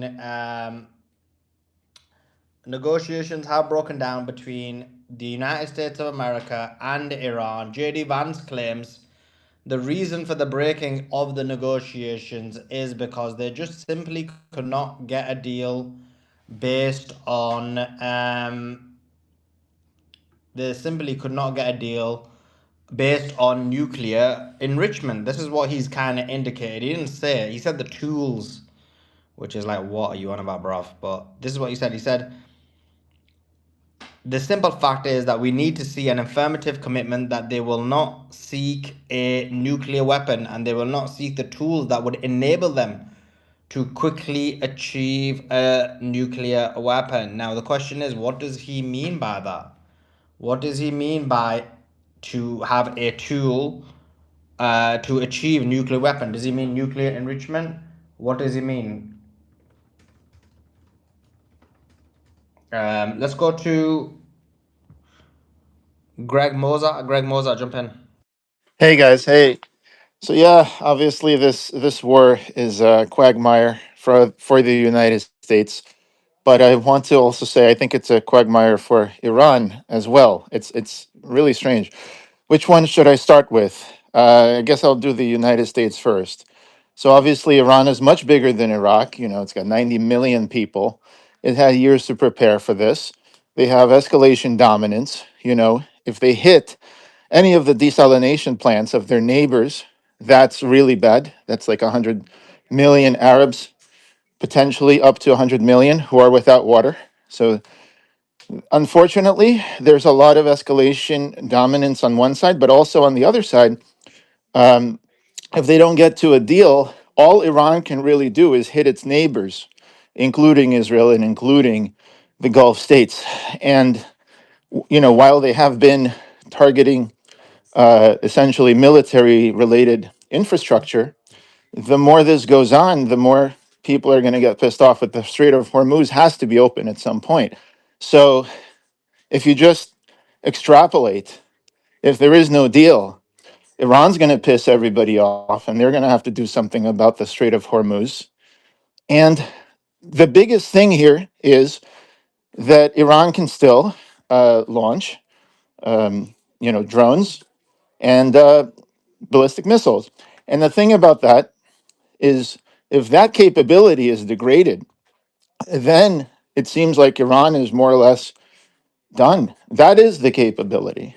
It's to hit others. So I just find this war to be entirely appalling. And, you know, it's like the Ukraine grain deal that Turkey negotiates. Like, people need grain, and here people need fertilizer, and people need all kinds of things that go through that strait.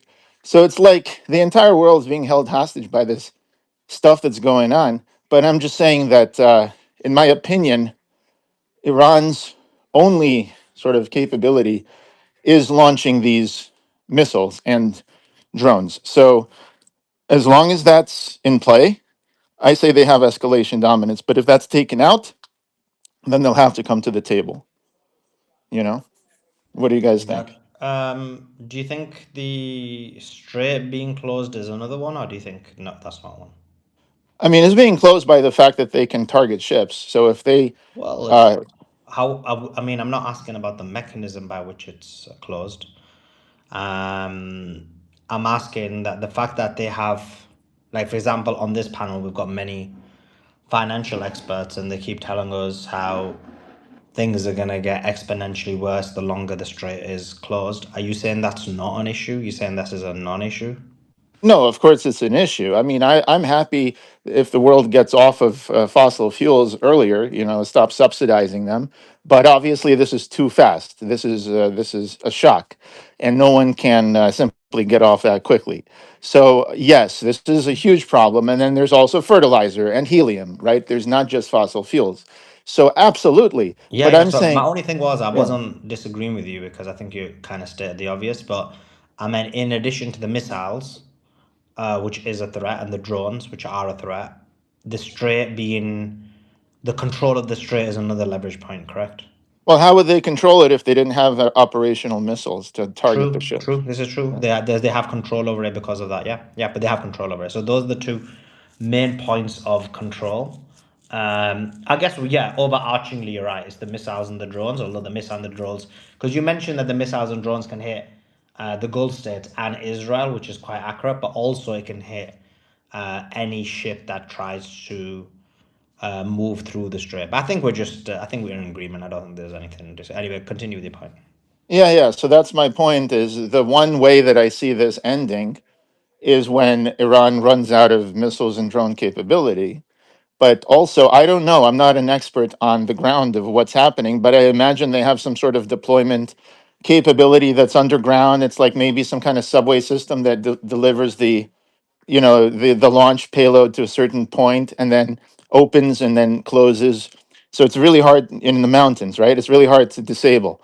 That's really the interesting thing. And I will just say, although it's pointless to say it now, but if Trump wanted to pick a fight with Iran, he should have developed laser anti, you know, surface to air defense capabilities, which I'm all in favor of. I wish every country would have those. And so what that would do, Israel, I think, calls it, their version is called the Iron Beam or something. But the thing is, like, The they didn't Iron even Beam's been prepare. working so well, hasn't it, Mozart? Yeah, why don't they? Because I don't think they're ready. They should have waited for a year. I think the only reason they went this year is because they're expecting to lose in the midterms, and it was a political decision of like, hey, we got to do something now, otherwise we'll be lame ducks. And that's really unfortunate. The Uh, Iron Dome is vaporware. it's not even dome. I'm not talking about dome. I'm saying, Oh, is there something else? yeah, It's I'm the saying laser beam. They were like, the Israelis were like, oh my God, we got such an amazing upgrade. We got the laser beam.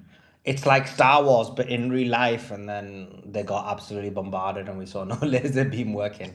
Jewish But lasers, space lasers. yeah, space lasers. Yeah. Um, Go No, ahead. but they do have it because they reportedly put lasers around Hegseth's house, right, and whatever in the United States. So they do have the technology. But I'm saying, if you're Trump, you Yeah, forget the lame duck. I don't know about Hegseth's house or the effectiveness of it, because you can say, I can say, listen, I've got lasers around me. It's only when you try and bomb me, right, that we're gonna find out if those lasers are effective, right? What we know is the Israelis claimed that they had the lasers in place in December 2025, and since then it's not been great showing. But anyway, do continue. I think you make some interesting points, so continue. Yeah, my point is, I think the technology. So Iran essentially has two things. It has escalation dominance because you just can't afford to hit desalination plants, and currently the squeeze on Hormuz. And the other thing it has is the financial dominance, in that it's cheaper to make the drone than the interceptors.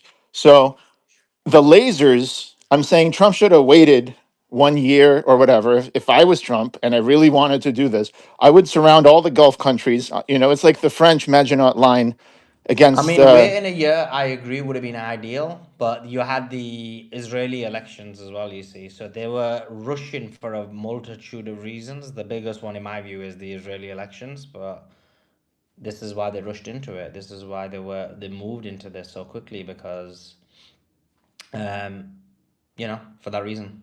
Yeah, it's all political, and it just shows how amateurish it is because Trump spent, what is it, like 3 months? First, this is how ridiculous it is. CIA and Mossad activated their assets or whatever inside Iran, let them all die, right? Even Scott Ritter was like, Trump must not want a war with Iran because he let them all die. And he must, have shown them, the Mossad and CIA, that they're not going to do it. And then he freaking goes and does it. So it's like, if you are going to do it, you should probably do it at the same time as you're empowering civilians within the country to, take over or do something. But if you get them all killed and then you wait and then you attack, like who else is left? The Kurds? Like, Well, he claims, Trump is classic, bro. He claims that he actually did send the weapons to the Kurds and the Kurds just kept them. yeah, he does claim that. But look, I mean, the Kurds also, like, they didn't mistrust the United States after all the time. Remember Saddam and the mustard gas Yeah, and yeah, they do. I mean, I'll give the Kurds a lot of credit because, look, I do think there are instances where the Kurds have been oppressed. Like, let me be clear on that.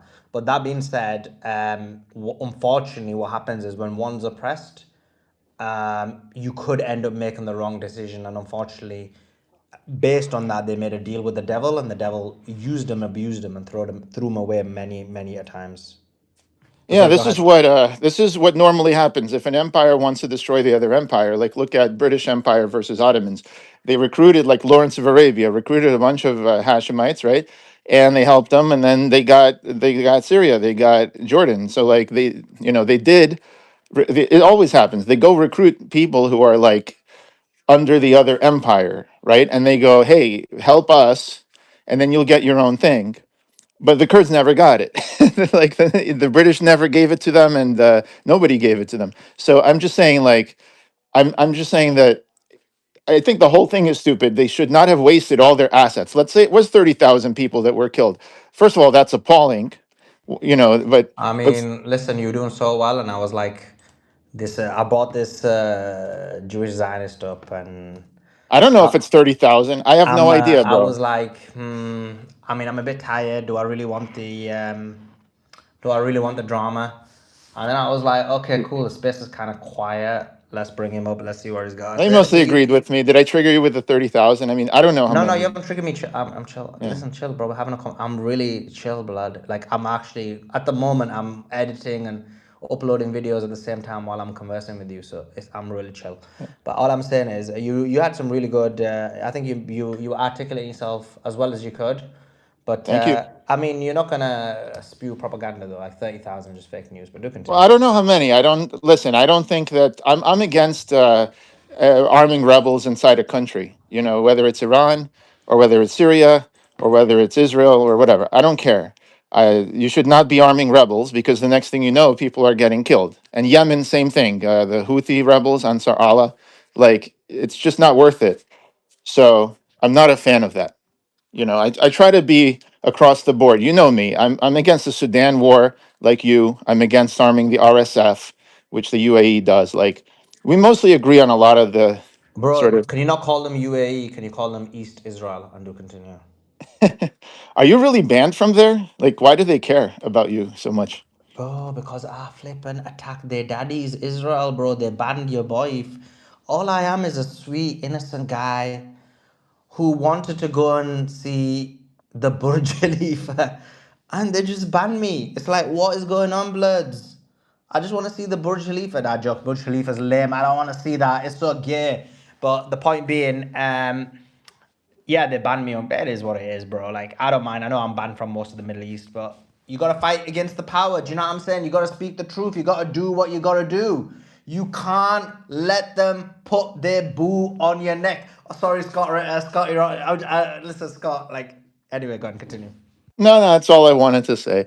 Although I do have a question. Do you mind if since you called me a Zio or whatever, Yeah, of course you can I can, ask you a bro. You question? can ask me any question, bro. Go ahead. All right, cool. You know how like you're originally from Pakistan, right? You live in the Yeah, UK. my origins. Yeah, like like obviously my origins are Pakistani. My grandparents obviously were from Pakistan, but yeah, yeah. Yeah. So my point is this: I feel like the UK and everybody did imperialism around the world, but they also took people from all these countries, and now they have a lot of Muslims living there. So my question is Yeah, I this: mean, I wouldn't say a lot, but yeah, they have like ten like percent? I don't know. nah, it's not 10%, bro. 6%, bro. Why are you chatting nonsense? Okay, 6%. Come on, So my let's not do the Zaire propaganda. Just no, do it so right. my question is this. My question is this: Yeah, why is it that like when Europe had its wars, right? yeah. And the Middle East did not agree to take 6% or 5% or whatever of their countries. UAE is an exception, obviously. Like obviously, they have a lot of expats from Europe, but they They don't do. really give anyone citizenship. No one can Who? have a permanent Who? status. Why Who? Yeah, it's very low, bro. Like, I think you don't follow my stuff. You know how much I attack Dubai? was I that? agree with you. Dubai Oh. is pure evil blood. No, but my question is, how I'm on come your Europe side. Like, takes no one likes refugees? East Israel, bro. They are the epitome of evil. No, but answer my question. My Oh, question what's your was, question? I don't know. You tell me a whole story. You didn't I even tell can me what I happened. answer can I can because answer too. let me just because restate it Bryn for because let me just restate it for Suleiman and then answer, please. My question is, just to be clear, Europe took a lot of refugees from Syrian and other conflicts in the Well, Middle East, well, but let's be clear on that. If because you asked me about my origins, yeah. my family didn't come as refugees. They came as basically what happened was in the UK after the World War. Obviously, you know a lot of the basic working class areas were completely decimated due to the World War. In order to free your people from the grips of Adolf Hitler.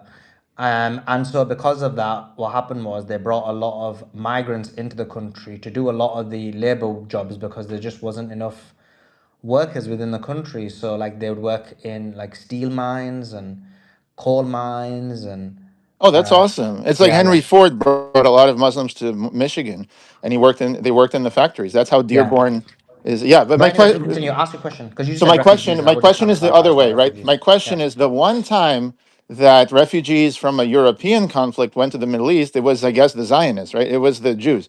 And my question is, to this day, a lot of people want to undo even that tiny thing. So, Ah, okay. Yeah, yeah, yeah. I get your question. Oh, okay, the answer is very easy. I can answer that so easily, but Simon, do you want to answer or shall I answer it? I'm really chill about it. It's a very easy answer. that one they didn't come in as refugees. They came in as terrorists and they tried to conquer land. Exactly, blood. are you saying that none of them came off a refugee boat or like tried to peacefully settle They there? if Jews So wanted to can go to we? Palestine, they were Yeah, welcome as yeah, immigrants. exactly. But So they just continue. started taking their land and they started shooting them and they started terrorizing them. I mean, to be honest, I don't think And it's anybody akin likes that to many immigrants. Like Greg. Tommy That Robinson is doesn't like akin to immigrants. me. Greg, Go ahead. Greg, is it Greg? Yes, Greg.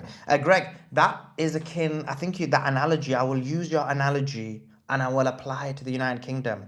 So what you're saying is akin to, as you said, the UK has 6% Pakistanis, and what the UK does is the Pakistanis in the UK say, you know what? This is no longer the United Kingdom. This is the Pakistan Kingdom. We are now the rulers of this country.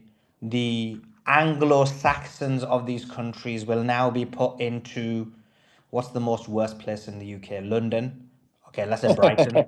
Let's say Okay. Brighton. We'll put them all in Brighton. All the Anglo Saxons. We won't let them out of Brighton. I mean, I said Brighton because it's meant to be the gay capital of the thing. Anyway, we'll put them all in Brighton. They won't be allowed into out of Brighton. And us Pakistanis will now rule the rest of the kingdoms, and we will call it Pakistan Kingdom.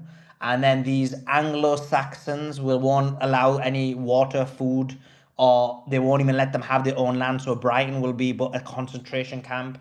And we'll allow some food in, but it'll always be a calorie diet. It'll all be less than the requirement that a human being needs to survive on the day. And we'll continue. And these Anglo Saxons, there can always be a threat, you see, because this was their land that we stole. And then we'll go and bomb them every once in a while. It's called the mow the lawn. We'll just like bomb them every time, make sure their population completely continues to collapse. That would be akin to the analogy. And I think if the Pakistanis did that, I would be the first person against them because I don't like oppression, even if it's from a white, black, brown, yellow, pink, Pakistani, Muslim, Christian, whomever. Well, first of all, I And appreciate to it that you're across demonstrate the that board. I am not just saying this as words, if you look at some of the articles I wrote 10 years ago, was for a woman, one individual woman in Pakistan who basically had, in my view, been oppressed. She had had false accusations put against her, and then she had been incarcerated based on those false accusations. They were claiming that she committed blasphemy, which is false. She was but a poor woman who basically they made false accusations on her. And I created a whole drama and campaign, and basically I believe I was instrumental in her release many years later. So I think I'm very consistent on my positions. I don't you talk about the East Israel. I call them out for a very long time for what they did in the Sudan. I call the Saudi Arabia out for what they did in the Yemen. I don't believe there's any country that I'm not called out, including Pakistan, for their actions. And actually, this is the first time that I praised them was for some of the things they said yesterday or the day before in terms of these negotiations. But generally speaking, I'm very negative against them, except in the probably India-Pakistan war because I felt like they were in the right side. But generally speaking, I am. So the point being, I think I'm very consistent on this, and the why I'm saying that is if that situation was to occur where these Pakistanis were trying to take over the United Kingdom and call it Pakistan Kingdom, I would be the first one speaking out against it, just like I'm the first one speaking out against the supremacy that is being conducted by the Jewish Zionists in the illegal state of Israel. Suli, I totally think that you believe that. I totally think that you think it's a correct analogy. No, no, I I corrected your analogy. No, don't stress. To continue. Yeah, I want to say Yeah, that Pakistan, you and I agree. I mean, what they did with Bangladesh and the Hindus and what they exactly, bro. did. It's bang out of order. Really evil what they did in Bangladesh. So, like, I'm with you on all that. Yeah, yeah. You thought by saying it was going to be a gotcha, but I agree with you. I even think that Pakistan, just to let you know, because you're trying to like put these into test and it's just not working. Um, I'm not I actually trying. think that I'm telling you what Pakistan I should think. not have even 1 second. I even think Pakistan should not even been separated from India. I think this was an actual CIA project in order to separate the land. That's the level of how far I go. So, like Interesting. many I've never heard of Pakistanis will that. not agree with me. They will get emotional when they hear it. I don't care if they get emotional in about that life. I think it was done intentionally to separate the region. It should have all been India. I think there would have been a lot more unity in the country. I think they wouldn't have had the problems that they've had. I believe that there wouldn't have been these kind of conflicts that occurred between them. And I think it would have been a superpower. So such is the level of my position. I don't even think Pakistan should have even existed in the first place, in the sense of it should have remained as India. I do think, just if you want me to literally get people to look, I'm getting bare thumbs down from these Pakistanis now. Do you want me to go even further? I mean, I think Qadir Azam, I mean, I think he was a CIA agent. Like, if you guys want to cry now, if you want me to make people cry right now, I'll just do it right now. I just did it. So, anyway, the point being, coming back to it, yeah, Simon, listen, the guy was like literally in the UK. If you read it, he was with the CIA. The guy used to eat pork. Like, this is, you know what I mean? Like, don't make me go down this road because I've got so many crazy views. No, You're gonna no, get me I cancelled. don't. I You're gonna don't get me want to. cancelled. This guy's giving me a thumbs down right now. Some guy with the Israeli flag. I don't know why he's giving me a thumbs down, but the point being, but I think he's put the Israeli flag so he doesn't have to get banned. But coming back to it with you, Greg, but this is the difference between me and you, because I've called them out, but you unfortunately try and play these kind of slithery games and What slithery talk. games? I I call tell you out what, because you want to any talk about state, everything, but your right? Jewish Zionist supremacist state No, no, that I want to talk partakes in about some that of the state. I most was making evil a point. actions that we've seen, that has more than 65 supremacist laws on the books, that just a few days ago, a week ago, put a new law in place. So this isn't even a historic, is now that you guys can murder Palestinians just because they're Palestinians. And I don't think that's what the law says. Obviously, it Oh, says. does it not, Mr. Slimy? Yes, Wait, it are you does say talking that. about the It capital basically punishment? says I'm that against if that a law, crime is but that's committed not what it by a says. Palestinian, you guys can commit the death penalty on them, but not a Jew, because obviously you guys believe in supremacy. There's Wait, one rule for the Jew. death penalty for killers, right? We're talking But about okay, does someone who. it does it apply to Jews? That's what I'm against. I'm not for this Ah, so law. don't play games, Mr. What Greg. games? I'm a person. This is what I have my own differentiates you opinions. from me. This is why I have the following I have, because people know that I'm consistent. I'll call your people out, but I'll also call my people out I think in you terms of should. my I think origins. you I'll should, even as long call as the you have Brits a. out. But I as you lo- are a yeah. fraud because you won't do that. You Well, try and play now these games you're like, oh, Suleiman, like you're doing a personal Pakistani man. attacks. Would you do that? Would you agree to this? And I'm like, yeah, I don't agree to any of No, that. Oh, Suleiman, I try to Suleiman, be, like, one second, I'm dude. talking on my space. Keep quiet. Suleiman, you're like Okay. a Muslim guy. Do you agree with these states? And I'm like, no, I don't agree with any of these states. I smash them all. And then when immediately ask you about your supremacist country, you're like, oh, but the law isn't like that. But the law's a bit different, you know, like it's a bit complex, a bit nuanced. There's no nuance when there's one law for a Jew and one law for a non-Jew. That is supremacy. There's not a different situation where, for example, a Palestinian person can literally say to me, Suleiman, look, here's the key to the house. That literally was my house. I literally used to sleep in that house. I'm not allowed back that in there. And Greg Moza, just because he's a Jewish man, is immediately allowed back in there. I would say that's a highly problematic thing. That is supremacy. And that's the difference between me and you, Mr. Moza. The supremacy in you stinks. So when you come on this place, you're like, your origins are a bit Pakistani. Like, what you thought? I'm like, blood, that's not going to work on me because I will disagree on Bro, all those I'm points. not And trying then you're to like, do oh, a but the gotcha on you. UAE, you do agree that the UAE does this thing in Sudan? Yeah, blood, I do. I've already smashed the UAE harder than anyone knows. This is why I'm banned. And as you know, because you mentioned it, then you were like, oh, yeah, but what about this Muslim? It don't matter, blood, because it don't work on me because I'll just be smashing you on all those things because I am consistent. But I do not Suli, I care about respect those your things. I do not consistency. You care don't about race, understand. religion, or creed. I don't care about any of those things, and I am consistent. You will make it look like you are, but then as soon as I talk about your supremacist state, you're like, oh yeah, but there's No, you this didn't let me nuance. answer Like for more than 5 seconds. that law isn't the same as the way you claimed it was. That Let law me, is a bit no, more let me complex, blood. give me There more than is five no one seconds. Let me second, quiet. just, Moza, quiet. okay. All right. Right, Go ahead. Moza, you're in my space, quiet. Shaq Space says, super chat, there is no true negotiations going on from the American side. American negotiations negotiating as Israeli proxies to buy more time for Israel to be able to collect intelligence. Bombings will begin in a week, if not sooner. I hope I'm wrong. Yeah, of course. It's for people like Moza. It's for people like Mozart that this war's happening, and then when you ask him, it's a bit complex, you know. Like if you look at it from one side, it's a bit complex. If you look from the other side, nah, blood.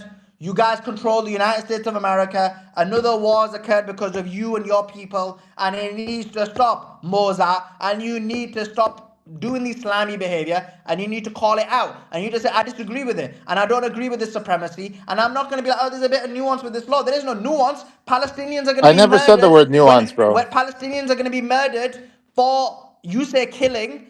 First of all, that law's not applied to Jews, so it shows the Jewish supremacy. But the worst thing about that is we know something Mr. Mozart is going to manipulate and not talk about is the fact that a lot of Palestinians are falsely accused based on this law, and then they'll be murdered. And so in your illegal state of Israel, there's Palestinians who have been held without trial, more than 10,000, children who've been held without trial in the thousands who have been held there, and the ones that have been given a trial have been given a false sham military court where they've basically been 99.9% of them have all been judged guilty. Only one was ever not, because this is entire thing is a sham. So yes, you will get innocent Palestinians and you will murder them based on your supremacy. Joe, All right, continue. Suleiman, can I respond to Wait, that? what? Can I No, just you're not gonna respond? wait. I'm gonna Okay. go to Joe first, then I'm gonna go to you. Go ahead, Joe.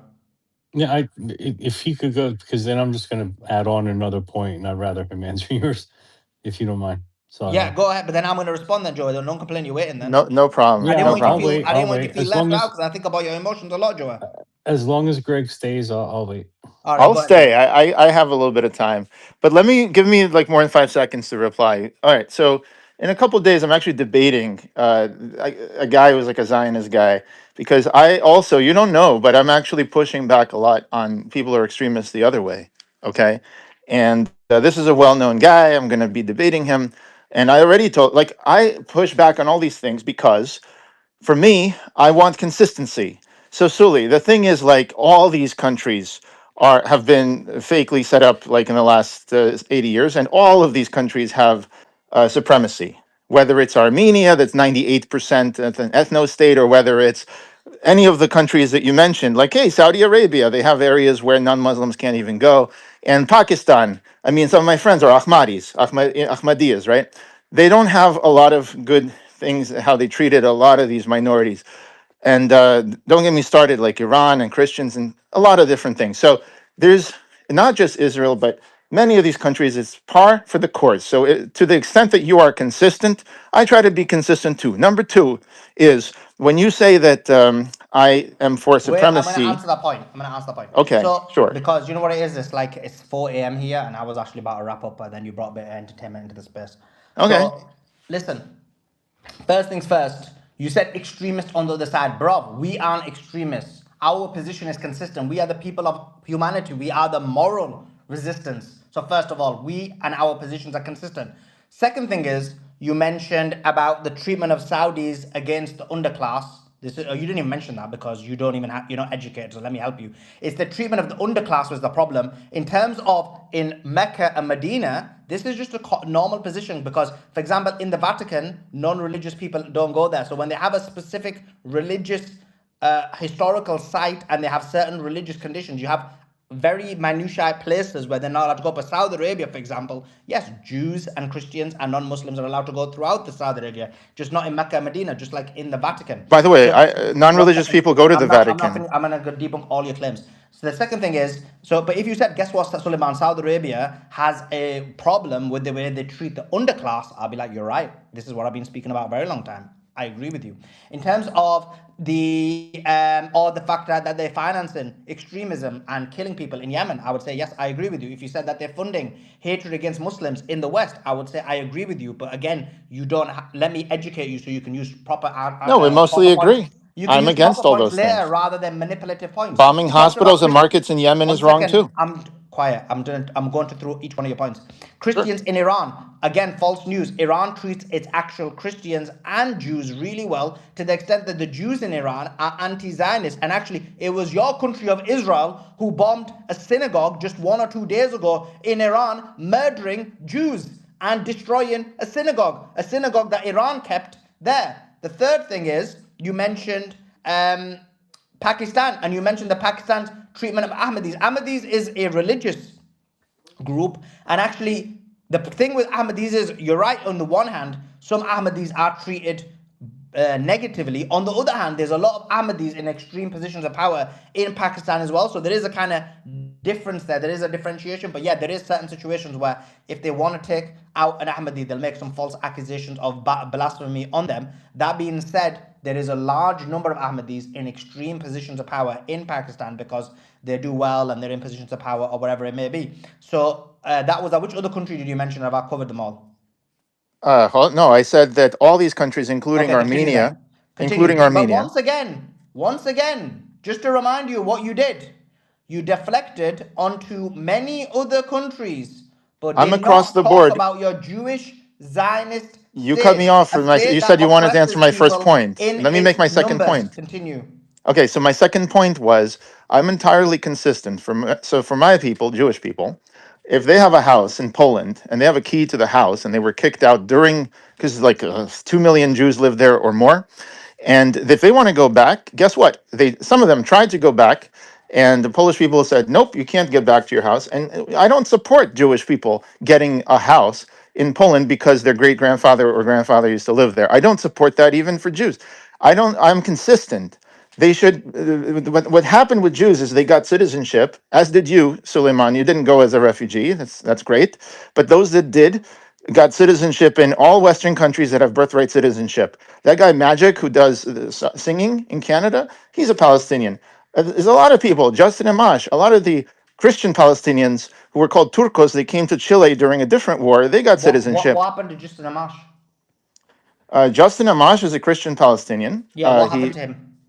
He became a congressperson. Yeah, but what happened to him? His family and his friends were murdered by your people in a bombing on Christian churches in Gaza. What I'm trying to say is, look, my grandparents, my own family, some of them were killed during the Holocaust and during World War II. Now, what I'm saying is, What, they were killed in Jews. Gaza? What? You're Let gonna me kill. finish my point, Suleiman. This is important. I'm Okay, go on. saying Jews were given citizenship and they thrived in countries like United States and other countries in Europe. So my point is, when Palestinian people, and you agree with me on this, when they are kept stateless in countries like Lebanon, and unable to own property or hold high positions like lawyer, doctor, things like that happen, That's then not true. hold on, that is true. There's a 2001 law that actually de jure prevents them from having these positions. My point is this: in That's countries, in not Western true. So if countries, you're talking about laws in Lebanon against certain people, that's just a law. Oh, sorry. What did you say? I think I missed your point. Continue what you oh, said okay, again. let me make my point. Yeah. So I believe that refugees should be offered citizenship in the country where they grew up. And there's no other group on earth where the refugee goes on for generations. It's usually the UNHCR deals with the actual refugee and But they can you see what resettle you're doing them. again? Like, this is why you're bad faith, because And I'll I tell you don't what it think is. Jews should have a No, Polish sorry, go on, house. let you finish your point. Go ahead. Yeah. So my point is this: for Jews, Okay, if can I Spain, just say, Suleiman, do you know what, right? He's gonna freaking, he woke me up with this stupid point of his. We get what you're saying. You're saying Jews shouldn't be allowed back to Poland because they're not refugees for generations. correct. Therefore, the Palestinians that are abroad should just stay where they are because they can't be refugees for 3 generations. They've got no right to come back to Israel. That's what he's trying to say, Suleiman. I don't Freaking want to hell, put it get to that the way because point. it's not a right. What I'm saying is this. Whatever, just get Yeah. to the point. Like, you My don't have point to is start this: with they Jews should in have a right. Poland. Just say it. Okay, so people should have a right to be offered citizenship, or keyword offered, just offered, and they should be able to take it and live where they were brought up, and they speak the language, and they have friends, and they have a profession. So if it's in Lebanon, it should be in Lebanon. I'm saying all Western countries, they keep taking refugees from conflicts in the Middle East, and I'm surprised. My original question: why Middle Eastern countries don't do the same? They don't take people from Western European conflicts, and you could see that with Zionists. They don't want them. They want them to go back to where they came from, and they don't let them settle, but the Westerners do. And they don't even let their own people who are just next door come and get permanent citizenship. And I'll tell you something, finally, the last thing. The right of return, it sounds really nice, like you have a right, but it's really a lack of rights because they're telling them you will never have equality and citizenship in our country, but one day you can go back and have it in this where you came from. And that's exactly what they told Jews when they lived in ghettos for hundreds of years. And they told the Russians had the Pale of Settlement, and they told Jews, you can never really live, you're second class citizens, you're actually not citizens at all. But you could go back to Israel one day. It's the same thing, and I want for Palestinians the same thing I would want for Jews, which is just to be offered the same thing they got offered in the United States and Sweden and Canada, which is, hey, you guys lived here for generations. Here's the citizenship. Do you want it? That's all. Just offer it for now. And the ones that take it, they would not have a right of return anymore, but they would have a life. That's what I'm saying. So I'm Okay, consistent. this was the most ridiculous argument I've ever heard in my life, full of lies and propaganda. Let me debunk every single thing this fraud said. And yes, he is a fraud. I know some of you All weak, right. Well, pathetic human beings, quiet. Some of you weak, pathetic human beings in the chat, which are Zayos, crying about me being aggressive towards him. I don't care. This is the way I do it. If there's a Zayo who wants to stand on the graves of Palestinians that I've seen murdered over the last 3 years, I will destroy him. And I'm this is not what's going to talking happen with about the last him. 3 years. Keep I'm quiet. talking about the Nakba. Keep quiet. I'm talking to my chat right now. I'm going to smash you in a second. I'm smashing them at the moment. So the thing is, if you're going to support this guy, you're on the wrong chat because you're a Zayo. And I noticed actually a couple of them who came in there were Zayos who hadn't even commented up until the Zayo brought them in. But that being said, let me just destroy this guy. That's it. Now the chat's waking up. Now the chat's waking up. Okay, so let me destroy this Zayo. So you can see this sleazy, and yes, he was a sleazy, pathetic Jazayo, because what he did was, once again, he did propaganda for his Jewish Zionist state and talked about everyone else except his Jewish Zionist. Look at the laughable final comment he made before I destroyed the previous ones. He said the right to return is abusive towards him because when he's in America and they're controlling the United States of America and they control the government, the media, the social media, they make them go to wars and kill Iranians and Palestinians, he's oppressed. This boy be oppressed bloods because he's got the right to return. He's going through abuse, trauma, because he's got the right to return. Because what it means is because he's a Jew, he can get citizenships of the United States of America and move up the ranks of power in the United States of America and control all aspects of life. But that's him being oppressed because he's being given the right to return. It means he can take a poor old Palestinian whose house is there and he's crying and pleading, can I have my house back? And this Jewish guy can decide, you know what? Because I'm a Jew, I'm able to take that. And by taking it, bro, I'm not the bad guy because I'm oppressed. Because when I was in the positions of power in the United States of When have I America, said any of I that? had this right to return, and it meant that means I'm oppressed because the Jews were always told that they have the right to return, and he could go back and basically take the land of an innocent Palestinian. This is what the Jewish Zionists act like. This is what it is. So their I've literally oppression, not said any of that, they though. twist it, they twist their oppression. You need to stop talking. If you can't stop talking, I'm gonna throw you. So I didn't. So they use the oppression and make it look like they are innocent victims. That's the first point. Absolutely decimated. The second point this fraud is saying is that people in the Middle East did not allow those people to come in. Palestinians. This is not true. Syria allowed millions of Palestinians in. Jordan allowed a huge amount of Palestinians in. They all allowed a huge. You could take any country in the Middle East, and the Egyptians, all of them allowed a huge amount of Palestinians in. Bashar al-Assad, for example, gave Palestinians. I know people disagree with Bashar, but he gave Palestinians direct citizenship and rights. So this fraud is lying about that. What's worse than that, what he's saying is, and this is the manipulation, you're all too soft. You don't know the Zionist manipulation. We've been listening to it for 3 years. I know every single one of the points of manipulation. I know when they're being deceptive. This is why you've been deceived by the Zionists. This is why it took you so long to wake up. Because these guys work in manipulation. This is their motto. So what he said was this. He said those Palestinians, because there's over 10 million Palestinians who his people are kicked out. He's saying, guess what? They shouldn't go back to Palestine. They should be given citizenship in these foreign lands and they don't need to go back.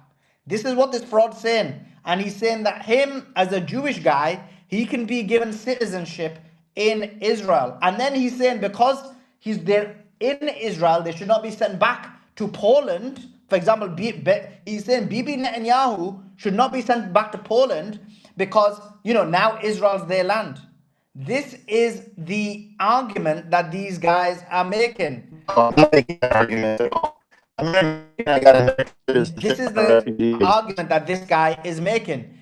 He is I'm not. talking about taking the Palestinians, stealing their land, saying they shouldn't come back because now they're diaspora.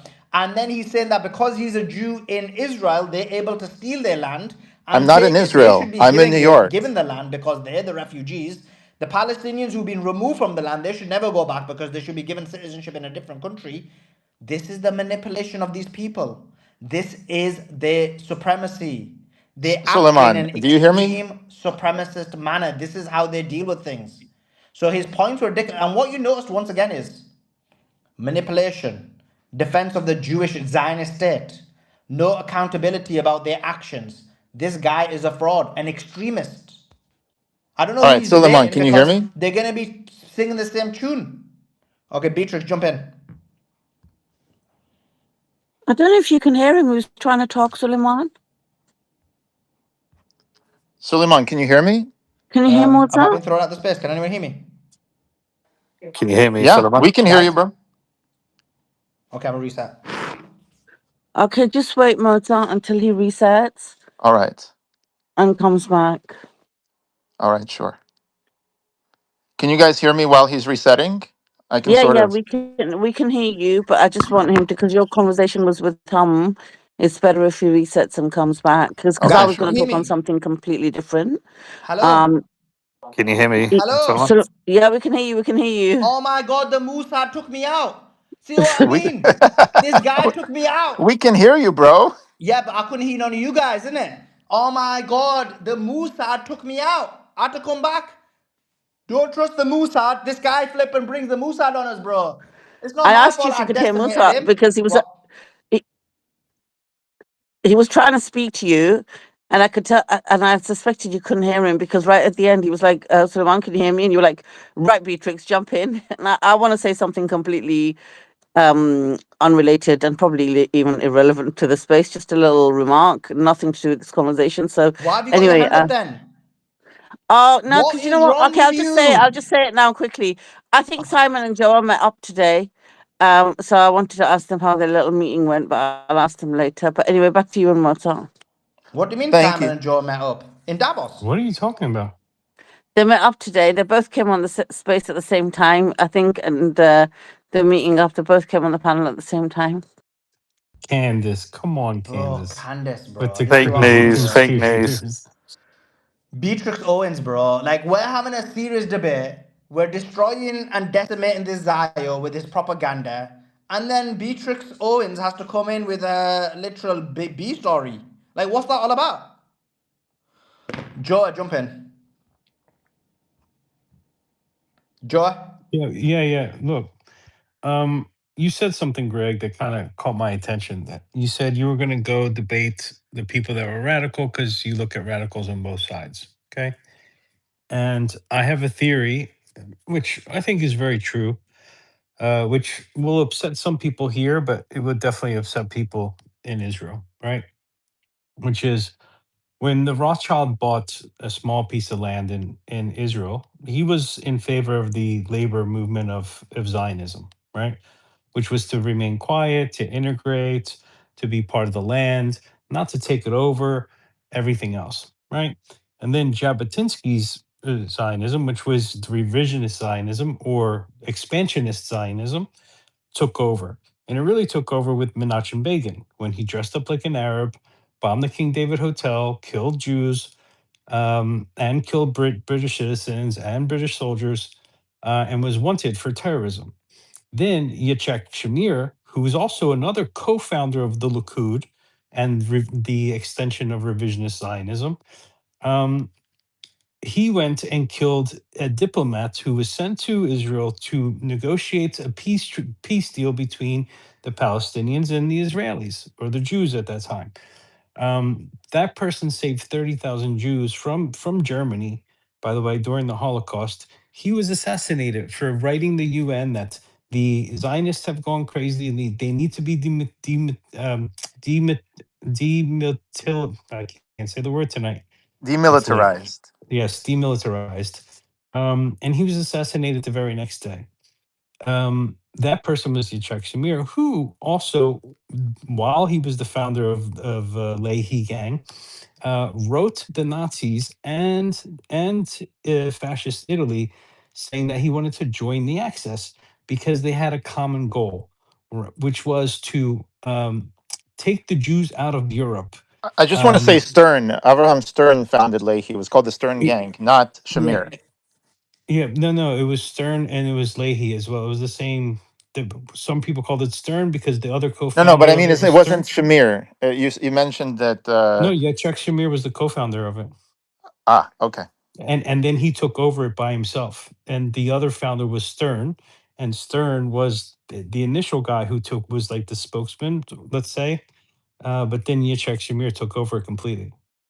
But he was always a co-founder. But during that time, they wrote the Axis of Evil, let's call it, which is what it was called at the time, because he wanted to join them, and he wrote them asking to join them, and that's all he would want is for them to recognize an Israel, and that he would help them, and they would help him. Right?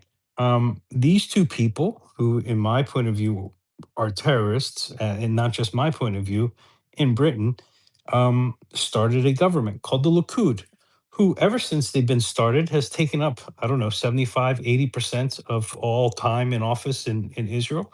And the Jewish people have allowed the Jewish people in Israel, and not only in Israel, to be honest, have allowed someone who to me is akin to ISIS, except Muslims reject ISIS, and many Jews have embraced the Likud.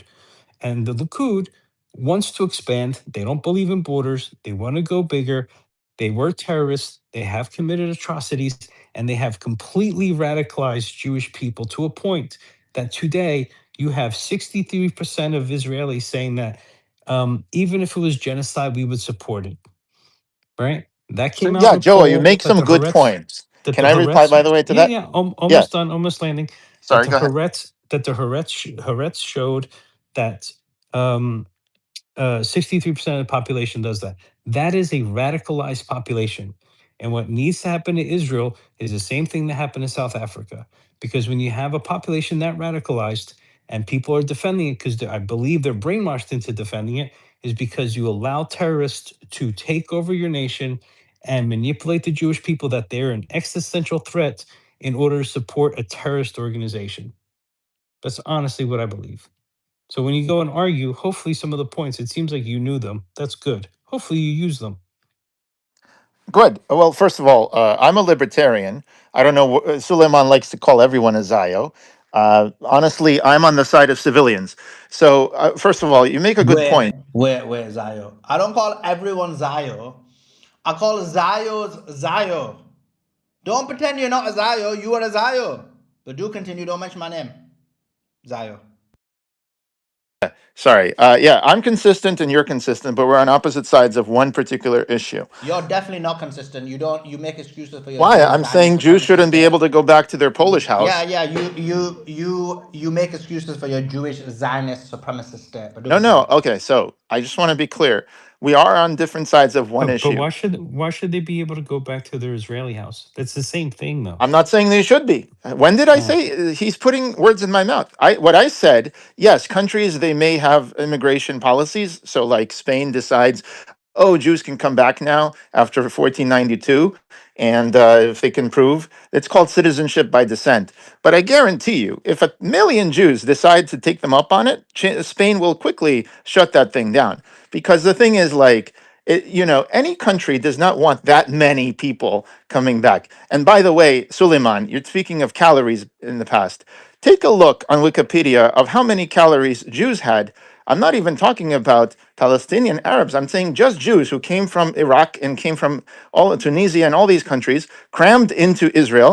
It was called the austerity period. You'll find that they had one half of the calories that Gazans were quoted as.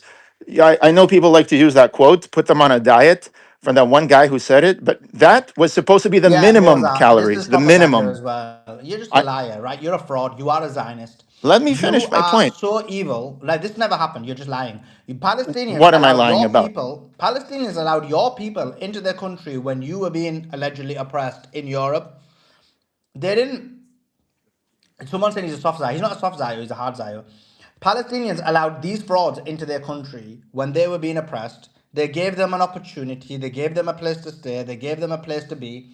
And then what did these frauds do? They take over, they murder them, they commit terrorist attacks, and then they put them on a calorie diet. And they're like, oh yeah, we didn't really put them on a calorie diet. Calorie diet, putting No, people on calorie Suleiman, diets I'm is saying the normal. opposite. Hear me out. But putting people on diets I'm is normal. No, saying, it's not. You guys are I'm frauds. saying You that guys are Jews evil. taking You in guys need to other change your ways. Jews. Oh, you can't hear me. Do not Sorry. I try just and realized. do not try and rationalize or make it look like it's normal to do something to someone No, like it's that. not normal. I'm saying what you would like to see happen, which is the right of return for 7 million people to cram into this thing. I'm saying it was already done. I'm saying when Jews did it for other Jews who came from all over the Middle East and crammed into Israel, I am telling you on Wikipedia, you will find they had half the number of Wikipedia, which is written calories. by Jews. Listen, we don't believe this, right? It's fake You news. I can know look what it you're up talking about. yourself in any It's actually history that you fake do news. trust. What you're saying is fake news. But in I'm saying I don't reality, want more cramming into this thing for ideological no, reasons. I don't I'm want no cramming. I want Palestinians to be allowed to go back to their homeland, which you stole from allowed them. is I fine. want Palestinians to go back to their homeland, which you But do you stole. want them to be offered citizenship where they live also? And your answer is no, correct? No, I want them to be. I want them to be given the choice. Whatever they decide is their So do choice. I. Wait, so we agree. I want people to have a No, choice. no, I'm a we don't libertarian. agree because I don't believe there should be a Jew supremacist state. I don't believe that you, Moza, because you're a Jew, solely because you're a Jew. By the way, where's your parents born? My parents are from Russia. Russia, both of them. Yeah, So you're a Russian Jew. yes. Okay, but now you live in the United Kingdom. I mean, United No, States. I Sorry, live in the United sorry, I States. meant United States. Sorry. Yeah, Now you live in the United States. So you're a yeah, Russian Jew who migrated to the United States of America. yeah. I got citizenship and I'm very Okay, happy and and grateful how to the long did your United States lineage for go that. back? How I'm not bothered about that. How long did your lineage go back to Russia? I would say many, many Jews and rabbis lived in Russia and Ukraine. I I'm not mean, asking about all yeah. Jews. I'm asking you specifically, Moza. I would say generations, like hundreds of years, probably. Okay, cool. So let's be clear on this. You can trace your lineage back for hundreds of years to Russia, and then you migrate to the United States of America. You can't identify any part of your lineage that goes back to Israel. And yet, just because you tell me you're a Jew, you're allowed to go back to Palestine. But and by the way, I'm going to issue with Jew. I'm just saying that this is a supremacist idea. Um, I understand what you're saying. I just understand what you're because of saying. that, you are allowed to go back in. Dan And then what you're Bilzerian, for saying example, is, went back no, to I'll tell you Armenia. something. Let Yeah, me go be ahead. clear on this. Any Jewish person who was stolen land from a Palestinian should be removed from that place. That land should be given back to the Palestinians. Now, if there's Jewish people who've been in Israel for a while, which obviously there are, that's a totally different story. But Jews like you, who basically, I don't know if you've used a right of return, but you have it. I haven't, and you keep putting words in my mouth. No, I don't know if you have. I just said I don't know. I didn't say you have. I said I don't know if you have. But I'm saying people like that should not be given the right to return. This policy should be removed.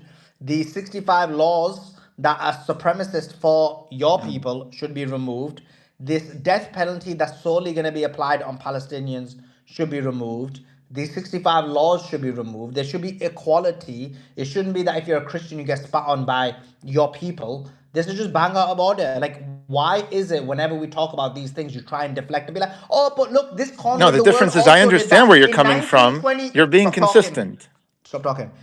I'm like, when we mention that, your first response isn't actually, I disagree with that. That should be just removed. Let's move on. It's no, guess what? You know, this instance of supremacy, it will happen actually. I found it in 1853 in the jungle of Siberia. Somebody also had a supremacist rule, and I therefore, literally what did about not say that? that. And I'm like, bro, like, I don't agree with that. Yeah, but what about that? Let's talk about that. Let's not even talk about the Jews doing it. Let's talk about, and it's like, My bro, first like, point your was that supremacy manipulation is should the stop. norm. What? Well, my first point was, yes, my first point was that unfortunately supremacy is the norm. It's like you're saying one guy is farting, but all humans fart, and you're saying, yeah, but this one guy is farting. No whataboutism. No, no. Only this Once one guy again, I care this about. is why I find you really annoying because what you do is to try and make it look like you're humanitarian, but you manipulate so much. So, no, you're basically saying oppression is normal. No, it's Yeah, the not. world's fucked up, bro. Governments What you are guys have done, oppressive. the evil that you guys have done over these last 3 years, where you murdered probably 700,000 Palestinians, I where do not you support any of that, by the way. the way you guys murdered 700,000 Palestinians, the way you need to stop speaking while I'm speaking, because I'll just literally throw you off the space. Because I was going to end the space and now you're just like annoying me.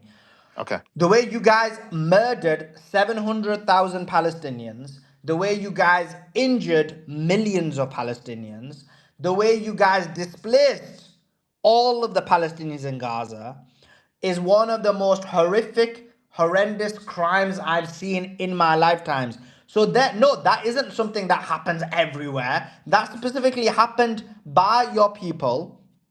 It happened intentionally, it happened systematically, and then you guys use the media that you control to lie about it, manipulate everyone, and make it minimize what actually happened. No, this doesn't happen everywhere. What we saw were horrors. What we saw was disgusting. What we saw was unimaginable evil. And so I'm not going to allow you to basically use that to try and minimize what you guys did and be saying, oh, guess what?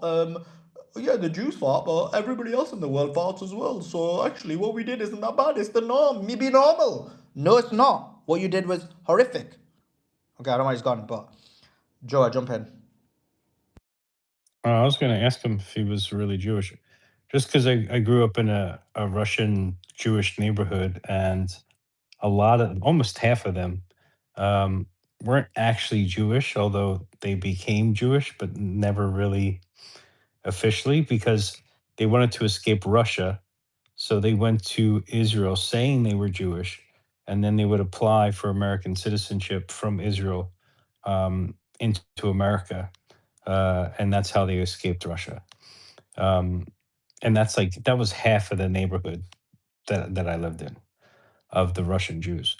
So I was wondering if he was actually really Jewish, because most of them are not, right? But they do they don't celebrate any of the cultural stuff, but they tell everyone they're Jewish. So I don't know. Interesting. I think you scared them off. Yeah. Andy, jump in. I'm just like uploading this video, but go ahead. Yeah. Yeah, I mean, at this point with the negotiations, we'll see what happens. I hope they can work something out, but it's looking pretty dire because, again, I just don't see it's just, I mean, I don't even know what the hang up is at this point. Israel needs this war to continue, it seems like. We don't want them to have the tools for nuclear. I mean, if Trump would actually grow a pair, he'd say, hey, Israel, I don't care about Iran maybe building a nuke 10 years down the line. That's not my problem. What Iran builds in 2036, Bibi, you won't be in charge then. I won't be in charge. We'll let the next Israeli leadership and American leadership deal with that. If Trump actually was a real leader, he'd do that. But of course, he's not. He's controlled by Israel. But I mean, that would be the rational thing to do. But as we all know, we're not dealing with rational actors. So it's looking, unfortunately, like war might go back on. And the question is it just going to go back to the tit for tat bombing, or is it going to go to a ground invasion, or is it just going to be Iran putting on more economic pain until it gets bad enough that it forces the deal, or are we going to be ground invasion and mass casualties? That's really the only question it feels like. What do you think? What do you think is going to happen? I think it will probably go back to the back and forth bombing. Like, I don't think it's going to be, okay, war's back on, and then we're just going to have a ground invasion right away. But I mean, it's almost unfathomable to me. Like we have with like it just feels almost crazy to me that like we have the World Cup coming up, that we're hosting Trump's birthday in the UFC, America's 250th birthday, and it's just if this is dragging on into June, July, and the strait's still closed, like we will be in a recession by June if the strait's still closed and oil's not flowing. Like we'll be looking at $5, $6, $7 gas. The stock market will be completely collapsing. And at some point, I wonder if there's some Republican lawmakers that start putting pressure on Trump, like, hey, I really don't want to lose my seat. I mean, at some point, Europe is going to have a complete fuel crisis. Like, you already see the protests in Ireland. You already see protests having to get put down by the government over fuel. And that's one country. Imagine when that spreads to bigger countries over fuel. So you're going to start seeing pressure from those countries. And I feel like they could start putting pressure on Trump at some point. Like, hey, we don't have fuel. Like, this needs to end. I mean, It just depends on if those governments are going to be willing to take a stand. Like, I have no clue because it felt like we were headed for a escalation, but then we had these talks, but then these talks failed. It's just hard to predict. I mean, I could see a deal. I could see it dragging on just with small bombings back and with. I mean, I wouldn't call it small bombings. A lot of people are dying, but it's small in comparison to a ground war. Because I mean, when the second it gets to a ground war stage, the U.S. would obviously up its bombings to a whole new level and kill a lot more civilians. Sadly, so I pray it doesn't get to that point. Because I mean, obviously the ground invasion would fail, but they'd up their bombing and kill a lot more civilians. So it would just be a complete tragedy if it ever got to that point. I think the wars unfortunately will resume in some capacity. What do you think? Yeah, oh, Flip, I was on mute all the time. Sorry. Yeah, I think it is going to resume. I think it is going to escalate, and the question mark becomes what's going to happen. So yeah, it is highly concerning about what's If I happening. were Iran, I would definitely have the Houthis block the Red Sea just to basically move Well, the that's going to be economic the signal. nuclear option, right? Like I wouldn't use that card straight away. That's going to be like the final option for Well, no, the for final option is blowing up all of the oil infrastructure in the Middle East. The Red Sea is not a final option. yeah, That's their exactly. final option because the nuclear option is something you can't undo. That's something you can undo. The final option would be destroying oil infrastructure if their power plants were attacked. So I'd say that's like the next escalation more. Like that's Yeah, the next step you that's true. take. Like the second you destroy oil infrastructure in the Gulf, you can't undo that. That's instant recession.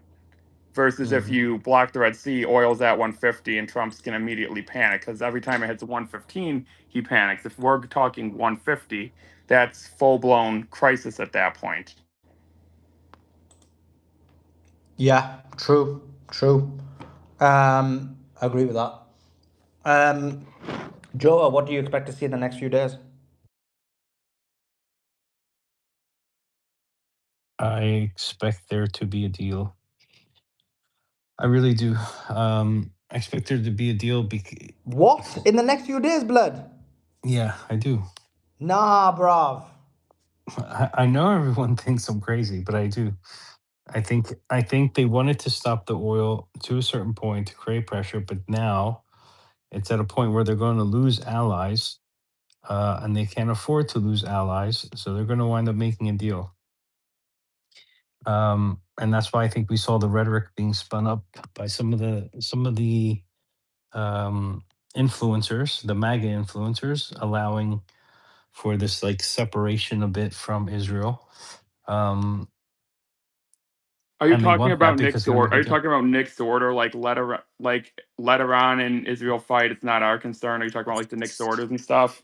Not And just Nick Benny Sorter, but yeah, he's one and, of and them. Benny and Benny's Benny Johnson saying Netanyahu shouldn't be allowed in the White House, kind of like that. not allowed in the White House. Yeah. Yeah, true. It was interesting because those were some of the more biggest Trump supporters, and now they just started to separate. That is interesting. Yeah, and We're they're not. being told they have to be being told to do that. Right. These are people who work directly with the government. Right. Yeah, like Benny Johnson got the Epstein binder. I think he's one of those. Yeah. Exactly. So these guys are being told to put out this narrative. They want to see how it would go if they did it. Um, and that's what I think they're looking at. They're going, okay, either we stick with Israel, but then we have no other allies, or we don't stick with Israel and we keep the allies we have. But then we need to make a deal so we can get them oil, one or the other. And I think that's a pretty easy, for me, that's an easy decision. But who knows which one of them are going to be? I don't know. But I think we're going to see one of the two. You're going to see um, several European countries turn their back on not just turn their back, but really, really, really turn their back on America. Um, or U.S. lets lets Israel do its thing with Lebanon, stays out of it, um, repairs the relationships with Europe by opening up the strait and getting that stuff through. It's the only two options I see here. Neither of them allow for 1 month to keep going. Well, Well, it does if does its if thing we're with run by Lebanon. Israel. Does its If thing we're with Lebanon is a thing, because does its thing with Lebanon cannot mean kill 70,000 people like Gaza. That's not an option. If does its thing with Lebanon means a few rockets here, a little fighting, and then it ends, that's one no thing, but no, it cannot be a whole I'm other genocide. I'm saying not America's deal, not America's business. America's not supporting it. America's not doing it. It's not part of the ceasefire deal. Whatever Israel does, you deal with Israel, not with us. Well, yeah, if America stops giving them weapons for it, then they won't be able to continue on very long. It will end in its They own they natural course shortly. they could. They have a weapons industry. I mean, don't forget with Gaza, America had to keep giving them the 2,000-pound bombs.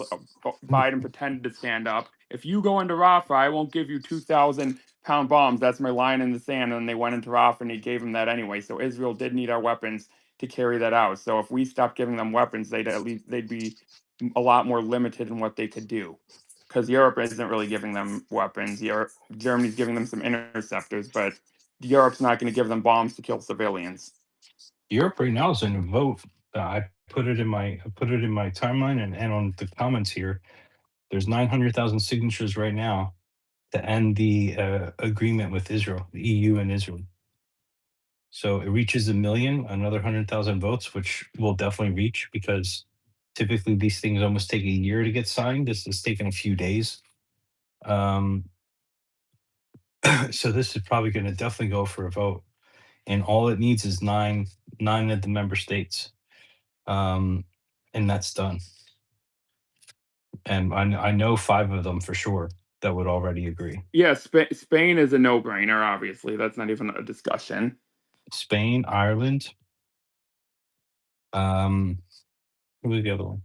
France, I think, would go as well, because they're already doing deals with Iran now.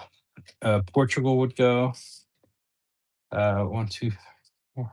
There's one more. I think it's Italy, but I'm not sure. I think Greece. I think you'd probably get Greece also, although they haven't been vocal. But what Israelis are doing to Greece right now, I'm sure they'd be able to get that signature. Yeah, So yeah, highly likely. Um, so guys, we are going to be wrapping up. Best to finish 1 hour earlier than we normally do when we know there's peace, when the ceasefire. But we think the ceasefire is ending. Joe thinks it's going to subsist. Let's see what happens. Simon thinks something will happen within a month, but there's a lot of time before a month occurs. Joe thinks the deal already happened yesterday. no, I I'm don't. joking. I I love think Joe. I think Tuesday, Wednesday we find out something, You're extending your timeline now. You're like Trump, like because 48 hours. because I didn't Now it's realize it was 3 the days. weekend, dude. Now it's 5 days. Then I it's going didn't to be 2 realize. weeks. No, I didn't realize it was the weekend. I'm joking, Joe. We're obviously not going to be pedantic over a day or two. Overarchingly, we get your point. Yeah. But yeah, we are. I don't know. You sound like Trump. I mean, we did spend a lot of time in the Hamptons with him. So, anyway, guys, we are wrapping up the space. Did I post it on here? Yes, I did. Okay, so the tweet in the nest is the interview with Professor Morandi. It's on the new channel. So make sure you go there. The interview is going to be uploaded on there and the old ones as well. So go to that, watch it, give your boy some support on the new channel. The interviews are all going to be on there. We're probably going to get Simon on Monday. We've got Larry Johnson on Monday. We've got a few other big names coming up on Monday as well. So that'll be good. What else? Yeah, so make sure you go to that, follow the new channel, watch that video. Let's try and pump that channel out. Let's make it big. It'll be the interview channel. Moral Resistance. Joe gave us the PFP, but he didn't follow through on the banner. I think Davos didn't let him. So hopefully Joe can get under the grip of Davos and make it for us. But the PFP is banging. I was looking at it now. I was thinking, bro, that's sexy blood. But that being said, we are wrapping up. The tweets in the nest. Come across there. Show your boys some love. Also, it's in the YouTube comments. It's pinned. So come across there as well. I think I read all the super chats. I'm not sure I missed one.